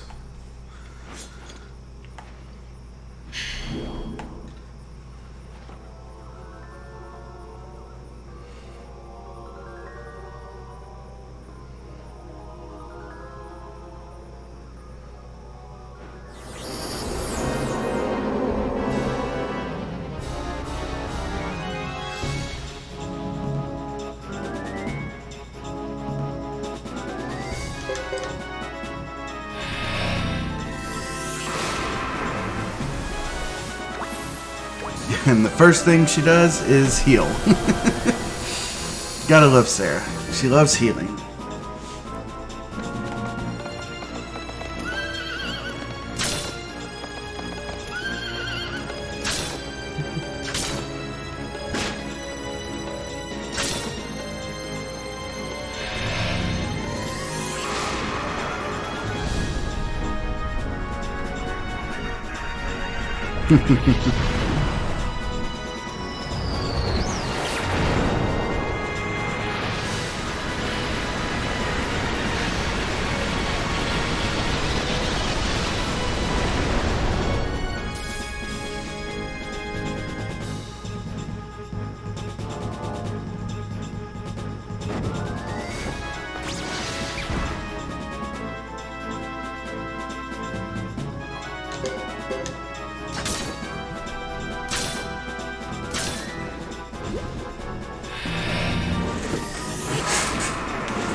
And the only Vicky is alive, and they're still going to use some major... Okay, never mind. Vicky's dead. Alright, so they're going to steal the true water rune here, and then we'll switch over to Hugo. And we'll have Hugo's section, where they will attempt to steal the true lightning rune from him.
And now on to Hugo.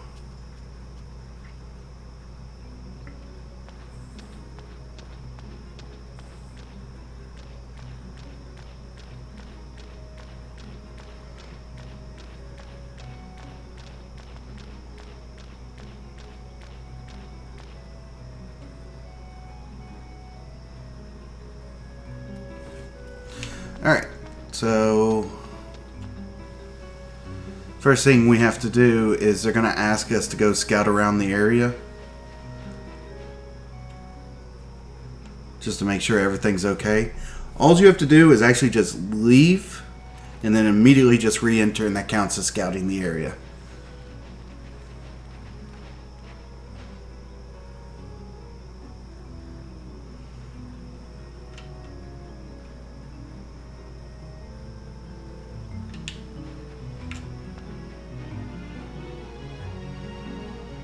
So we leave, and then we just come right back in. And they're like, thank you for scouting.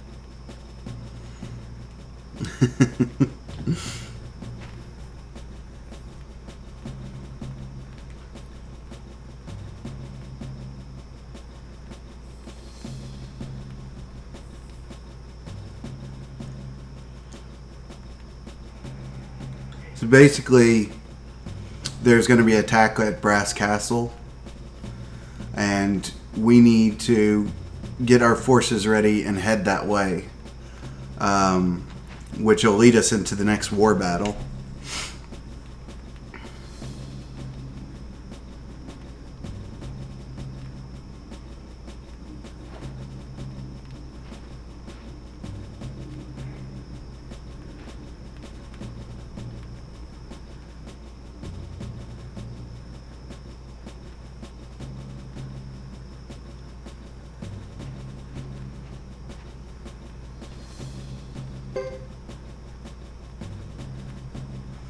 So we want to add Fred, and then of course Rico, and then Small Vicky, and then Jean as support. Oh, and Lucia.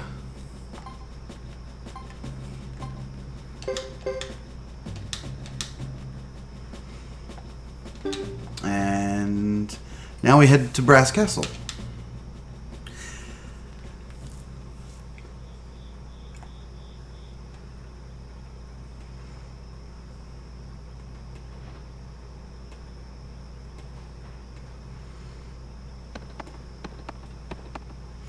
And for some reason, all of a sudden now we have something we get to ride. Not sure why we never got to ride it in the first place, but we finally get something to ride.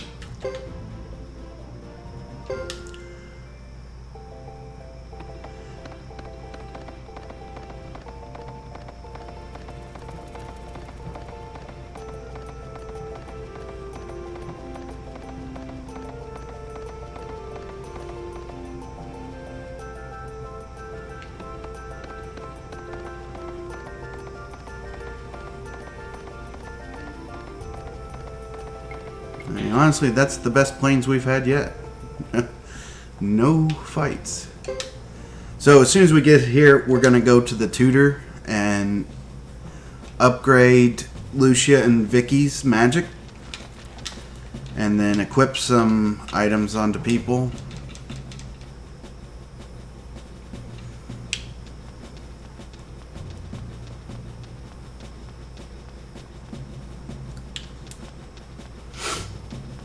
And get ready for some battles.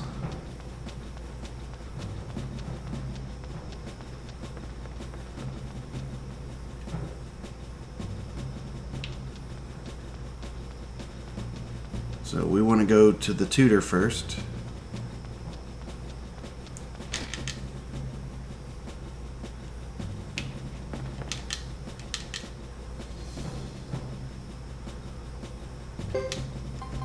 And Lucia, fire.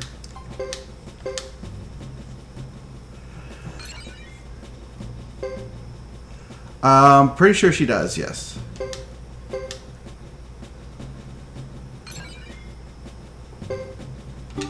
And then Vicky with lightning magic. She does not have it, so we just have to add it.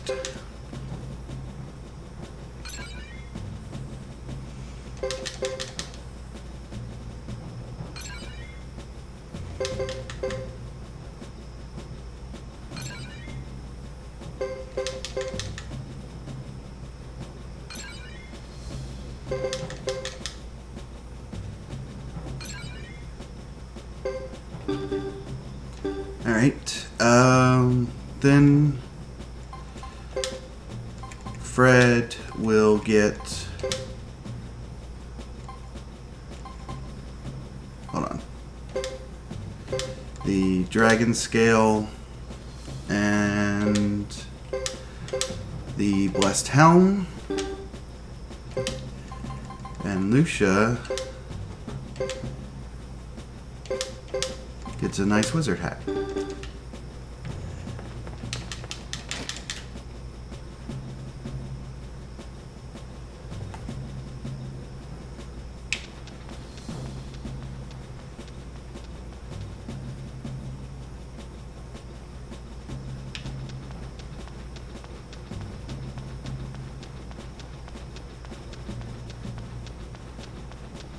So now we go to the item shop and we buy a bunch of Jizos. Because those are the only thing we seem to buy in this game. So we need some for Fred.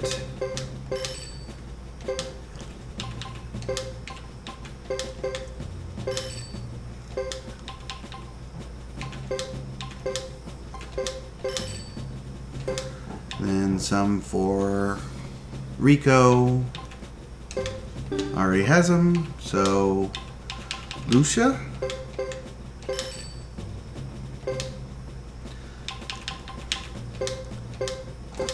Nope.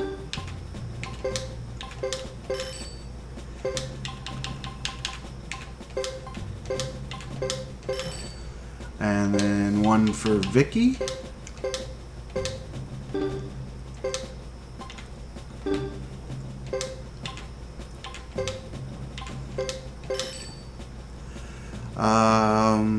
By Hugo needs some.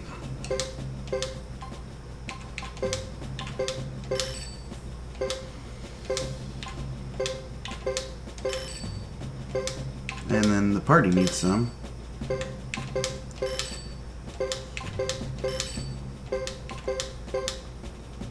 Alright. I think that's all we need. So now we are ready for the fights. I am going to go save real quick before these fights start. Just for safety.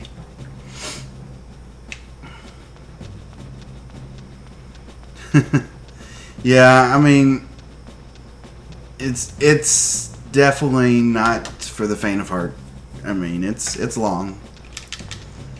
I mean, it's 16 hours for the 108 if you're like on world record pace, I want to say.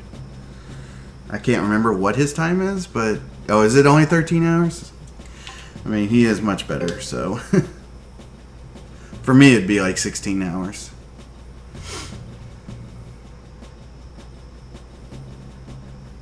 So you imagine 5 more hours of this.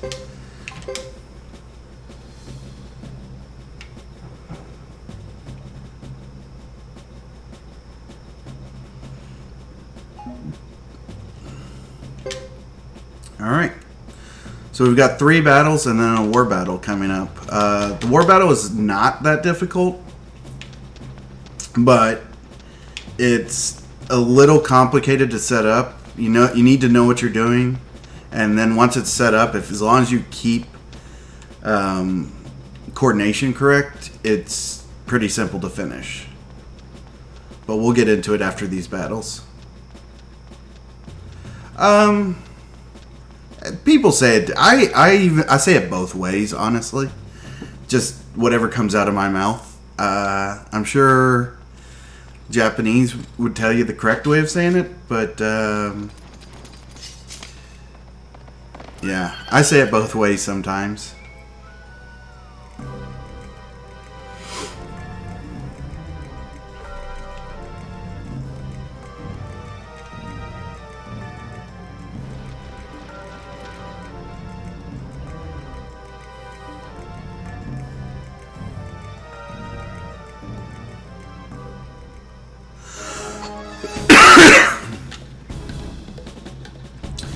Alright, basically we are definitely getting into the end game now, so...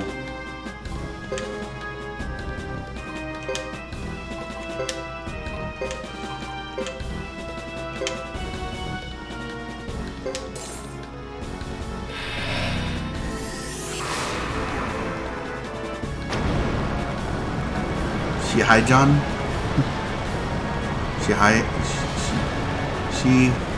Shihai-John?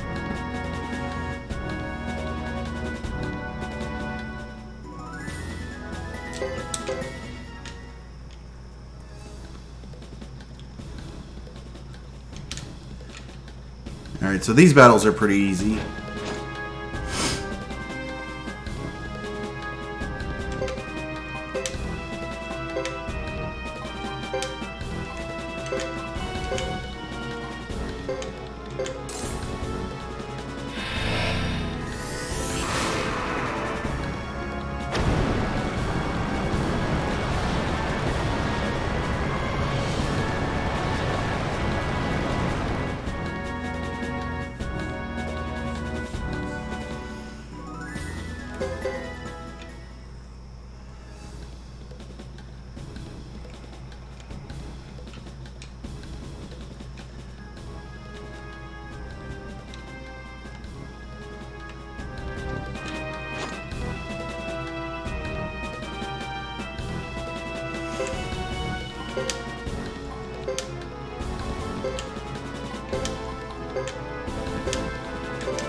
And now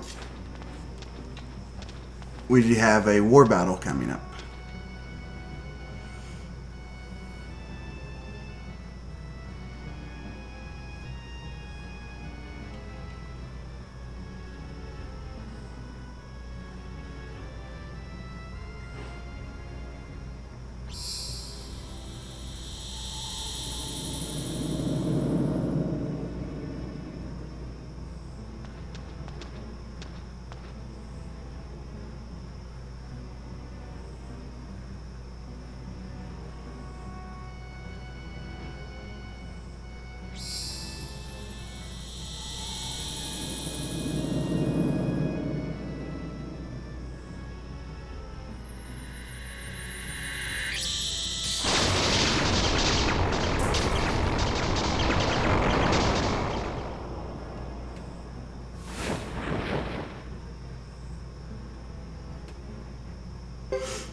Yeah, that is kind of true, for sure.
Alright, the last two hard things in this game are 2 war battles.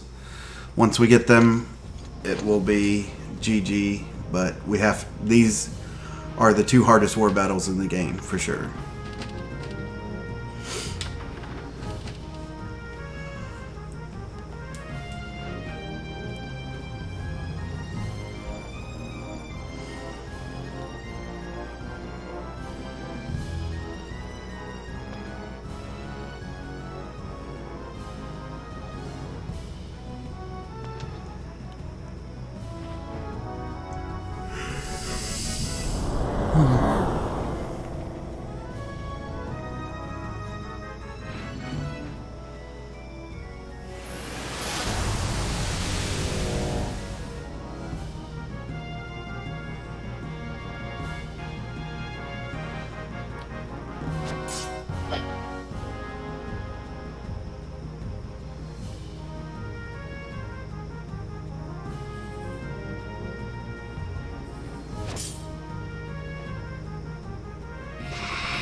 Alright, so we don't have to...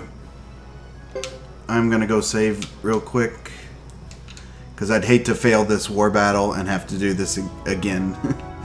So... that's a lot of dialogue to redo again, just for not taking the 1 minute to run over here and save. We are not on any PB world record pace or anything, so there's no reason not to.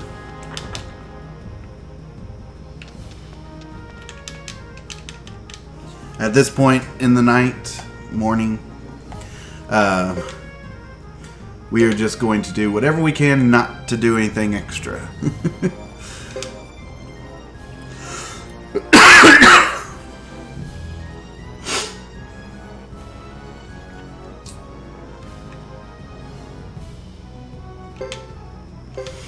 Oops, did not.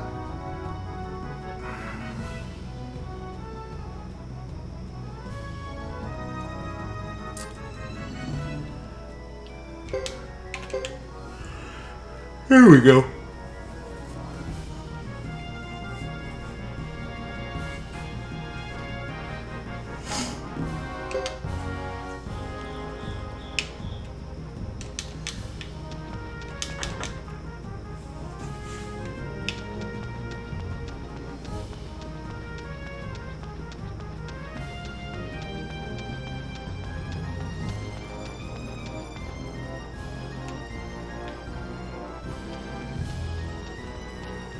Okay, so the point of this war battle is right now we're missing Godot, but he will show up in the middle of this fight.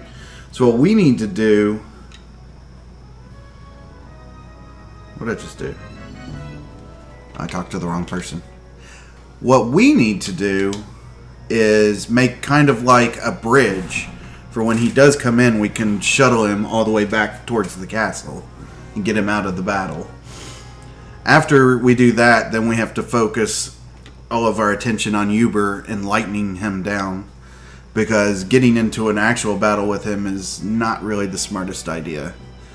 So we build a bridge, save Godot when he comes in around like turn 3, and then we try to kill Uber as quickly as possible. But we don't have enough lightning to kill Uber, but Cesaria will be coming in the middle of the battle, what looks like to help Uber, but he actually will turn coat and help us. So that is a good thing. So we want to move everybody forward just to make sure that we have a good little path for everybody to block off, so we don't let Uber behind us. And if we lose any troops, it's not the end of the world. It's more of we need to make sure that we control this bottom area. And I'll show you. So basically, as long as we control this bottom area, we're good. So we want to keep a bridge kind of like this that we can get Godot out. Now, what normally they will block the one right next to us. We need to get Lucia in that square. So what we'll do here is we'll just retreat and then move back in.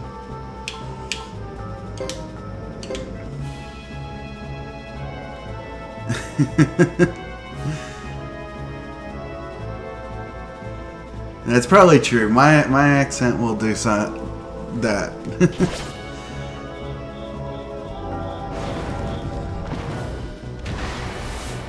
But we want to try to also stay close to him, to Uber, just so we can lightning him when it's time.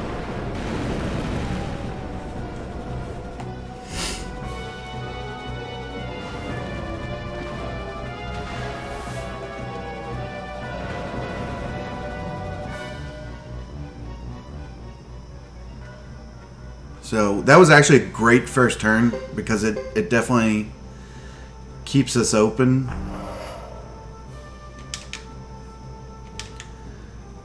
We don't need to worry about those in the back. So we're gonna move Lucia here, and then we're gonna move Chris back to where she was at. Yeah, we can actually help.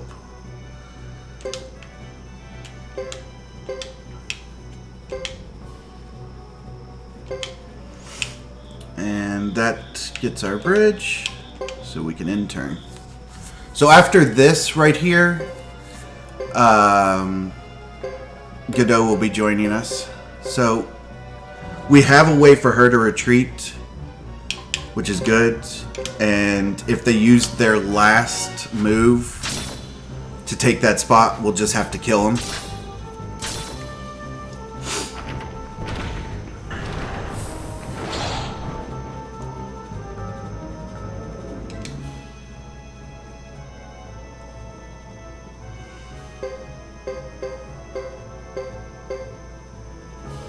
But yeah, we are good. So she can retreat.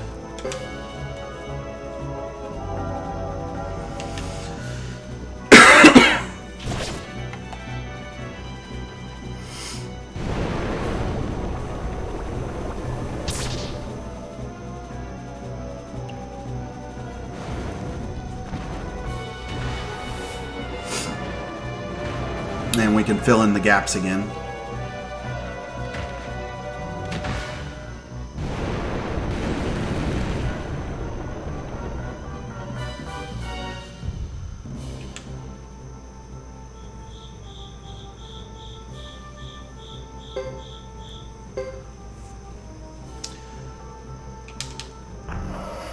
So he is back, which is great.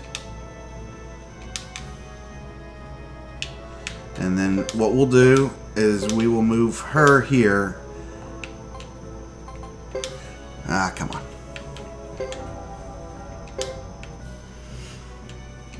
And then move her here. Alright. Let's see. There's a quicken there. Water rune there. Lightning rune. Okay. And then see how far he can move back now.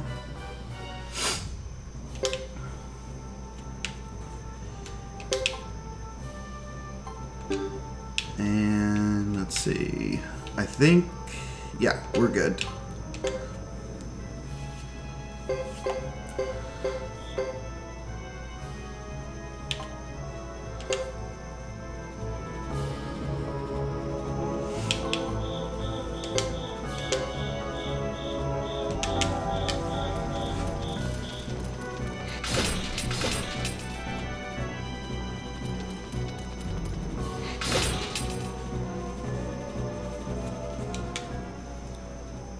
So now we just have to hit Uber with 3 lightning strikes.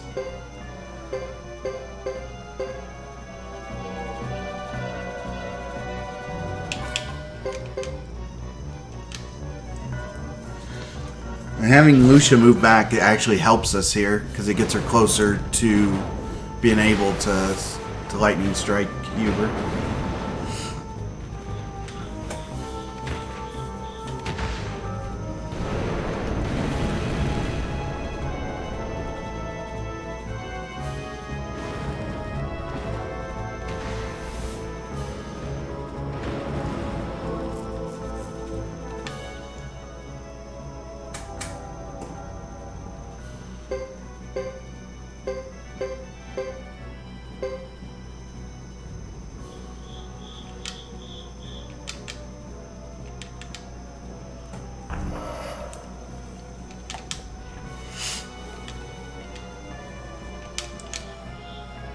Alright.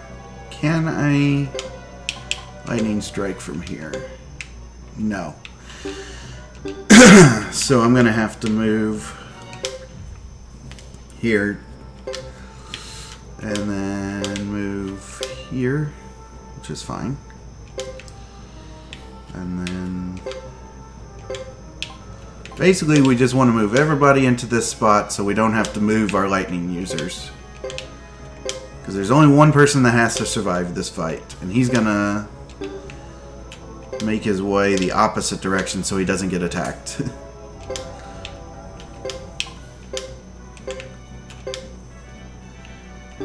Oops.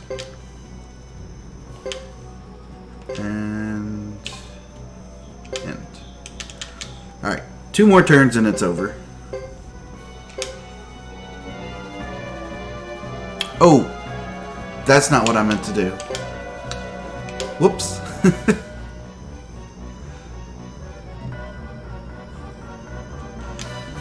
I meant to keep Thomas there because Thomas has a quicken on him that is able to allow... Yeah, Thomas is gone. Sorry, Thomas fans. Did not mean to use Thomas there. That's okay.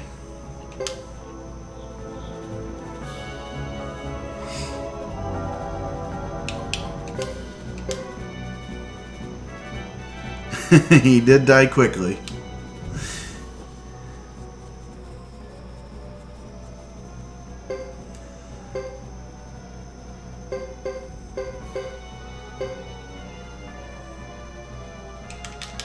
Alright.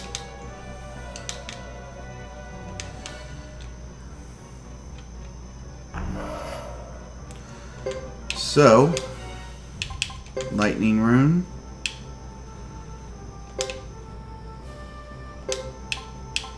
On Uber.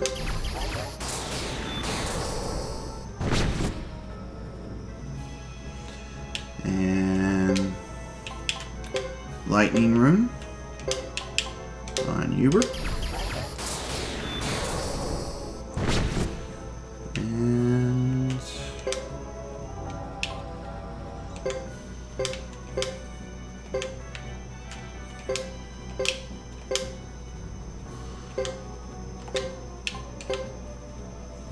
And that's it. We just have to get through this turn and it'll be over.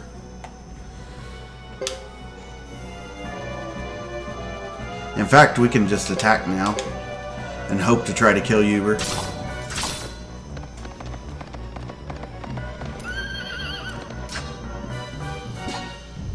Though Uber dodges everything.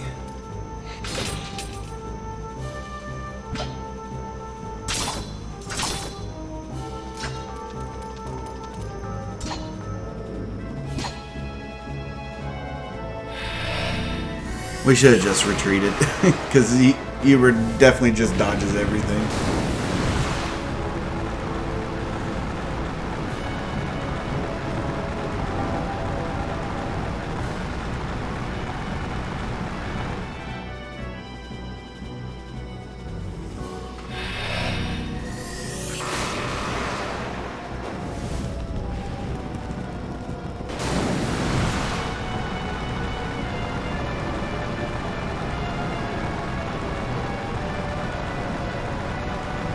We're just wasting time here. All of these spells.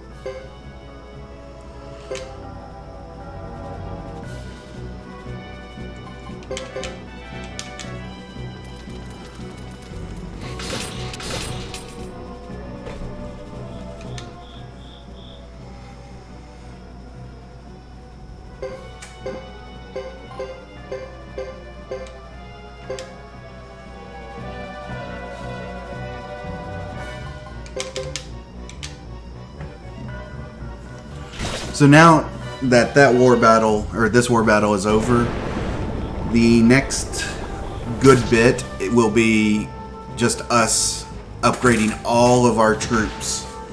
Because the next thing we have is the final war battle. So we need to make sure all of our troops are upgraded before we go into the final war battle.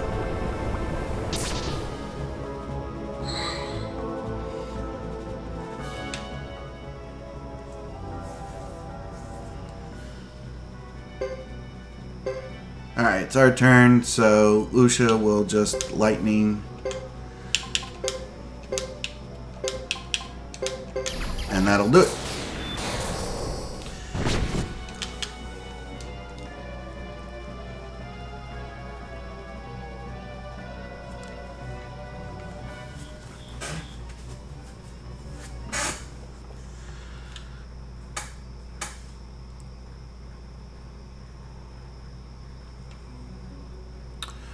We're getting very close to the end of the game, but we still have over an hour to go.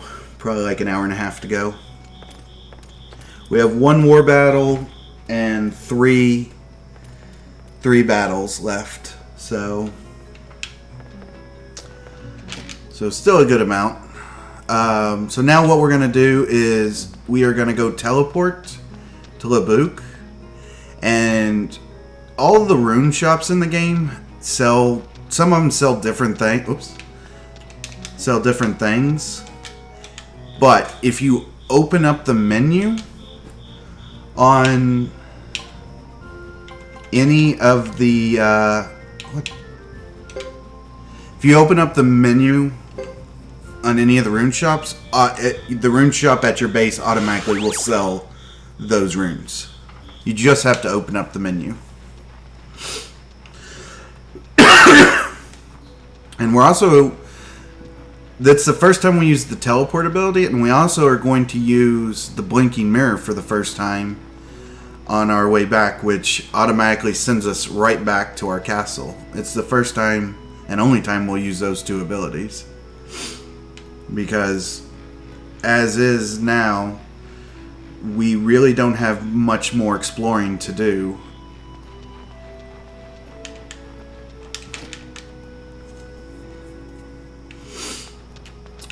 Alright, so go in here and talk to the rune person who is in here. And like I said, all you have to do is open up the buy menu. So we get here, we go to buy, and that's it. That is all we have to do. Now we go back.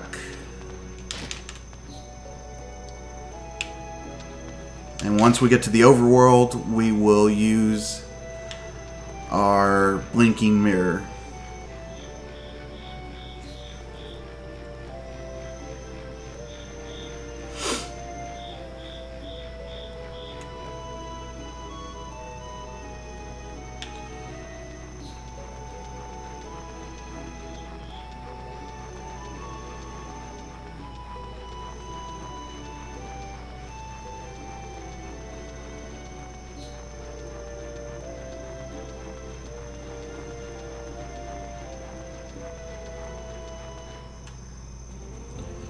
And we will go to our items, event items, blinking mirror, use.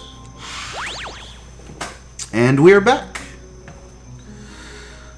So now we go to the war room to watch what is really the last time we all are together and talking, and basically this is the prelude to the final war battle. But we'll tell Caesar to wait to start the war battle because we still need to upgrade all of our people. Though he will whine about we're taking too much time.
So right after Lucia talks here, he will ask us if we're ready to start. And we will say, hold on a second. We still have to get ready. And now we start our long, let's get everybody all beefed up time. So first things first is we need to go to the rune shop. And we're going to buy 5 double strike runes and 3 violence runes because we want to do a ton of damage in the final boss.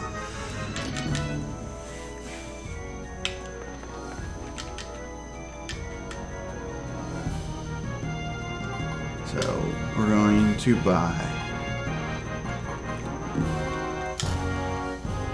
Bag is full. Alright. Not what I meant to do. I always do that wrong. So buy. Can't do it here. Alright, hold on 1 second.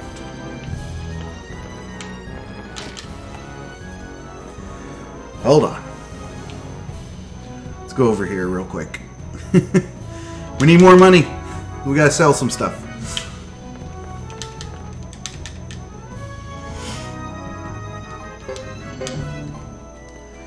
Boots, gauntlets,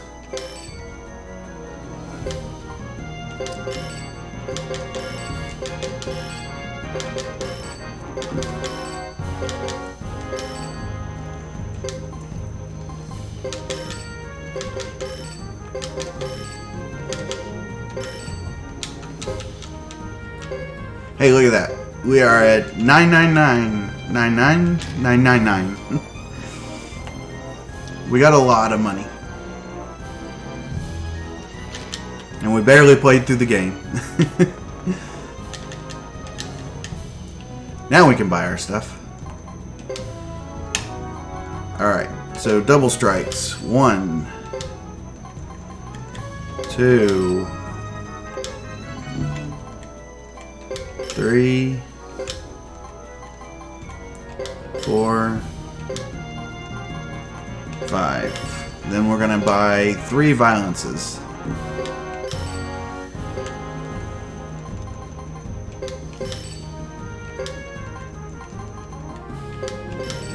Then we're gonna start affixing them. Rico, Nash, and Watari get both of those. So hold on. Didn't mean to do that. So affix.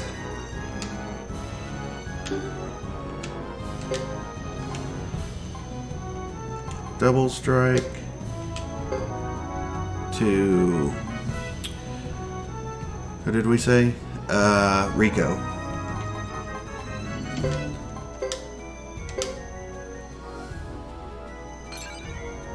Affix. Double strike to Nash.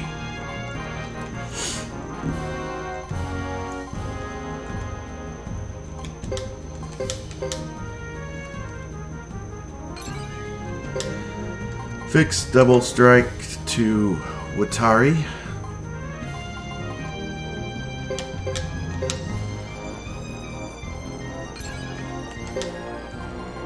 To Fred.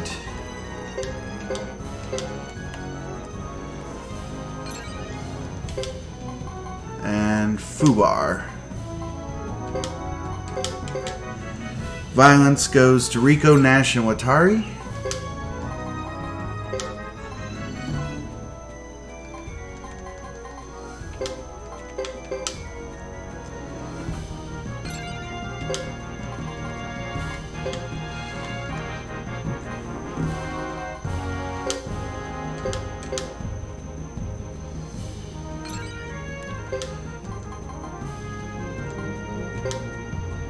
Rico, Nash.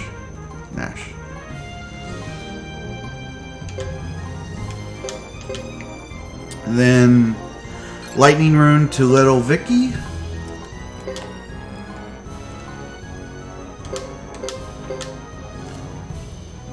And Flowing Ruin to Chris.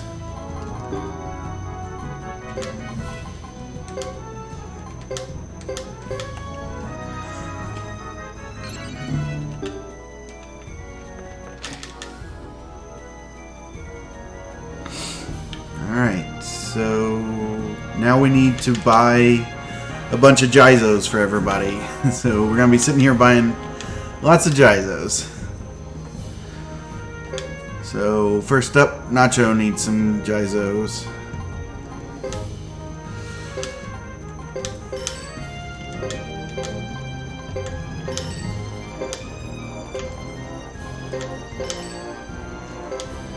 And then Hugo.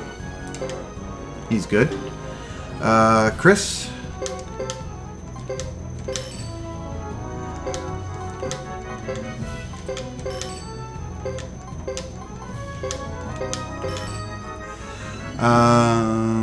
Lucia. Good. Fubar.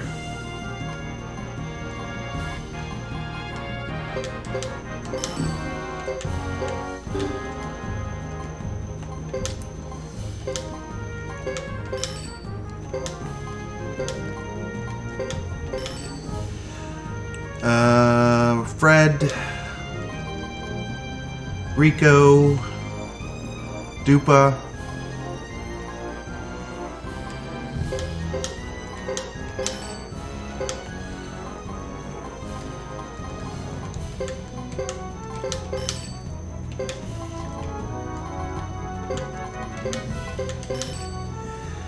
Shiba.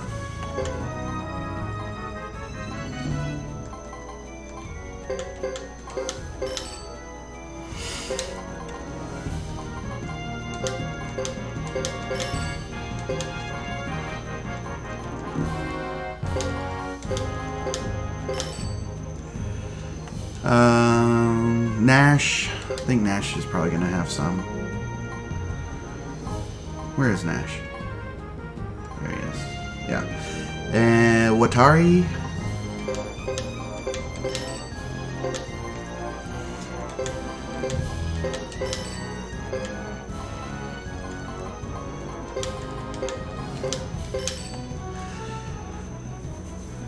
And Little Vicky.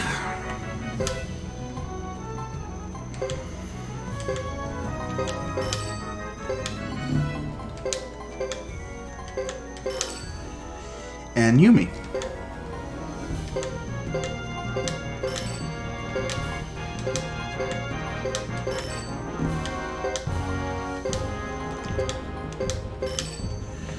And that's it for Jaizo's. So buy a bunch for the party now. Buy Jaizo party.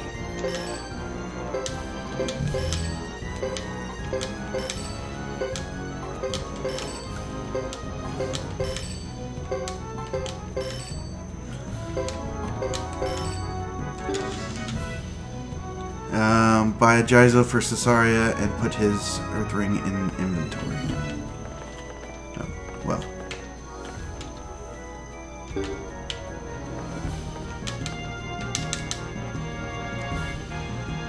Buy Jaizo.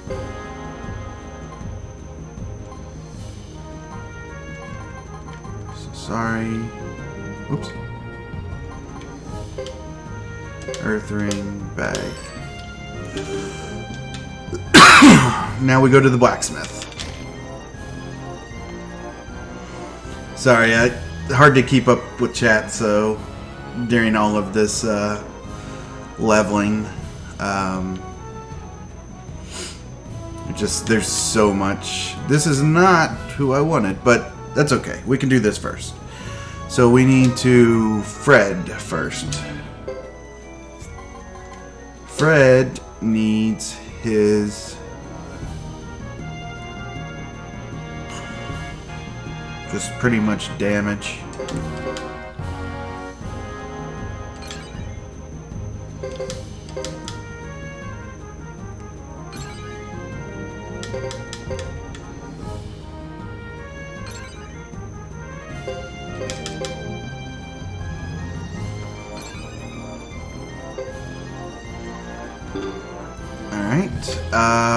Rico.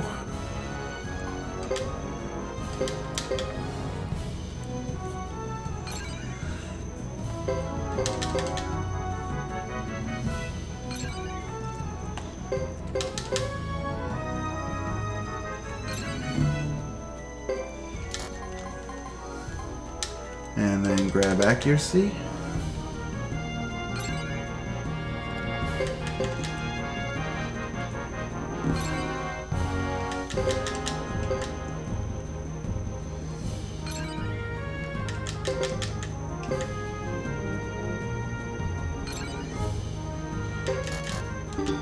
Oops.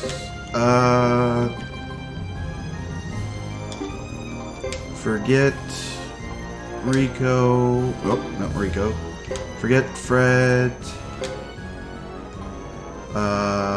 Sword of Magic. He will not need that. Learn accuracy.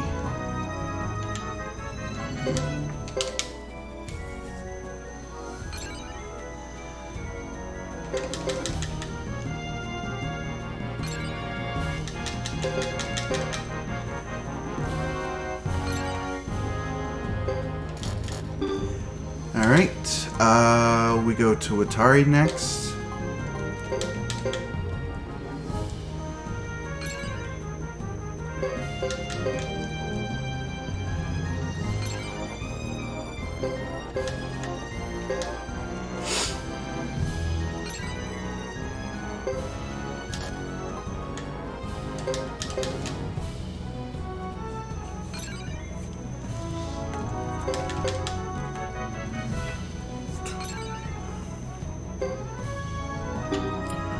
Nash. Hold on. We need to... not what I meant to do.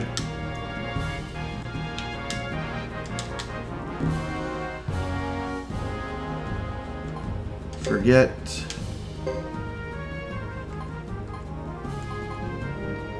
Nash. Repel.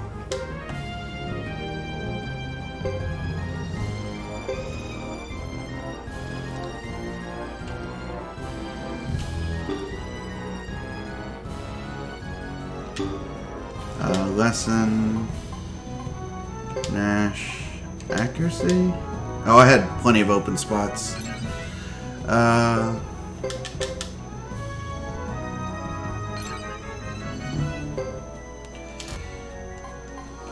And then damage.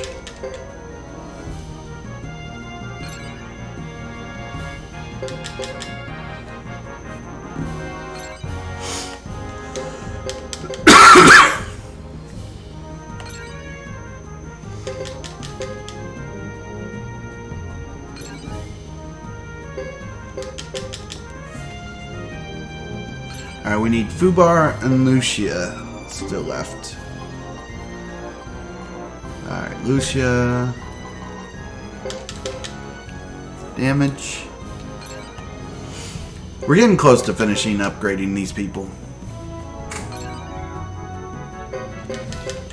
I mean, this is the final battle. We gotta be ready.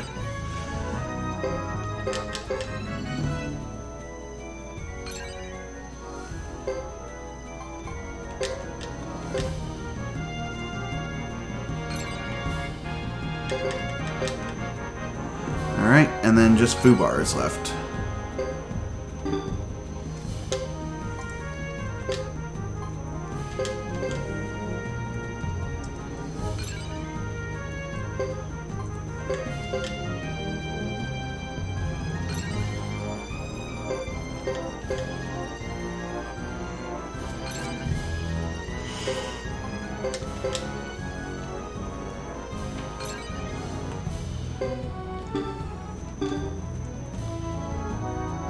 Alright. Now we go to the blacksmith. And first up is Fred to max.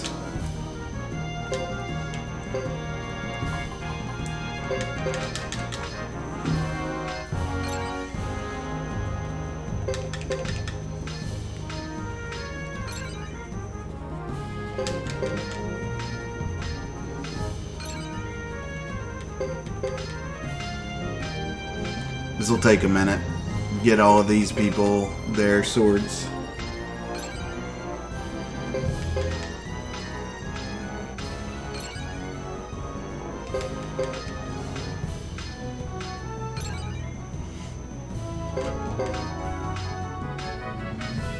But we will do major damage now with these people.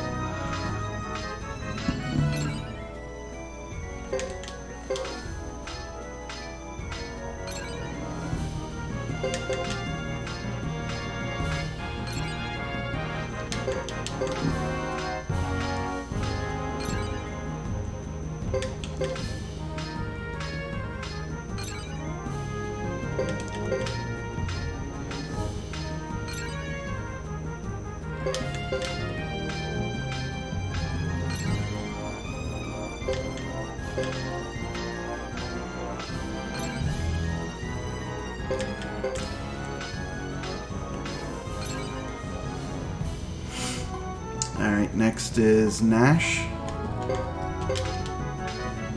Then Watari and Fubar and Lucia.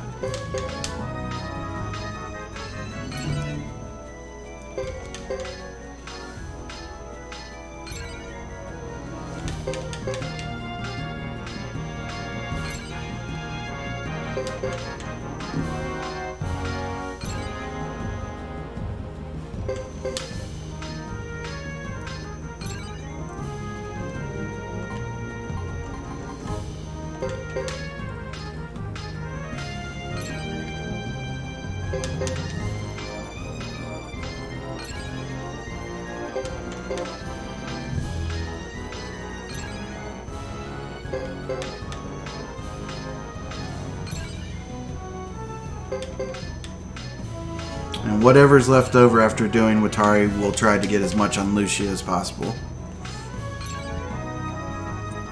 As we don't need money for anything else now. So try to get her as high as possible.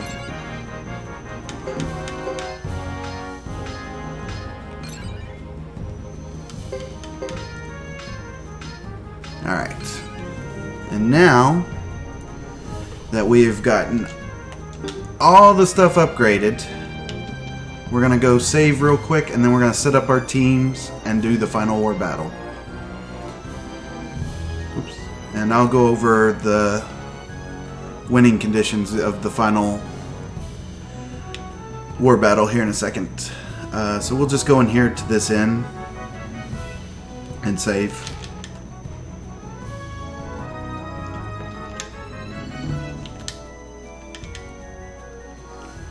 So save, yes.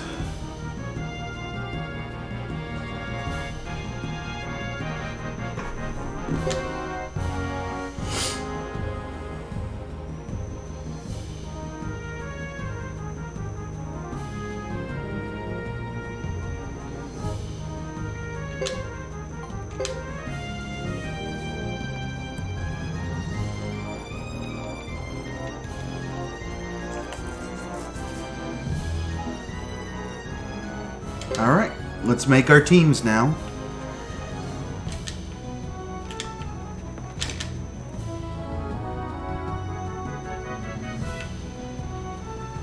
Basically, when we're making these teams, the key is we want to spread out the lightning users and the quicken users so that they're not on the same team, so that they can use their abilities in the same round. Because lightning is the way to win the final war battle, and quicken helps it. So let's get the squad in formation.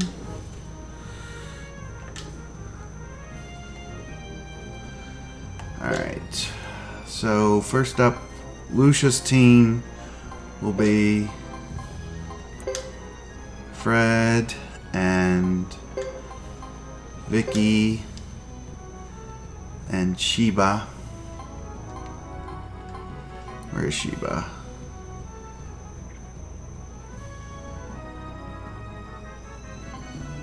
Why do I not see Sheba? There he is.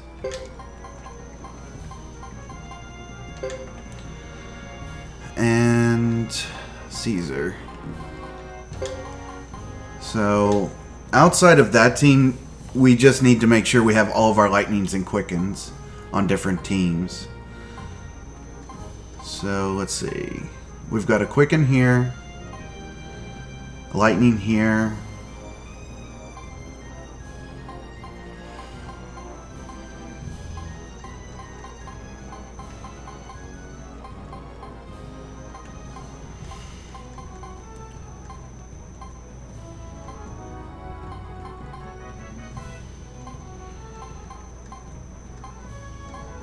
where's our other lightning? Oh, there it is. So sorry. Alright, so we need to switch these two. So we'll switch so that we have Cesaria here and Jean. So we have our two lightning users on different teams. And we have a quicken here. And I don't remember. We don't need two quickens. But we do... Oh, wait. Alright. We'll switch that. Switch her to somebody that's actually a good team. Switch that. Want to make sure we have decent teams, too. But I think we're good. Alright. And... I think we're good. Alright, let's go. So the main plan is to get close enough to Uber with both of our lightning users as well as a quicken user, and to attack him on one turn. The problem is he control you. You could go to the right and he could go to the left. You're hoping that when you go to the right, he also goes to the right so you can get to him faster. Basically, our run is, it's kind of a circle, and I always go to the right. Some people will go to the left, but I go to the right, and I just hope that Uber goes to the right himself. Sarah's also in the battle, and she can heal him, so that's why you need to be able to kill him in one turn. Because if you use your lightning and you're unable to kill him in one turn, then she will heal him if she's close enough. Let's see here.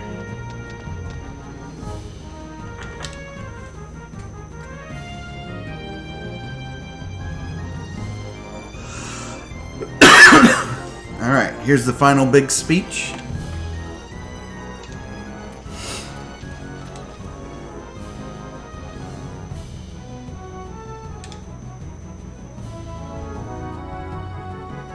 Yeah, it's literally all about just forcing your way with a big group of people to protect you so that you can take him out as quickly as possible.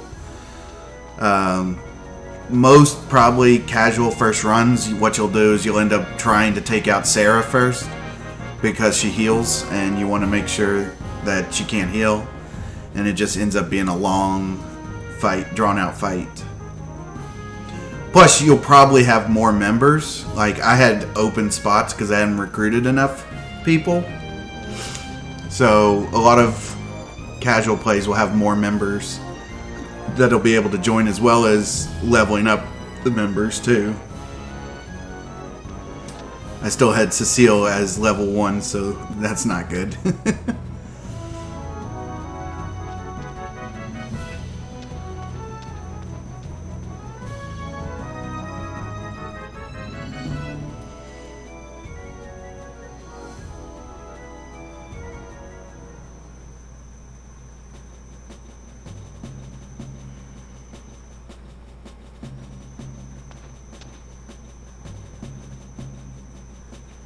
Yeah, this is easily the hardest battle in the game right here.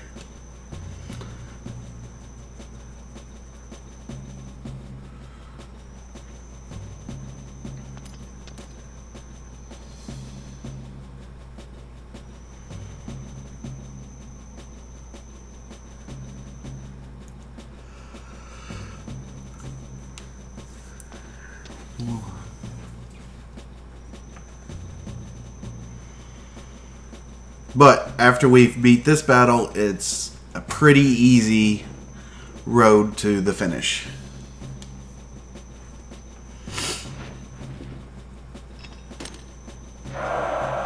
Though we still have a whole nother area to go.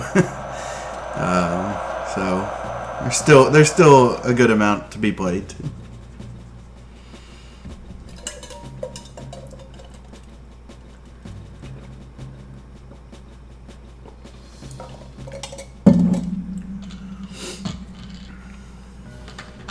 Here we go. So you can see there are two paths to choose. We will go up the right hand side and hope he goes up the right hand side himself. We can actually move 7 of our 8 groups, so that's why we kind of made one group not that great, because they'll probably end up being left behind. Maybe they may just end up being a blocker too. Hey, thanks for hanging out, and have a good night.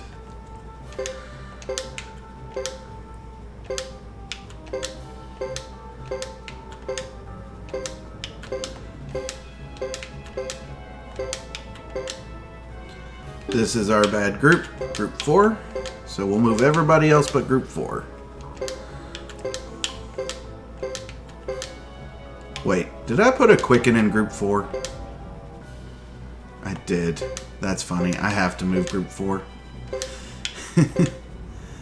Oh, that's funny. I don't know why I did that.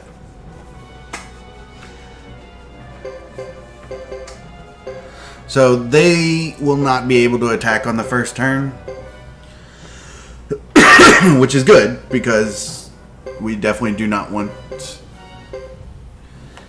We want as little attacks as possible.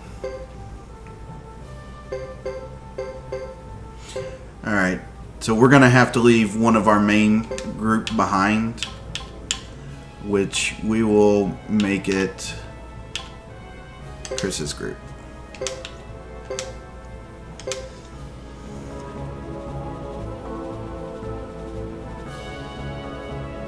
Yeah, Thomas has Quicken. Alright, so hopefully we attack the Bone Leader and get him dead quick.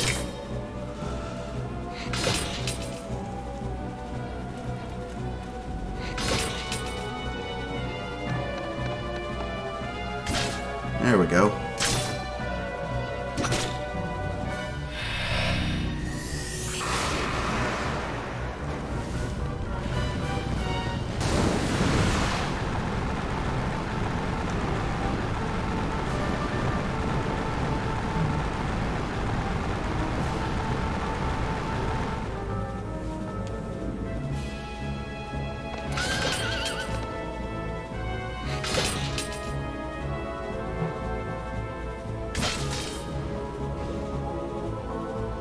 $35 more hit points to the Bone Leader, and this will be over.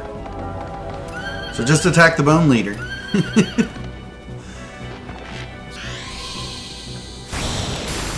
Ah, 17. There we go. It is over. Leo is a beast. Yeah, you are right. He can do some major damage. Alright, so now we're just going to move everybody up. Because we want to stay as best as in a group as possible.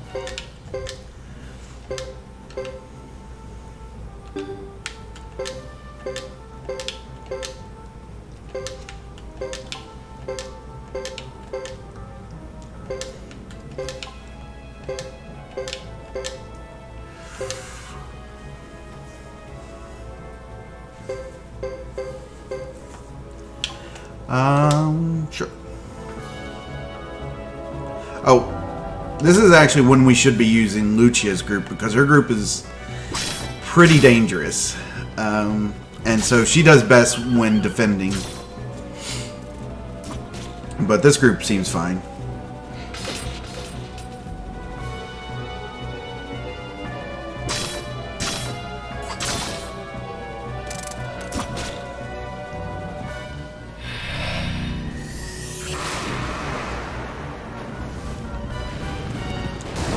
I've actually never played a Fire Emblem game, so I'm not sure, but I think somebody else said it earlier, like they compared it to Fire Emblem.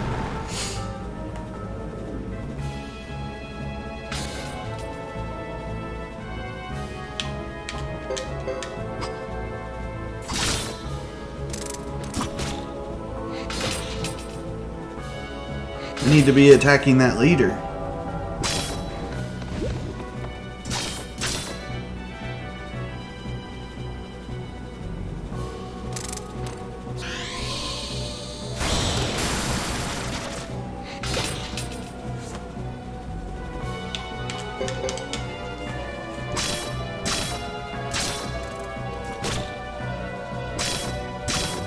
There we go.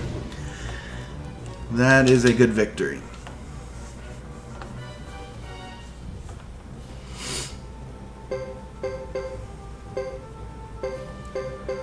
So far, the actions they have taken aren't really that... There's not much going on.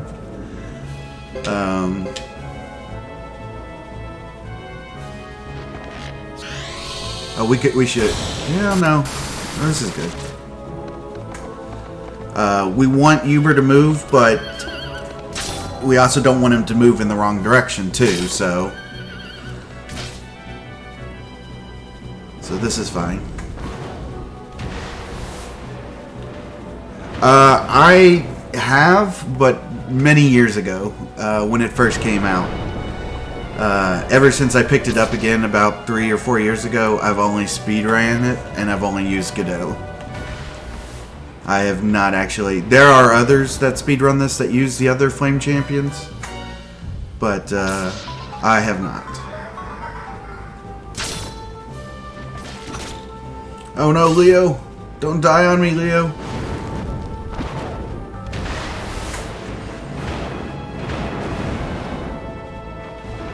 Ah, Leo's dead.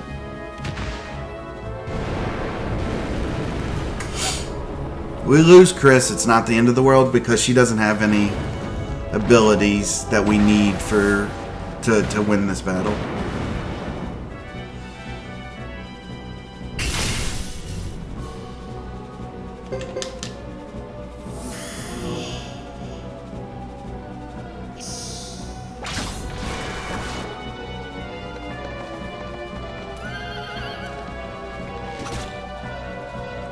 I should have just escaped. Because escaping here would mean that they would not get the extra spot.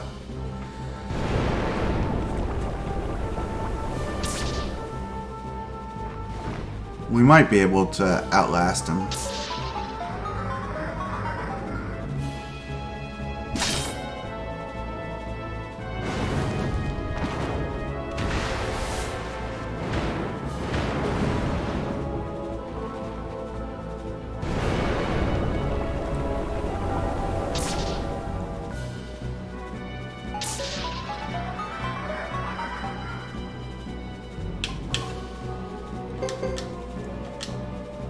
I'm just gonna escape.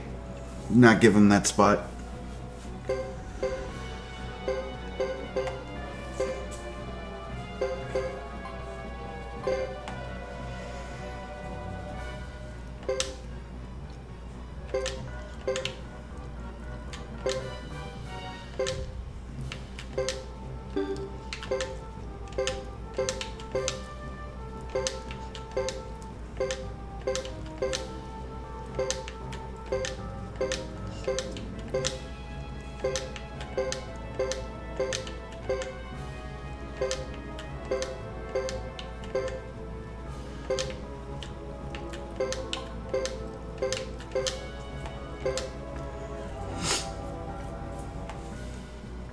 Yeah, sometimes they attack a lot. Alright, so Luke's going to leave the battle, and this will hopefully make Uber start moving. Alright. Oh, that's...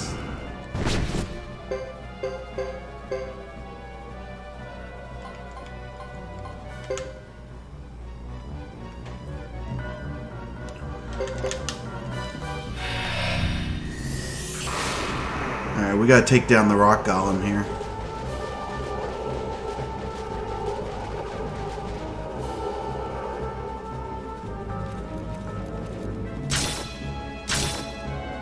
We almost did it in 2 strikes, so that's good.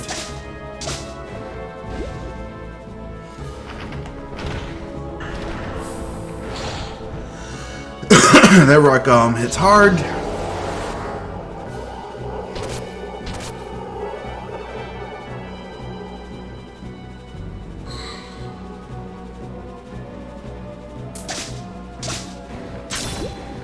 There we go.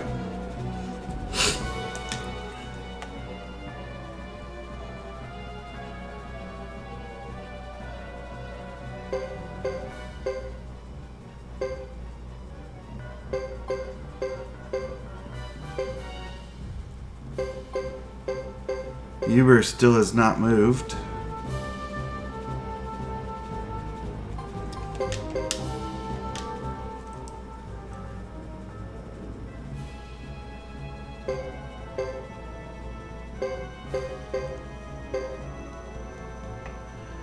All right. So we will use...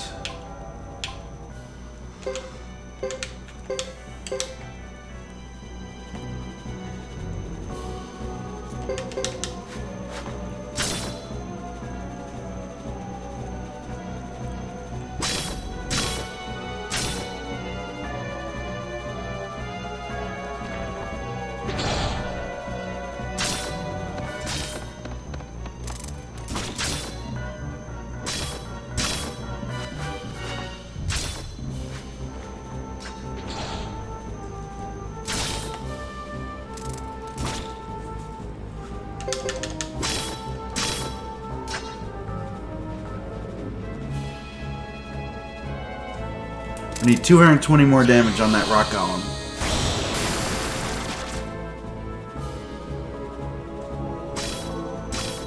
There we go.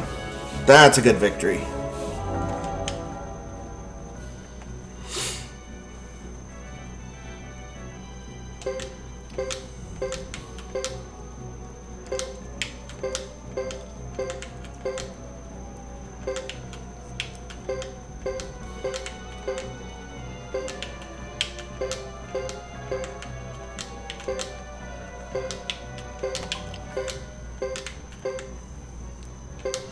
Alright, what do we got here? Oh man, we have a lightning rune. Oh no. Oh, I didn't realize our lightning rune was on Chris. Oh, we might be done for, guys.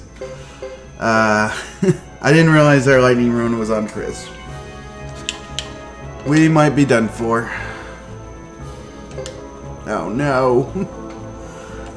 No, this is not good.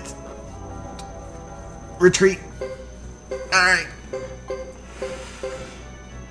Oh, this isn't good.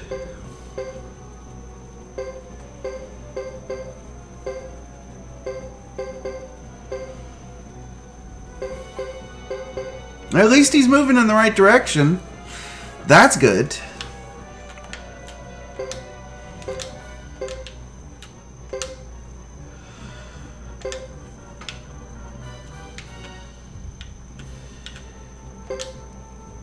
All right.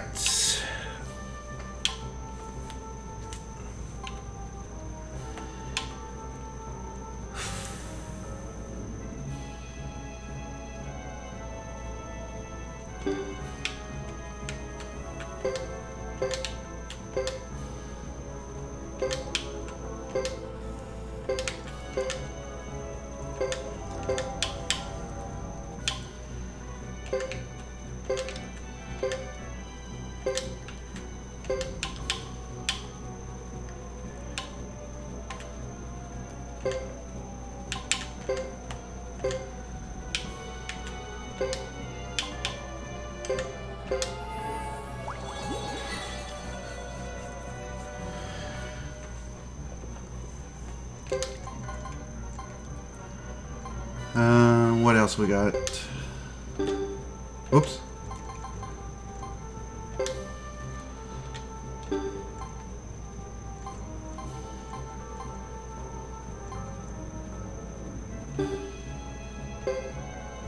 Oh, no. I want to move.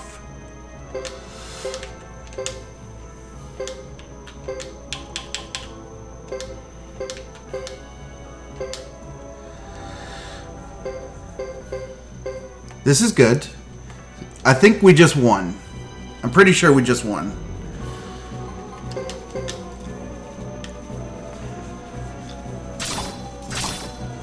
We have all of our lightning. We have our quicken in the same spot. So on our next turn, he can't move anymore. So we'll basically just be able to strike him twice and it'll be over. And he has no help close to him to move our guys out of the way. So I think it's over. We just can't mess up this attack.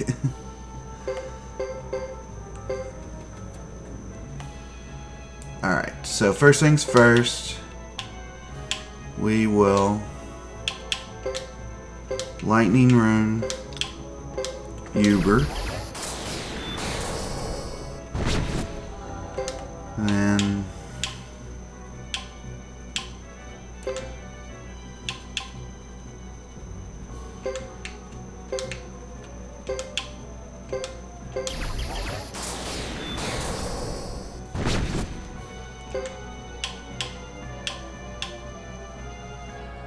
we will quicken.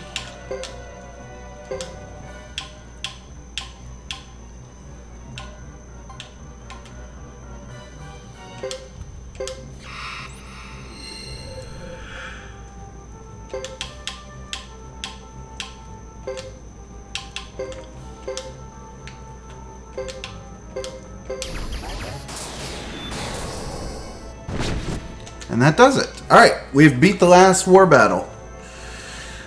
And now we just have the final area of the game to beat, and we will be done with this run. It's not fast, but we will actually complete it tonight.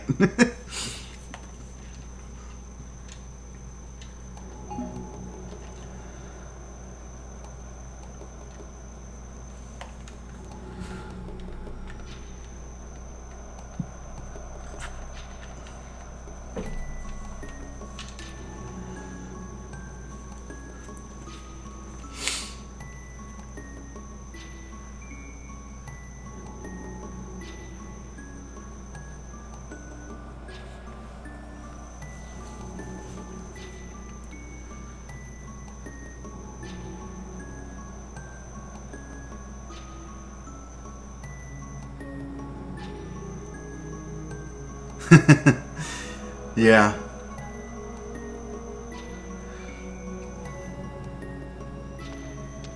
Alright, so we have 3 paths to go. Basically what we'll do is we'll split up into 3 groups. Each group will be focused. We'll pick the certain people. They'll be able to take out the enemy at the end of each path, so...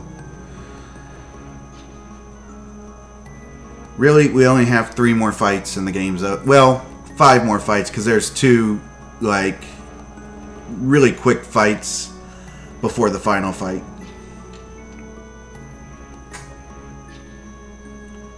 So first up is the Hugo path. So he will be joined by Dupa. I said Dupa? Where are you, Dupa? There you are. And I forgot. Small Vicky. As long as I pick the right Vicky. We're good.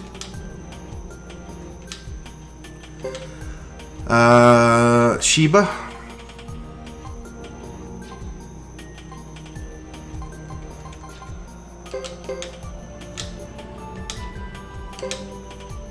Yumi and Ali.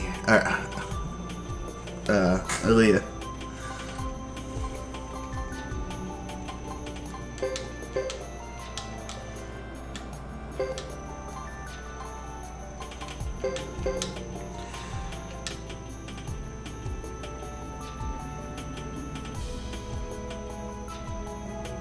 Alright, we're good. We don't need any support.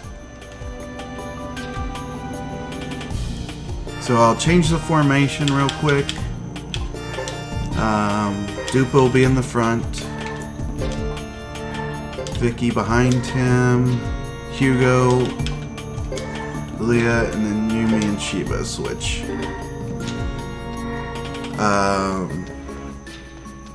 Let's go on and save. So we don't have to do the last war battle again.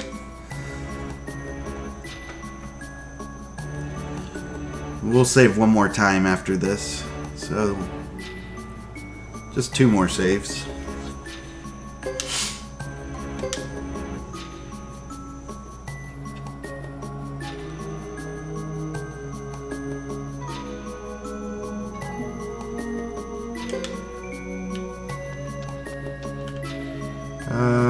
Let's make sure everybody has Jizos.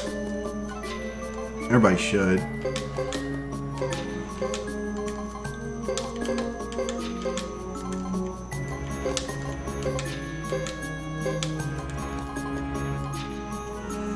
Yeah, and then we need to put the Earth Magic Ring on Yumi.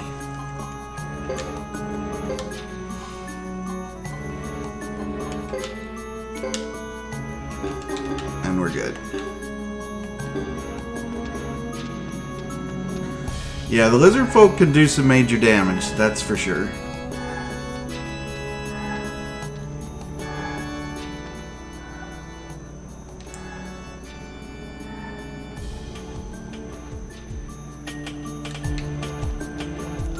So, at the end of this path will be Uber, and this will be the final time we'll fight Uber.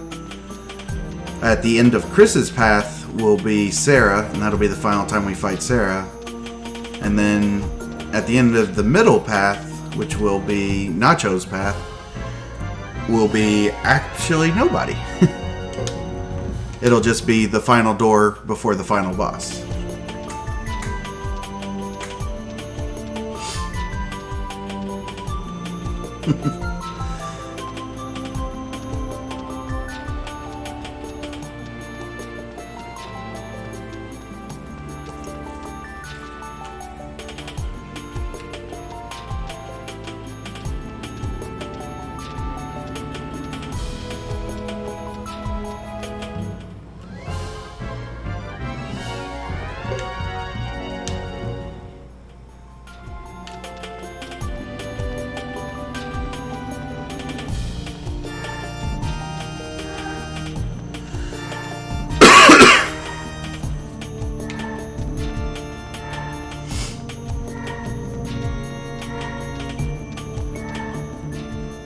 You know, I do not know that answer. I would guess it's room dependent.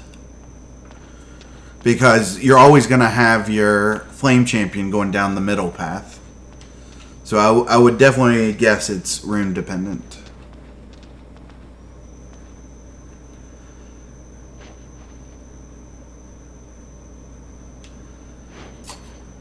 Alright, here we go.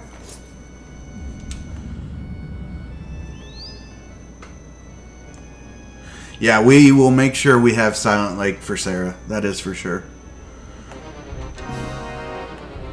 So before we get to her fight, we'll make sure that Chris levels up and has Silent Lake. So first up, we'll do a Furious Blow and on Uber. Then Battlefield. The Battlefield is awesome. And Earthquake.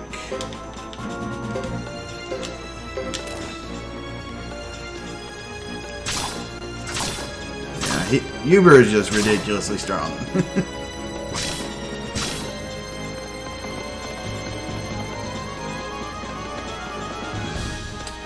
What are you doing, horsey?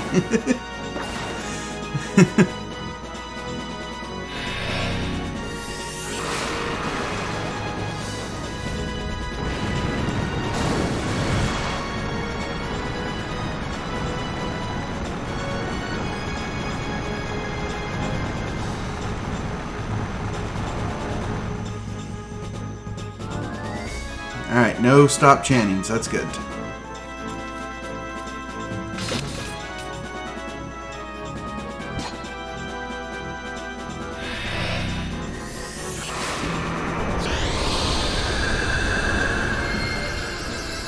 This should knock out a couple enemies.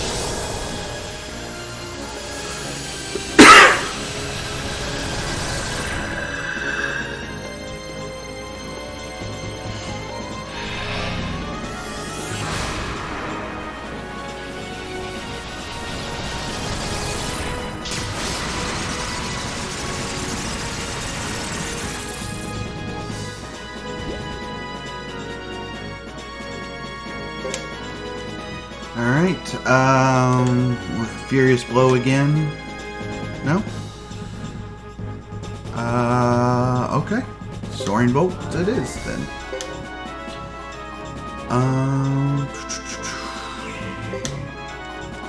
Do we have a second Earthquake? Yes. And then continue casting. Yeah, Vicky's pretty strong. I'll give her that.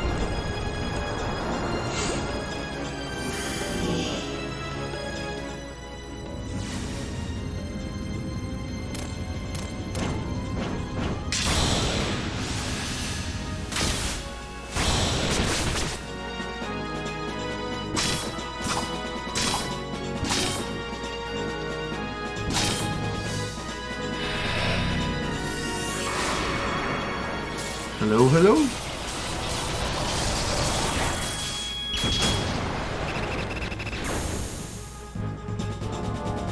Yeah, this should kill him right here.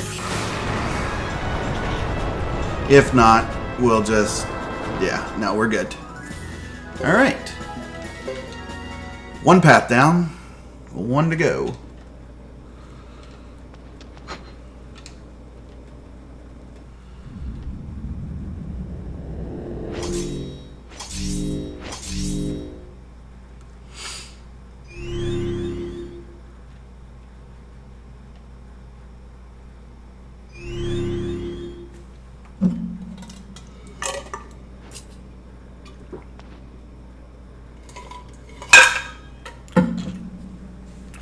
So we get back our true rune that we lost. But we actually will never use his true rune. Because we will not bring him for the final fight.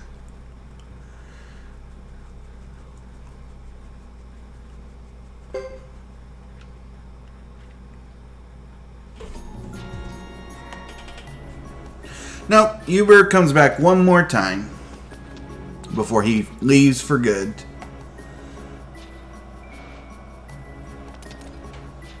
Alright. So we're going to make Chris's team with Fubar, Frederico, Nash, and Watari.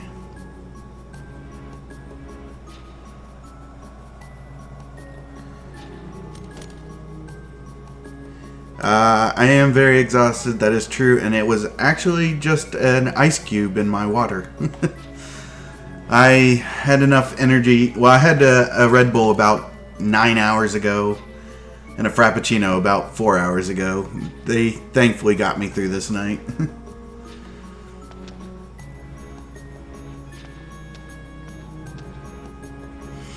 But my kids are going to be up in a little more than an hour and a half, so I may just end up staying up all night anyways.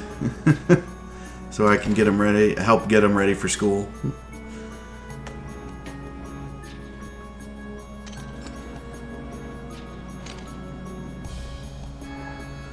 More energy drink. Now I'm still gonna I still want to go to sleep. Alright, Fred. Rico, Fubar, Nash, Watari, and Jean.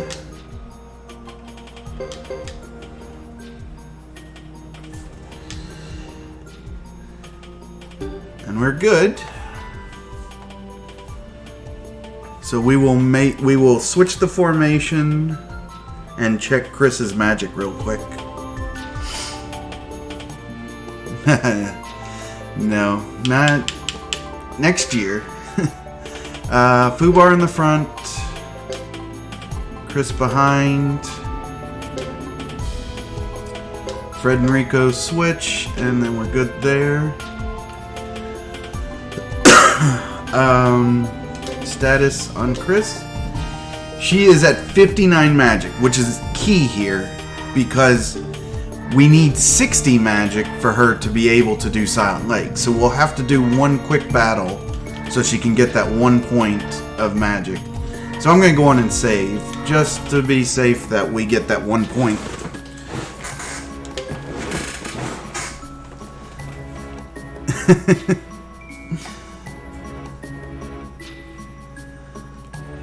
But we're really close to the end. So, just a few more fights and this will be over. So I'm making sure to save so we don't have to go through a lot of this extra stuff.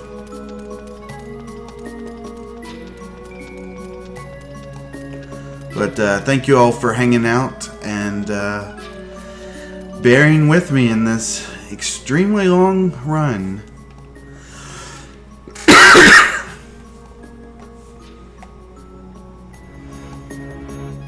Yeah, we're definitely we're probably like 95%. That's good.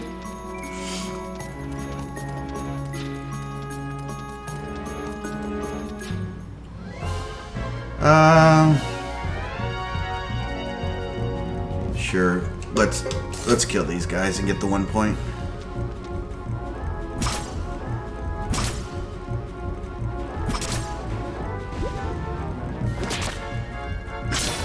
Well, I was actually sick this morning before the run. I've actually gotten better.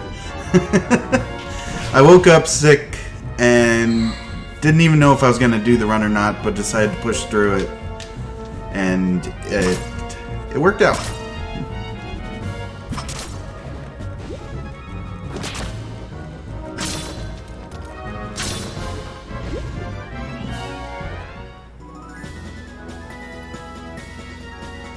Alright, that gets us enough magic. We now have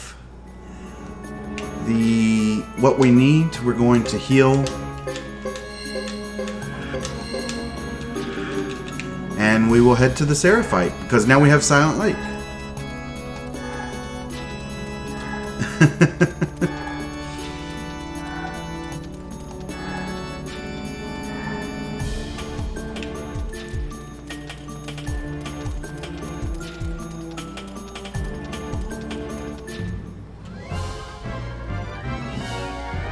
And we don't have to do any more of these extra battles.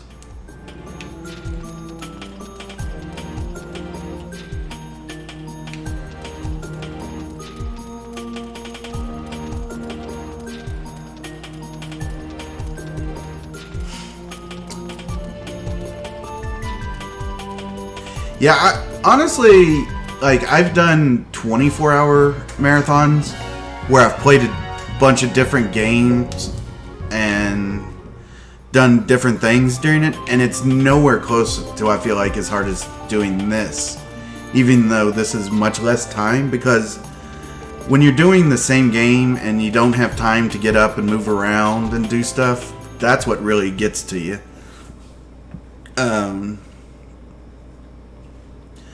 But honestly, it's like this game is just all about text box and stuff. You kind of don't have the engagement of like playing a game that requires you to think fast, I guess.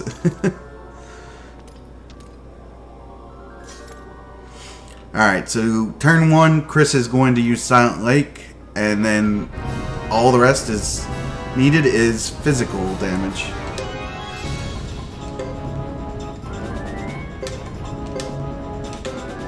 So, hold on. We want to attack the Asmos.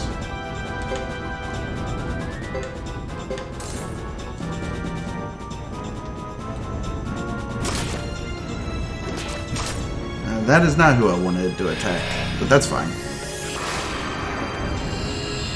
Oh, I forgot I was supposed to do a unite attack here.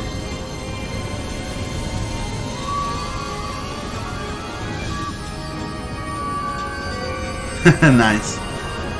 Yeah, I mean, sometimes those can be fun, you know.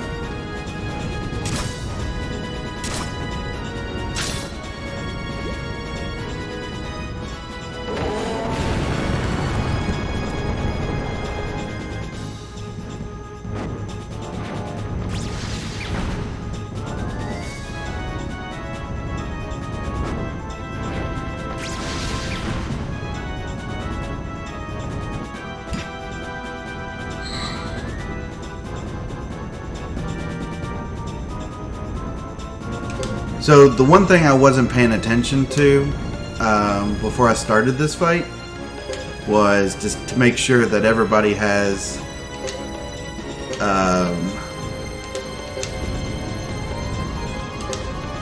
Jizos on them. So I hope they did. Or I hope we won't need them. Nash did.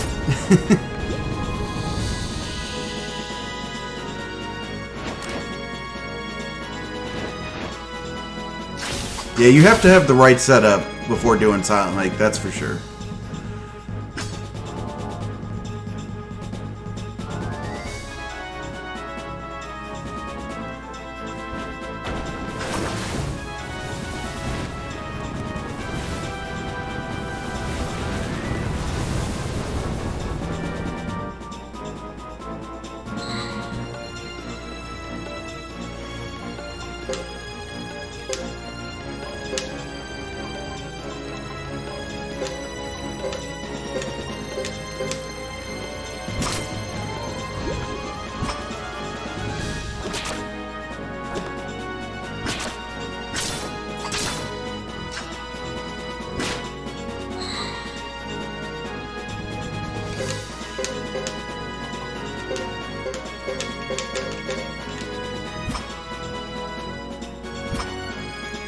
She's got some good dodges.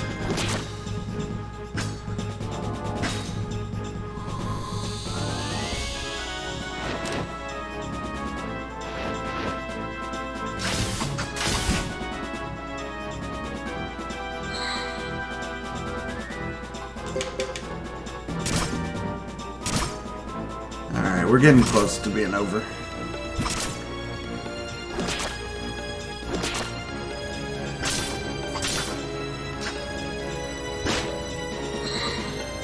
Yeah, she's hurt.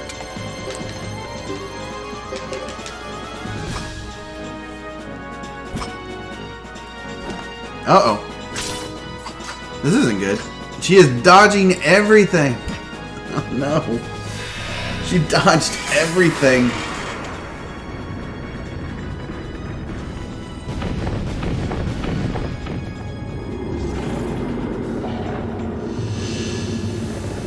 This is a great attack.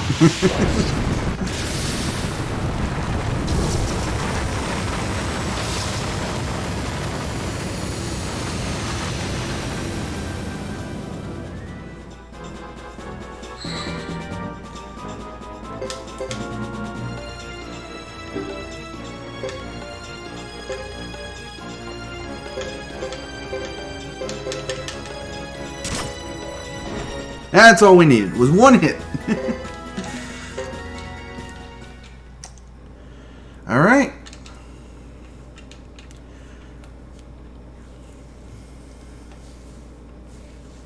So Uber will come in to save Sarah, and this will lead us to our final battle. Yeah, we used a lot of Jizos there.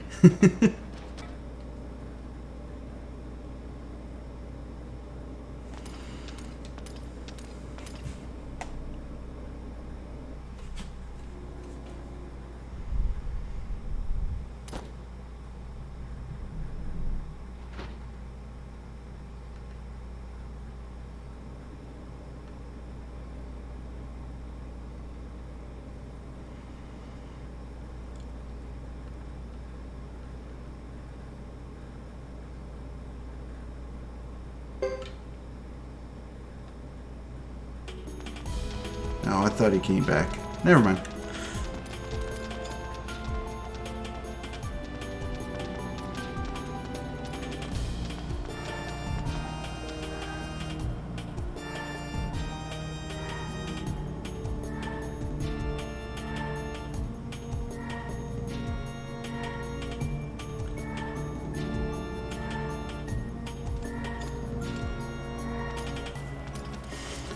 Alright, so we'll make a final group, even though it won't be the group we will take in, just so that when we're walking down this hallway, we don't accidentally get killed by some random battle.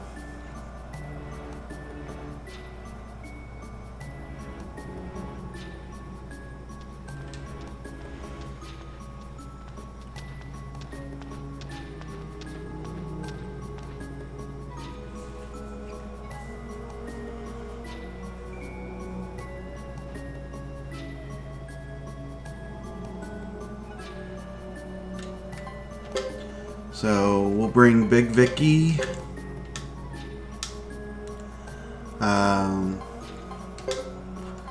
Lucia,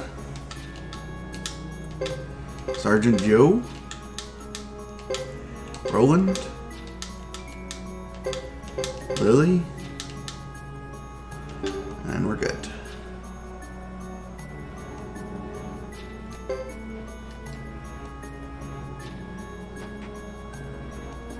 All right.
pretty much the mastermind behind it all, Albert.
And the final doorway is open. I'm gonna do a quick save.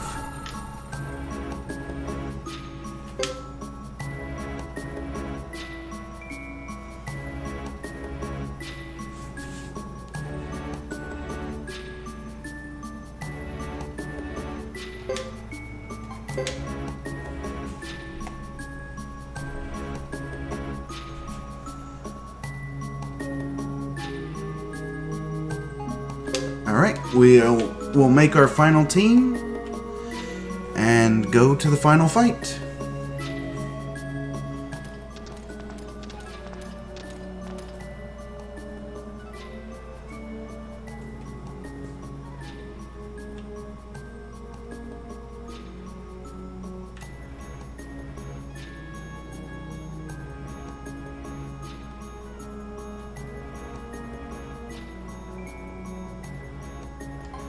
So we want none of these people.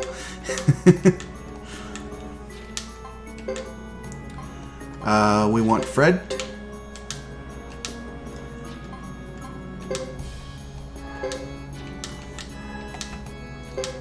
Rico. Nash.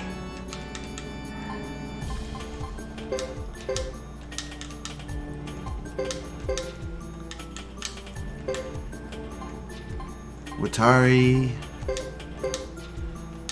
and Chris.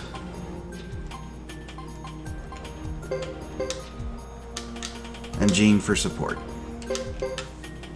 That will be our final team.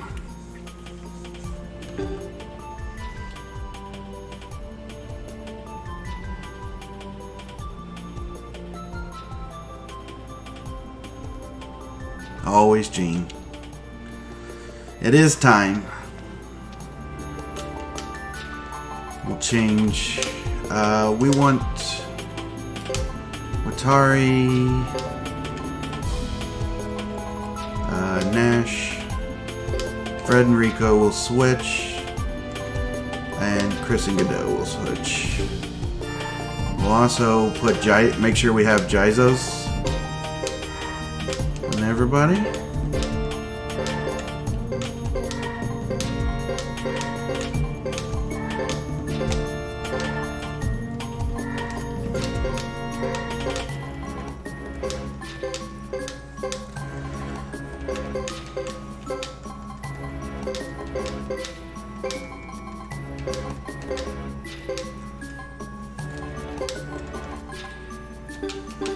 And that's it.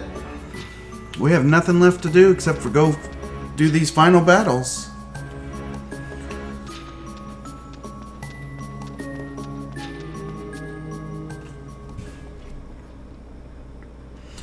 So first things first is we'll have 2 solo battles with Godot fighting some eyeball things. Basically, he just blazing walls, all of them. It really doesn't do anything.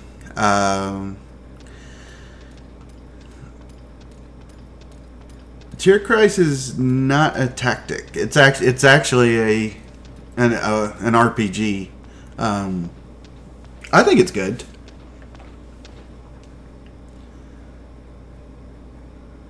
Now, Suikoden Tactics is a good tactics thing.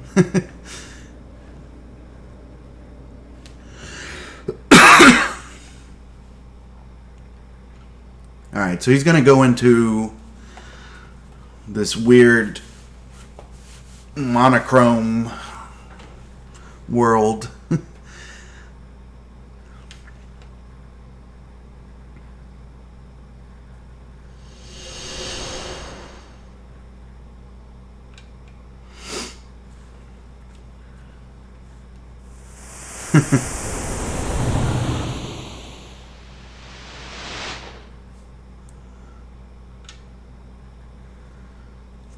So we have these weird eyeballs. We have no music.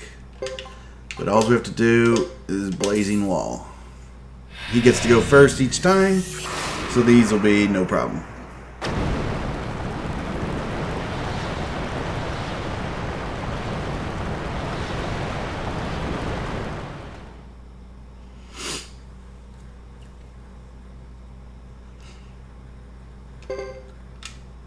Yes, it is the pirate one.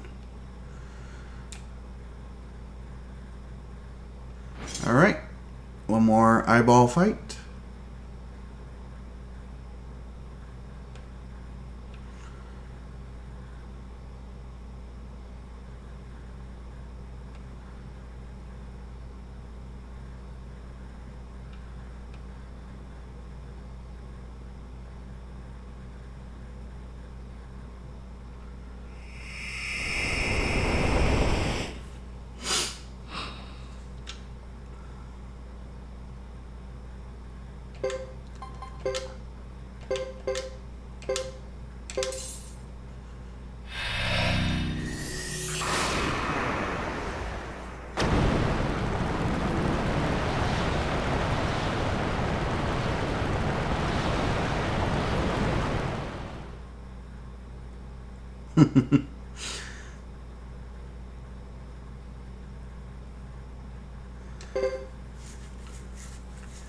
And now we'll go back to the real world and we'll have the final fight with the Wind Renkar, or the Wind Chicken.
Alright, here we go.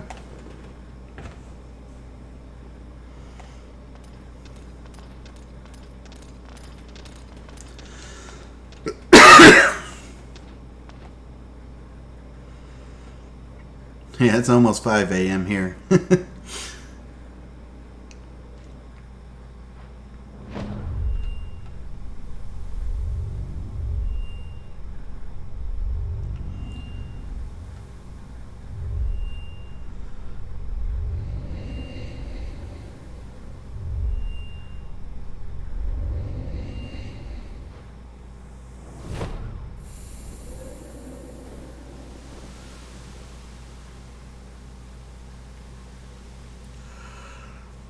So basically, the way to beat the final boss is Silent Lake.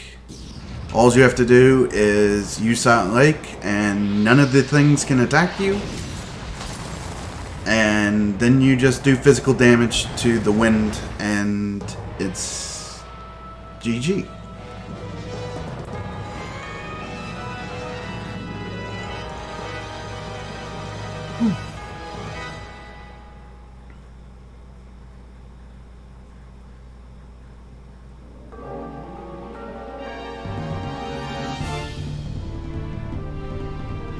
So this is the final boss of the game, the Wind Rinka. So you want to make sure you're always doing your attacks to it, and not to its balls around it. True Water, Silent Lake, and here we go.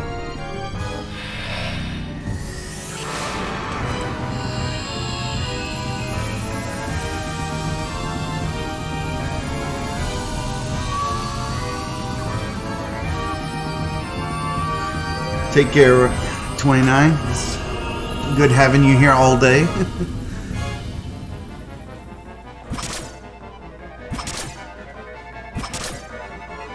And now we just keep on attacking.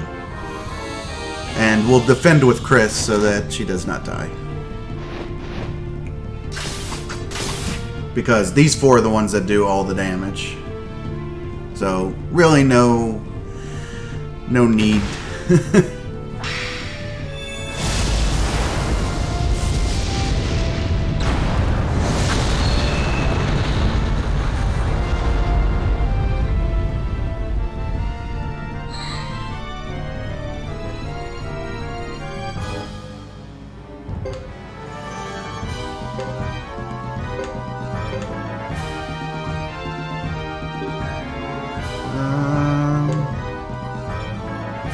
Why can I not attack the wind? Oh, because we're stunned. That's new. Defend. Defend.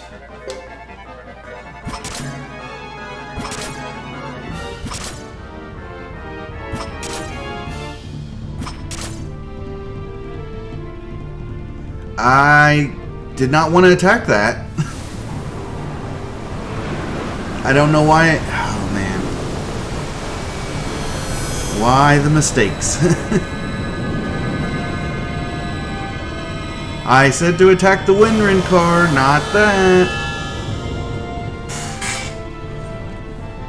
We'll see what happens. Why are we attacking these things?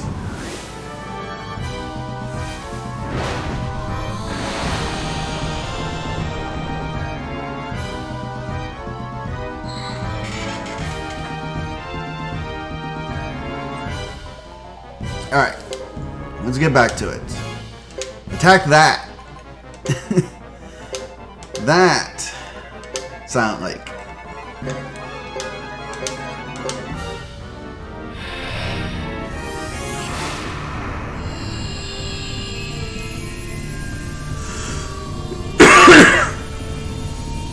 Now, it was just one of my characters was stunned, and it really threw everybody off by having back row people attacking. It's all good now.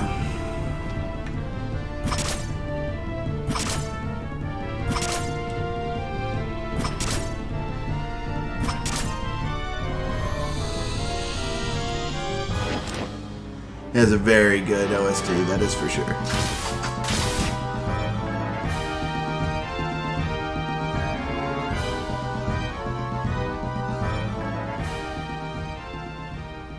That is it. That is the last fight in the game, and it is over. Now we just have to do the escape sequence, because every good game has an escape sequence. Thank you for the GGs. Literally, all we have left is text box skipping, so that is the true GG in my opinion. But we will still play it out. Thank you, thank you.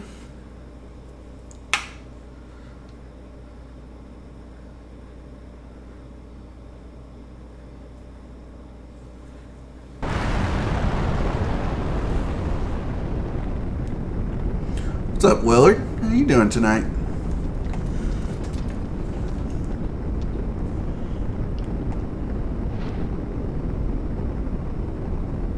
Yes, Nash is actually married.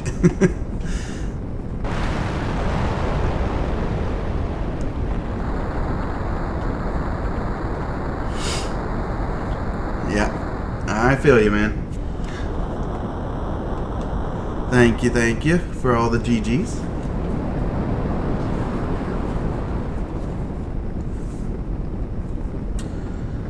Alright, now we just have to get out of here.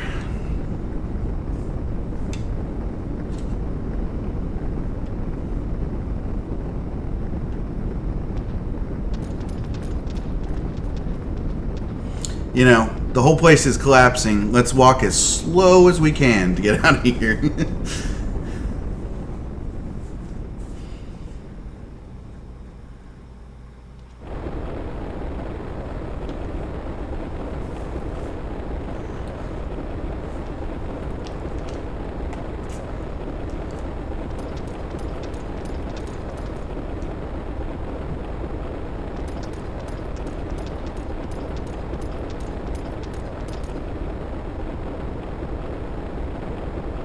Well, we're definitely going to be underestimate, so that's good.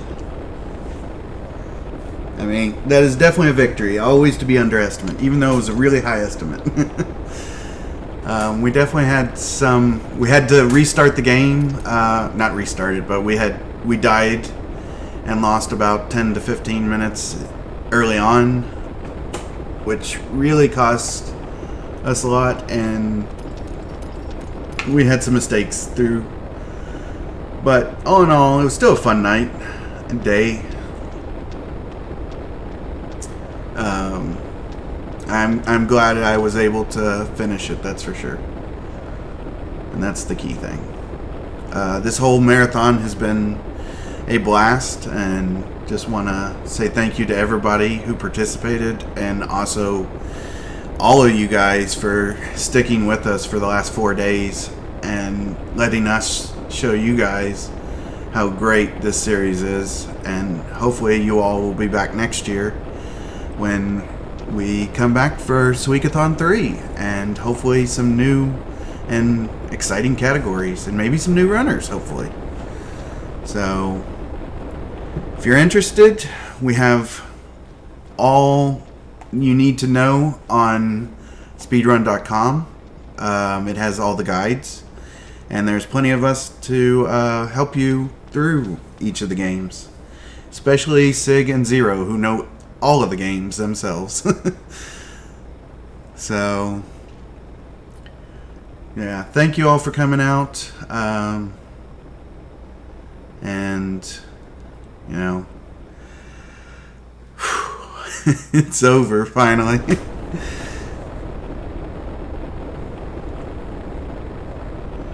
And I know there's some of us here who've been here since Thursday, watching, participating, and not getting much sleep. SRD himself, who is pretty much the main reason this got put on this year, as he got it all together. I don't know if he wants to say anything before we log off, if he's still here.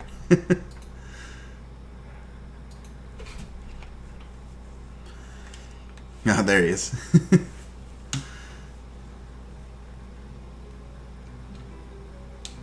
But we just have a couple more minutes of text, and then that will be it.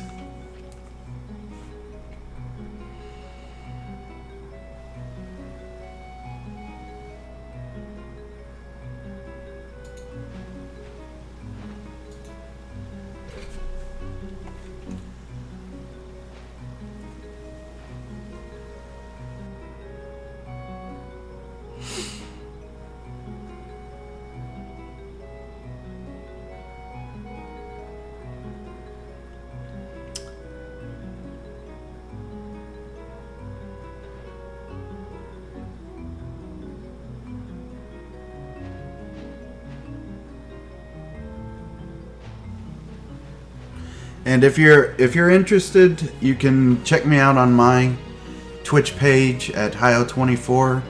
I probably won't be doing any Suikoden stuff anytime soon, but I do play like Zelda and Dark Souls and other random games. So I have taken a break the last few months, but I plan to be back very soon once things start slowing down. So if you're interested, come check me out. And don't worry, I don't, play 14-hour games all the time.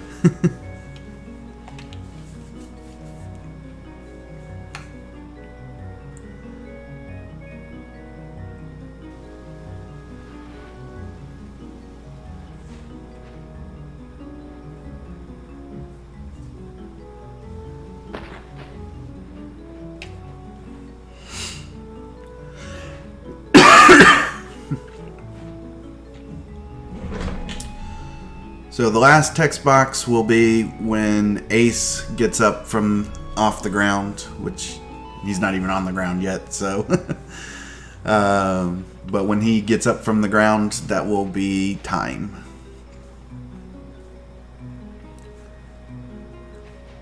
Thank you so much for hanging out.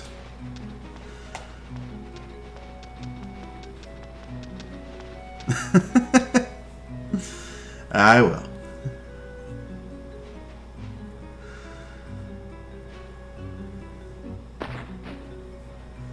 I just need some sleep and some OJ, right?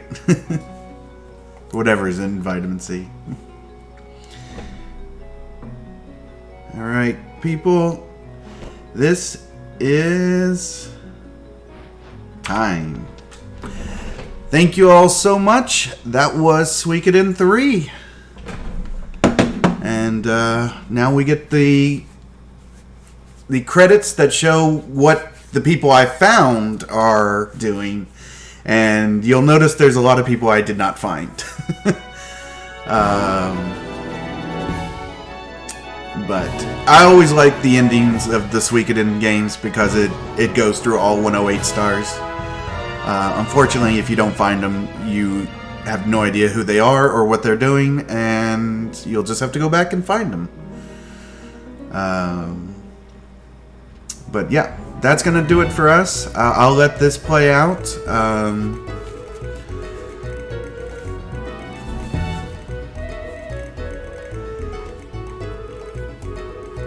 Yeah, I'm thinking Thomas percentage next year. We're going to make instead of Suikoden 3 being 14 hours, we'll make it an hour and a half instead. And we'll just do Thomas percentage next year. That's my thought. So,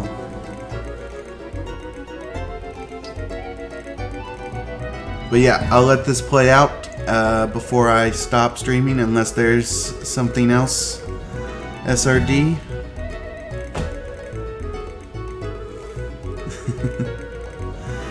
Yeah, we may do Doggo chapter as well as Luke chapter. We'll see. It would probably just be straight from where you can use Thomas.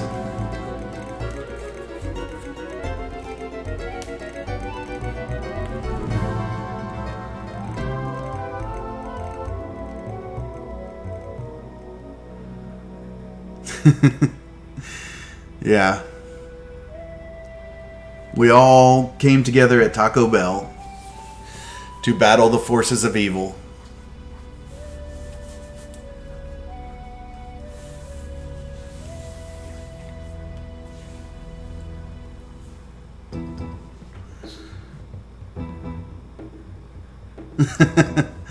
Well, as we said at the beginning, them not making Samus a girl just kind of ruins it.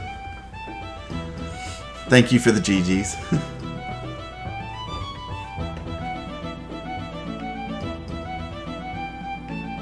Yeah, definitely one or two for a lot shorter run of 108. Even 4 isn't that bad for 108 as far as time. I mean, it's 8 hours. So, not too bad. 5, though. 5 is a long one. Now, only Coyote is man enough to do 5 108.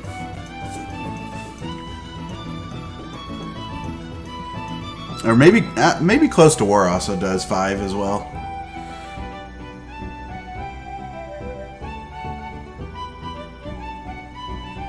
Well, there's a lot of manips in 1, that's for sure. Like 3, you literally just follow the breadcrumbs. You don't have to do anything crazy. So, yeah, okay. So there's at least 2 people that do 108 and 5.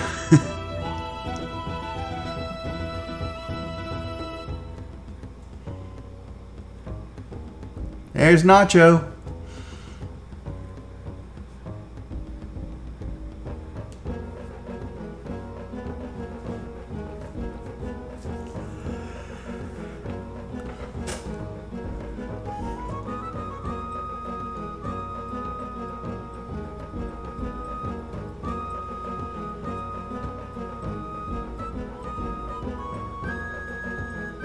Look at all those people I forgot to find.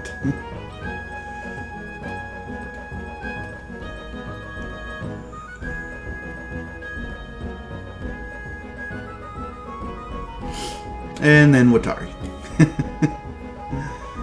And only because we paid him 100,000 potch to join us. Thank you, thank you.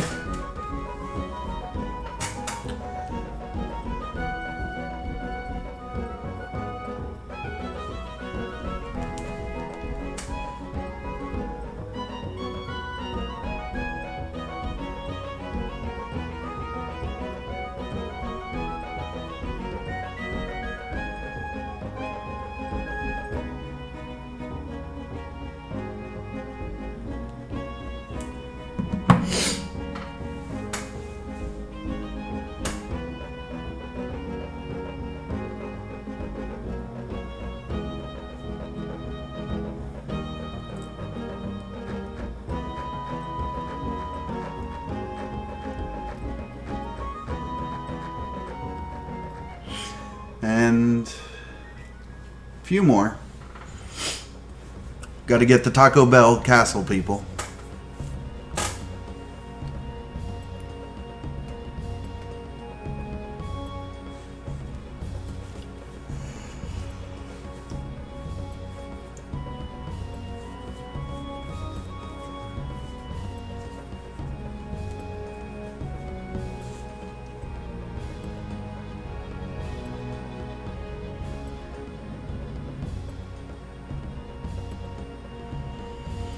There's Muto, who we have concluded is a kobold.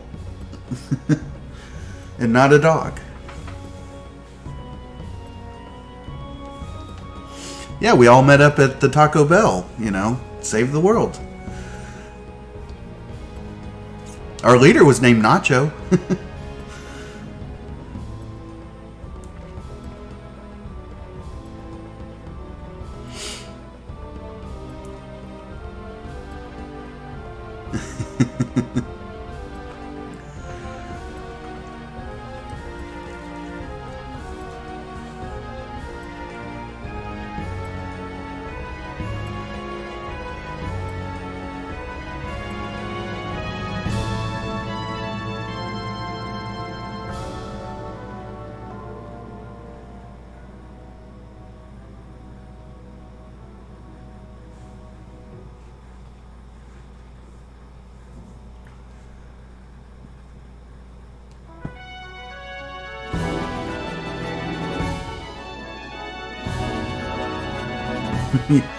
It's like you think it's over, and then a new song pipes up, and it's like, oh, we still got some more.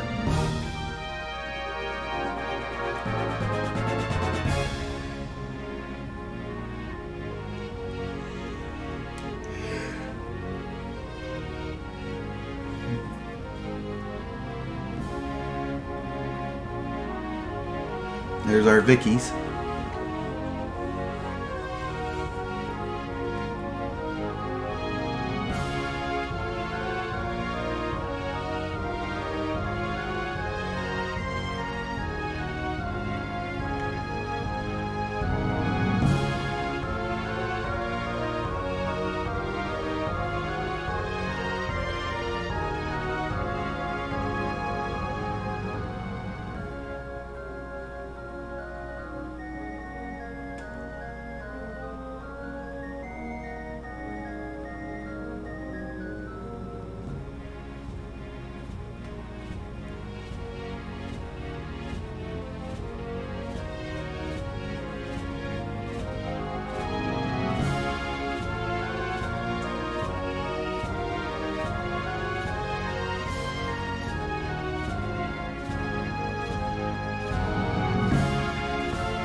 Alright.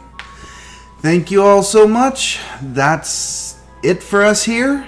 And I hope everybody has a great night, great morning, wherever you're at. Maybe it's in the afternoon. So, hope everybody has a great day. And we will see you guys in 1 year for Suikothon 3. Until then,